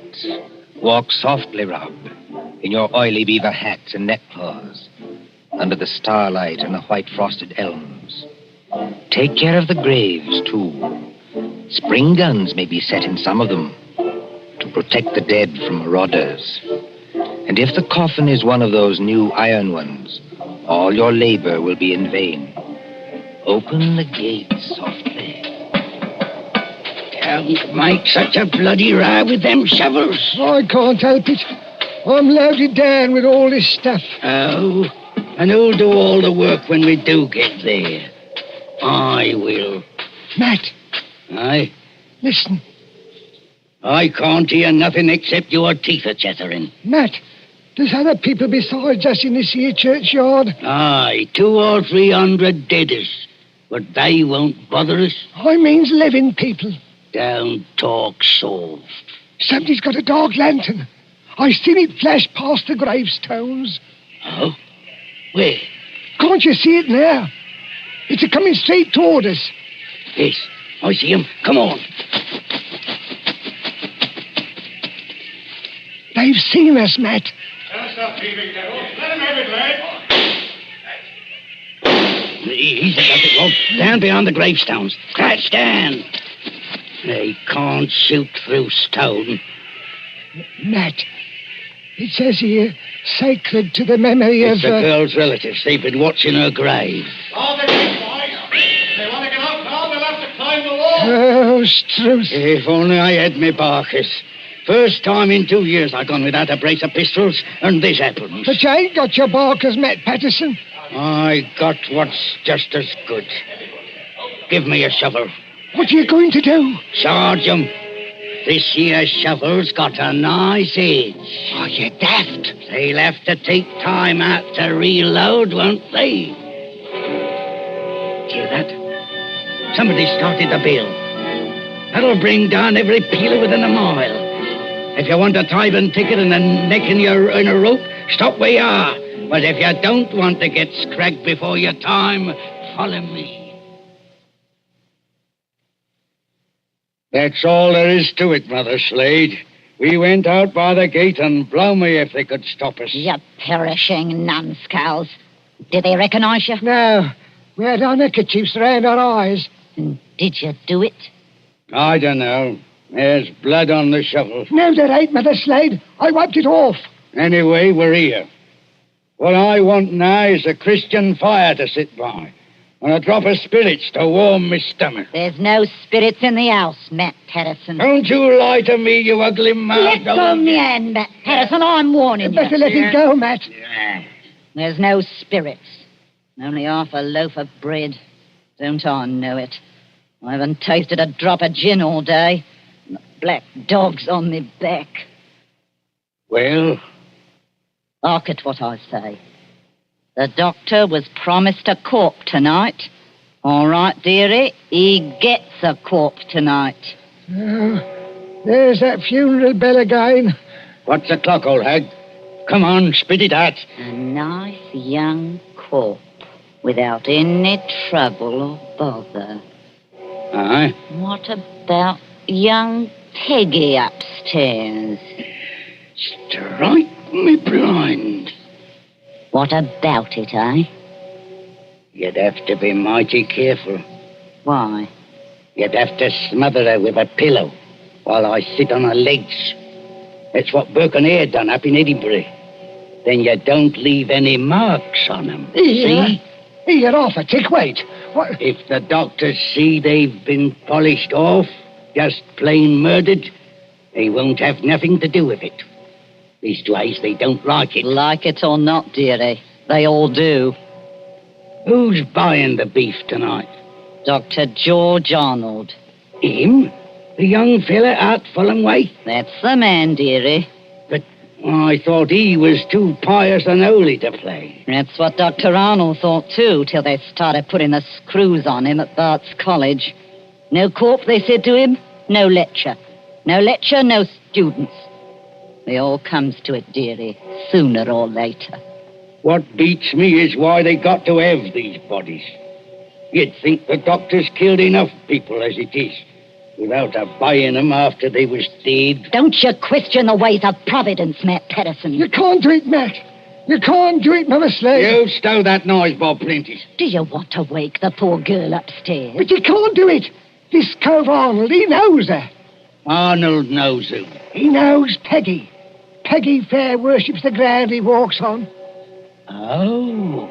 He set her arm once when Mother Slade broke it, accidental-like, and she can't forget him.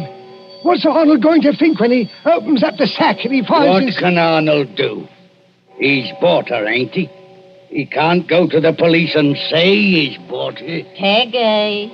Peggy Lester. Don't do it, Mother Slade. Don't do it. And how do you two thickheads know what Mother Slade is going to do? You're going to kill her, ain't you? Peggy. Peggy Lester. I thought I heard her moving about upstairs. You did, Mr. Milk and Water. She's on the stairs now. Rob, you're the least to be depended on. Go out and fetch in the sack. Don't do it. It'll bring us all bad luck. Matt, you're a lad after me own heart. You stop where you are and do just as I tell you. Trim the candle. Let's have it all nice and snug. What'll she bring, do you think? 15 guineas. Maybe 20. Maybe more. 20 guineas? Strike me blind. But this is a way of doing business that I like. Shh. Listen. Did you call me Mother Slade? That's right, my ducky. That's right, my little pet. Put your wrap around you and your slippers to keep your feet warm and come right down here to Mother Slade. I'm coming, Mother Slade. I'm coming.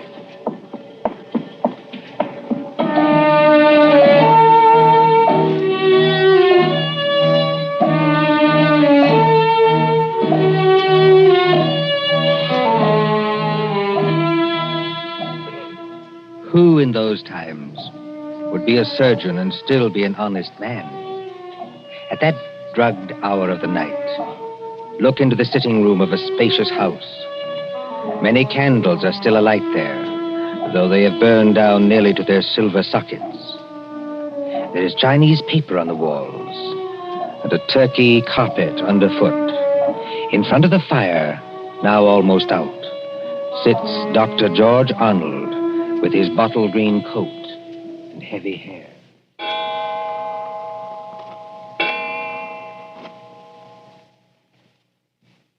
Dr. Arnold, sir. I beg your pardon, Mrs. Tancred. Dr. Arnold, sir. It's gone 2 o'clock. Yes, so it has. You've got a lecture to deliver tomorrow, and you'll be all worn out.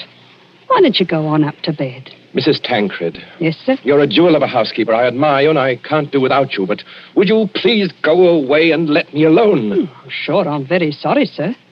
No offense intended. Stop. I shouldn't have said that. I'm thinking too much, perhaps. And smoking too many cigars, if you'll excuse me. Why must they keep tolling that bell at East Hill Church? Why must they keep it up all night? Well, sir, Elsie says the parson told them to do it. Elsie. Wait. Who is Elsie? Dr. Arnold, sir. I know you're always up in the clouds, mooning over books and whatnot, but I did think you'd recognize the name of your own parlour maid. Oh, that Elsie. I see. Well? Elsie says it's because of the murder in the churchyard. What murder? 2 resurrection men. Body snatchers, sir. Oh, you wouldn't know anything about such people. No, of course not. They were caught trying to rob a grave, but they got away. One of them was a horrible big fella. Split Willie Kendrick's head open with the edge of a shovel. Is anything wrong, sir? No, not exactly. Well, I thought for a second, seeing how you looked. Did they get the body? Yes, sir. It was Willie Kendrick. His head was split open with a shovel. No, I mean, did these resurrection men get what they were after? No, sir. Thank God. Oh, you may well say that, Doctor. Well, I wasn't exactly speaking in the religious sense, but never mind. Well, Elsie says there are what she calls peelers all over the place. Peelers? Yes, these new policemen. After Sir Robert Peel, and somebody from the new detective police that they're using instead of the Bow Street runners. Well, Mrs. Tancred, I'm going to smoke one more cigar, and then I'm going to bed. Very good, sir. You see, sometimes you give orders, then it's too late to recall them. Whatever the medical practice is, you can't look your conscience in the face afterwards. Then, I can't tell you how or why, a miracle comes along and saves you, and you're free, What was that? Sounds like a horse and cart in the drive, sir. Mrs. Tancred. Yes, Doctor? Will you please go upstairs? Now, make haste. Well, if it's visitors, sir, or even a patient... Mrs. Tancred, you heard my instructions. Obey them. Sir, there's the front door bell. Yes, I heard it. For the last time, go away. I will admit whatever visitors we have. Yes, sir.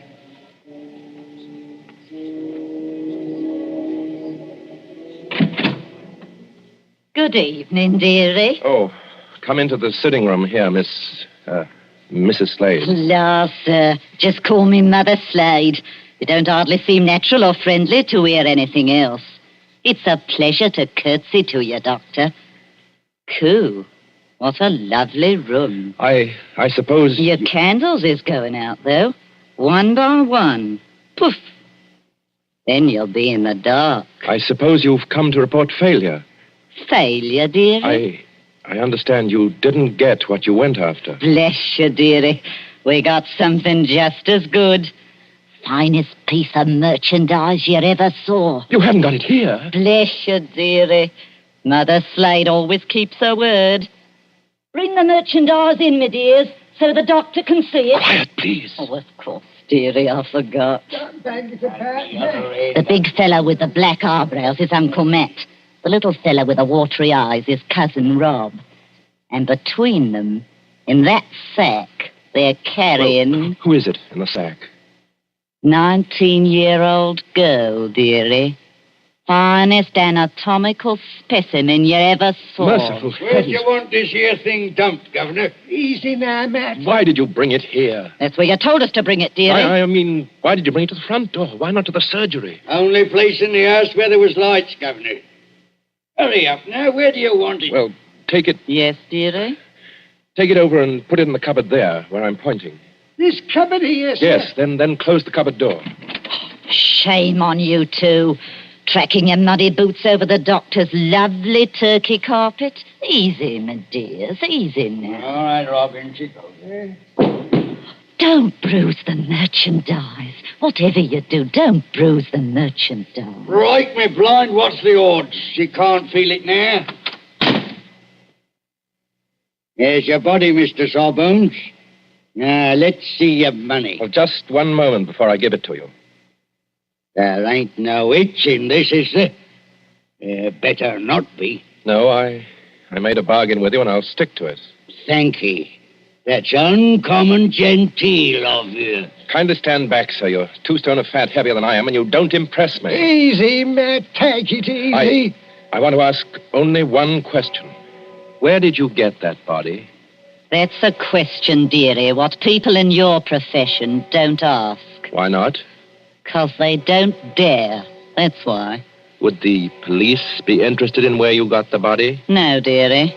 Not half so interested in as where we brought it. To your house. It's your responsibility now. Yes, I suppose it is.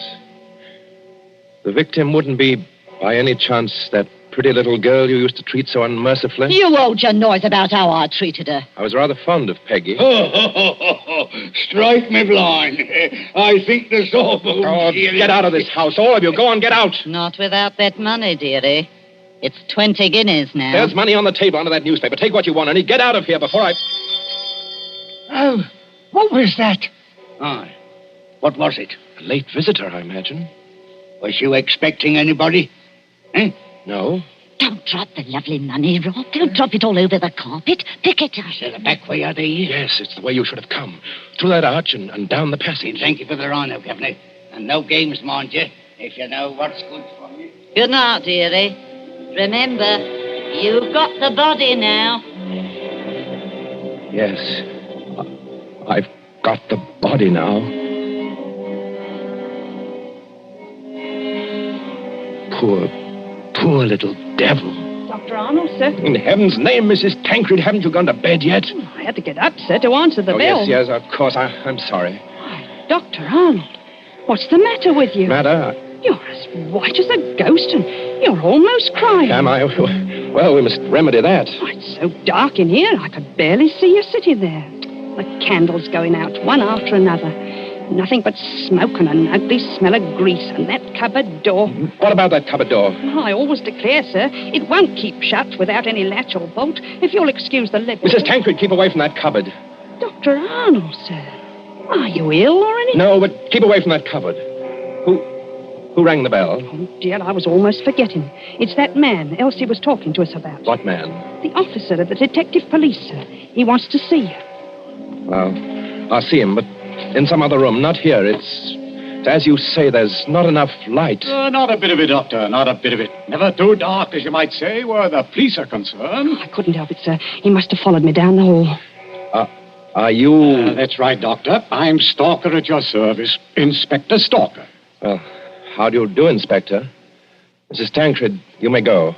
By your leave, sir. I'll just get some more candles and put them in that bracket by the cupboard. It's not in use. No, you needn't trouble. It's no trouble, sir. Excuse me. First of all, Doctor, I must apologize for intruding as late as this. Not at all, Inspector. Will you be seated? Thank you, sir. Thank you kindly.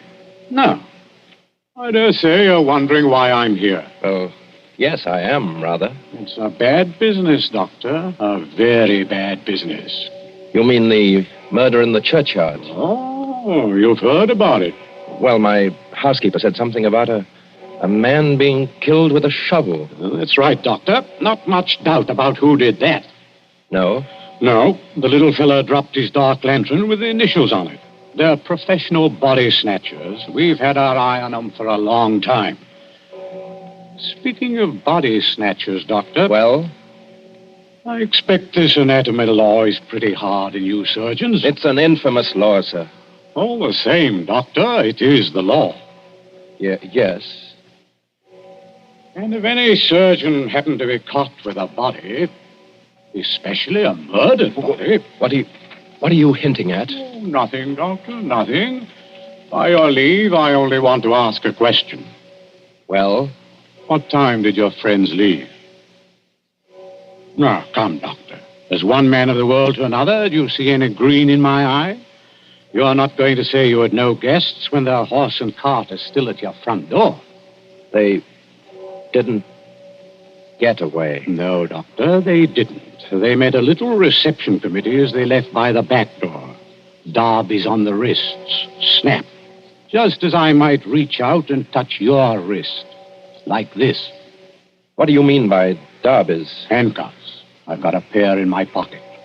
Gags into their mouths. That's to keep them from biting. Look, do we have to go on with this? You already seem to know everything I could tell you. Not exactly everything. I don't know, for instance, where you've hidden the girl's body. You're a very diligent man, Inspector Stalker. Thank you, sir. I try to do my duty. You said a girl? These gin-muddled degenerates have been watched every second since they left East Hill Churchyard. They hadn't a body then, but they brought one here. And there's only one other person who lives in the same house with them. Dr. Arnold, sir.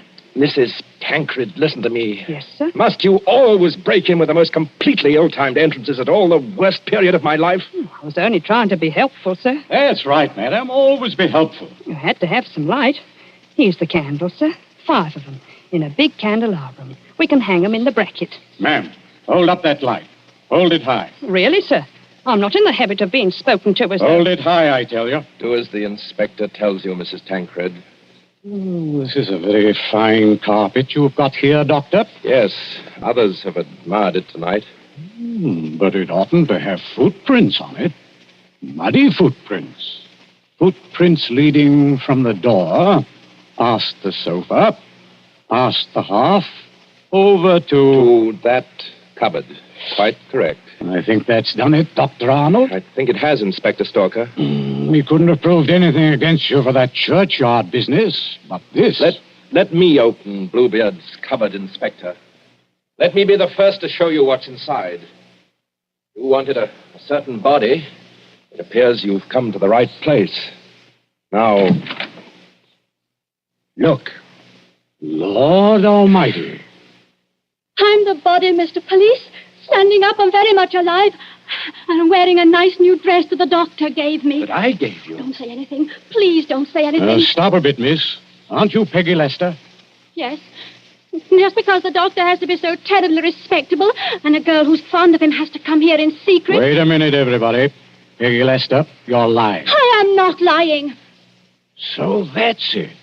Why didn't I guess it? It's the oldest body snatcher's trick in the world. Is it? Of course, the old pinch penny like Mother Slade couldn't sacrifice a good household drudge. Of course they brought the body here, instead of taking it to the surgery, where it might get locked up. Could you be persuaded, Inspector, to tell us just what you're talking about? The body snatcher, sir. Well, what about them? They take a living accomplice and put him into a sack and sell him to a green doctor as a dead man. Yes, but see here, They get the best price they can. Then in the middle of the night, that accomplice gets up and robs the doctor's house. And the doctor can't tell us because he's bought illegal goods. I never intended to go through with it. No, young woman? I tell you, I wasn't going to rob the house. They made me do this. I was going to tell Dr. Arnold. When I found out where they were taking me, I pretended to go through with it so I could warn the doctor. They can hurt so much, you'll agree to almost anything. Oh, that sounds like the truth, but it puts me in a funny position and no mistake.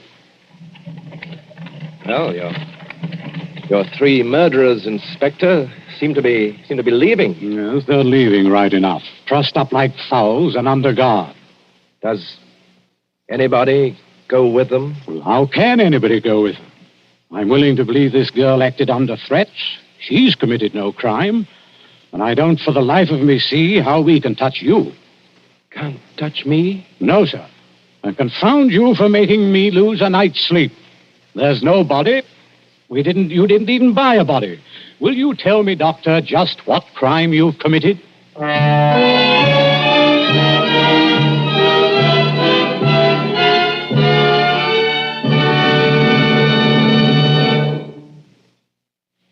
And so ends The Body Snatchers, a story of London at midnight, 100 years ago.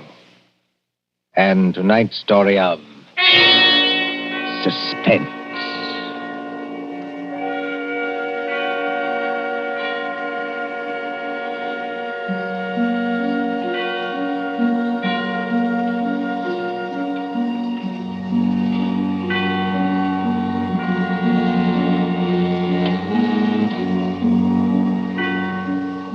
Columbia presents these tales of mystery and intrigue and dangerous adventure for your relaxation and enjoyment. Next Tuesday, there will be another in this series. Same hour, 9:30 Eastern Wartime. William Spear, the producer, John Dietz, the director, Alexander Semler, the composer, conductor, and John Dixon Carr, the author, are collaborators on Suspense. This is the Columbia Broadcasting System.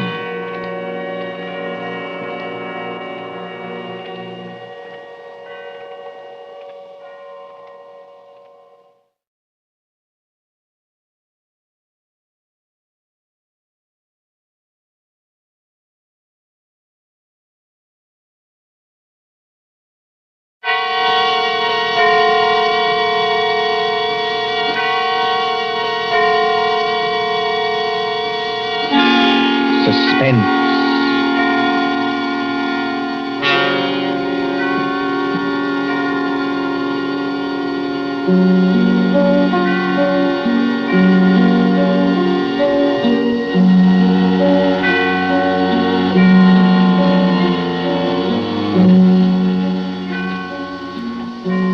Suspense is compounded of mystery and intrigue and dangerous adventure. Stories calculated to intrigue you, to stir your nerves. Tonight, for instance, as we begin, you may want to ask yourself, how could a young lady, a bride, walk out on a balcony alone and vanish? Completely vanish. We trust that while you are wondering how and why it was done, we shall keep you in suspense. For Suspense, tonight CBS presents The Bride Vanishes by John Dixon Carr.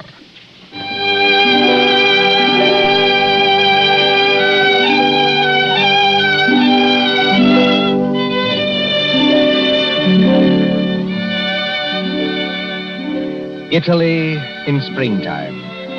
Italy as we used to know it before the jackal struck. And the island of Capri, 20 miles out across the Bay of Naples. Blue water a-dazzle under the sun. Behind you the bone-white beaches, and Vesuvius dull purple in a heat haze. Ahead, as the little steamer from Naples chugs out across the bay, rises Capri. Olive trees and white roads and vineyards above the cliffs. Could young Americans find a better place to spend their honeymoon?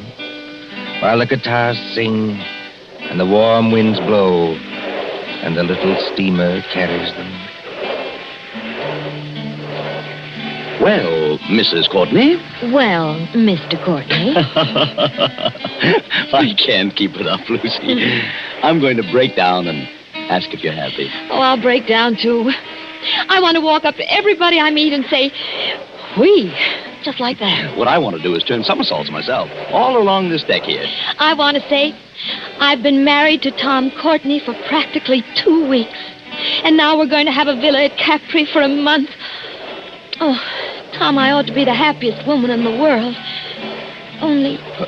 You shivered. What's wrong? Well, ever since we got aboard this ship, people have been staring at me. I can't blame them for that, dear. No, I mean in a funny way, and muttering. Even your American friend, what's his name?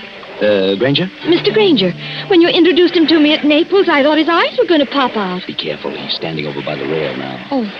He lives at Capri. I like to see him wearing that white 10-gallon hat in Italy. Before Granger made money in oil wells, he was a real old-fashioned cowpuncher. And he's proud of it. Good fellow, too. He's too polite to say anything, but he keeps looking around at me, just the same as the rest of them do. Well?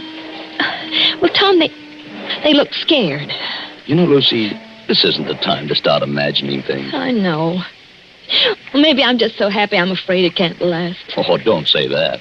But wouldn't it be pretty awful if something did happen and we weren't together any longer? Wait a minute.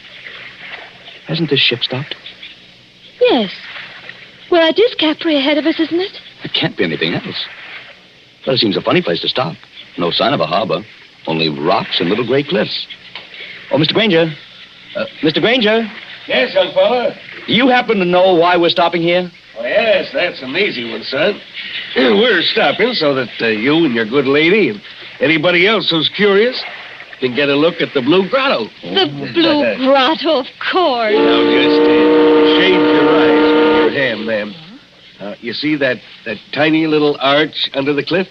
Yes. And all the little white rowboats are coming out towards us? Yes. Now, when the first boat comes alongside, you climb down that iron ladder and get in. The boatman will row you out and through the arch into the grotto. It's a great, big, dark cavern. The water in there looks as though it's lit up underneath with blue fire. Like to go out and see it, Lucy? Oh, I'd love to. But let me give you a little tip, though. The current's pretty fast out there. You'll go shooting under that arch like 60. Are we likely to upset? Oh, no, but the arch isn't as high as your head. When you see it coming, lie back flat in the boat. That is, unless you want your block knocked off. Oh, thanks, Mr. Granger. We'll remember. Come along, Lucy.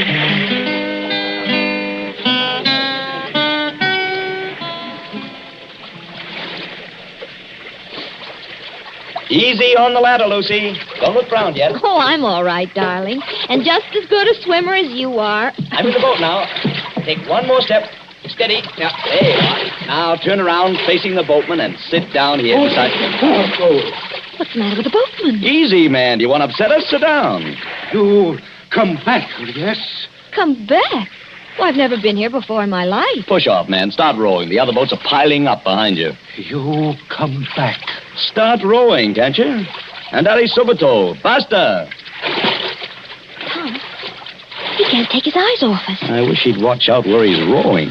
You come to live at the Villa Borghese, yes? Tom, how does he know that? He's the lady. She is not dead. Dead? Of course she's not dead. What are you talking about? She never come to Capri before? Never. Then I tell you, she will disappear, just like the other one. Disappear? I rest my orders, and I tell you. Tom, aren't we moving rather fast? Yes, that's the entrance to the grotto ahead. I tell you, there was a lady so much like your own, coming back. Oh, it scared me. Now, look, old man, I don't want to teach you your business, but you've got your back to that grotto. Take this lady back where she come from. Do not take her to the Villa Borghese. Down, Lucy. Flat on your back. Down!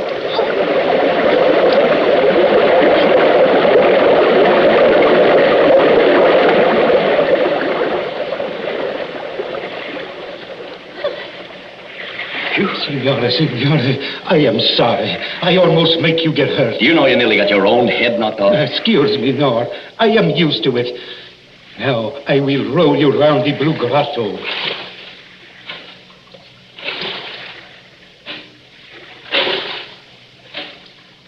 I don't think I like it much, Tom. Neither do I. Dark. Except for that blue light under the water. It's transparent. You can see the fishes swimming. Just a minute, boatman. This lady who disappeared from the Villa Borghese. 2, 3 years ago, she disappeared. You say she looked exactly like my wife? Si, signore. She was going to be married.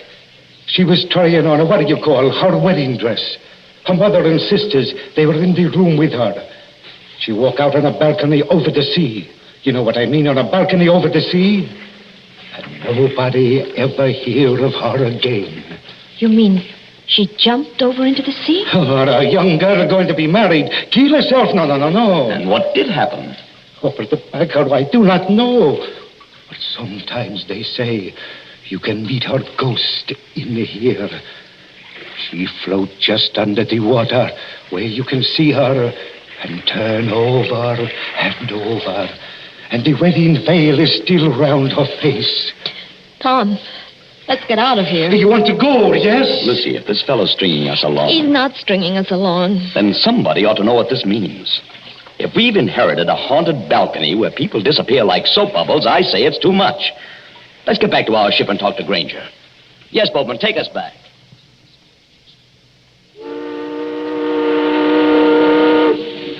Mr. Granger! Mr. Granger! I'm aboard, ma'am. You too, young woman. The ship will start in half a second. Yeah, give me a hand, Lucy. Thanks, dear. Oh, didn't anybody else go to the Blue Grotto? Well, ma'am, no. Not after they saw you go. It's all right. We've just heard the story, Mr. Granger. Oh, I ought to have told you about it myself. All the way out here, I've been cussing myself and thinking what an ornery old badger I am for not telling you when I first met you in Naples. The girl did vanish then. By a first-rate miracle, yes. In broad daylight and within 20 feet of her mother and sisters. You don't look like a man who'd believe in miracles, Mr. Granger. Oh, I'm not, son. I'm just telling you what happened. But why is everybody so excited? Somebody must have thrown her off the balcony. Josephine Adams was all alone on a balcony 40 feet up a cliff, smooth as glass. She didn't fall, she wasn't thrown because there was no sound of a splash, and she didn't come back from the balcony because her mother and sisters were in front of the only door. Yet, within 15 seconds, mind you, she just vanished. You believe that?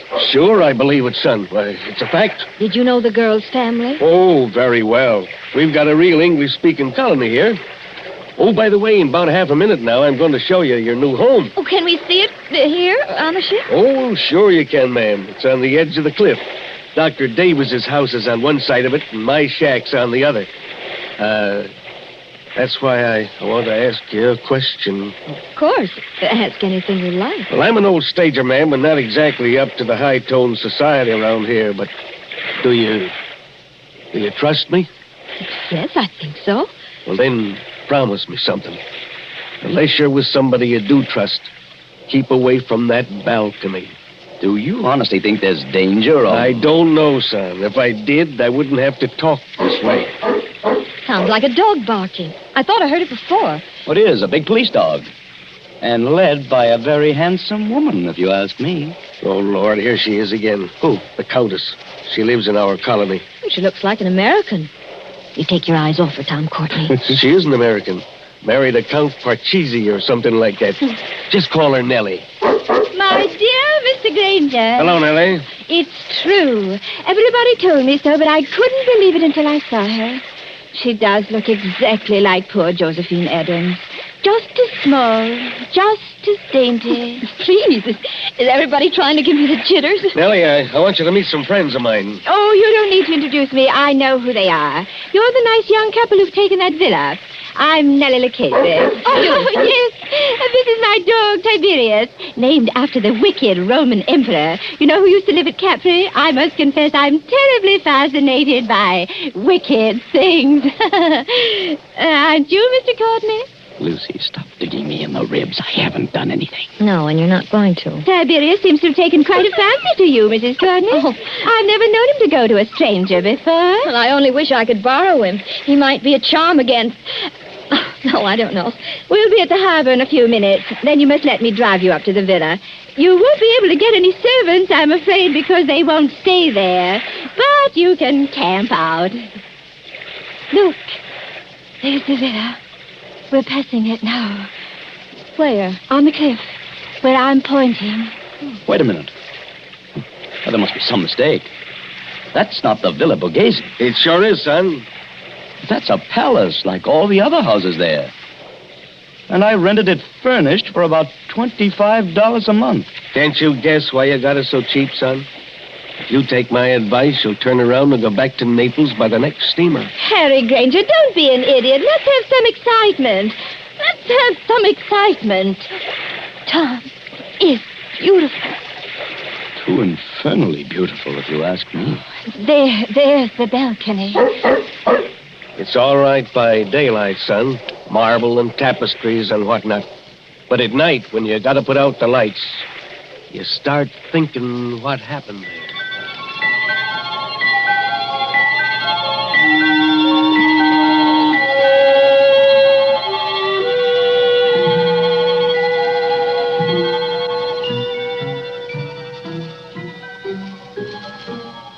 The moon over Capri makes a deathly daylight. You could see to read on that balcony if anyone went out there. Frosted glass doors open out on it from a big room on the ground floor. Two determinedly calm persons and a dog sit looking at each other. Lucy, stop it. Stop what? Stop looking over at that balcony. I'm sorry, darling. Why are we sitting here anyway? There's an outer room that's much more comfortable. It's like having a toothache. A very little toothache. I may be dense, Angel, but I don't follow you. You put your tongue against the tooth to see if it'll hurt. You know it will hurt, but you go on doing it just the same. Well, that's us. Maybe you're right. Oh, Tom, did you ever think we'd have a lovely house like this? Yeah, the house is all right, yes. Then they have to go and spoil everything. Our honeymoon. With this blasted Tommy rod about... Tom, you're as jittery now as I was this afternoon. Oh, even Tiberius is jittery. Yes, I guess I am. Easy, boy. Easy, easy. Well, there's whiskey on the table. They call it Vicky here. Mix yourself a drink. In a minute. Not just now. Lucy, there's nothing wrong with that balcony. Suppose you walked out there this minute. I've had a horrible longing to try it. Just because I know I shouldn't. But nothing could attack you. All you'd have to do would be to yell. That'd bring Mr. Granger out on his balcony like a shot. And the neighbor on the other side of us would... Well, who is on the other side, by the way? A loony doctor. A what? A specialist in brain diseases. Dr. Davis. He's English. Listen. It's somebody in the outer room. Easy, Tiberius. Easy. Tom, I'm afraid. It's all right, darling. You hold Tiberius's collar while I open the door. We don't want him to fly at anybody. We're going into the other room and stay there. Ready? Yes.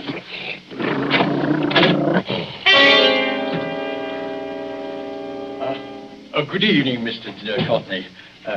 Good evening, Mrs. Courtney. I'm no ghost, though you appear to regard me as one. I'm merely your neighbor, Dr. Rutherford Davis. Oh, yes, of course. Mr. Granger mentioned you. I trust you will pardon this intrusion. No one answered my knock, so I ventured to come in. It's no intrusion, Dr. Davis. We're a little disorganized here, that's all. Naturally. Mr. Courtney, I wish I could say welcome to Capri, but I have a very different message. Well? If you value Mrs. Courtney's life, you'll go back to Naples immediately, sir. Not you, too. I do not say that as a ghost hunter, sir. I say it as a medical man. May I sit down? Oh, of course. Please do. Oh, thank you. We seem to be forgetting our manners. Dr. Davis, will you have a drink? Oh, thank you. Perhaps a small whiskey? I'll get it, darling. You sit down and talk to Dr. Davis. You're not going back into that room alone. Oh, I'm only going to get the drinks, Tom. I promise to be good. And Tiberius can come with me. Can't you, Tiberius? Oh, I see you've borrowed Tiberius from the Countess Lucchese. Yes, she was kind enough to offer him. Excuse me, I'll be back in a minute. Come on, Tiberius.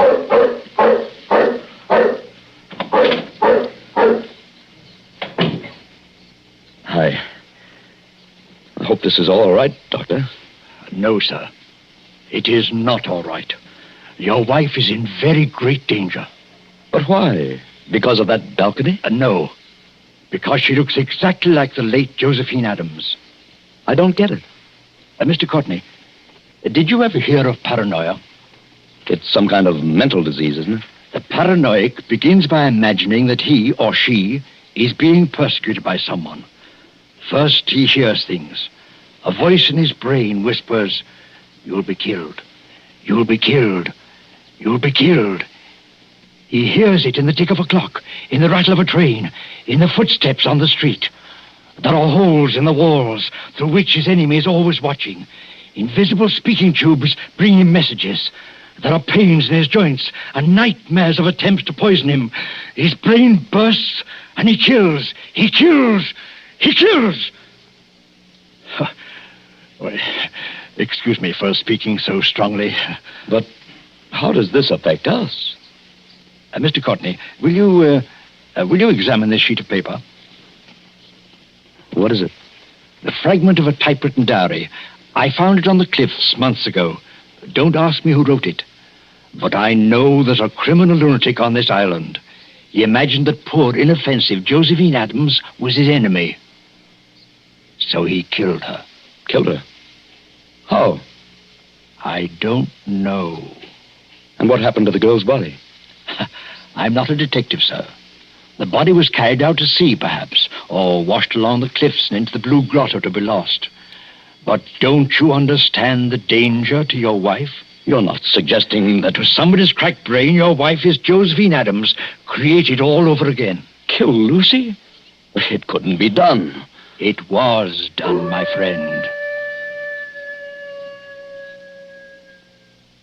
Listen. That sounded like a dog howling. Mrs. Courtney is rather a long time in getting that whiskey. She wouldn't go near the balcony. She promised not to go out on the balcony. People do very perverse things, my friend, when they know they shouldn't. Lucy! Lucy! That seems to be Tiberius out on the balcony. I can't see anything else from here. She's gone. She's gone. She's gone.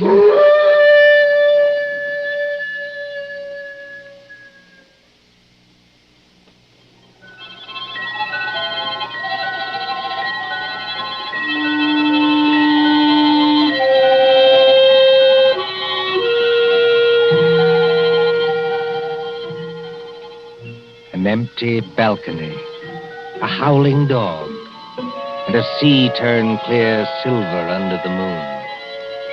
Then, after the tumult and the shouting, there are other pictures. Don't you hear the noise of that motor launch, with a half-demented young man at the wheel? 3 other familiar figures are gathered around it. Don't you recognize the brunette prettiness of Nellie Lucchesa? The white 10-gallon hat of Harry Granger, and the neat, pointed beard of Dr. Davis. But what on earth is he going to do out here in this motorboat? I'd like to know that one myself. Listen, please. All of you. Now, take it easy, son. We're with you.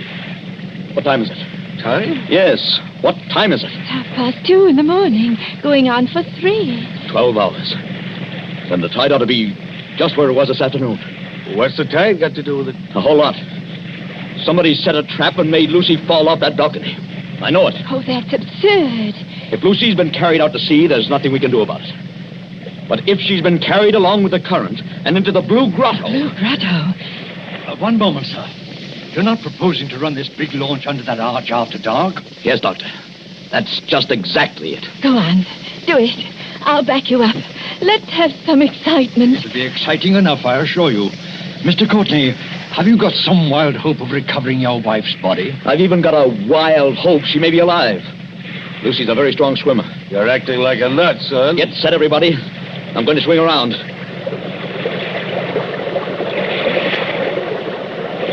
We're in the current now. Better hold tight. I've got to duck my own head when we go through. Everybody else, squat down. I still protest against this. Don't you understand, Mr. Courtney? Get ready. Here we go.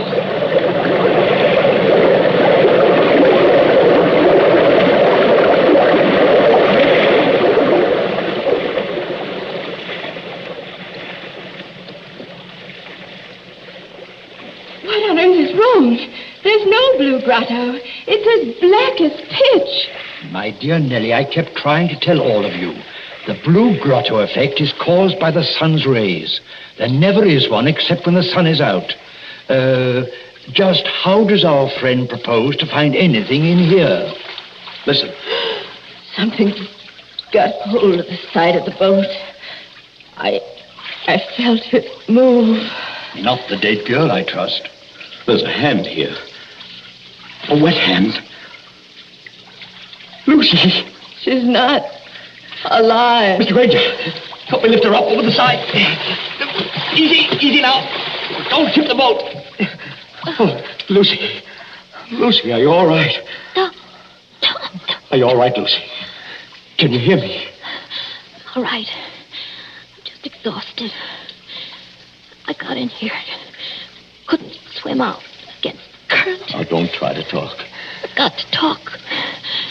I'm going to faint. Tom, who's with you? Only our friends. Who's with you?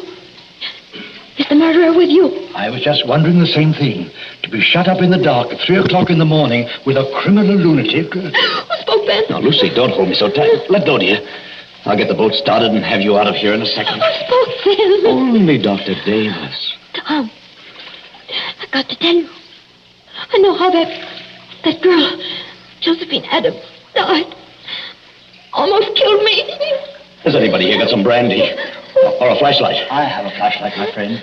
Will you allow me, as a medical man, to examine Mrs. Courtney? You better keep back for just a second, Doctor. She's hysterical. Give me the flashlight, please. I walked into the other room. Nobody with me. All alone except Tiberius. Yes, Lucy? Somebody called my name. From the balcony, I thought. Very softly. Mrs. Courtney said. Mrs. Courtney. Did you recognize the voice? Yes. That's why I went. Hadn't you better start up this boat and get out of here? Now, don't pay any attention to them, Lucy. Nobody can hurt you now. I went out on the balcony. With bright moonlight. Bright as day. But there was nobody there. Nobody on the balcony? No. I looked out over the sea. And then something came at me.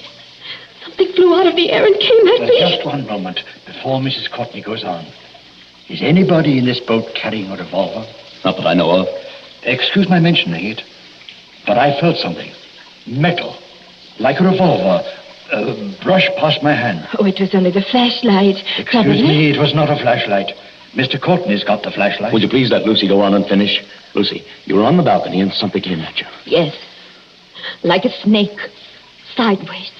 Out of the air. It went over my head. Fastened around my neck. It was a rope. With a running noose in it. A rope? That's it. A rope. It was thrown from another balcony. I'm small and light, like Josephine Adams. But it pulled me sideways. And over the rail. I fell. I think I begin to understand They what... couldn't see what happened to Josephine Adams. Frosted glass doors to the balcony. So they couldn't see. Now, take it easy now. You're perfectly safe. But is she perfectly safe? The murderer let her fall on the rope. But the rope was jerked tight long before she struck the water. That broke her neck. Then the murderer lowered her softly. So there wasn't any splash. And the current took her away, rope and all. That's it. It would have happened to me. Only the rope must have slipped through the murderer's fingers. Through whose fingers? What did I tell you? Somebody in this boat has got a revolver. Who's overboard? Somebody went? Switch on that light, my friend, and shine it on the water. All right, Doctor. There's your light. Look at it. Turning over and over. The water in the blue grotto is red now. Tom, stay close to me. Oh, it's all right, Lucy. I swear you're safe enough now. Did he shoot himself? Yes. Did who shoot himself? Who had a balcony exactly like ours on the house next door? Who began life as a cowpuncher and would have known how to use a lasso? Yes, and knew Josephine Adams well, and got it into his maniac's head that Mrs. Courtney was Josephine Adams all over again. Harry Granger. Look. There's his 10-gallon hat floating away.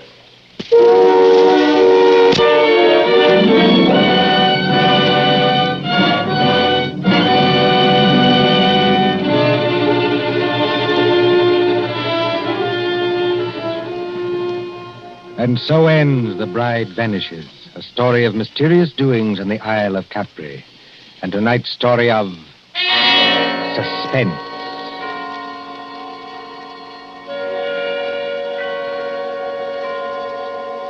Columbia presents these tales of mystery and intrigue and dangerous adventure for your relaxation and enjoyment. Next Tuesday, there'll be another in this series. Same hour, 9:30 Eastern Wartime. William Spear, the producer, John Dietz, the director, Alexander Semler, the composer-conductor, and John Dixon Carr, the author, are collaborators on Suspense.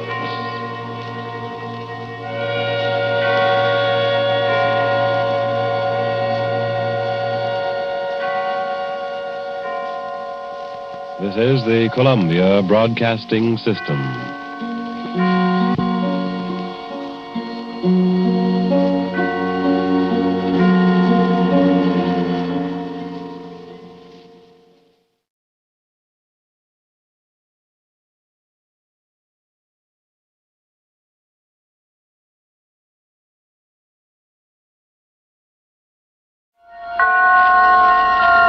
The Columbia Network takes pleasure in bringing you Suspense.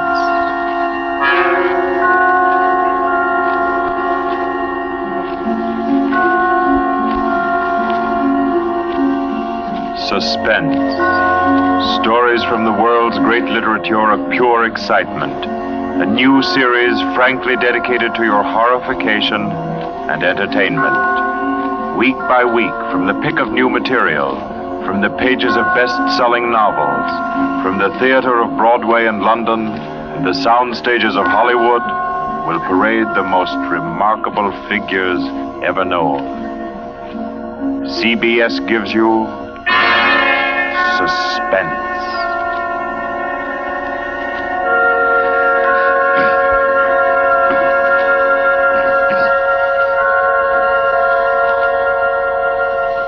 Tonight's presentation is one of the finest of the contemporary stories of mystery and terror. John Dixon Carr's famous novel, The Burning Court.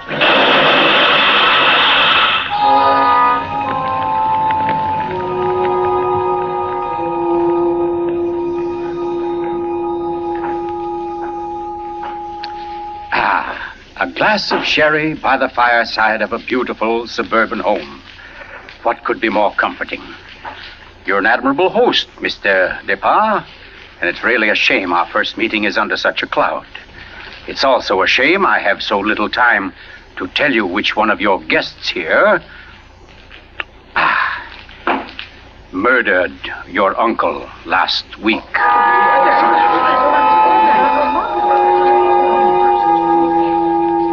Now, let's see now. I believe we're all here.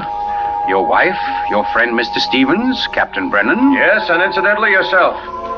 Just who did you say you were? Well, no wonder you've had so much difficulty with the case, Captain. My name is Cross, Godin Cross, the writer.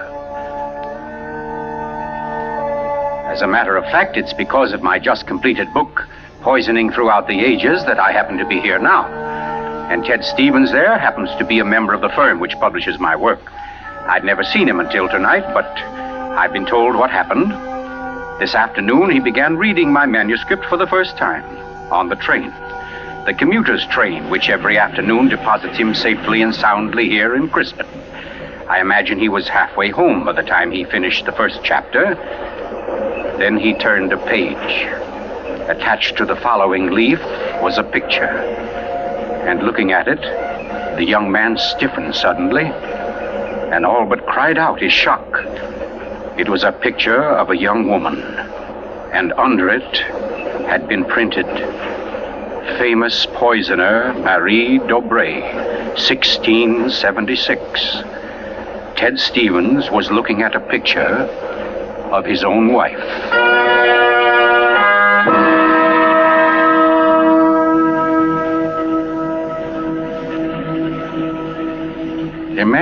Imagine his 25-year-old wife in 17th century costume. The face, the features, even a wistfulness of expression were identical. Even the name, Dobré was his wife's maiden name. But no, that was ridiculous. This woman in the picture was, well, one of his wife's ancestors. Yes, that was it. Simply an amazing family resemblance. Marie would be waiting for him at the station, and he'd have to tell her about it. He wondered why, however, she'd never told him about. Oh, well, but you don't discuss such an ancestor, do you? Ted Stevens glanced down at the chapter to which the picture had been attached. It was entitled, The Affair of the Non-Dead Woman.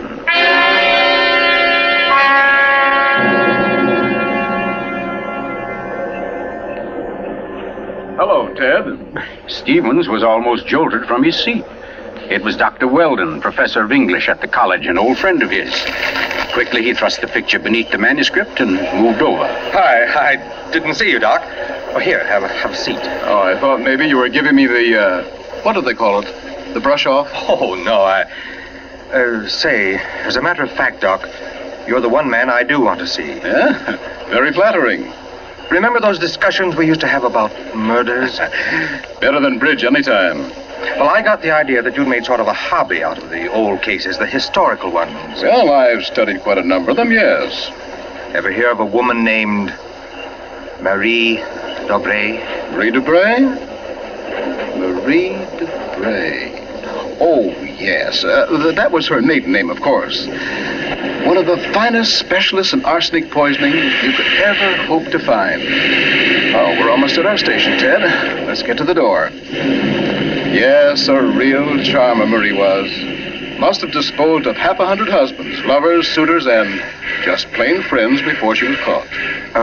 What happened to her, Doc? She was beheaded and burned. Crispin!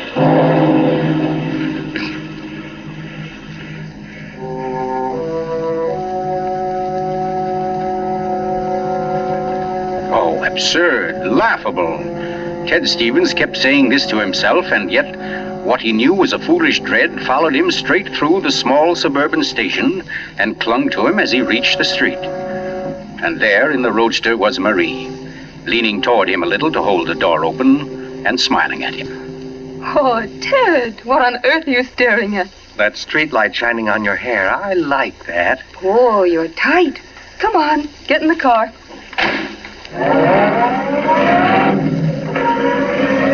Then, like a wisp of smoke, it was gone. The whole ridiculous fear, the delusion.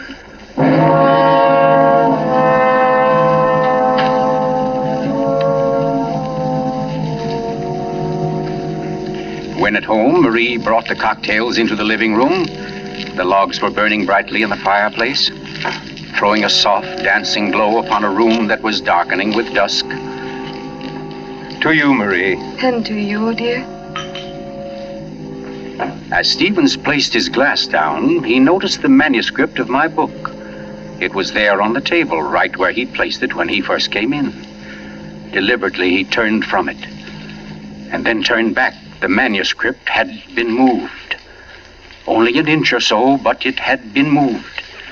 Keeping his back to his wife, he thumbed through that early chapter and discovered, just as he knew he would, that the photograph was gone. For a long moment, he thought of what to do. Then slowly, he turned around. This book by Cross I brought home. Yes? There was a story of poisoner in it. Rather funny. Her name happens to be the same as yours. Oh, your maiden name, that is. Oh, that is odd, isn't it? Darling, was she a relative of yours? Why, Ted, you're serious. In a way, yes. Oh, I don't mean it's really important. It's just that, well, when you run across a person who's a dead ringer for your own wife and who lived 300 years ago and was a top-flight poisoner, well, you like to hear about it, that's all. What on earth are you talking about? Darling, be honest with me. Didn't you look at this manuscript when I was out of the room? No. You didn't take out a picture of a poisoner named Marie Dobré? I most certainly did not. Oh, Ted, what is this all about? What are you getting at? Oh, just this. Somebody took that picture out of that manuscript since I'd been home. Now, who's that? Well, I'll take a look. Afraid I don't feel like... Why, it's marked Depart. Mark! Ted, wait a second. Yes? Ted, whatever it is he wants, promise you won't do it. Promise I won't do it? I mean, promise you won't get yourself involved. Please, Ted. Don't go out tonight. Say, what in the world is... Well, anyway, we can't let him stay outside. Mark, how are you? Come on in. Thanks, Ted. Just thinking about giving you a call later. Oh, let me have your hat. No, thanks. Marie, I hope you'll excuse me for popping in like this, but, well, I wanted to talk to Ted. It's rather important. Oh, I don't mind at all. Come on, Mark. We'll step into the library. Oh, you mind, dear? Of course not, Ted. I'll be making the sandwiches for her. Oh, grab that chair in the corner, Mark. Well, let's hear it. What's the trouble? Ted, my Uncle Miles was murdered. Murdered? Oh, the talk hasn't reached you yet, but it's already started. Nothing definite, of course, just that there was something wrong about Uncle Miles' death. But I don't... Mark, are you sure of this? You know he was murdered? I don't know. Of course I don't. I just don't see how it could be any other way. Uncle Miles, you know, had been sick for quite a while, but last Saturday he seemed so much better that Miss Corbett, that was his nurse, decided to take the day off. And, oh, well, you know all this. You and Marie were over that afternoon. Anyway, Lucy and I went to the club that night, to that masquerade party, and we left the old boy completely alone. I've cursed myself 1,000 times since. But what about your housekeeper, Mrs., what's her name? Henderson. Wasn't she around? Oh, sure. In that little house out in back. We told her to look in now and then, but, well, that wasn't good enough. It was after midnight when Lucy and I got back. Uncle Miles was dying. Ted, it looked exactly like one of his regular attacks. But then later, after he was gone, I happened to glance under the chest of drawers in his room. There was a small silver cup under there, almost drained, and Uncle Miles' cat. The cat was still warm, but quite dead. Oh. I managed to get the cat out of the house and buried without anyone seeing me. Next day, I had the contents of the cup analyzed. It was poison? Yes. Arsenic. Well, what do you want me to do? Help me open the crypt. What? I want to have a private autopsy performed. Help me get Uncle Miles' body out of that vault. Oh, I know it's a tough job. The thing is sealed solid, but we can do it. You mean without the police knowing about it? Without anybody knowing about it. Mrs. Henderson's visiting her sister, and I managed to send Lucy over to the club. You must be crazy. You're playing with dynamite, Mark. This is something you've got to tell the police now. I can't take that chance. But they'll have to know sometime. You're only I've delaying... got to know first, I tell you. You don't understand, Ted. There was somebody in Uncle Miles' room that night, handing him something in a silver cup. Mrs. Henderson was on the porch by the window. She saw her. She saw her? Ted. She thinks it was my wife. Oh, Lucy. It doesn't mean anything to Mrs. Henderson yet, because she doesn't suspect anything, but, well, Ted, you've got to see why I've got to be sure, why I've got to know how Uncle Miles died. Because it wasn't Lucy, Ted. I know it wasn't. Of course not, Mark. She had an alibi. Well, she was with you at the club, wasn't she? Yes. Except for half an hour. I see. You'll help me, won't you, Ted? When do we start? As soon as you can make it. Okay. Come on now. I'll get your hat. You trot on ahead, and I'll come over as soon as I can see Marie. You're not going to tell her about this? Of course not. I'll think of something. Don't you worry about it. No, thanks, Ted. Thanks a lot. Marie? I'm coming. Darling, Mark asked me to... I know, Ted. Here, you better take these sandwiches with you. You'll be hungry. But you knew I was going out? Yes, I knew. You listened to us? I couldn't help it, Ted. I had no idea what Mark's visit was about. The talk about his uncle's death. There's a lot of gossip about it in the village. That's why I tried to tell you. Why I didn't want you to get mixed up in it. But it's too late now, isn't it? I mean, you're going. I can tell by the way you look. Ted, wait a second. There's just one thing I want to tell you before you leave. And that is that no matter what happens, no matter what you find or think or believe, I love you. You'll remember that, won't you? I'll remember you said so, Marie.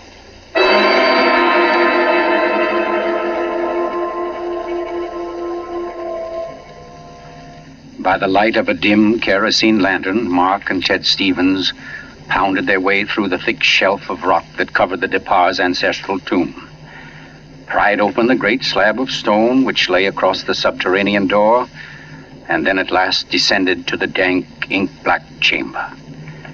They found the coffin. They dragged it from its crypt and placed it on the cold stone floor. They unclamped the lid and opened it. Mark! It's empty. What? That's impossible. It can't be. But it is, Mark. You know what this means? That body wasn't in this coffin when it was placed here. I'll swear it was, Ted. From the time that coffin was closed on Uncle Miles, somebody, the undertaker or Lucy or me, somebody was with it until it was buried. And the crypt was sealed right after. Then somebody beat us to it. Somebody's broken in here ahead of us. Broken in? Listen, Ted. Lucy and I have hardly left the house since the funeral. Do you think anybody could break in here, smash through that stone and cement without our seeing them or without our hearing them? Well, what? Well, you might as well come on out then. Who was that?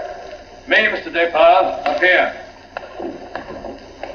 My name's Captain Brennan. I'm from the office of the Commissioner of Police. Like to talk to you if you don't mind, Mr. Depard. Here, follow my flashlight up. But I don't understand.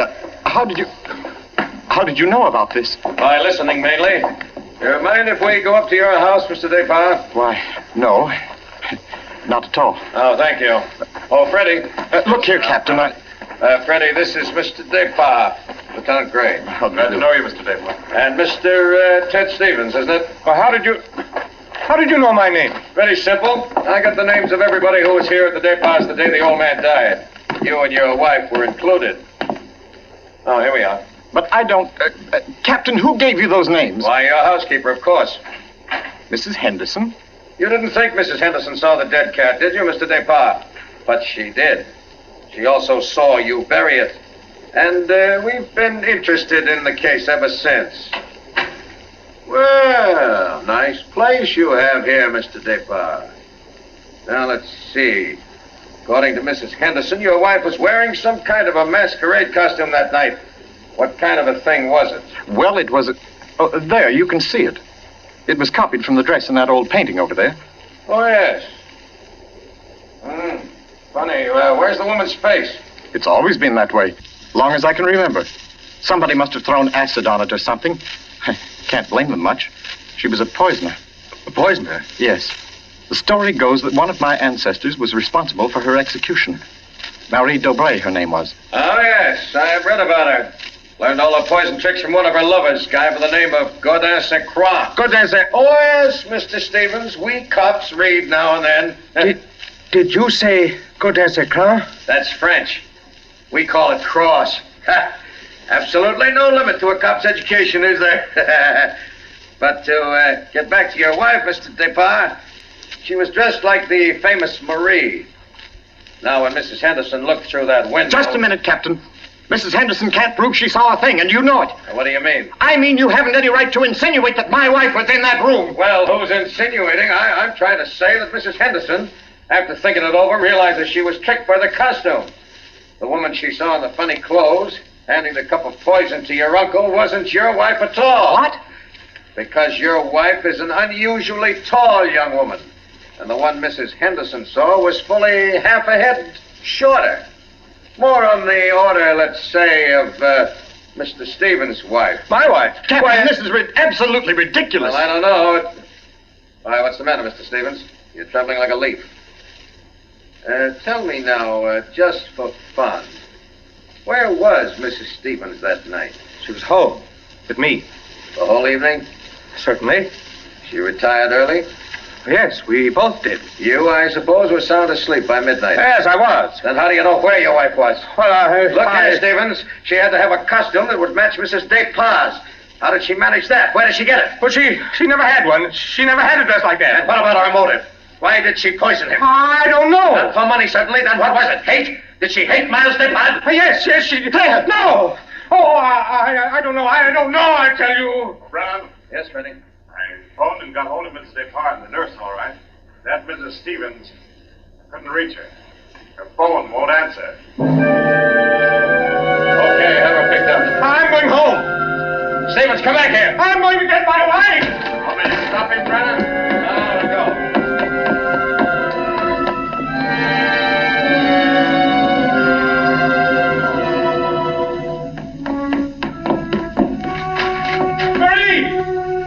Marie, where are you? It's Ted! Marie, what have you done? Maria! Oh, Good evening. who are you? My name is Cross. Go down Cross. Cross? Where's my wife? What have you done to her? You fiend, what have you done to my wife? Why, nothing at all, young man. Here, sit down. You're lying. Something's happened to her. The police just phoned. There wasn't an answer. Why are you here? Why am I here? Well, because your wife, reading my chapter on the Dubrays, realized I knew more about the family than even she did. Because she found my phone number on the front cover of the manuscript. And because I know an exceptional case when I hear one. Does that answer your question? No, you know it doesn't. Can't you see I've got to know whether... Yeah, I see. Whether your wife is that Marie Dobray, who was burnt by order of the High Tribunal for all poison cases, the burning court of France, witchcraft, black magic, the world across the threshold. You're quite sure, no doubt, also that I'm Gaudin St. Croix, who first wooed her. No, my boy. No, my real name happens to be, of all things, Tom Simpson. Most unsuitable for a distinguished writing career. And Marie Dobray is no more your wife's real name than mine is Gaudin Cross. What? Your esteemed wife was an adopted child, Mr. Stevens, adopted by people in Canada named Dobray, remote members of the real family of poisoners. I can't believe it. Why didn't she tell me? Why? Because until I told her half an hour ago, she didn't know it herself. You see, in the course of my research on the family, I found out about it. And in the course of talking with your wife, I found out something else. How for years she was haunted by the fear that she might be a poisoner by inheritance, by blood. And you can see, can't you, why she never talked about it, her past to you? Yes. And yet, Mr. Stevens, you had all but made her forget that past. You. And that's why she was willing to lie, to steal a picture, do anything, in order to hold you to her. Yes, I see that now. You know, young man, I rather think she loves you. But as you will see, though, she comes only when I call her. Mrs. Stevens? You mean she's... Yes, Mr. Cross. Marie, it's you. You're all right? Oh, yes, dear. We're both all right now, and nothing can change it, ever. Marie, listen. Don't say Marie, dear. Say Maggie. Maggie? Oh, that's my name, my real name. Maggie McTavish. And it's a lovely name, dear. The most beautiful, gorgeous... Darling, please. You don't understand. The police, they think you had something to do with Miles' death. They think I did. So, now, Mr. Stevens, before we go back to the Depas, don't you think you'd better tell me everything that's been said and done up to date? Having just saved your wife's soul from the burning court, now I'll wrest her body from the electric chair.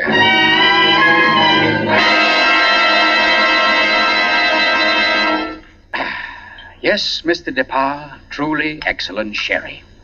Don't you think so, Miss Corbett? Yes, it's very nice. Well, that, ladies and gentlemen, is how I happen to be here. So let us consider first that supernatural hocus-pocus in the crypt. That body that walked out of the sealed tomb. That body that never was in the tomb. Never was in the tomb? No, Mr. Depas. The murderer knew that very soon Mrs. Henderson's story would bring about an investigation.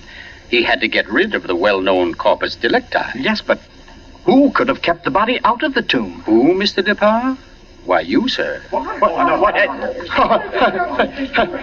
I don't understand. Well, it's very simple. You had the opportunity. I believe you said yourself you were alone with the body before the burial. And you had the strength. I dare say you carried it down to the furnace, where it's now probably nothing but ashes. Ridiculous. Why would he spend an hour smashing into a crypt for a body he knew wasn't there? Why, Captain? To impress Mr. Stevens, his witness. And also apparently you. Oh, that's perfectly fantastic. Fantastic? Oh, no, Lucy. Just comic. And I suppose, Mr. Cross, that I also put on a woman's masquerade costume, went into my uncle's room and handed him a nice cup of arsenic. No. That had to be done by a woman. Your accomplice, as matter of fact. Oh, now, come. You mustn't all look at Mrs. Depas, because Mark Depas' one noble act was his frantic effort to prevent his wife from being charged with the crime. A crime which he and Nurse Myra Corbett committed. Myra Corbett? Why, you... Yes, sir. Yes, Mr. Stevens. This quiet little lady beside me. Why would I do such a thing? Money, Miss Corbett. A cutout of Mark DePauw's inheritance. Payments for services rendered. That's an absolute lie, Cross. You see, ladies and gentlemen, Captain Brennan never bothered to check Miss Corbett's whereabouts on the night of the murder. Why even think of the nurse? She was the custodian of the old man's health. Oh, you're crazy. You're crazy. And yet who but a nurse could so naturally offer the old man a cup? A cup he was sure contained medicine. You're making it up. The whole thing. You're just And making it who up. but Miss Corbett, living right here in this house, would know what kind of masquerade dress she must copy? Would know when Mrs. Henderson would pass the window that night, pass and see her, and accept her, she hoped, for Lucy DePauw. No, that's not true. Oh, yes, do Miss it. Corbett. Yes, I Miss didn't Corbett, do that it. dress I tell was the you, touch I that didn't wrecked do you. it. That was your own idea, wasn't it? Not Mark's.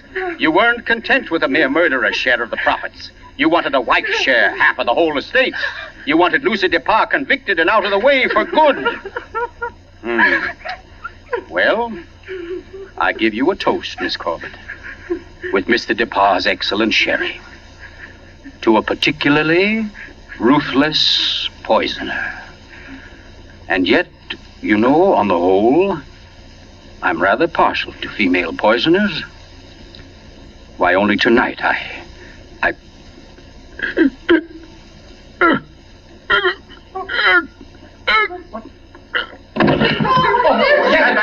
let me get to him.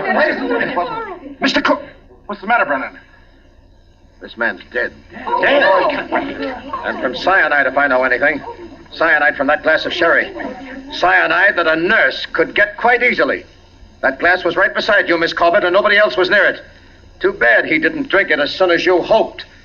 A second ago, we had nobody to use against you. But we have now, Miss Corbett. We have now. And I arrest you for the murder of Godin Cross.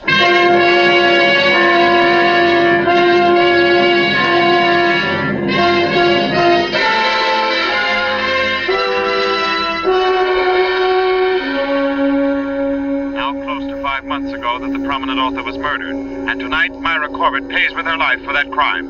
The former nurse, at first protesting her innocence, in recent weeks has grown... I'm in here, dear. Oh. I thought you might... Well, what did you cut it off for? Huh? What do you mean? The radio. Oh, yeah, well, I thought you wanted to talk. Oh, Ted, don't you think I know you better than that? What was on the radio? Well, there wasn't any... Okay. It was about Myra Corbett. She goes to the chair tonight. Oh, I didn't think you wanted to be reminded. I don't really. But making such an effort to hide it only keeps it alive, doesn't it?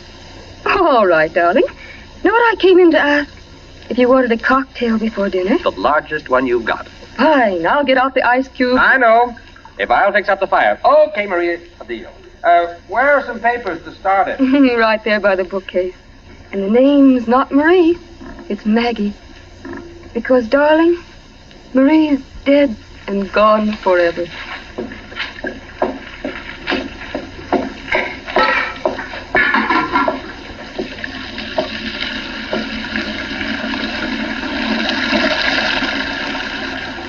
Oh, no, Marie. We're never dead. Neither of us. It was your hand that touched that glass. I know that now. And I could return the favor. But instead, I shall ask that you dispatch your husband. This one, like all the others. Now, just a little bit of poison in the drink, Marie. Any kind of a drink. What kind, Ted? What kind of a cocktail shall we have? Oh, any kind, darling. Any kind at all.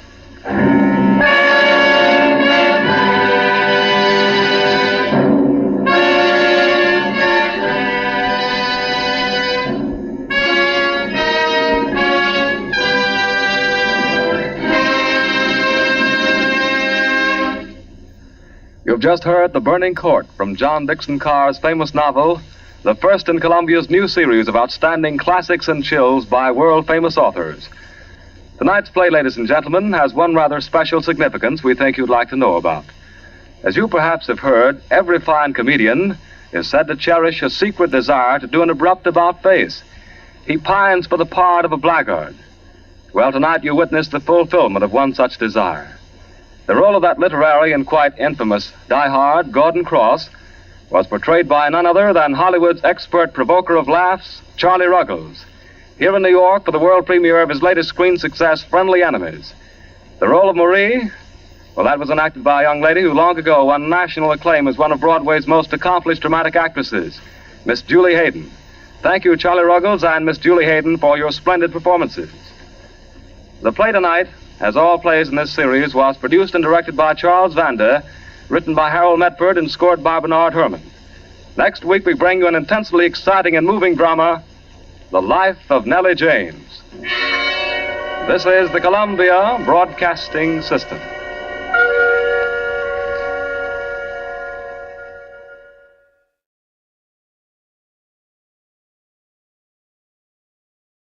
Autolite and its 96,000 dealers present Suspense.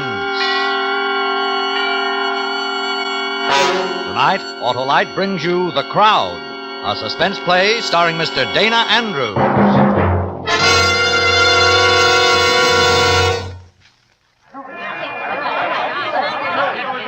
All right, stand back. Keep moving. You got other places to go. Go to them. What's the matter, officer? Somebody die? Somebody get killed? Yeah, now you know, so keep moving. Oh, Lieutenant. Here, Lieutenant, I didn't see you. I didn't mean to poke you in the tummy with my billy. What happened, officer? Yeah, Lieutenant, the way it happened, Officer, we got a right to know what it's all about. What's going on up there? I can't see. Get somebody to hoist you up on their shoulders, citizen, then you'll see. Oh, sometimes I don't understand this kind of thing, Lieutenant. A couple of minutes ago, this was an empty street. Now this crowd... You still haven't told me what happened. Well, I was directing traffic up the street. A woman screamed, and I thought it was just, well, you know. But no, it was this guy laying on the sidewalk with a knife in him. Dead, murdered. The people running around him, this crowd. Is he dead? Let me look. Get out of my way. I want to see. Dead, huh? Dead. In just a moment, Mr. Dana Andrews in the first act of The Crowd. Hi, Hap, new suit? Yeah, Wilcox, you like it? Love it. Reminds me of Autolite ignition engineered spark plugs. Custom made and a perfect fit for your car. It's real hand tailoring, too. You said it. Autolite engineers tailor spark plugs just as they tailor the complete ignition system used as original factory equipment on many leading makes of America's finest cars. That's why ignition-engineered Autolite spark plugs are world famous for quality and dependability. How to give me a lot of wear. Thousands of miles. Why, when you replace worn-out spark plugs with ignition-engineered Autolite spark plugs, you get smoother performance, quick starts, gas savings. Hey, Wilcox, everybody knows about Autolite spark plugs. How about my fall suit? Ignition-engineered Autolite spark plugs will suit your car in every season, Hap. So, friends, see your friendly Autolite spark plug dealer and have him replace worn-out spark plugs with world-famous ignition-engineered Autolite spark plugs. Whether you choose the resistor type or the standard type, you can be sure money can't buy better spark plugs, because you're always right with Autolite. And now, with The Crowd and the performance of Mr. Dana Andrews, Autolite hopes once again to keep you in suspense.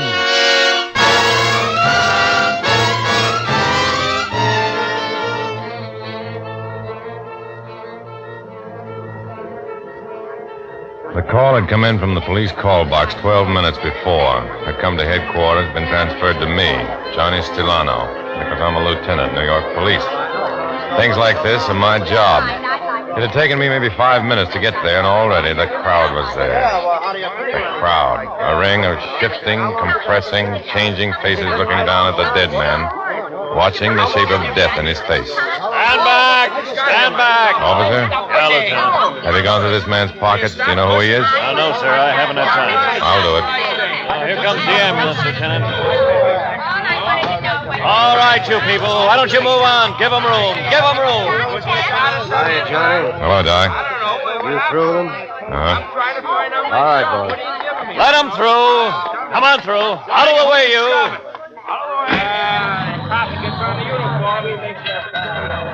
I was in the army, you know. Uniforms don't mean anything to me. Here and there, on the fringes of the crowd, a man detached himself from it, bit his lip and left. Even the spectacle of death can't compete with a time clock. Get back to work and tell your friends about it. Then the sound of death fading away. And then the crowd, too. And in a little while, the only thing left of it was an unconvinced passerby who looked over his shoulder at the spot and hurried on. Then the leavings of the crowd. A dead man, identified from a worn leather wallet as Edgar Dale, West 32nd Street. Name and address. Go there. Dig into a life that was done. Ask why. At Edgar Dale's rooming house, a woman opened the door only halfway, clutched her cotton wraparound high on her throat, shook her head to most of my questions. Edgar Dale had no family, lived alone. And a shrug to, what friends? He worked, that's all. At the Becker Sign Painting Company on First Avenue. Maybe there, mister. I went. Something I can do for you? I'm a police officer, Johnny Stellano. Oh, how do you do? My name is Becker, Elliot Becker. A man worked for you. Edgar Dale? Edgar Dale. I just put the phone down on the police a minute ago. They called, told me what happened. Then you know why I'm here. I believe so. You'll want to know all about Edgar. I'll help all I can. Tell me about him. Edgar was like anybody. Looked like anybody. Talked like anybody. Kept to himself. He did his job. A man who sat in the supply room and back and read science fiction magazines when he didn't go outside to have lunch. What else? I don't know. You can only judge a solitary man by the things he did to give you that impression. He listened to jokes but never told one. He clipped pictures of movie stars in bathing suits and pasted them over his workbench. Crossword puzzles, contests the newspapers ran, those things. Friends? Girlfriends? I don't know, Mr. Stellano. I've wondered sometimes who might enjoy Edgar as a friend, but I don't know. Where was he killed? 2 blocks from here. This morning. I saw the people running. I couldn't get away. That's too bad. How was he killed, Lieutenant? What did he look like?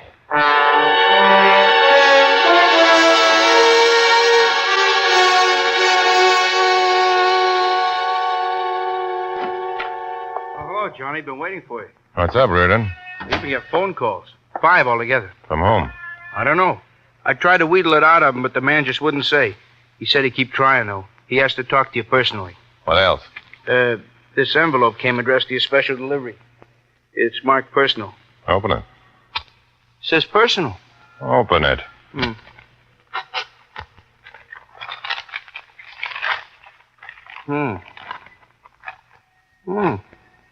What is it? A picture, Johnny. Clip from this afternoon's extra in the news. I saw it there myself.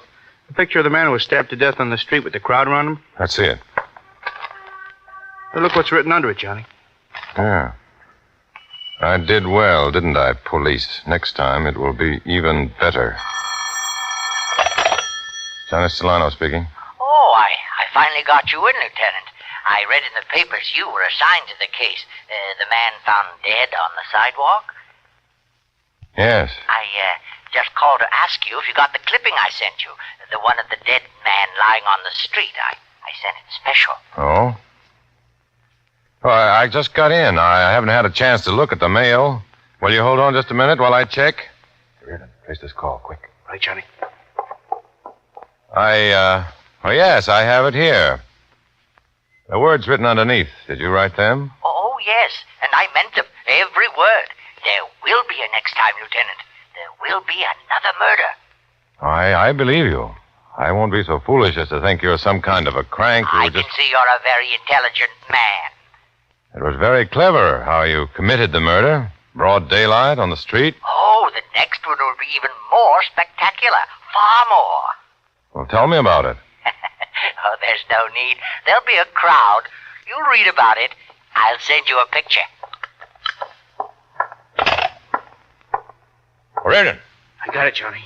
Gilbert Shoe Repair. It's right around the corner from here. I got the blotter on my desk. Gilbert Shoe Repair.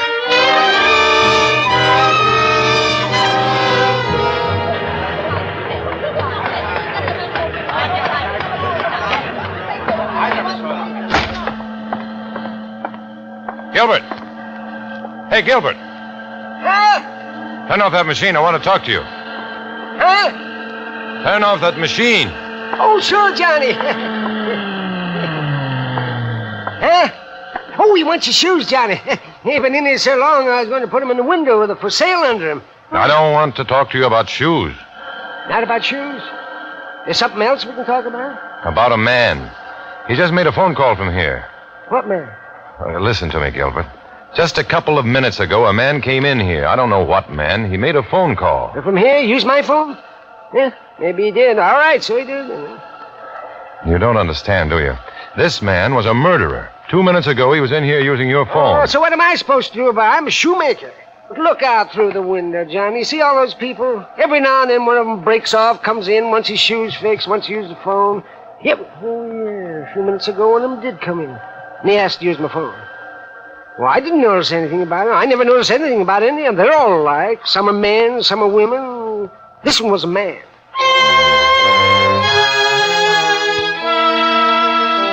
Then back into the street again and into the swarm of the crowd. Into the wash of anonymous faces, the blob. And somewhere in it, a murderer. Then back into the office. Sit down again. Stare at Reardon again. Reardon stares back. And then, get up, walk to the window, stare at the crowd.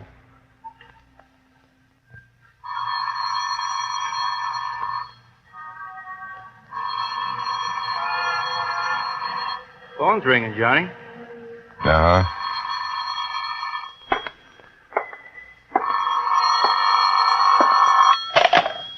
Johnny Stellano speaking. You don't run so fast, Lieutenant. You know, you almost knocked me down when you ran across the street into that shoemaker's shop. Reardon. I'm close by, Lieutenant, in the payphone on the subway, 34th Street.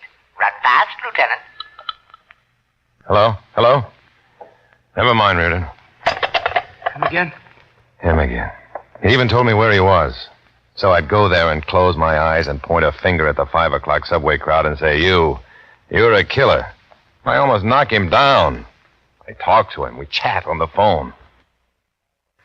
I can give you a category for this murderer.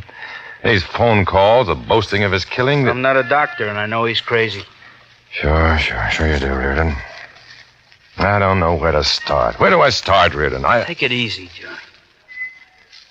A lonely little man is stabbed to death on a street in New York City. For all I know, this killer is standing right beside me, looking down at the dead man. The killer sends me a picture. Killer calls me on the phone. The killer tells me he's in a subway at 34th Street Station. The killer...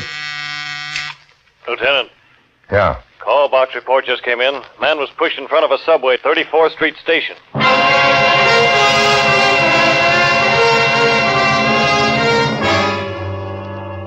And the pattern repeated itself, but with variation now.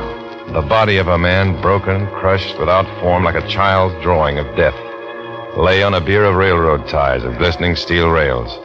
Over him, the shroud of a subway car. And deep in the cavern, the lament of hurtling steel, the crowd. The crowd watching on the platform. No variation here.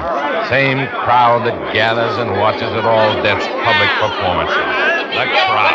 Let me look. Get out of my way. I want to see. Dead, huh? Dead. Let me see, will you? Look out.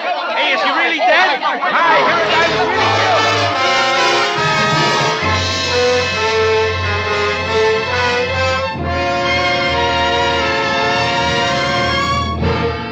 Autolite is bringing you Mr. Dana Andrews in The Crowd, tonight's production in radio's outstanding theater of thrills, Suspense.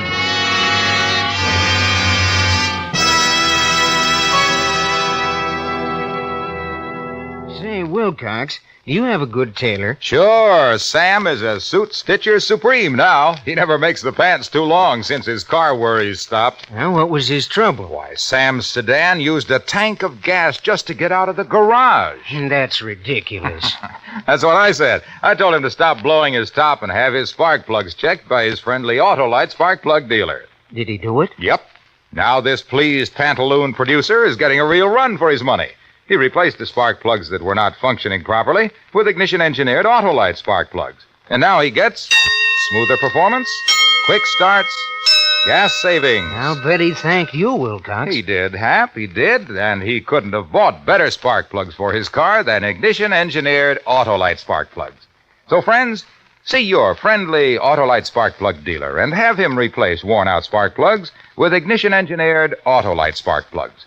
Whether you choose the resistor type or the standard type, you'll know why you're always right with Autolite. And now Autolite brings back to our Hollywood soundstage Mr. Dana Andrews in Elliot Lewis's production of The Crowd, a tale well calculated to keep you in suspense.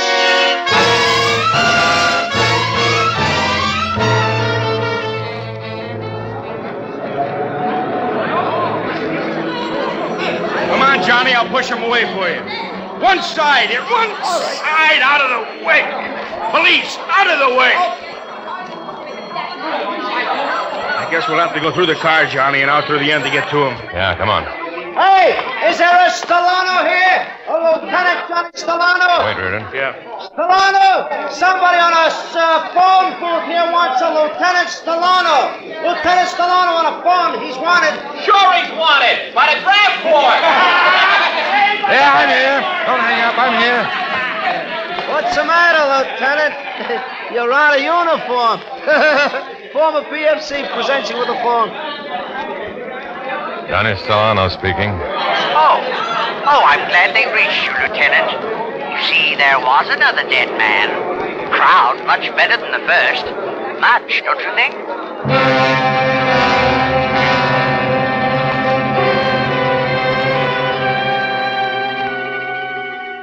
Much better, the man said. Much better. How good does death have to be? This time, the murderer had chosen to push a man under a subway train. The crowd seemed to like this one better, too. They stayed longer after we got the body out from under the train.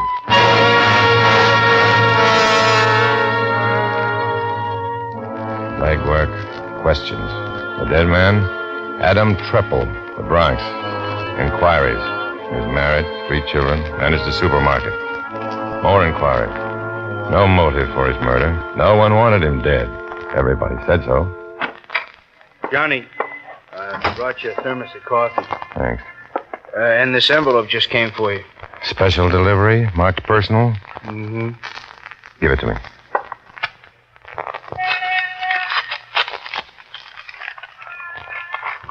Like the last time? Like the last time. Newspaper picture. This is of Treppel under the subway train, with the crowd around. Uh-huh. Look at him. And look at this one. The first one I got when Edgar Dale was stabbed. The crowd. Why do people always hang around other people's hurt? I'll pour you some coffee. You want coffee, Johnny?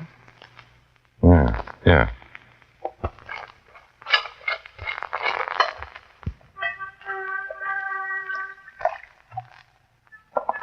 Here.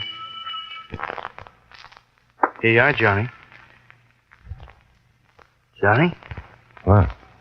Huh? This man standing here in the picture, right up front of the crowd, around Edgar Dale. This man here. Not very clear. So? The other picture, the one on the subway. This man, also in the front row of the crowd. Also not very clear. So? Look at him, will you? I'm looking. Hey. The same man, Reardon. The same man in both pictures. I won't say no. Me neither. Because it's the same. It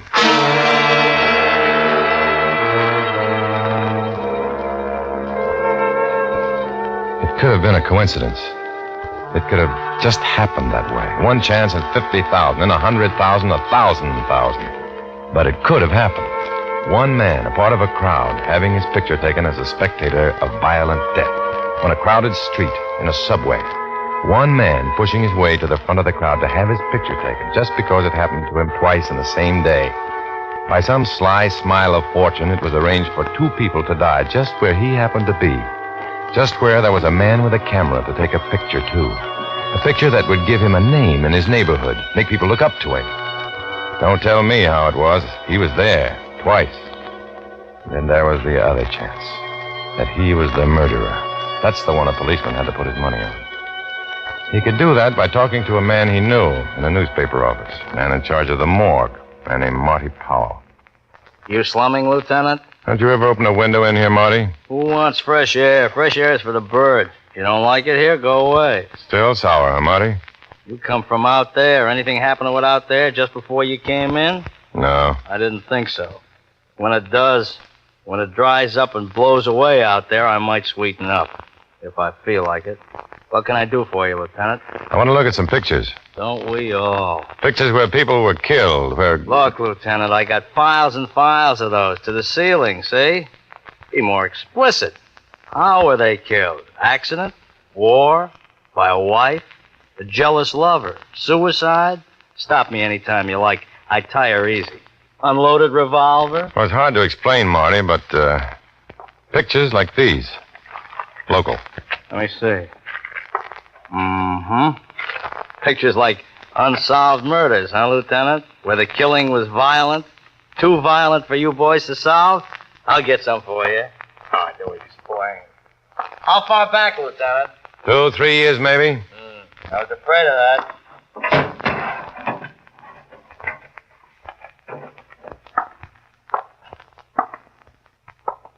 Here you are. I made a selection for you. The most artistic, the most captivating. Several of these won prizes. We are very proud of this one, for example. To your taste? Let's see some more. This one.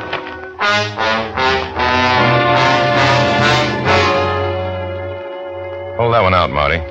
Not the one with the guy who fell out of the window, or the other one? The window. Now let's see some more.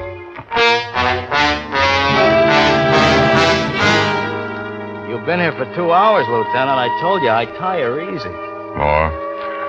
Okay. That one. I'll take these two. Goodbye, Marty.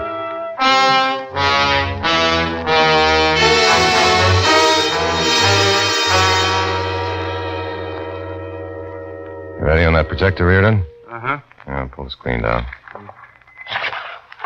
Okay, turn out the lights. Let's have the first one. This is a picture of a man pulled out of the river. He was shot. This picture was taken in December 1948. Notice the crowd. Notice this spectator. The one in the front row, not wearing a hat. Let's have number 2. A picture of a man who was pushed or fell out of a window from a 10-story building, June this year. Again, notice the crowd. And the man in the right-hand corner of the crowd being pushed back by a policeman. Now run the slides of the ones we had made from the newspaper clippings. The crowd around Edgar Dale. Notice that man up front, on the end. Okay. The crowd around Adam Treppel. Notice the 4th man down in the front row. What do you think, Reardon? They're all the same man. You sure? The same man.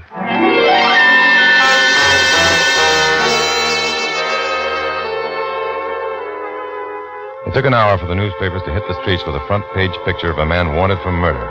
A man in the crowd who, for 2 or 3 years, had quietly committed murder. 4 killings, to our knowledge. Now we knew what he looked like, what went on inside his mind. He liked to kill. He liked to stand with the crowd over his kill. With the crowd, liked to see death up close. That man is my husband. Where's your husband now? He's in bed. He pretends he's an invalid. Been lying there for 5 years, but I know he sneaks out at night when I'm asleep. Been waiting on him hand and foot for 5 years, and I know he's only pretending. We checked it. The man was an invalid, paralyzed. Then? I'm the man. I'm the man you want. I did all those killings. This picture of you we have. You don't look the same. You've changed. That's right. I've changed. I change all the time. Don't you think that's clever of me? Yes, it is. Will you wait here a moment? Reardon. Yeah, what is it, Johnny? There's a man in my office. Take him to the psycho ward for observation.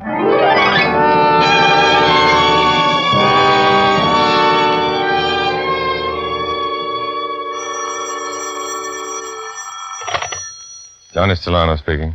Please, can you come here quickly? Who is this? I'm Mrs. Jane Shirley. I have a rooming house at 1216 East 38th. What is it you want, Mrs. Shirley? The man whose picture's in the paper. The man you're looking for. He has a room in my house. Is he there now? No, but I expect him home any minute. Please, will you come quickly? Right away.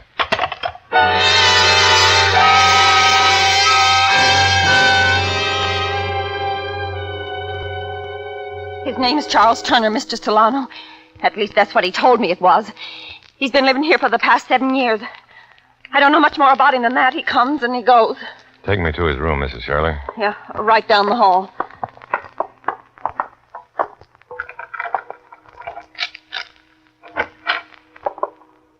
Yeah, I'll turn on the light. This is his room. These pictures on the wall. A man in a subway, on a street corner. A man who fell out of a building. Yes, they all belong to Mr. Turner. He hung them on the wall. I never asked him. What'll happen now? Do you have a room near the front of the house? My room? We'll wait for Mr. Turner there.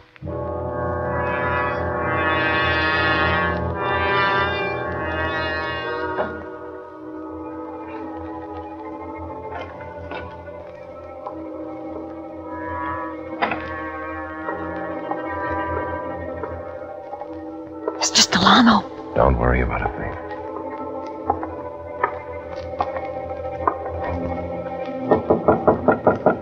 I'll get it. Johnny? What are you looking at me like that for? I told you to wait in the squad car. Oh, a call just come through. A guy's holding our killer.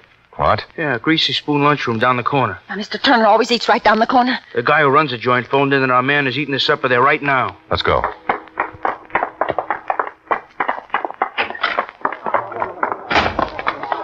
Hey, there's a crowd. That's funny. The street was deserted less than a minute ago. Let's go. All right, let us through here. Police officers, let us through. What happened to you? You police? That's right. I own this place. He saw me making the phone call. Ran out. I ran after him. He had a knife, and He's dead, Reardon. Huh? Johnny, he's not. He just fainted. I said he's dead. Will one of you people in the crowd go in this store and call an ambulance? This man's dead. Let me through. Let me through. Reardon. That's him, Johnny. This man. Is he dead? What happened to him? Anybody know what happened? Would you like to see him, mister? Would you like to see him up close? Why, The photographers will be here in a few minutes. Why don't you stick around and have your picture taken, Mr. Turner? Well, you're wrong. My name is not Turner. I just wanted to know whether the man was dead. That's all. I want to get out of here. Come back here, Turner. One side. Come back here.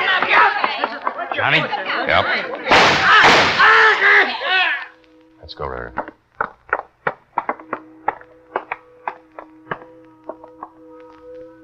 Dead. Johnny, look at him. Look at him. Yeah.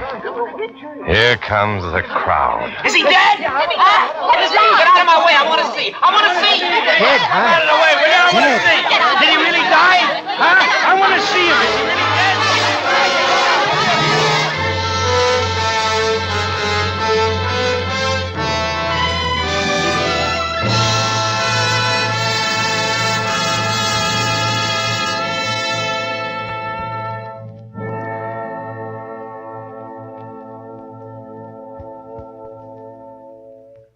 Suspense, presented by Autolite. Tonight's star, Dana Andrews. Say, Wilcox, your tailor has a lot of satisfied customers, huh? Yes, Hap, but nowhere near the hundreds of thousands Autolite satisfies each year, because Autolite makes over 400 products for cars, trucks, planes, and boats in its 28 plants from coast to coast. These include complete electrical systems used as original equipment on many of America's finest cars. Generators, coils, distributors, voltage regulators, wire and cable, starting motors, and electric windshield wipers. All engineered to work together perfectly as part of the Autolite team. All engineered to give you unexcelled Autolite service. Don't accept electrical parts supposed to be as good. Ask for and insist on Autolite original factory parts at your neighborhood service station, car dealer, garage, or repair shop. Remember, you're always right with Autolite. Next week on Suspense, Mr. Joseph Cotton as star of Fly By Night. And in the weeks to come, you will hear such famous stars as Miriam Hopkins, Milton Berle, and Howard Duff, all appearing in tales well calculated to keep you in suspense. Tonight's Suspense play was produced and directed by Elliott Lewis, with music composed by Lucien Morawek and conducted by Lud Bluskin. Parts of this program were transcribed. The Crowd by Ray Bradbury was adapted for Suspense by Morton Fine and David Friedkin. Dana Andrews appeared through the courtesy of Samuel Goldwyn. He may currently be seen in the Goldwyn production Edge of Doom. And remember, next week on Suspense, Mr. Joseph Cotton in Fly By Night.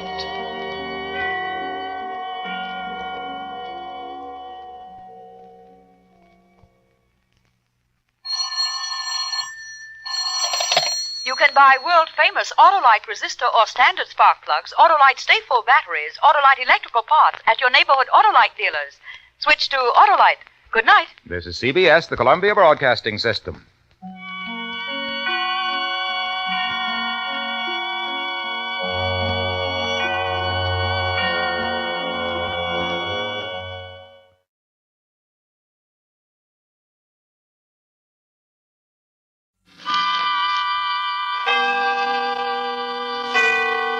Autolite and its 98,000 dealers bring you Mr. Herbert Marshall in tonight's presentation of Suspense.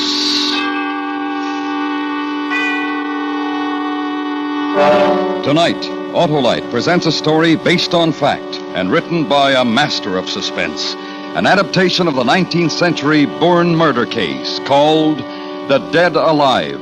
The author, Wilkie Collins. Our star, Mr. Herbert Marshall.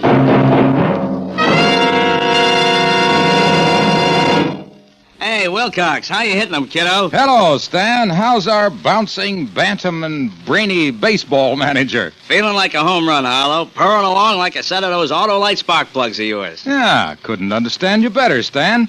Those ignition-engineered Autolite spark plugs are designed for the smoothest and most economical performance money can buy. Wouldn't use any other, Harlow. They're real major league. Thank you, Stan. Friends, if your car isn't giving you the performance it should, why not have your spark plugs checked by your nearest Autolite spark plug dealer? He's equipped to give you expert cleaning and adjustment. And if those spark plugs are worn or need replacing, he'll install a set of famous ignition-engineered Autolite spark plugs, either standard or resistor type. To quickly locate your Autolite spark plug dealer, phone Western Union by number and ask for operator 25. And remember, from bumper to tail light, you're always right with Autolite.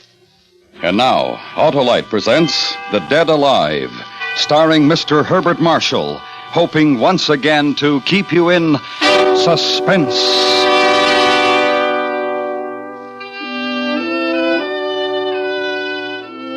How did the doctor put it to me back there in London? Your disease, Mr. Lefranc, is overwork. Your cure is rest. Your alternative is death. Nice choice of words there, but not to be ignored. For any excitement stirred sudden, unbearable pains in my head. The trip was restful, though the prospect of visiting a country just 5 years beyond a civil war was a little disturbing. The long-standing invitation of my mother's distant relative appeared to hold a promise of friendship and hospitality. The very thing for a nerve-ridden English barrister. I boarded a railroad car at Boston, which deposited me at Morwick Station. The countryside viewed from the station was as flat, as monotonous as any that the earth can show. If to be cured meant, in my case, to be dull, I picked the very place for the purpose. Mr. Philip Lefranc. Oh, yes, of course. You must be Cousin Silas. That's right. I didn't mean to startle you. No. I was fascinated by this, very interesting countryside of yours. Let's start off on an honest footing. This view is uninspired, Philip. But it's good farmland. That's most important. Is this your luggage? No, just these bags. Here, I'll take the big one. That's all right. You carry the two small bags. Oh, but your hand, that bandage, it must be painful. It's just a scratch. He couldn't hurt me. The carriage is this way. Our ride to Meadowcroft Farm passed, for the most part, in silence. And silence seemed most appropriate as we drove through a grove of stunted, twisted trees. On the road ahead, a short, wiry little man walked towards the house. He glanced over his shoulder, then casually angled to let us pass. But something went wrong with our horse, for he swerved towards the man. Watch out! Hey! You nearly killed that man. Next time he'll move out of the way faster. But you led the horse directly at him. No matter. At That man was John Jago, my overseer. Not a very nice man, Philip. Not nice at all. And why do you keep him? Unfortunately, Father left a controlling interest in this estate to my sister. And Letty feels that Jago can run things better than I can. That's still no reason. You might have killed the man. In which case I would have given him the sort of burial I'd give my dog. Not my favorite dog, mind you.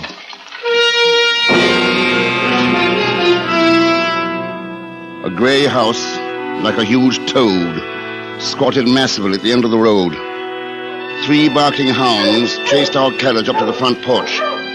My cousin sent them scampering as we dismounted. A melancholy, middle-aged woman without visible attraction of any sort waited for us in the hallway. Cousin Philip, I trust the Lord sent you an easy voyage. A delightful voyage, Cousin Letty. It's very good of you to have me. Thank my father, rest his soul. We shall do our best to honor the invitation he extended to your branch of the family. Silas, did you pass Mr. Jago on your way up? Yes, I passed him. You might have been good enough to offer him a lift. I did, after a fashion. This way, Philip. I'll show you to your room. Supper is at 8, Cousin Philip. We start exactly on the hour. Silas left me in a clean, almost sterile room. To pass the time, I made a game of searching for some dust. It was depressing not to find any. I paced, I worried, read, and generally tried to keep the gloom of the house from sinking into my bones. It was useless. By 8 o'clock, I was morosely trying to decide whether to go down to dinner or to repack and leave. My stomach made the decision for me. I walked out of my room and into the loveliest creature I'd ever seen. Oh. I'm sorry. Oh, no, my fault. I shouldn't run down hallways. Of course, you're Philip. Of course. But they told me nothing about you. Well, I don't think they're quite sure of how to classify me. I'm Naomi Colebrook. We'd better go downstairs. We'll miss dinner. Are you visiting too, Miss Colebrook? Oh, no, I've been here over 6 months now. I'm a vague sort of relative. Letty and Silas took me in after my parents passed away. Oh, that was very good of them. Yes, it was. But I am glad to have someone else here now. Is anything wrong? Well, there are tensions in this house. You may feel them. I already have. Something most unpleasant about it all. Oh, please don't let it drive you away. I have to talk to somebody. You see, Naomi, where are you? We're coming, Silas. We'll talk later.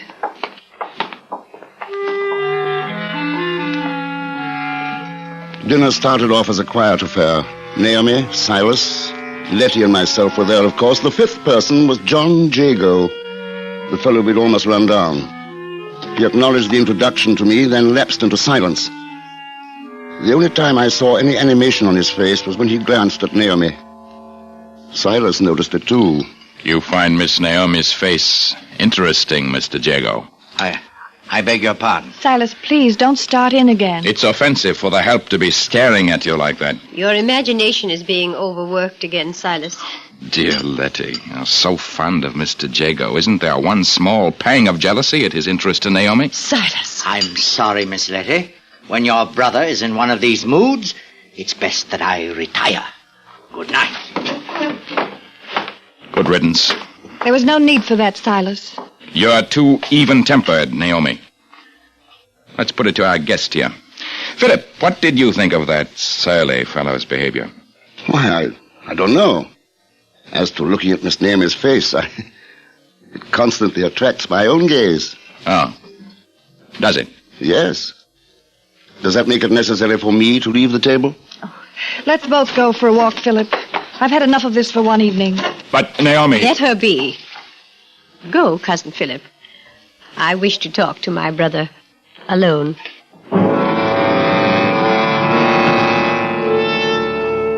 The danger signal in my head, those flashes of pain, did not slacken until we, Naomi and I, were deep within the grove of trees that surrounded the house. The moon was full, its rays filtering through the dense overhead growth of twisted branches. We walked slowly towards a pale green glow that diffused the gray night ahead of us. What's wrong? Philip, your face is... It's Patsy. Pain. The doctor warned me to avoid excitement. Silas starts up with everyone. And he turns his anger upon poor Mr. Jago. Yes, they had a terrible fight the other day. Mr. Jago had to use a knife to defend himself. He won't bother me. I'm not too sure. He was furious with you at dinner. I refuse to allow anybody to interfere with the pleasure I take from your company. But, what's causing that green mist ahead? Oh, that's a natural lime kiln. They say it's been burning for centuries. There's a hypnotic quality about this green pit. I can't take my eyes from it. It terrifies me. I keep imagining what would happen if someone were to fall in there. Oh, they should put a fence about it. Philip. What? There, by the trees. Someone's watching us. Huh? Who's that? I hope I'm not intruding. What do you want, Mr. Jago? I don't wish to disturb you or this gentleman, but I must speak to you, Miss Naomi, in private. This is hardly the manner to approach, eavesdropping from behind a tree. Oh, no, sir. I've just been walking through this grove and came upon you, but I must talk to this lady. Well, won't it hold until tomorrow? It would be a great kindness on your part, a very great kindness if you'll let me speak before I rest tonight. Very well. We'll go back to the house. Not the house, miss. Why not? There are eyes and ears in the house, and footsteps so soft that no person can hear them. Then we'll speak here, where we can see all about us. Sir, if you don't mind. I don't want to leave you here, Naomi. Oh, I'll be quite all right, Philip. Mr. Jago will see me back to the house. You know best. Good night, then. Good night, and thank you.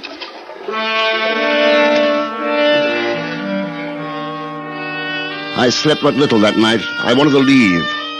Get away from that wretched house. But the idea of leaving Naomi there all alone was unthinkable.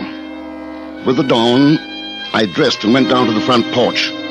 An angry sight met my eyes. Silas, holding his walking stick like a bludgeon and waving it at Jago, while the little overseer crouched before him like a snarling gamecock, the wicked blade of his knife flashing in the light. Stay back, I warn you. You warn me. I told you to stay away from her. She's not my style, Mr. Silas. You impudent beggar! Keep back! I've set my mark on you once. I may do it a second time. I'll crush your skull! Stop that! Here, Silas, give me that cane. Let me go! I said, give it to me. You meddling fool. He's gotten away. Just as well. He handled that knife with some knowledge. You wouldn't have fared well in that fight. You think not, do you, Cousin Philip?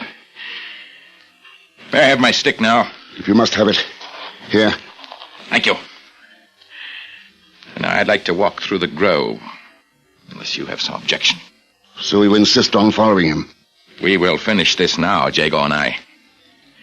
And this is a warning to you, Cousin Philip. Leave Naomi alone, or you may have some of the same.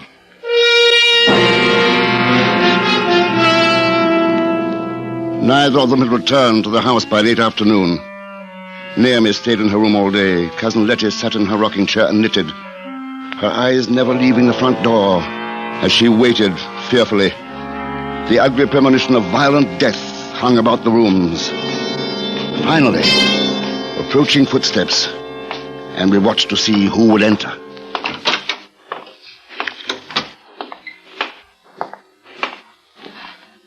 Silas, where is Mr. Jago? I believe we've seen the last of that one. Did you? You haven't brought your walking stick? No. But don't fear, Cousin Philip. I have another. Should you want to take a stroll through the grove?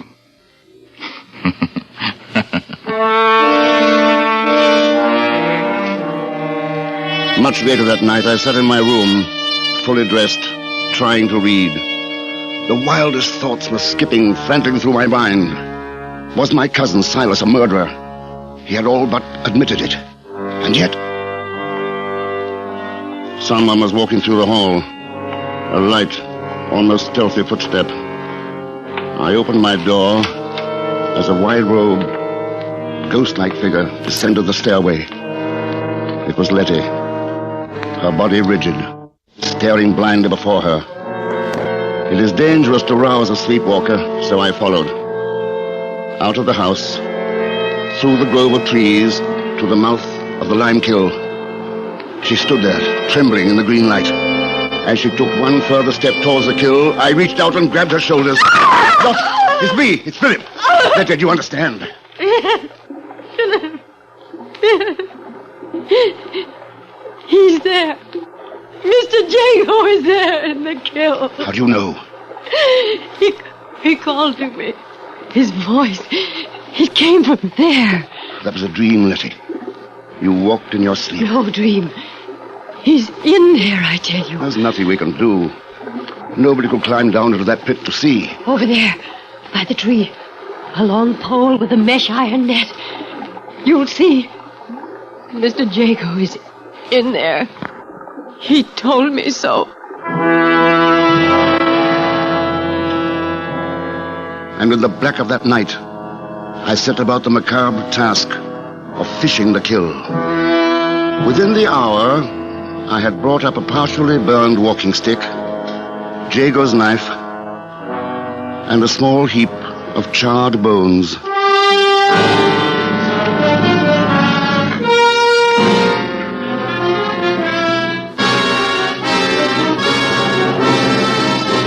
Autolite is bringing you Mr. Herbert Marshall in Wilkie Collins' The Dead Alive.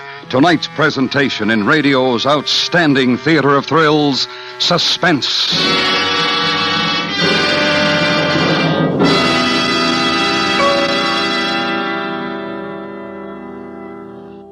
Hey, Harlow, you know I signed a whole new team. Yeah, Stan? Who are they? Why, a set of those Autolite resistor-type spark plugs, of course.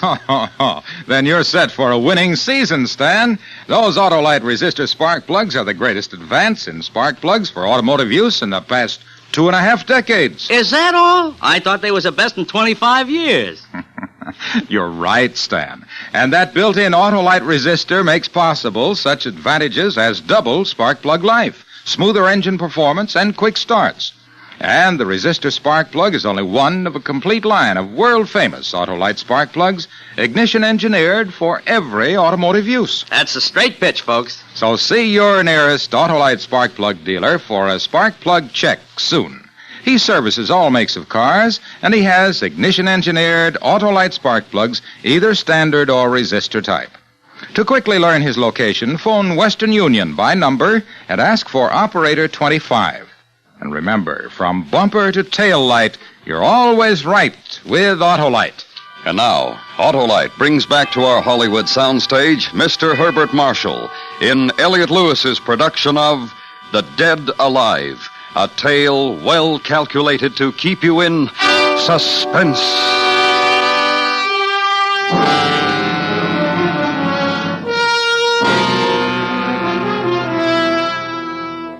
On the parlor table were lying the walking stick, the knife, and the charred bones of John Jago.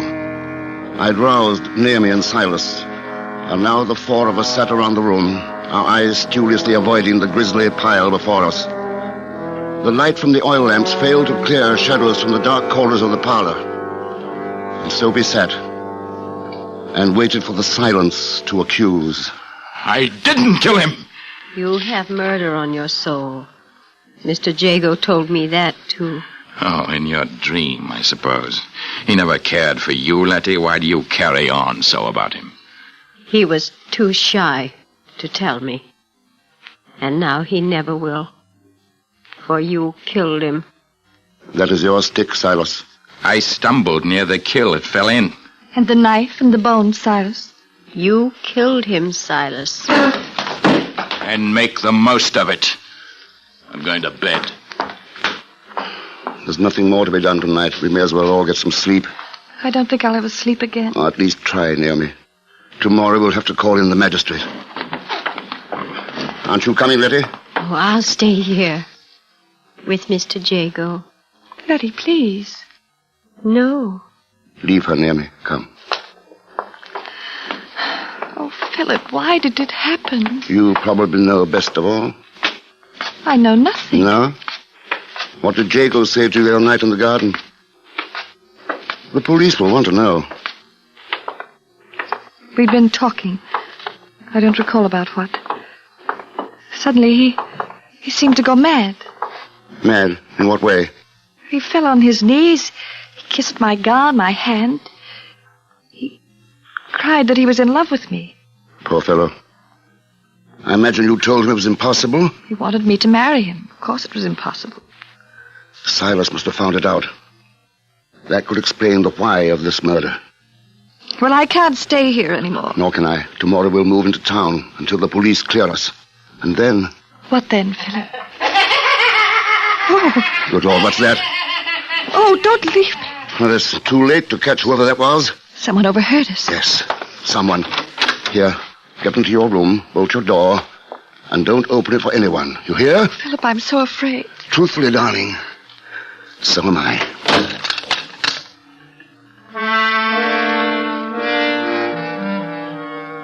If ever a house was accursed, this was it. With madness or worse, mocking from every crevice and corner. In my room, I locked the door and went to bed.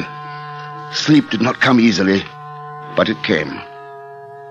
I must have just dropped off when some inner sense warned me of a presence in the room. Something was gliding quietly towards the bed. I half opened my eyes and caught the dark shadow of movement and the momentary flash of metal. I rolled out of bed as a knife slashed into the mattress where I'd been lying. My assailant followed me, slashing, hacking at the pillow, the chair that I held before me. I tried to get out of the door. It was still bolted. I slipped the bolt, and the shadow rushed, driving me back. In terror, I threw a lamp and hit someone. It was suddenly over. The knife wielder had gone.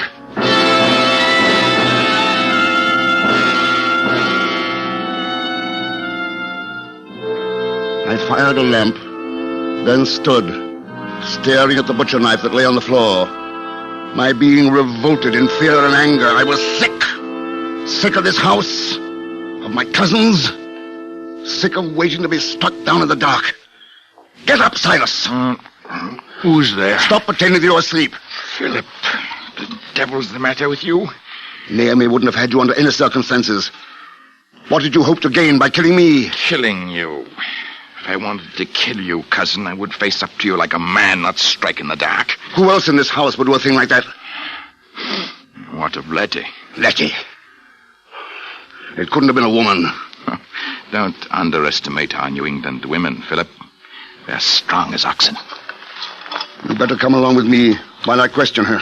You don't trust me? Exactly.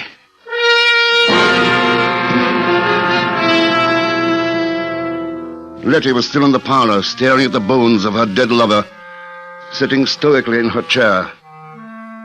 Something had changed her, though. There was an ecstatic look about her, and for the moment her face was almost pretty. Letty, someone just tried to kill me. I know. How do you know? Mr. Jago told me you were going to die. She won't grasp the fact that John is dead. Oh, yes, I know he's dead. But now he's closer to me than ever.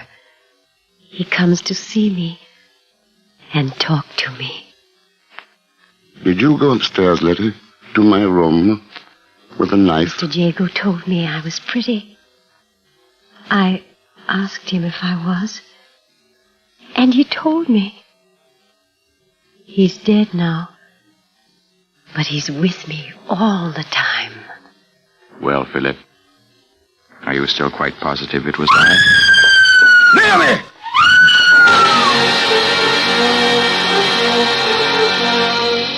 I ran up the stairs, Silas at my heels. A nagging, insane thought kept tugging at my brain. Letty, Silas, and myself, we'd been together in the parlor. Then who was it? What was it? What horror was attacking Naomi in her room? Naomi, open this door! It's me! Naomi! Philip! Naomi, are you all right? Stand back! I'm going to break it open!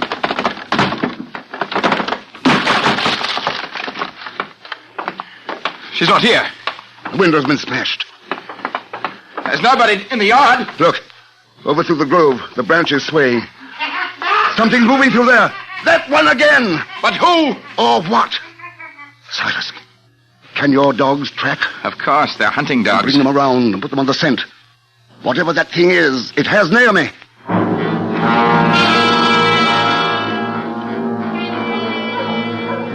The dogs picked up the scent and ran, baying into the tree grove.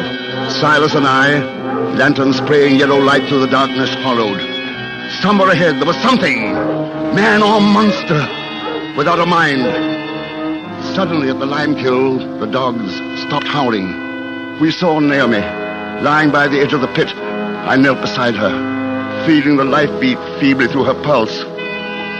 And then, another feeling. The air parting behind me, as something crept towards my back. Something poised to push me into the kiln. I turned sharply, and a shadow flew backwards, crossing to the opposite side of the pit. The green glow stippled around the form of a man. John Jago. Alive. Yes, very much so. Though it would have been nice to have Mr. Silas hanged for my murder. Your plans for me were very much more direct. I would kill for Miss Naomi, not just talk like Mr. Silas. You think she'd ever look to you? Someday, Mr. Silas, with you and your cousin dead. Oh, my, yes. And I would return, feigning loss of memory. It can't work out now, John. You best come along with us. Oh, take me, sirs. Come over here. I'll be glad to. Wait, Silas. He's too close to the pit. A slip and we'd all be in. Try, please. I'm a match for you both. Mr. Jago, I hear you. I'm coming, Mr. Jago. No. Stay back, Letty. I have no use for you anymore. You said I was pretty, Mr. Jago. You said that to me. Letty, don't go near him. Keep away, you stupid, ugly woman. No. You didn't say things like that in the lime kiln. In the kiln. Letty! Keep back. Keep back, Mr. Jago! Letty! They're both gone. Poor devils.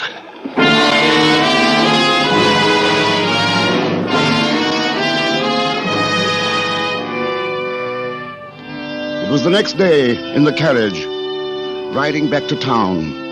Naomi beside me. The sight of her lovely face driving away ugly thoughts of the night before. Is it all behind us now, Philip? All that hatred? It's finished, my darling. There's just you and I and our future together. A peaceful future. We'll have to watch your nerves. Nerves? Oh, my Lord. In the excitement, I forgot all about it. But the excitement might have killed you. Killed? It cured me. That doctor was wrong. My life was too dull. Then excitement is what you need. Yes. I've been thinking about our honeymoon. There's a wonderful old castle on the Rhine. They say it's haunted.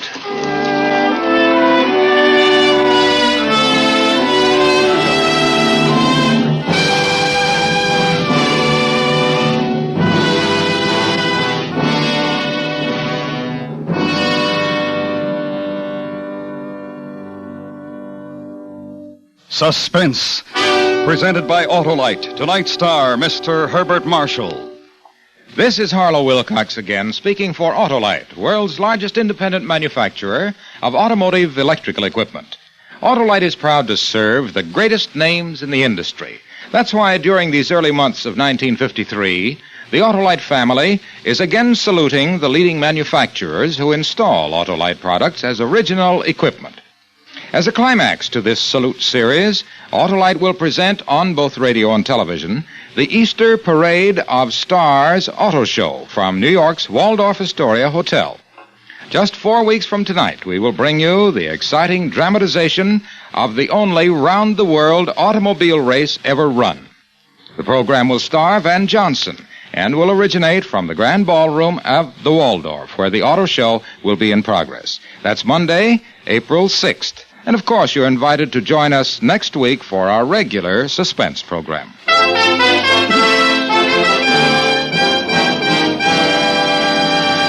Next week, a story about heroism as we document the attempt of 3 brave men to conquer the mountain.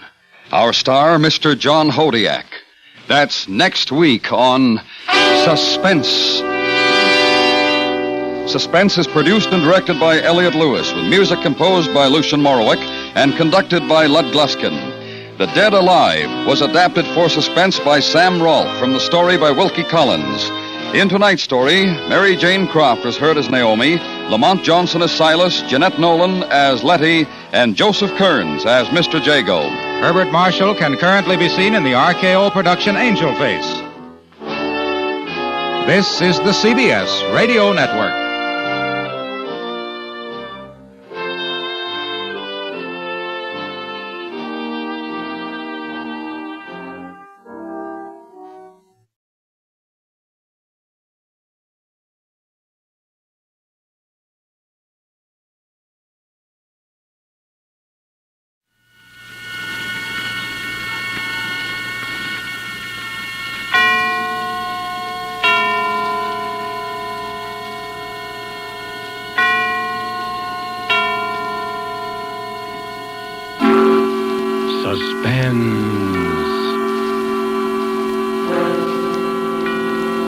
This is the Man in Black, here again to introduce Columbia's program, Suspense.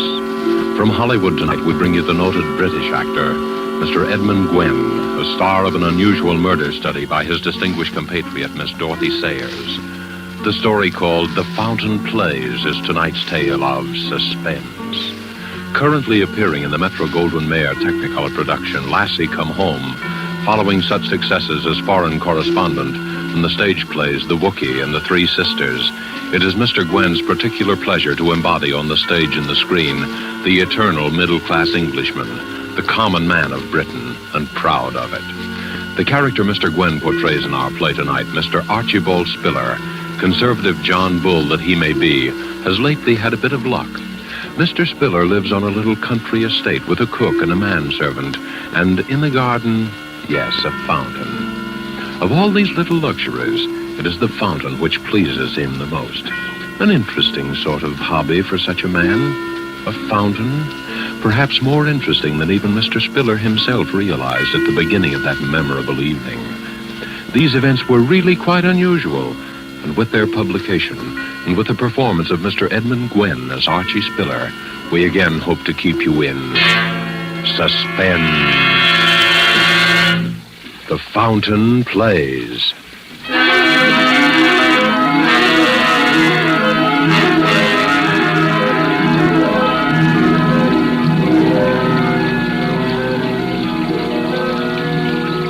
Now then, Mr. Spiller, what about it? Now, have a care of the fountain, Sam. Get wet if you stand too close. Fountain? You and your blasted fountain, wasting your money on a doodad. Oh, it's not expensive, Sam. It's very ingenious, really.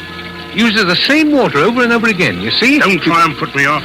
What about it? Well, I told you I'd talk to you about it later this evening. Later. Well, I want to talk about it now. I want a straight answer to my question, I've given you an answer. You've given me nothing but bluff and bluster. Do I get it or don't I? That's what I want to know. And if I don't... Please, my guests are arriving. I'll talk to you tonight. You'd better talk straight, too. It'll be your last chance, my lad. Hello there, everybody. You're just in time for a cocktail. Come in. Master said we'd find you here, Daddy. I hope we're not interrupting. Certainly not. You know Mr. Gooch, don't you, my dear? Of course. And this is my neighbor, Mrs. Digby, Mr. Gooch. How do you do, Mr. Gooch?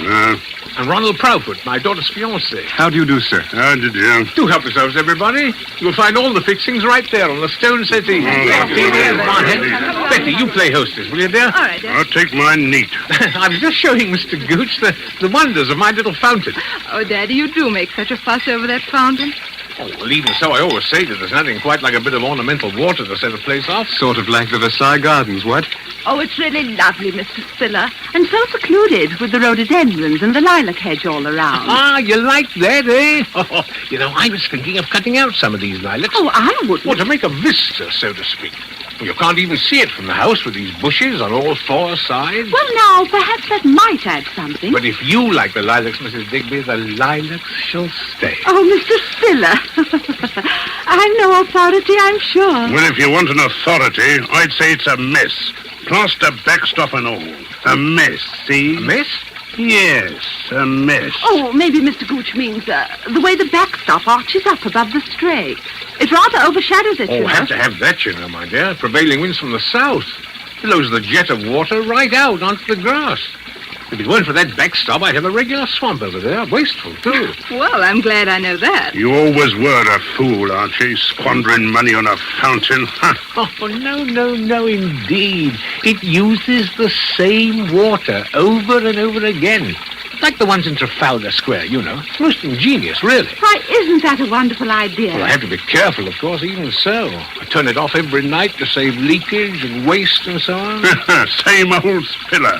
A proper miser, if ever there was one. Oh, I say now, Mr. Spiller, sir. Yeah? The dinner is served. What? Oh, thank you, Master, thank you.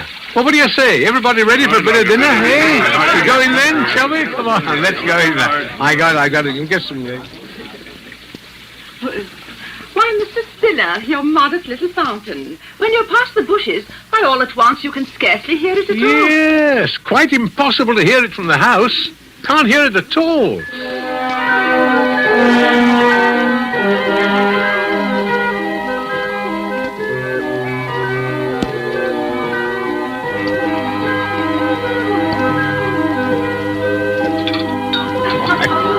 Another glass of port. Want to have one, eh? What is it, Masters?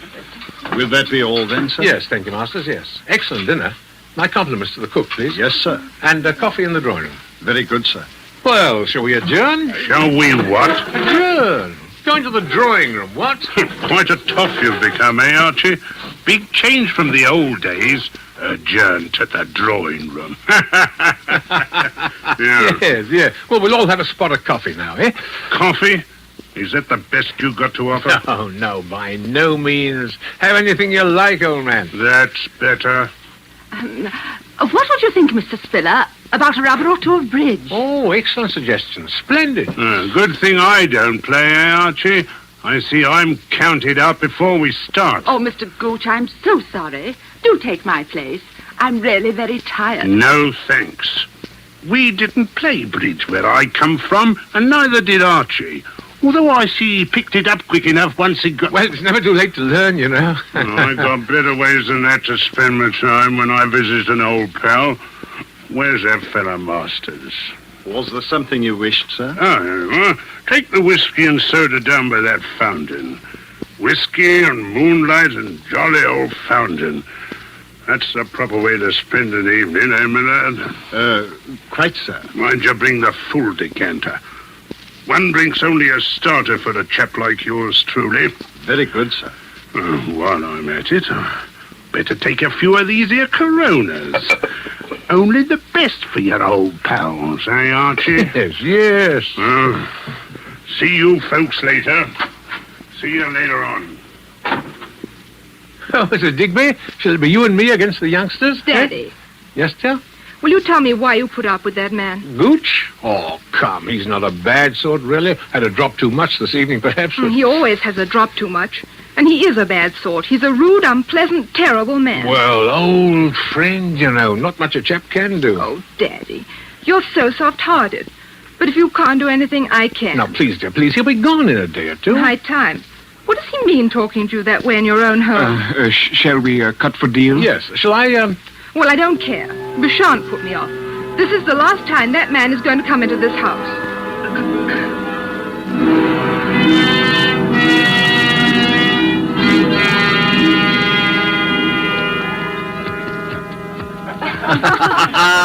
There you are, game and rubber. I guess the old folks aren't so slow after all, eh, partner? Now, don't get Daddy all puffed up. You did have all the cards. Oh, not a bit of it. Jolly well played, sir. Play one more? Oh, I'm afraid not. I don't want to put a damper on the party, but it's 10:30. My word, so it is. Last hour or so passed in no time. Oh, that's probably Mr. Gooch. Oh, wonder where he is. I could guess. He said he was going out by the fountain. Dead to the world, that's what he is. Why, Betty. Oh, from drink, silly. Oh, of course. Well, I'm not superstitious, you know, but... Oh, Gooch will take care of himself, I dare say. Well, Mrs. Digby, if you really must... I'm afraid I really must. Well, then perhaps I can see you home. Well, if it wouldn't be inconvenient. Oh, not a bit of it. It's a pleasure I've been looking forward to all the evening.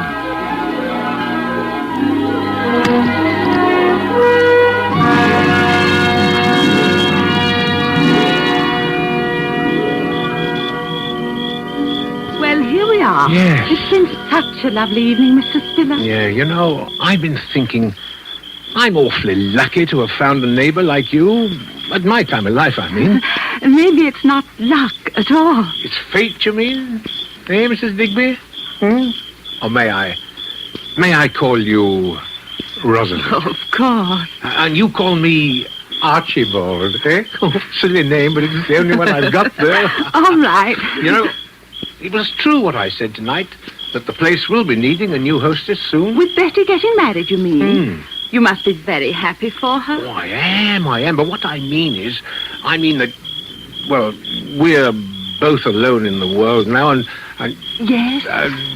Rosalind, there's something I want to talk to you about soon. I can't just now. There are arrangements I have to make, but I do want to talk to you very seriously. Well, I'll always be here, you know.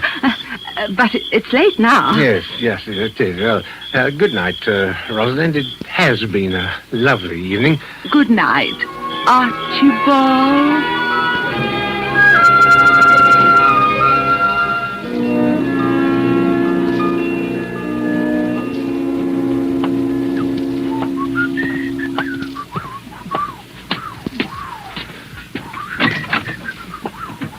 Hello, Masters.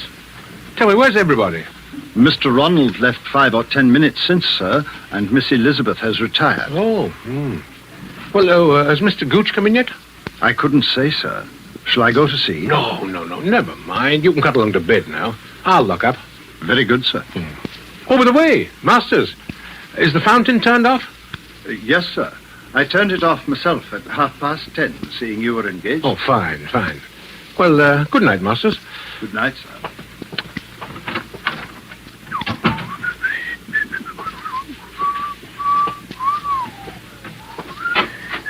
Oh, hello there.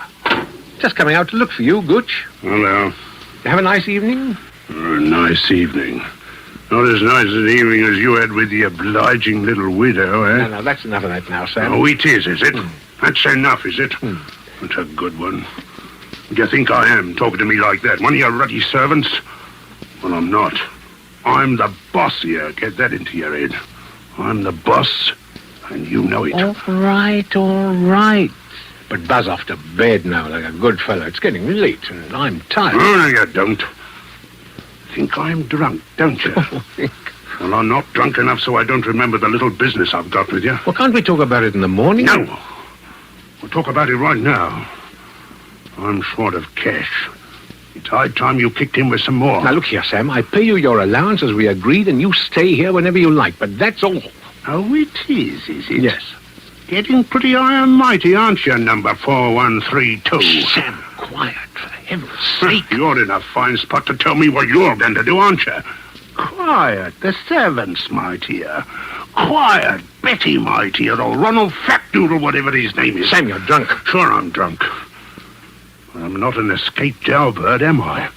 I'm not liable to be all back to work out 10 years odd labor for forgery, am I? Sam, listen, I'll give you a little extra. Just this once. When I think a man like me, that was only in for a short stretch anyway, worked it out all good and proper, dependent on the charity, mind you, of a pal what's rolling in wealth. I'm not rolling in wealth, and you know it.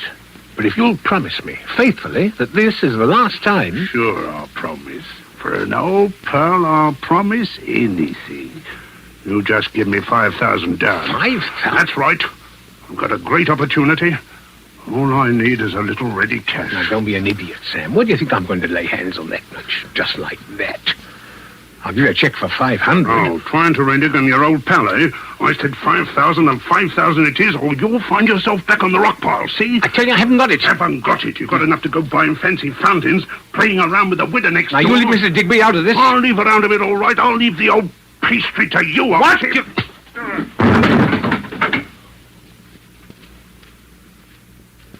I told you that was enough of that, and I meant it. Now pull yourself together and go to bed. Go on. I'll talk to you in the morning. You hear me, Sam? Sam. Yeah, come on. I didn't hit you that hard, you know. Go on, get up on your feet now, Sam. Go on. Sam. Sam. Sam.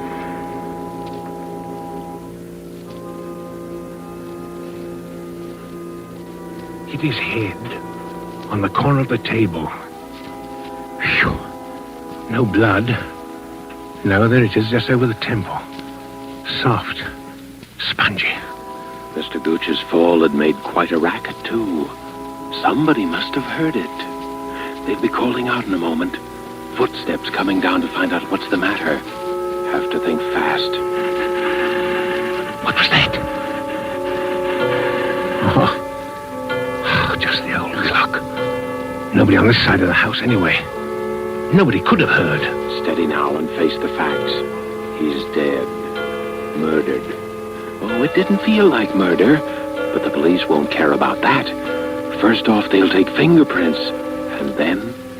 If I could make them suspect somebody else, confuse them. An alibi. Yes, that's what's needed. An alibi. Make it seem he was alive when he was already dead. Yes. Yes, how do they do it in the stories? To dress up like the dead man and impersonate him. No, you imitate him, speaking over the phone, or... No, you make a gramophone record of his voice, or you forge a letter. Oh, no, forgery. No, I don't want to get mixed up in that old game again. No. Oh, wait a minute, though. The time. The time. Earlier, not later. Say 10:30, while everyone was playing bridge. If he could have died sometime before that. But how to prove it? What happened at 10:30? 10:30. Think. The fountain. The fountain. Yes, the fountain. Mr. Spiller went out to the French windows to the garden, then turned on the fountain, then down the garden path. Stopped and called a name. A name. Sam! Gooch! Doing... careful with the flashlight. They can't hear the fountain from the house, but they can see that. There's the whiskey, still half full. Pour most of it out, so that it will look as though we had even more to drink.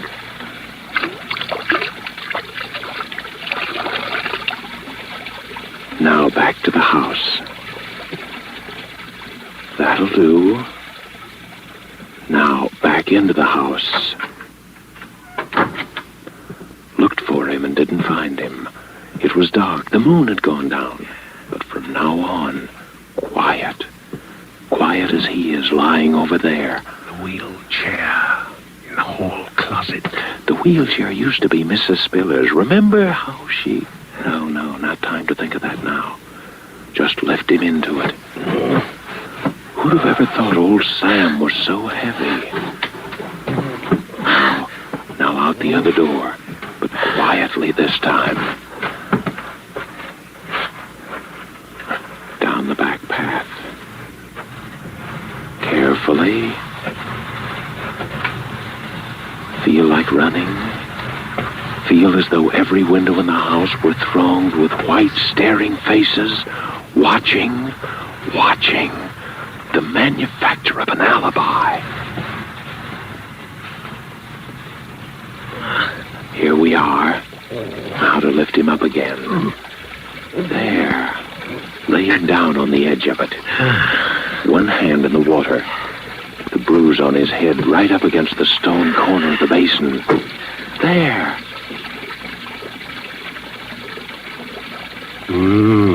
What's that? He's alive. Gooch is alive. After all that trouble, after committing practically the perfect crime, he's alive.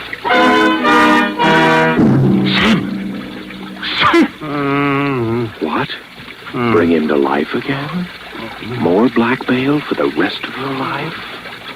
What about Mrs. Digby? Rosalind? What about Betty? She at least deserves something better. Murder? All right, murder. He's dead already as far as the rest of the world is concerned. Now. Now or never. His face is right with the water's edge. Push him under. Now. No. Well,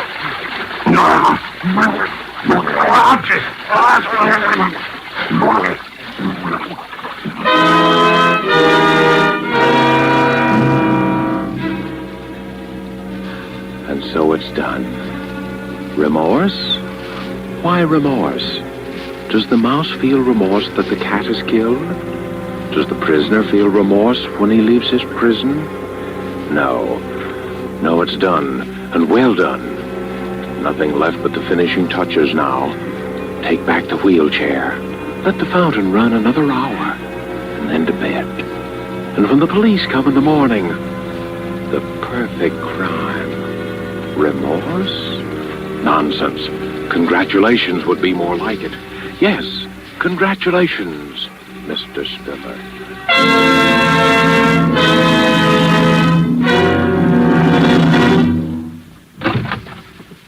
Inspector Frampton, sir. Eh? Oh, yes. Come in, Inspector. Come in. I hate to trouble you, Mr. Spiller. Regulations, you know. Of course. Everyone here who was present the night of that is, last night. Yes, Inspector, yes. There's Mrs. Digby, my neighbor, my daughter Elizabeth, her fiancé, Mr. Ronald Proudfoot, and the servants, of course. Excellent. Well, now, if you'll all bear with me, I have to ask you all a few questions, you know. But, Inspector, it wasn't... That's what we have to find out. You know, there was a blow on the head. Oh. Now, as I understand it, the deceased was last seen alive at about 8:30, just after dinner. Let me see. You were the last to see him, eh, my man? Yes, sir. I believe so, sir. You took the whiskey and soda down to the fountain in the garden and left it there with Mr. Gooch. And that was the last time he was seen alive by any of you, eh? Yes. Yes, Yes, that's The right. four of you then played cards, I believe. Yes. Until what time? Oh, about 10:30. And no one left the room during those 2 hours? No. Then, no. Mr. Spiller, you accompanied Mrs. Digby to her home. Yes. Is that correct, Mrs. Digby? Yes, Inspector. Now, when you returned, you were met in the hall by Masters. Yeah. Now, what time was that, Masters? About 10:45, sir. And Mr. Spiller at that time inquired after Mr. Gooch? Yes, sir. He asked if I had seen him, and as I had not, he suggested I might retire, that he himself would lock the house. And the others had all left? Yes, sir. That is to say, Mr. Ronald had left. I heard him drive off in his car, and Miss Elizabeth had retired. Then you were alone in the downstairs part of the house. Is that so, Mr. Spiller? Yes. You tell me, please, what you did then? Well, I was worried about Gooch. He'd been drinking quite a lot, and so I went to look for him. Went down to the end of the garden by the fountain. You didn't go through the lilac hedge to the fountain? No, it was dark by then. I couldn't see. I called Gooch several times. Did anyone hear Mr. Spiller call? Oh, I did, sir. I was half asleep, as you might say, but I did hear Mr. Spiller call out. And then what did you do, Mr. Spiller? I came back into the house. Sat up in the library, read for a while, and about 1 o'clock I went to bed. Now, this is very important. Who turned off the fountain? I did, sir. At what time? At 10:30, sir. You're quite sure of that? Yes, sir. It was the usual time. I see. And no one would have turned it on again, of course? I can't think why, sir. Well, I think that makes everything very clear, Mr. Spiller. Yes. When the body was found, it was still wet from the spray of the fountain.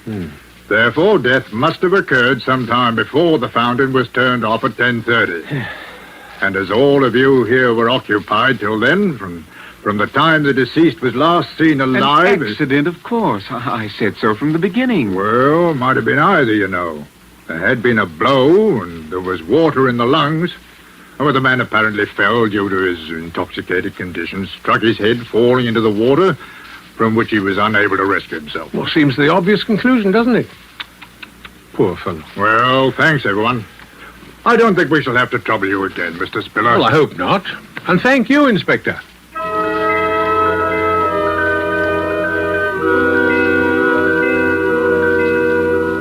It is the verdict of the coroner, Township of Alton, County of Hampshire, that in the case of the deceased Samuel Gooch, death was due solely to accidental causes.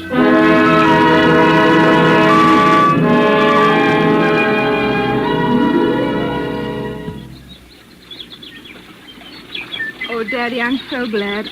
I was afraid for a while. Oh, there was nothing to be afraid of, dear. Poor old Gooch just lost his footing and fell, that's all. I know.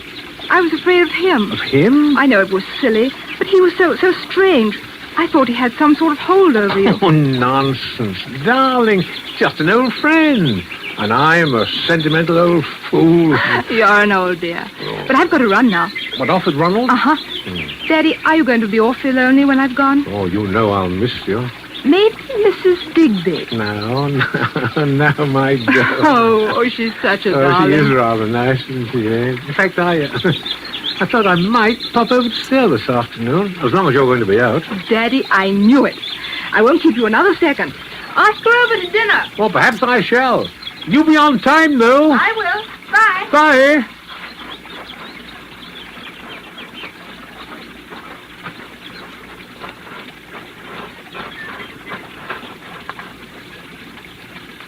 Beg pardon, sir. Huh?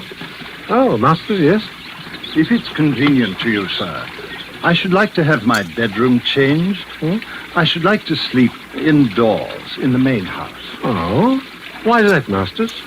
I'm a very light sleeper, sir, and noises keep me awake. Noises? The weather vane, sir, above the garage.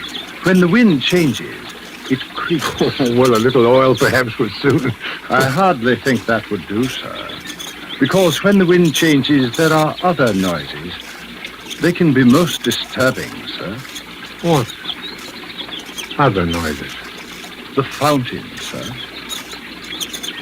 Fountain? Yes, sir. Ordinarily, I'm quite unable to hear it, any more than you can in the main house, sir.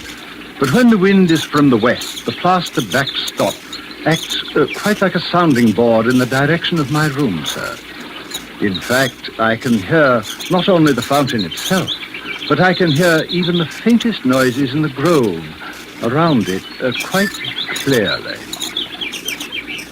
I see. Quite, sir. For instance, on the night Mr. Gooch sustained his unfortunate accident, the wind changed a little after 11. The weather vane awakened me, and then I heard the fountain. I seem to hear other noises, too, if I may say so, sir. You heard? Yes, sir. I might add that after hearing the police inspector's observations, I took the precaution of pressing your dinner jacket. The sleeve seemed quite wet, sir. Yes. I think, sir, all things taken into consideration, you might find it worth your while to retain me permanently in your service at, shall we say, double my present wage for now. Huh? Oh, yes, of course. I'm very much obliged to you, sir. Is there anything else, sir? No, nothing else. I'm going to sit here by the fountain. Very ingenious. The fountain? Yes.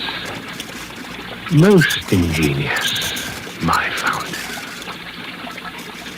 Costs so little to run because it uses the same water over and over again. Over and over again. Over and over again.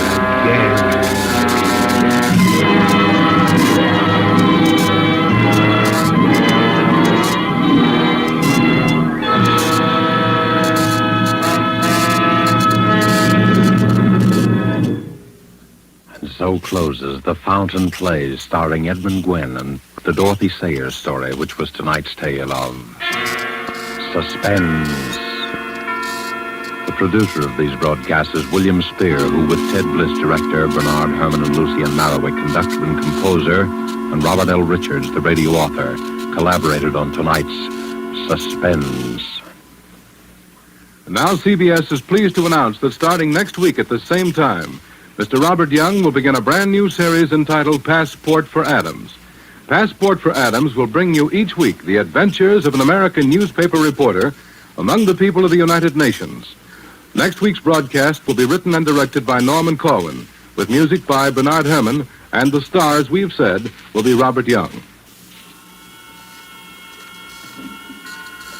This is your narrator, the Man in Black, who invites you to be with us for Suspense 1 week from Saturday at 7:30 to 8 Eastern War Time, and from 8 to 8:30 Pacific War Time, when with Miss Agnes Moorehead, and with a repeat performance by popular request of the play called Sorry, Wrong Number. We again hope to keep you in suspense. This is CBS, the Columbia Broadcasting System.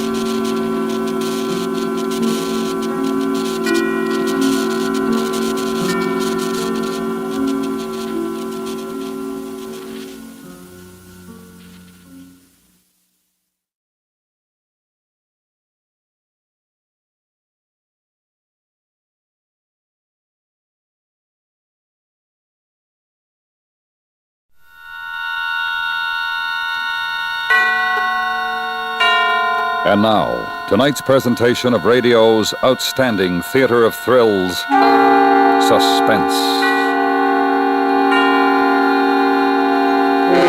Tonight, the story of two young men and a frightening dare. We call it The Game. So now, starring Sam Edwards and Gil Stratton Jr., here is tonight's suspense play, The Game.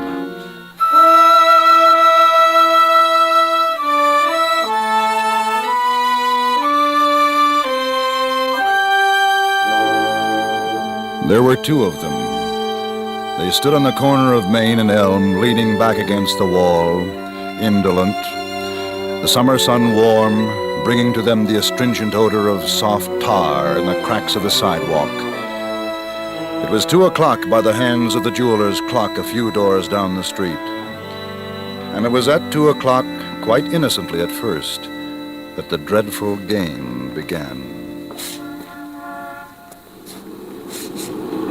What do you want to do, Pen? I don't know. You? No, I don't know. I guess we could have a couple of games of ping pong. You got the dough?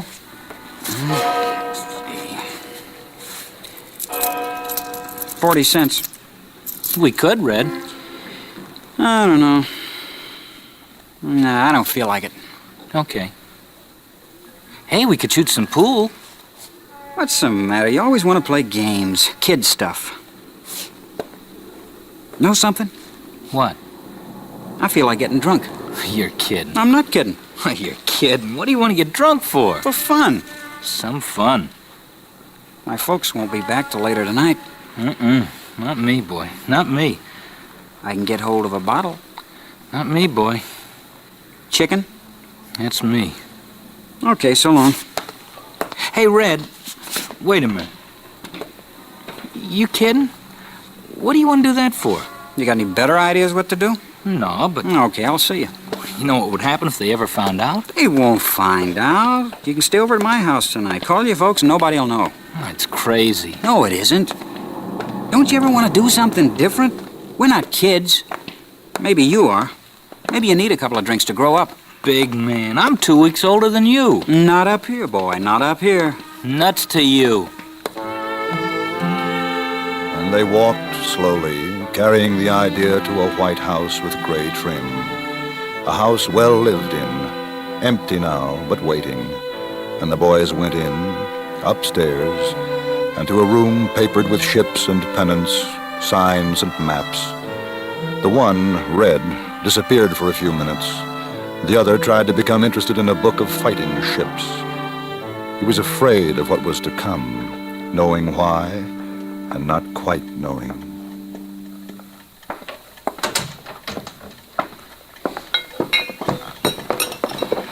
That your father's?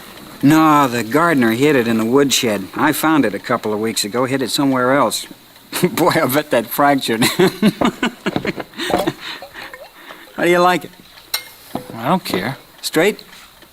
Sure. Water chaser? What about you? No water for me.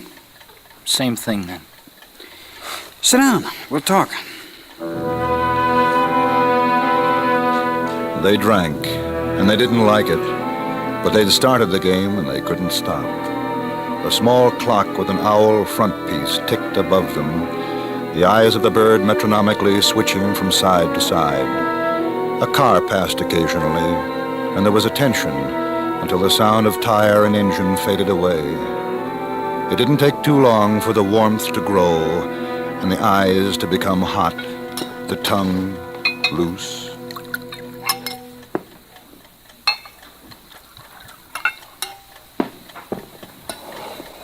Thanks.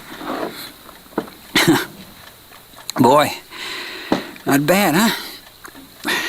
Feel pretty good? Yeah, pretty good. Boy, Elaine. Wouldn't be bad having her up here now, huh? Yeah, wouldn't be bad. You ever take her out? A couple of times, I guess. All right, huh? Nick? No, not much. Oh, I thought you two were like that. That's what I heard last term. You kidding? You know what's the matter with you, Penn? What? You're soft. I'm your friend, boy, I can tell you. What the other guys say. Think. You know? Guts, boy. Not all there, not enough. I'm your friend, Penny. I like you. But you gotta have guts. I've got guts. Not enough. That's what all the guys think. Penn's okay, but kind of soft, you know? Chicken. Yeah? I'm telling you. I don't want to be a pal of a guy who's soft. You gotta be hard, be like the other guys. Well, how do you figure all this? Nobody asked you. I know what I am. I know. I'm not soft, not chicken. You're afraid to get drunk with me. I'm getting drunk with you. Because you were afraid I'd think you were chicken, that's why. You're crazy. I've seen you afraid, Penny. I had to explain it to the guys. When? That time we went shooting ducks with your old man's shotgun. You were chicken then. You're crazy. The guys thought you were. Afraid of the gun. That's not chicken. Well, that's what I told them.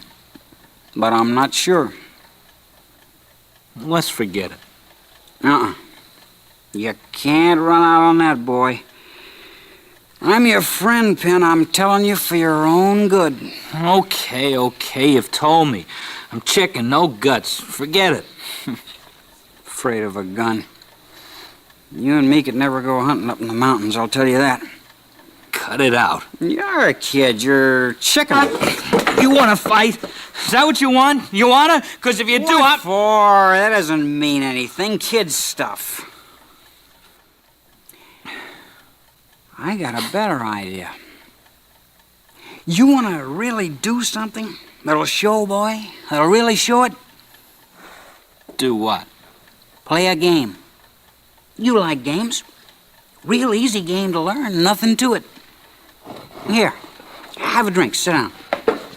Game? Mm-hmm. I read about it a while back. Russian roulette. Never heard of it. Some kind of gambling? I'll tell you. It's real easy. First, you get a gun. A revolver, Penny. Bullet gun. So what? You take one bullet and you leave it in the gun, see? Then we take turns. What kind of a crazy game is that? We take turns pointing at our heads and pulling the trigger. If nothing happens to you, I take the gun, spin the cylinder, and point it at my head and shoot. You call that a game? Sure. See which one goes chicken first. You never know where the bullet is, and if you spin the cylinder and the bullet comes up on your turn, bluey. That's nuts. Well, in this book, it went on a long time. Then one guy got like you'd get. He was chicken and he folded up. Listen, I'm sick of hearing you say that. I'm sick of it, you hear? You want to know something? You'd get chicken before me. You. Oh, I wouldn't do it to you, Penn. Don't worry. It wouldn't be fair. Forget it. Wait a minute now. You started this, so go ahead and finish it. Your old man got a gun? Has he? Sure. Okay. You want to be crazy? Okay, go ahead. Get the gun. Go ahead. Well, go on. Get it. Let's start playing. Red smiled a smile of pity. With deliberate ease, he sauntered from the room. Pin might have seen him stagger a moment as he reached the door, but Pin wasn't looking. He was noticing, for the first time, his hands lying flattened on the table, disassociated. And there was a scar on the right index finger. He'd got it when he cut himself 12 years before on his first borrowed scout knife. Now, the scar, a memory on a trigger finger. He didn't look up again until Red came back with the gun. 38. That's the best gun. Want to hold it? No. I figured you wouldn't. It's okay, we'll forget it. Mm-mm. Go ahead. Take out the bullets. Okay. Take out 5 and leave 1, huh, Penny? Yeah. Take out 5, leave 1.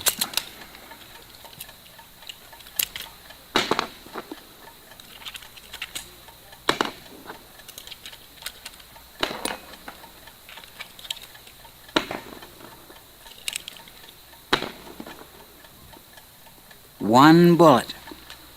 For you or for me. Okay? Okay.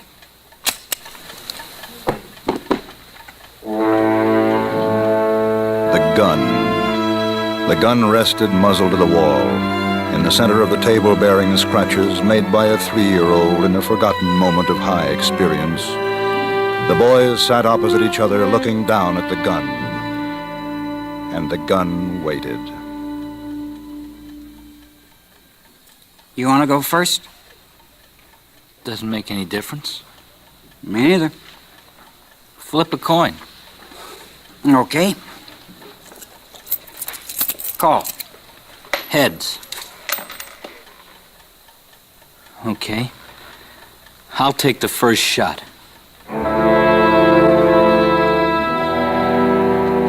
There was a ceremony to the game then. Sportsmanship with the toss of a coin, a drink of whiskey, the glass put down, and next to come, the lifting of the gun. Pin stared at it and thought how he could best reach out to take the handle, gracefully, practically.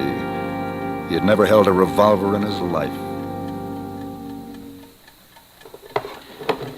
I've got to spin the cylinder? Yeah. No, the other way. Now. What's the odds the bullet comes up when I shoot? I don't know. 1 in 6, I guess. I don't know. Okay. He was a careful boy, and so he didn't put the muzzle to his head immediately. At this point of the game, there was a numbness which did not allow for speculation of pain, mother, father.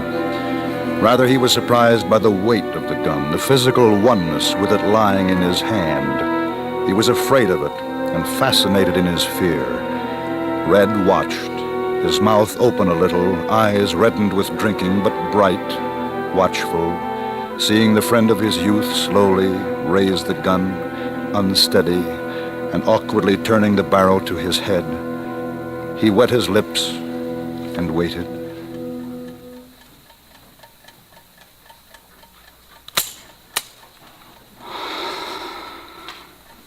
Didn't go off. No. How'd it feel, Pen? I don't know. Were you scared? I guess so. I don't know. You sure looked scared. Real white. I didn't think you'd do it. You took long enough. You're doing a lot of talking. You scared? It's your turn. Give me the gun. Boy, that's a real gun. Remember when we were kids? Cap pistols. Bet you never thought we'd be doing this. No. Okay. My turn. Where are you, baby? Where are you? You want to make a side bet on this one? Who's gonna pay me if you lose? Watch, Ben. When you make up your mind to do it quick, see? Like this. Now, you sweat it out. Pretty good game, huh?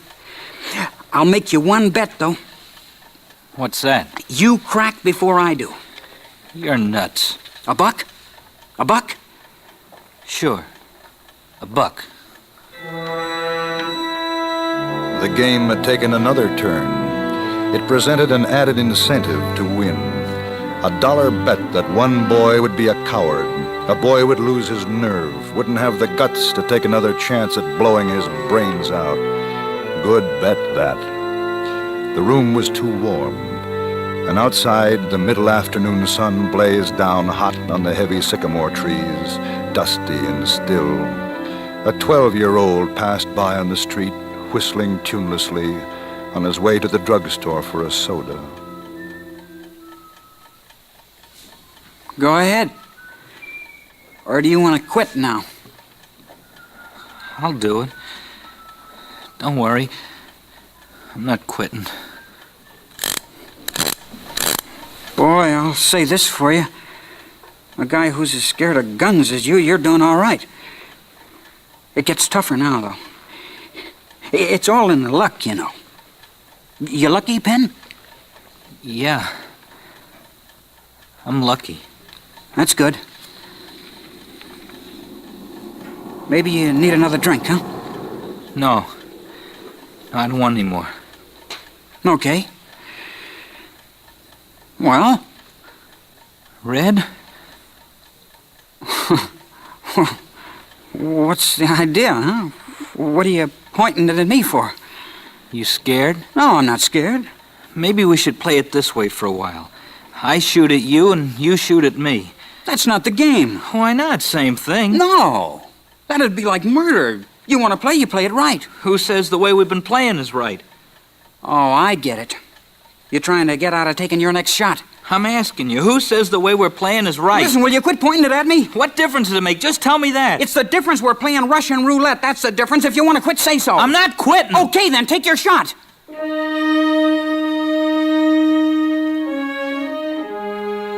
It was a thing to be well considered on the part of Red.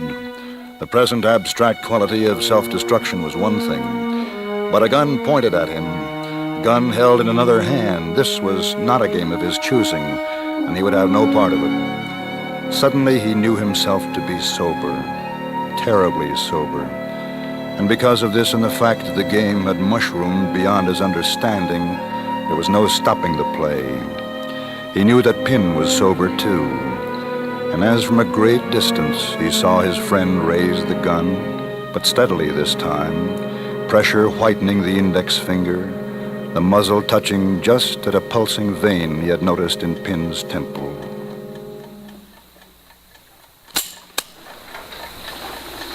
You're a lucky guy. Yeah.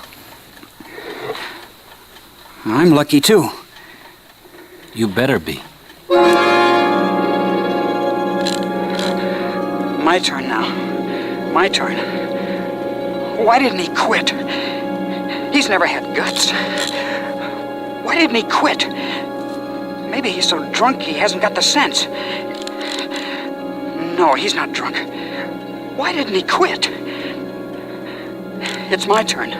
I gotta do it. He'd tell everyone if I didn't. He'd tell them all and they'd laugh. I don't know. It feels like the bullet might be coming up. Not yet, then. Not yet. I gotta smile like I was enjoying it. This'll be something to tell our kids, huh, Pen? Yeah, sure will. How long are you going to take? What's the matter, make you nervous? Why should I be nervous? It's your shot. Okay, then, shut up, huh?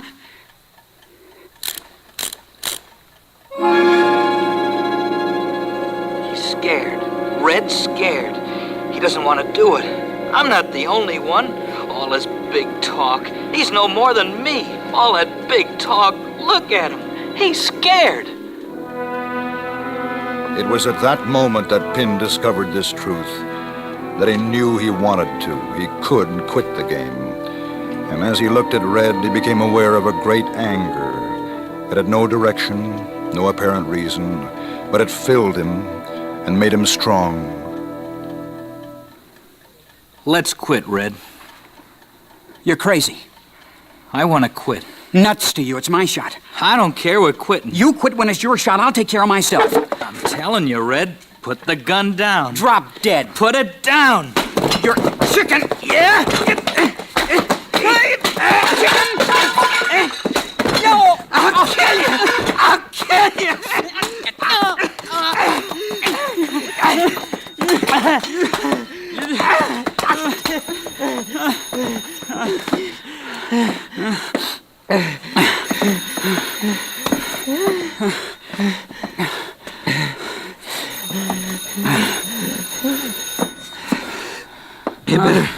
You better answer the phone.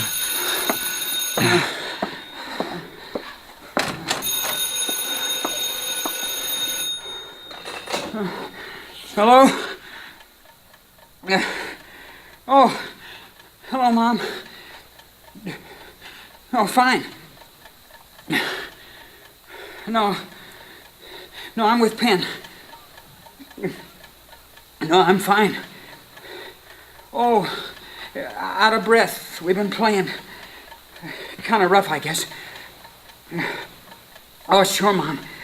Everything's fine. Okay. Okay, Mom.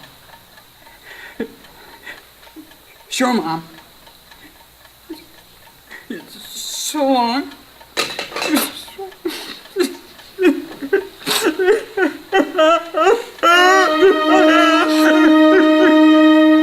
Red stood by the telephone for a long time, and he cried as he hadn't cried for a long time. Pin stayed in the room. He felt it too, in his throat, the thickness, the tight-held tears. Neither boy knew what it was or why. And then after a while, it was calm again. Red came back in.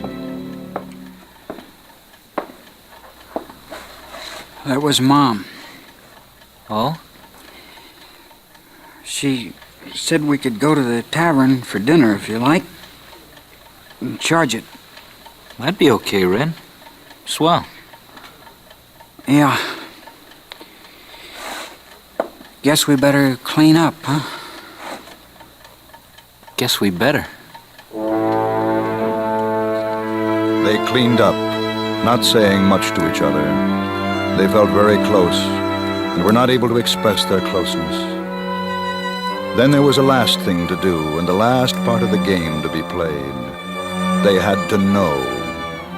So they walked to the edge of the town into a shallow ravine. Red took the gun from his pocket. He still had the shot he'd never fired at himself. He aimed at a half-burned tree stump some 30 yards away and slowly began to squeeze the trigger.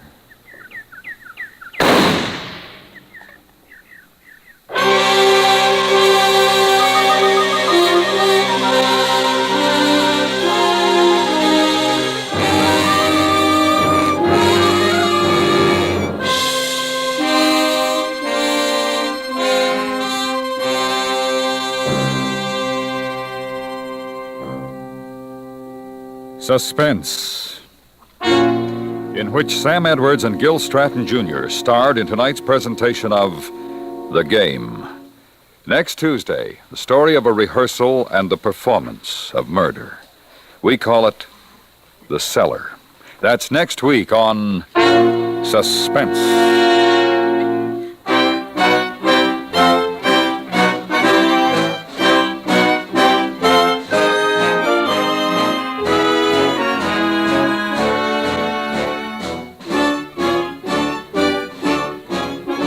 Suspense is produced and directed by Anthony Ellis, who wrote tonight's play. The music was composed by Leith Stevens and Lucien Morawick and conducted by Wilbur Hatch. Featured in the cast was Mr. John Daner. This is the CBS Radio Network.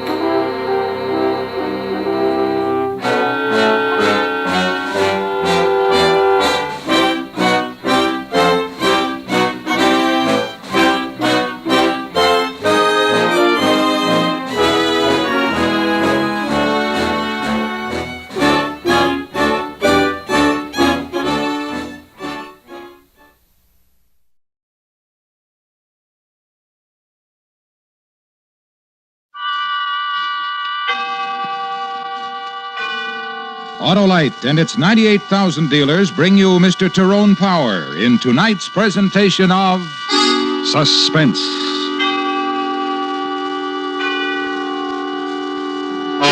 Tonight, Autolite presents the story of a man who found that everything was against him. His wife distrusted him, his best friend had to give him an alibi, all because of a girl.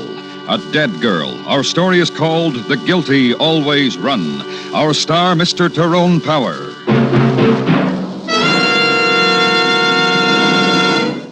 $100,000. That's the huge total to be given away in cash through the Autolite family charity drawing.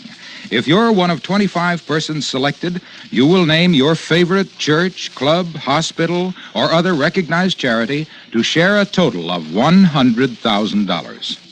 And now, it's our privilege to hear what Fleet Admiral William F. Halsey, campaign chairman of the Mental Health Fund, says about this great opportunity. Money, such as that being offered in this Autolite family charity drawing, can do much to aid the research which will not only help cure, but prevent mental illness. If you are selected, I urge you to remember the vital work of the Mental Health Fund. You can enter this drawing by just signing your name and address on a registration form at any or all of these Autolite family car dealers: DeSoto, Hudson, Plymouth, Studebaker, Dodge, Willis, Nash, Packard, Kaiser, or Chrysler. Help your favorite local or national charity share in $100,000. Sign up tomorrow. And now, Autolite presents transcribed The Guilty Always Run, starring Mr. Tyrone Power, hoping once again to keep you in suspense.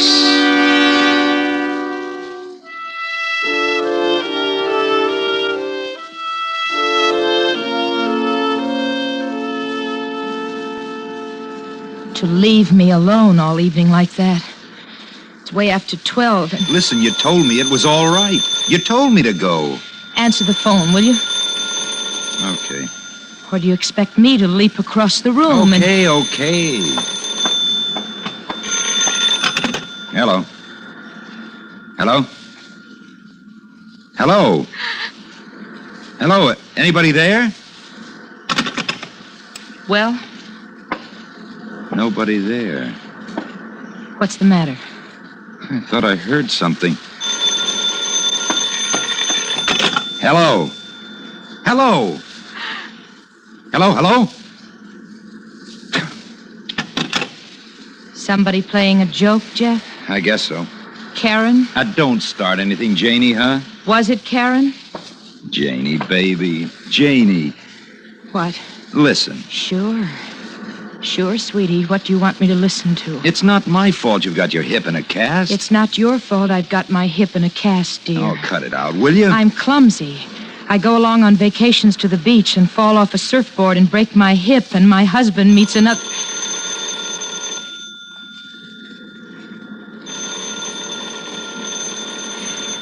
Are you going to answer the phone? No. Bring the phone over to me, Jeff. Let me answer it. Sure. Here. Hello? What's the matter? You tell me. I asked you a question. What's the... Here, you take the phone. Hello? Who is this? Hello? Help me, Jeff. Yes, this is... Jeff. This is Jeff. Who... Hello? Well, whoever it was hung up, Janie. Who was it, Jeff? I don't know. Was it Karen? Now, why don't you cut that out? It was a girl. Was it Karen? Karen sounded like she needed help. Loaded, probably. What does she look like? You never told me. Very tanned, very tall. And very beautiful. She really is. Calling here after midnight. Doesn't she know you're married? Didn't you tell her? I told her. You better go see if she's all right. Now, listen. Karen... You'd better go see. Yeah.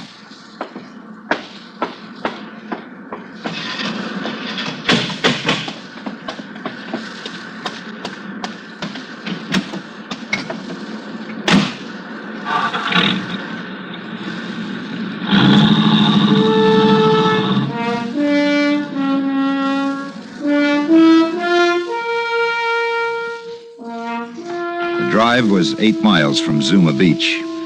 Nearly 2 in the morning and a full moon and a few clouds and phosphorescence riding the lip of the surf. No one was home at Karen Lawrence's house. Her white convertible wasn't there either. I went home. Janie was sleeping, so I waited till morning to tell her. Then I went out on the beach and started to work on the surfboards with Lou, a friend of mine who'd taken the place next door. You know how I'd raise this dent? How? Put a beer bottle cap on it, then set a hot iron on the cap. The dent'll pop right up. Yeah, I might try it when... Hi, Oh, hello there. Ah, hello. I'm Phyllis George. Which one of you is Jeff? Not Lou, huh? Jeff. It's always Jeff. Me? What did you do with Karen? What are you talking about? I drove out to see her. We were going shopping today. She's not home. The inside of her house is a wreck. Why ask me? She told me yesterday she was going to load up her surfboard and try to trap you into some moonlight surfing. How did she make out? She made out good. Yeah, we went surfing. Where's Karen, Sonny? All right, baby. I'm going to the cops.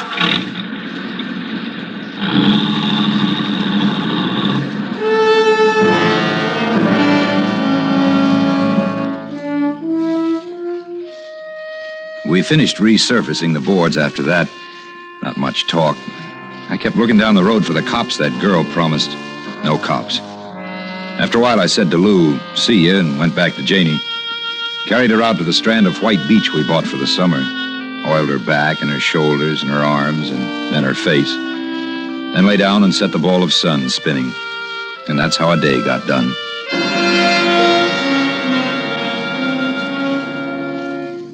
Around 10 that night, the moon was low but gaining altitude fast. Jeff, Yeah, honey? it's a beautiful night out there. Very beautiful. Uh-huh. No sense you sitting around listening to the radio. Why don't you take the board, go surfing in the moonlight? No, Janie, Listen to me, sweetie. If I could, I'd go with you. There's nothing right now I want more to do. So you go, huh, sweetie? Don't let me ruin all of it for you. Janie, I don't mind. You go, take the board and go because I asked you to. Because I want you to.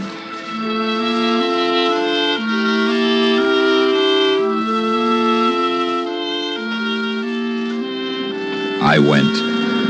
And the waves were coming in gentle and fast and moon-crested from about 150 yards offshore. I paddled the board out, easy and slow, to where the moon was shaping them. It's where I saw her. Karen.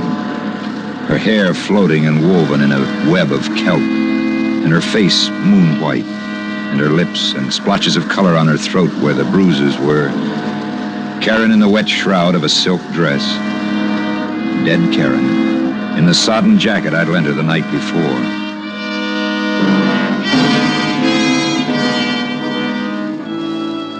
When I got back to the house, Janie was asleep.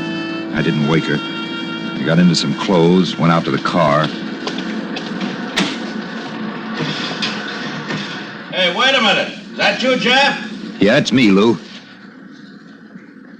Lou, come out here a minute, will you? Sure. I couldn't sleep. I was reading. I heard the car, and I thought maybe Something I want to tell you about last night, Lou. Something you don't know. All I know about last night is that you and Karen went surfing by moonlight. This morning, a girl named Phyllis rode up and yelled cop in your face because no more beautiful Karen. After that, I lose you. Just listen to me, huh? Well, I'm listening, Jeff. Well, like you said, I went surfing with her. After that, she needled me into taking her to that joint down the highway for a beer. Well, it's been done. A beautiful girl sometimes merits a beer. Ah, Janie doesn't know about it, huh? That's what you're trying to say? And something else. All right, something else. It was while we were in the joint. Well, you know Karen. You'd know what she... Yeah, if only you batted an eye. Is that what you did, Jeff? I had to walk out on her. She followed me out. I told her off. Put her in her car and told her off for the rest of time. Married, you said to her. Happily married. And a couple of other things I said. She cried, and then she drove off. I walked the beach for a long time. Jeff. It's the last I saw her, Lou. I swear it. I swear it. What's eating on you, kid? A little while ago, I found her. Floating in a kelp bed. Dead. I think murdered. Where were you going just now, Jeff? To the police. Jeff. Yeah? Police is where grief is. What? You told Karen off, you said, and never saw her again. You swore it when I didn't even know what you were talking about. But don't you believe me? Don't... Police is where grief is. Police and Karen murdered can burst wide open what you got with Janie. Hey, you forgot a thing, Jeff. What? You didn't walk a lonesome beach last night. You left Karen, you came to my house. We sanded the surfboards. Isn't that what you forgot? Lou. From me to you, an alibi. An alibi maybe you don't need, but from me to you. Because of what you and Janie mean to me.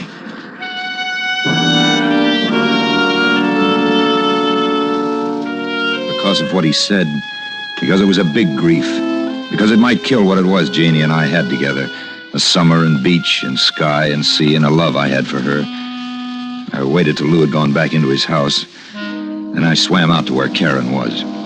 I took off her the jacket I'd lent her the night before. I swam back to shore and found a littered strand of beach and burned the jacket and buried the scorched rags. And I went home and slept. And it was Janie who woke me.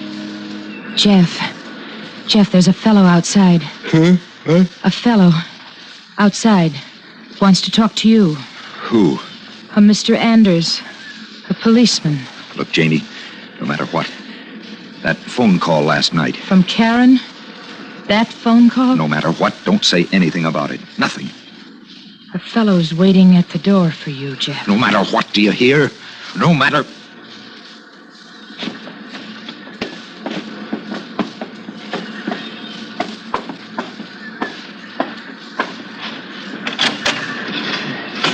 You want to see me? You Jeff Marlowe? That's right. Swimmer found a girl out in the kelp this morning. Girl we all know around here. Karen Lawrence. Well, what's that got to do with me? She was murdered, Mr. Marlowe, strangled. Somebody killed her and put her out on the tide. Let's go inside and talk about it.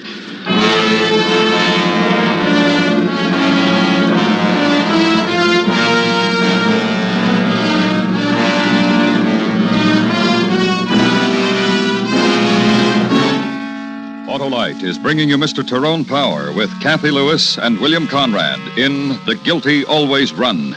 Tonight's presentation in radio's outstanding theater of thrills, Suspense.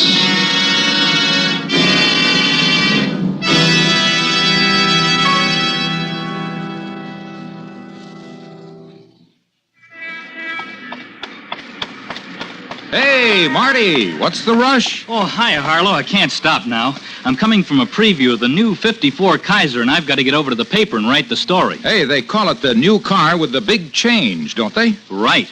There's a big change in styling, front, back, and inside. And there's more room and comfort than ever before. Man, the new Kaiser is luxurious. How about the new Kaiser's power? Oh, there's a big change there, too, with new superpower. The Kaiser has a revolutionary new engine that gives you power on demand. It's like having two engines in one. For normal driving, you get Kaiser's famous economy. But when you need an extra burst of power and pickup for passing, or for zooming up hills, you get it. On demand. Wow, that sounds exciting, Marty. And tonight we are privileged to salute Kaiser as an outstanding member of our Autolite family. Autolite is proud of its long association with Kaiser and Kaiser dealers everywhere. And now, Autolite brings back to our Hollywood soundstage Mr. Tyrone Power in Elliot Lewis's production of The Guilty Always Run. A tale well calculated to keep you in suspense.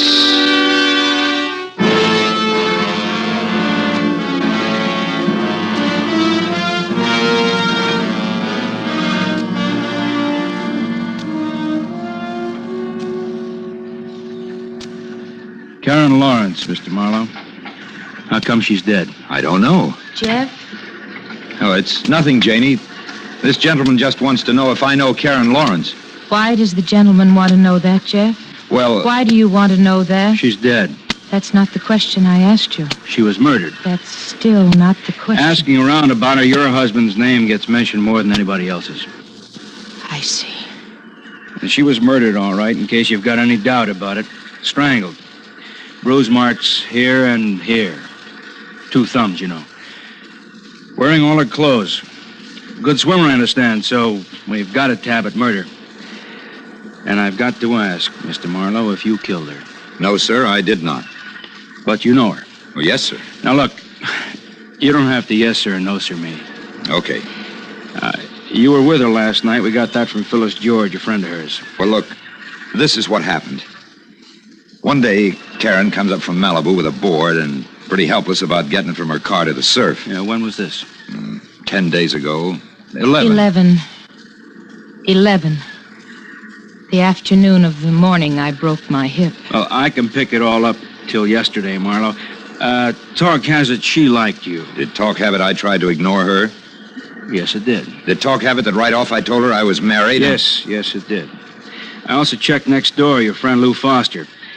He says he was with you around the time the girl was probably killed. Then what are you coming around here for? And what about the bar? Bar on the Coast Highway near Topanga Canyon, Marlowe. Barkeep said that you were... Okay. Like a fool, I took her down there for a beer night before last. Night before last is when she was killed. To talk it out, to tell her to stay away. Look, maybe to you it sounds... Now, don't get yourself excited, Marlowe. That's just what I do. Dame was chasing me, didn't want her to. Take her some quiet place and talk to her. Adult, over a beer. Well, I hope your hip gets better, Mrs. Marlowe. Thanks. And thank you for your courtesy, both of you. Sure.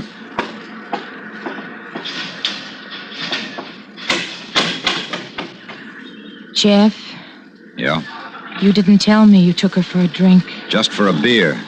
Oh. Now look, Janie. To tell her not to love you anymore, Jeff? What's been going on, anyhow? Hello? Mr. Marlowe? That's right. Who's this? Norm. Norm? Yeah, Norm Sloan, Mr. Marlowe. I got the Topanga Innery on the Coast Highway. You've been in here. In fact, night before last, you were in here with Karen Lawrence. I understand from the police that Karen... What do you want? I can't talk to you over the phone, Mr. Marlowe, but I wish you'd stop in here any time in the next half hour or so. If I were in your shoes, I would, Mr. Marlowe. Bye.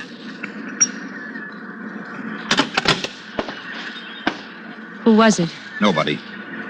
Who was it, Jeff? Nobody. I'm going out.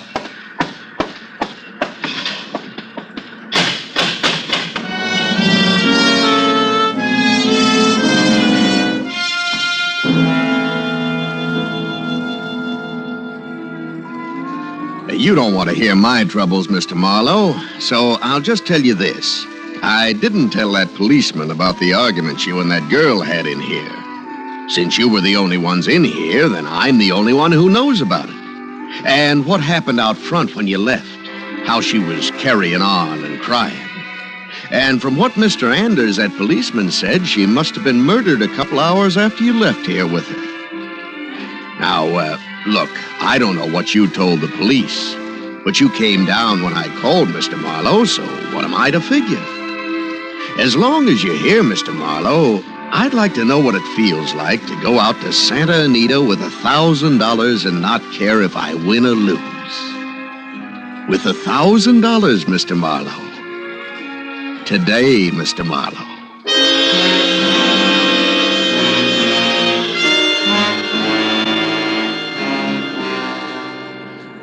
$1,000? For what, Jeff? For what I need. To buy off a murder charge. Are you crazy, kid? You got it, Lou. You gonna give it to me? You're crazy? How deep into it can you get? 1,000 now? Or 1,000 a week, maybe, for the rest of your life? And You're then not gonna do it, huh? You're not gonna give it to me. Who you buying from, Jeff? Sloan. Runs the beer joint on the highway. He saw me and Karen outside his... 1,000, huh? He must have seen a lot. You'll get it back, Lou. Every nickel. All right, Jeff. Drive me to my bank. And Jeff... Thanks. Thanks. That's not what I meant. This is what I meant. This'll do it, Jeff. It's as far as I can go. So luck and a long life, kid. We just stared at each other for a while. Then I had to lift his hand from his side to shake it. No more talk. I drove him to his bank. Lou got the money, gave it to me. I drove him to his house and then went to Sloan's joint. Bought a bottle of beer. Drank half of it. Paid him $1,000 for it. Sloan laughed from deep in his stomach.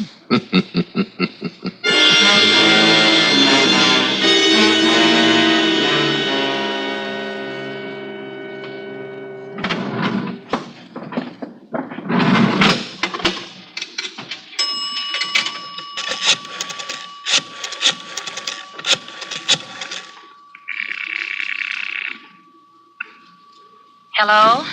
Hi, honey. Who is this? I'm sorry. There's no one here. Honey, baby, it's Jeff. No, there's no one here by that... Jeff, listen. The police are here. They... What are you... That you, Marlowe? This is Anders, Marlowe, Sheriff's Office.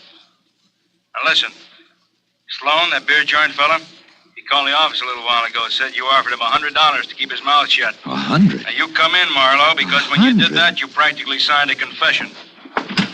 Marlowe, you understand what's happening to you, don't you? You understand what's going to happen if you don't?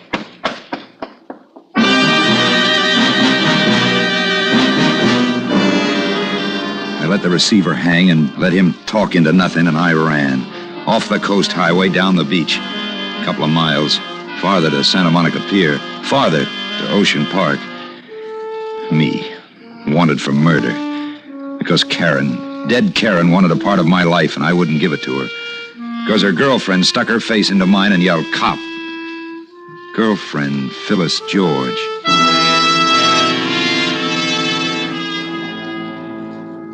I found her address in the Venice phone book. I went there. Rooming house overlooking one of the phony canals they have. Second floor rear. Phyllis. Scared. Staring. Holding it in. You just get out, you hear? Just keep away from me. You gotta help me, understand? Things you know about Karen. Fellas she knew. One fella maybe who wanted her dead. You did it. Nobody wanted her dead. Help me. What was it you had with Karen? It makes you choke her and kill her and throw her out into the ocean like she was... I didn't kill her. You get out of here, huh? Because you scare me. Because you... Just listen, huh? Anything you know about her that I can take to the cops. Keep away. Keep away. Kill her. Kill her. Kill her. Shut up. Shut up. Like Karen, huh? That's how you choke. That's what you did to her, killer? That? Like you wanted to do to me just now? No, I just... Don't do...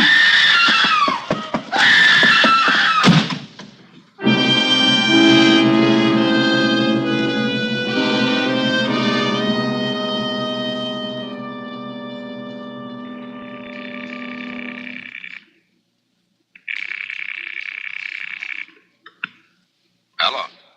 Lou, this is Jeff. Where are you, kid?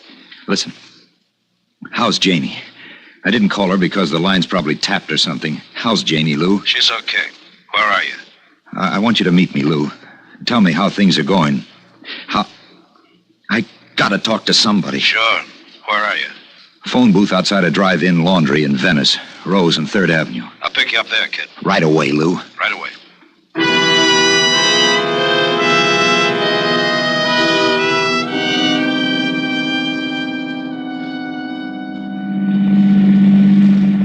How you feeling, kid? Scared, Lou. Yeah, I'll bet. How did I get into this, Lou? What happened? Why am I running away? Jeff, let's not... Let's not what? Let's not kid. Huh? Because I'm in this, too. That alibi I gave you. What do you mean, let's not kid, Lou? The way you pounced on the alibi, paying blackmail. Is that any way for an innocent... You're saying what, Lou? Come on, Jeff. You really think I killed her, don't you? Listen, Jeff, Janie and I were talking. Janie thinks I killed her. Yeah. Yeah, she does, Jeff. You asked and I told you. Okay. Okay. What are we stopping for? This is where you're getting out. What are you talking about? Hey, what is this? Open the door, Marlowe. That's the boy. Now come on out. That's it. You can slide out too, Mr. Foster. Sure. Lou. That's right. I told Mr. Anders I'd bring you here, kid. Look, I didn't kill her. I did a lot of things wrong, but I didn't... Just don't whimper, Jeff, huh? The old nerve, kid. Like sliding in on a big one. Like the thrill things, kid, huh? Like you and Karen. It wasn't like that. How was it, kid, huh? What was the formula? Flex the muscle and be polite. Brown eyes looking up at you, and here, take my coat. You must be cold, and let's have a beer and back to the beach. Ooh. Back to the beach, and after all of it, she was only kidding all the time. What did you strangle her for? The coat, Lou. How did you know about it? What? The coat. My coat I put on her. Sure, the one she was drowned in. There was no coat. I went back there after she'd been murdered. Took the coat from her and burned it. The same crazy reason I did everything wrong. How'd you know about the coat, Lou? Now, look. Nobody knew about that coat but me. And whoever killed her. Then why did you come running to me for an alibi? I didn't, Lou. You suggested I ought to have one. You would be my alibi. That way you'd have one, too. What about it, Foster? What can he say? Those phone calls. Call and hang up till Janie got on the line. Then let Janie listen to her in pain and calling out my name.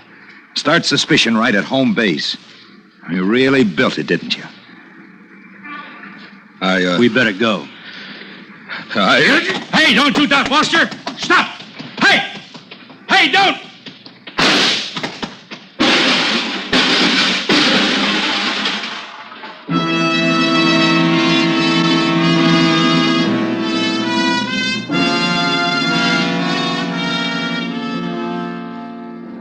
Lou didn't die. He'll stand trial. Summer's fading and vacation's long over. But sometimes on weekends, Janie drives me out to Point Dume. And we sit there, and we watch the sunset ride in on the long, slow curve of surf. And we don't talk.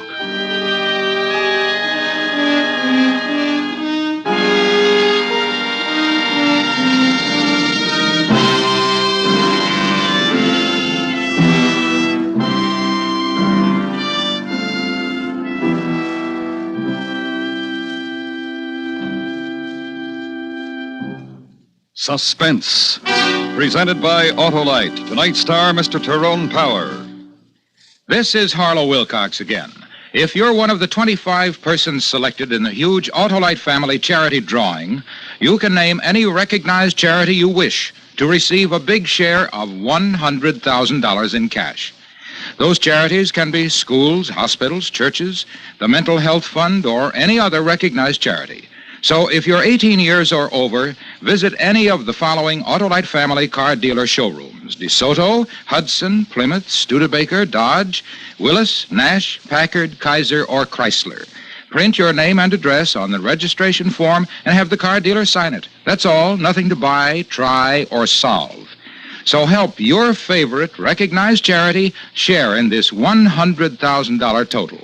Visit any Autolite family car dealer showroom and sign up for the Autolite family charity drawing tomorrow.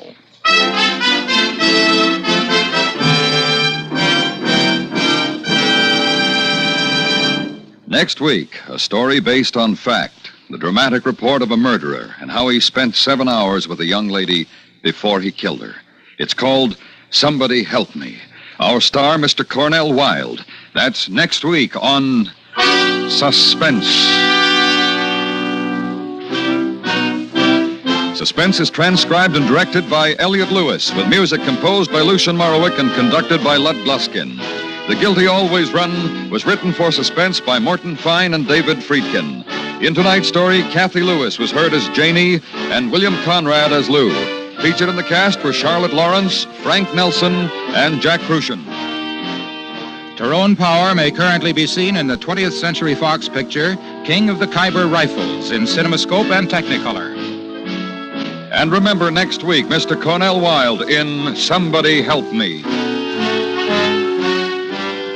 This is the CBS Radio Network.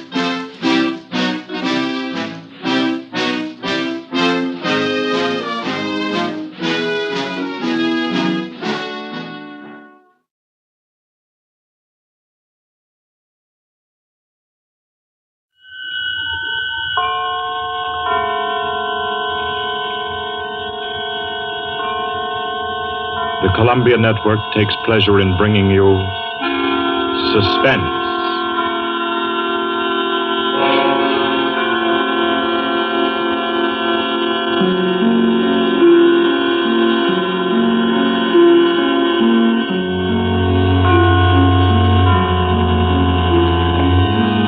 Suspense, Columbia's parade of outstanding thrillers, produced and directed by William Spear and scored by Bernard Herrmann. The notable melodramas from stage and screen, fiction and radio, presented each week to bring you to the edge of your chair, to keep you in suspense.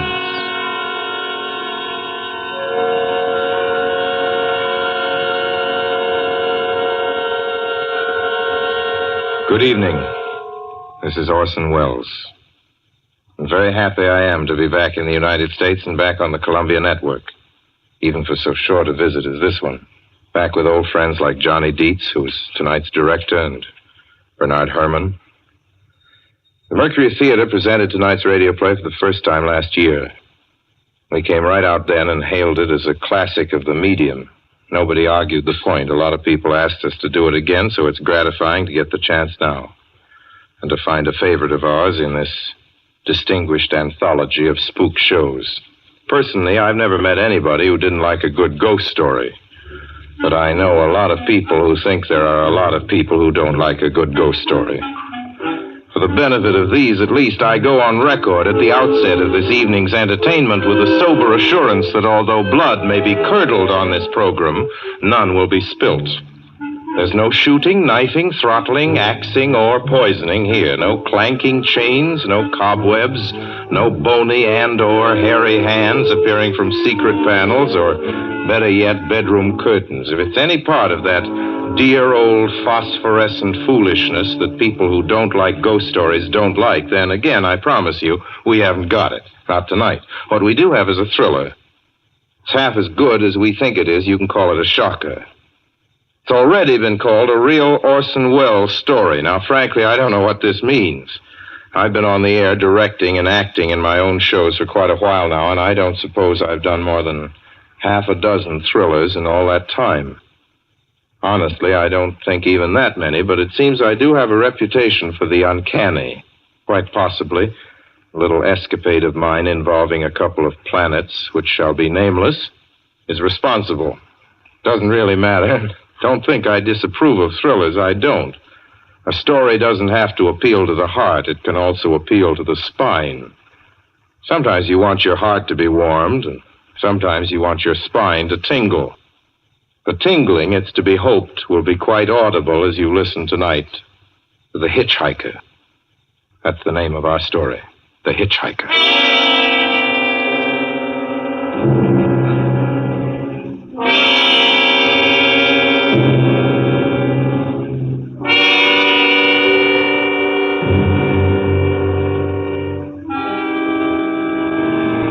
I'm in an auto camp on Route 66, just west of Gallup, New Mexico. If I tell it, perhaps it'll help me. Keep me from going crazy. I gotta tell this quickly. I'm not crazy now. I feel perfectly well, except that I'm running a slight temperature. My name is Ronald Adams.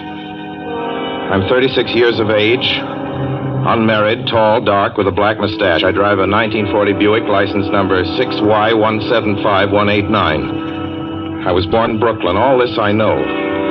I know that I'm at this moment perfectly sane. That it's not me who's gone mad. It's something else. Something utterly beyond my control. I've got to speak quickly. At any minute, the link may break. This may be the last thing I ever tell on Earth. The last night I ever see the stars. 6 days ago, I left Brooklyn to drive to California. Goodbye, son. Good luck to you, my boy. Goodbye, Mother. Here, give me a kiss, and I'll go. I'll come out with you to the car. Oh, no, it's raining. Stay here at the door. Hey, what's this? Tears? I thought you'd promised me you wouldn't cry. I know, dear. I'm sorry. But I do hate to see you go. I'll be back. It'll only be on the coast 3 months. Oh, it isn't that. It's just the trip. Ronald, I wish you weren't driving. Oh, Mother, there you go again. People do it every day. I know, but you'll be careful, won't you? Promise me you'll be extra careful. Don't fall asleep or drive fast or pick up any strangers on the road. Oh, gosh. I think I was still 17 here, you told me. Oh. And why? I mean, as soon as you get to Hollywood, won't you, son? Of course I will. Don't you worry. There's nothing going to happen. It's just 8 days of perfectly simple driving on smooth, decent, civilized roads with a hot dog or a hamburger stand every 10 miles.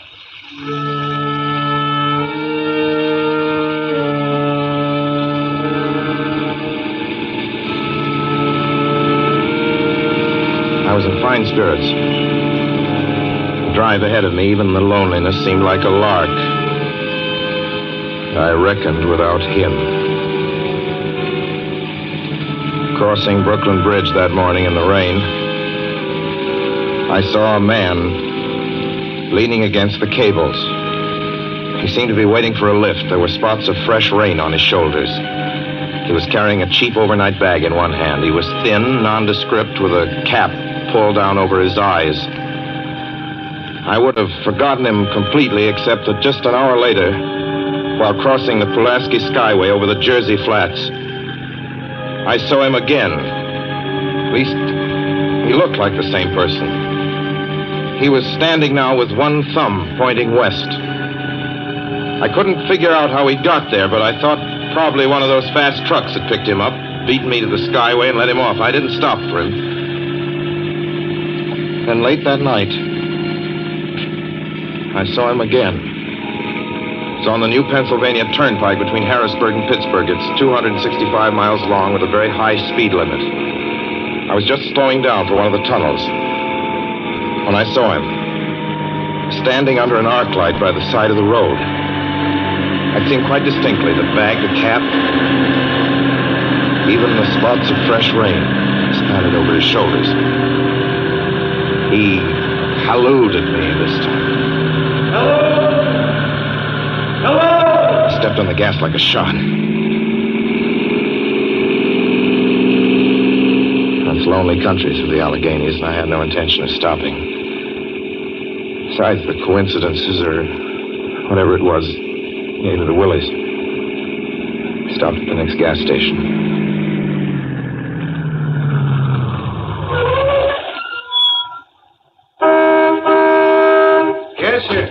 Fill her up. Certainly, sir. Check your oil, sir?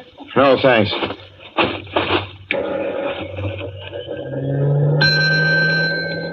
Nice night, isn't it? Yes. It hasn't been raining here recently, has it? Not a drop of rain all week. Oh? Oh, I suppose that doesn't done your business any harm. Oh, people drive through here all kinds of weather. Mostly business, you know. There aren't many pleasure cars out on the turnpike this season of the year. I suppose not. What about hitchhikers? Hitchhikers here? What's the matter? Don't you ever see any? Not much. If we did, it'd be a sight for sore eyes. Why? Oh, guy'd be a fool who started out to hitch rides on this road. Look at it. Then, you've never seen anybody? No. Maybe they get the lift before the turnpike starts. I mean, you know, just before the toll house. But then it'd be a mighty long ride. Most cars wouldn't want to pick up a guy for that long a ride. And you know, this is pretty lonesome country here. Mountains and woods. You ain't seen anybody like that, have you? No. Oh, no, not at all. I was just a technical question. I see. Well, that'll be just $1.49 with the tax.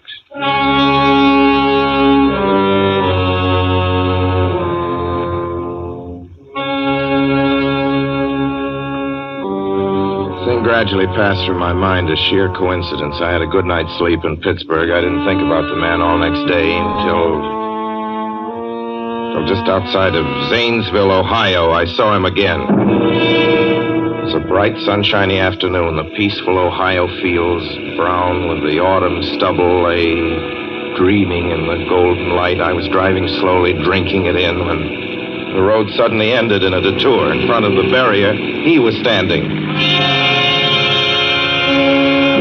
Now, let me explain about his appearance before I go on. I repeat, there was nothing sinister about him. He was as drab as a mud fence, nor was his attitude menacing. He merely stood there, waiting, almost drooping a little, the cheap overnight bag in his hand. He looked as though he'd been waiting there for hours. And he looked up. He hailed me. He started to walk forward. Hello? Hello? Hello? No, not just now. Sorry. Going to California? No, not today. The other way, going to New York. Sorry.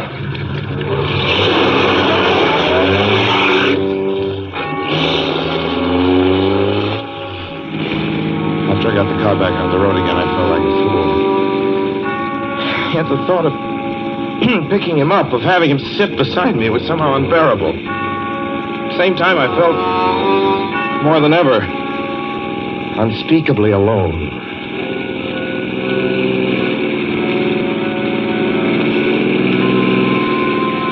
Hour after hour went by. Fields, the towns ticked off one by one. The light changed. I knew now that I was going to see him again. And though I dreaded the sight, I caught myself searching the side of the road, waiting for him to appear.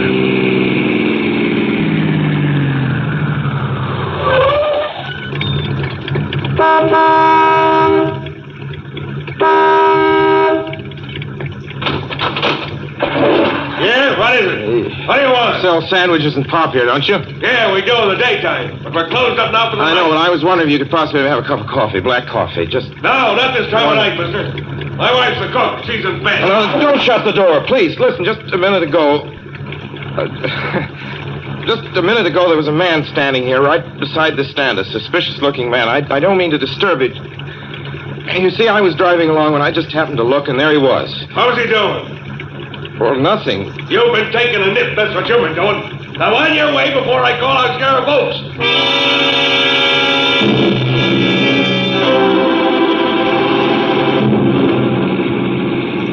I got into the car again and drove on slowly. Beginning to hate the car. If I could have found a place to stop, to rest a little. I was in the Ozark Mountains of Missouri now. Few resort places there were closed, only an occasional log cabin, seemingly deserted. That's all that broke the monotony of the wild, wooded landscape. I had seen him at that roadside stand. I knew I'd see him again. Maybe at the next turn of the road. I knew that when I saw him next, I would run him down.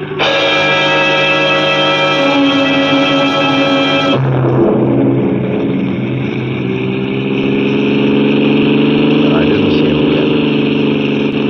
I didn't see him until late next afternoon. I stopped a car at a sleepy little junction just across the border into Oklahoma to let a train pass by. When he appeared across the tracks, leaning against a telephone pole. Perfectly airless, dry day. The red clay of Oklahoma was baking under the southwestern sun. Yet there were spots of fresh rain on his shoulders. I couldn't stand that. Without thinking, blindly, I started the car across the tracks. He didn't even look up at me. He was staring at the ground.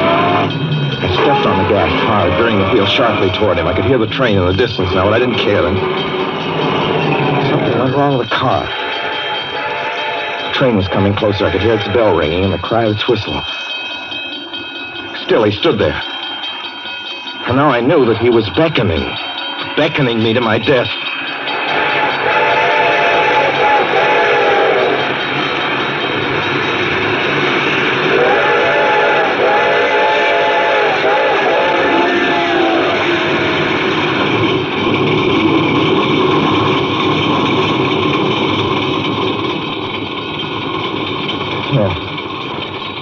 Frustrated him that time. The starter worked at last. I managed to back up. When the train passed, he was gone. I was all alone in the hot, dry afternoon.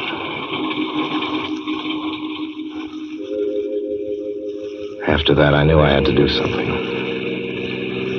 I didn't know who this man was or what he wanted of me. I only knew that from now on, I mustn't let myself alone on the road for 1 minute. Hello there. Like a ride? Well, what do you think? How far are you going? Where do you want to go? Amarillo, Texas. I'll drive you there. Gee.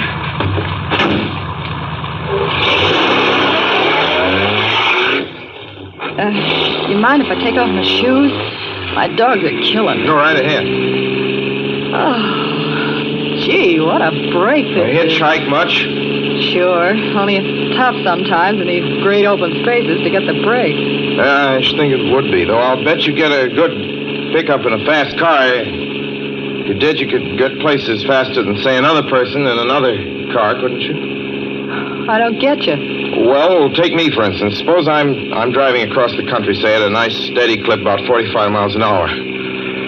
Couldn't a girl like you just standing beside the road waiting for lifts beat me to town, or any town, provided she got picked up every time in a car doing from 65 to 70 miles an hour? I don't know. What difference does it make? Oh, no difference. It's just a crazy idea I had sitting here in the car. Imagine spending your time in a swell car thinking of things like that. What would you do instead? What would I do? If I was a good-looking fellow like yourself, why, I just enjoy myself every minute of the time.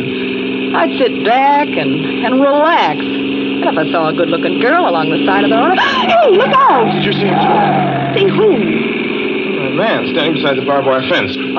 I didn't see anybody. There wasn't nothing but a bunch of cows and a wire fence. No? What'd you think you was doing? Trying to run into the barbed wire There's a man fence? there, I tell you. A thin gray man with an overnight bag in his hand. And I was trying to run him down. Run him down? You mean kill him? Say you didn't see him back there? You sure? I didn't see a soul. As far as Watch that's for him concerned... the next time and keep watching. Keep your eyes peeled on the road. He'll turn up again. Maybe any minute now. There! Look there!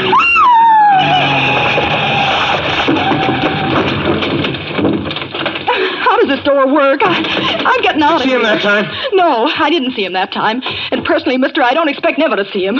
All I want to do is go on living. I don't see how I will very long, driving with you. Oh, I'm sorry. I don't know what came over me, but please don't go. So if you'll excuse me... You can't go. Listen, how would you like to go to California? I'll drive you to California. Seeing pink elephants all the way? No, thanks. Thanks just the same. Listen, please, just 1 minute, please. You know what I think you need, big boy? Not a girlfriend. Just a good dose of sweet... Please.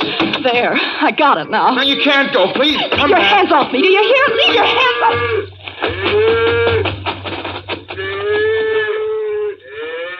She ran from me. As though I were a monster. A few minutes later, I saw a passing truck pick her up. I knew then that I was utterly alone. It was in the heart of the great Texas prairies. There wasn't a car on the road after the truck went by. I tried to figure out what to do, how to get hold of myself. If I could find a place to rest, or even if I could sleep right here in the car for a few hours along the side of the road. I was getting my winter overcoat out of the back seat to use as a blanket when I saw him coming toward me, emerging from the herd of moving steer. Hello?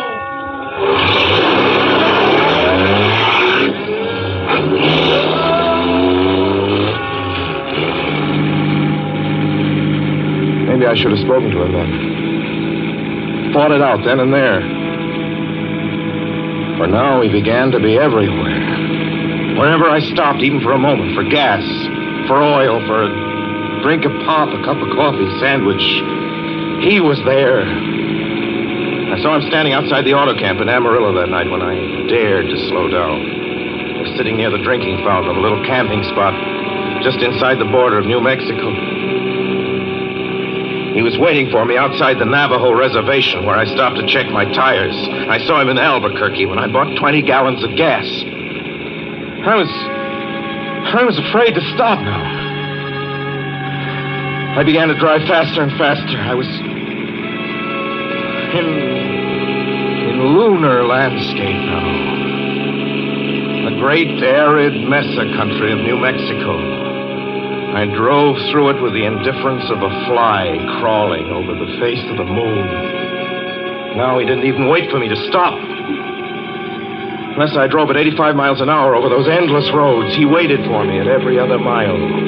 I'd see his figure, shadowless, flitting before me, still in that same attitude, over the cold, lifeless ground, flitting over dried-up rivers, over broken stones cast up by old glacial upheavals, flitting in that pure and cloudless air. I was beside myself when I finally reached Gallup, New Mexico this morning. There's an auto camp here. Cold, almost deserted this time of year. I went inside and asked if there was a telephone. I had the feeling that if only I could speak to someone familiar, someone I loved, I could pull myself together.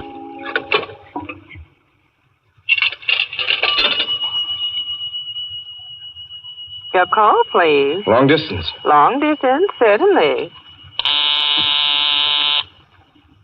This is long distance. I'd like to put in a call to my home in Brooklyn, New York. I'm Ronald Adams. The number is Beechwood 200828. Certainly, I will try to get it for you. Albuquerque. New York for Gallup. New York. Gallup, New Mexico, calling Beechwood 20828. I'd read somewhere that love could banish demons. It's the middle of the morning. I knew Mother'd be home. I pictured her tall and white-haired in her crisp house dress, going about her tasks. Be enough, I thought, just to hear the even calmness of her voice. Will you please deposit $3.85 for the first 3 minutes? When you have deposited $1.50, will you wait until I have collected the money?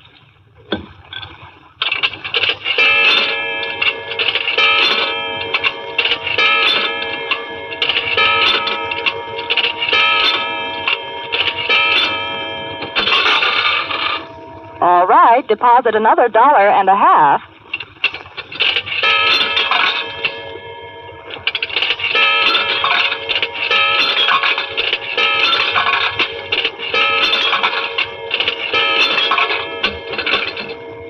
Will you please deposit the remaining 85 cents?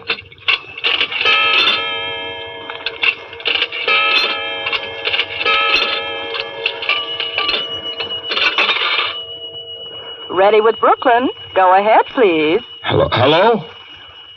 Mrs. Adams' residence. Hello, Mother? This is Mrs. Adams' residence. Who is it you wish to speak to, please? What? Oh, who's this? This is Mrs. Whinney. Mrs. Whinney? I don't know any Mrs. Whinney. Is this Beechwood 20828? Yes? Where's my mother? Where's Mrs. Adams? Mrs. Adams is not at home. She's still in the hospital. The hospital? Yes. Who is this calling, please? Is it a member of the family? Well, what's she in the hospital for? She's been prostrated for 5 days. Nervous breakdown. But who is this Nervous calling? breakdown? Well, my mother never was nervous. It's all taken place since the death of her oldest son, Ronald. Death of her oldest son, Ronald? Hey, what's this? What number is this? This is Beechwood 20828. It's all been very sudden. He was killed just 6 days ago in an automobile accident on the Brooklyn Bridge. Your 3 minutes are up, sir. Your 3 minutes are up, sir. Your 3 minutes are up, sir. And so I'm sitting here in this deserted auto camp in Gallup, New Mexico. I'm trying to think. Trying to get hold of myself. Otherwise, I'm going to go crazy. Outside, it's night. The vast, soulless night of New Mexico. 1,000,000 stars are in the sky. Ahead of me stretch 1,000 miles of empty mesa. Mountains, prairies, desert.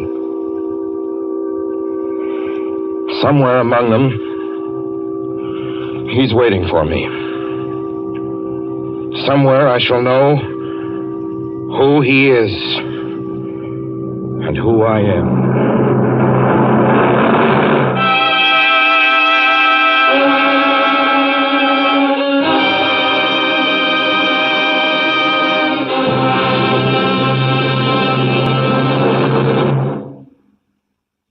So ends The Hitchhiker, and to Orson Welles our considerable thanks for his playing of the title role. Mr. Welles? Help wanted. Men, women, and children. Nature of work, hard, monotonous, back-breaking labor. Hours, 75 a week minimum.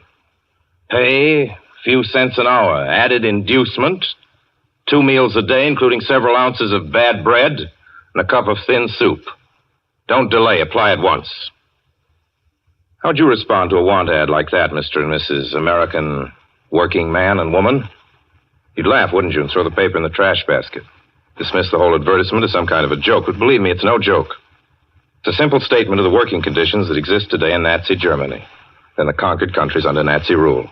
It's also an exact statement of the working conditions that will be imposed on you and every member of your family if the Nazis win this war. You yourself personally can stop them from winning, as you know. You don't have to give up your well-paid job to do it. You needn't have to be a soldier or a sailor or an airman or a nurse or a war worker to ensure American victory. Uncle Sam doesn't ask plain, ordinary, hard-working citizens like you to give him anything. All he asks, all this he does ask very seriously and very urgently, is that you loan him 10 cents out of every dollar you make. That's all there is to it. Lend Uncle Sam a dime to win this war, and he'll pay you back with interest when he's won it. The easiest, most convenient way to lend him these dimes is to enroll in the payroll savings plan. Just tell your boss to deduct 10 cents from every dollar he pays you and lend it to Uncle Sam in your name. Sign up for this simple savings plan today, and when victory comes, you'll have war bonds in your pockets instead of Axis bonds on your wrists. Suspense will be heard again 2 weeks from tonight. Next Wednesday night, September 9th, the Columbia Broadcasting System will present over many of these stations at 9:30 p.m. Eastern Wartime an address by W. Averill Harriman, the United States Lend-Lease Administrator in London.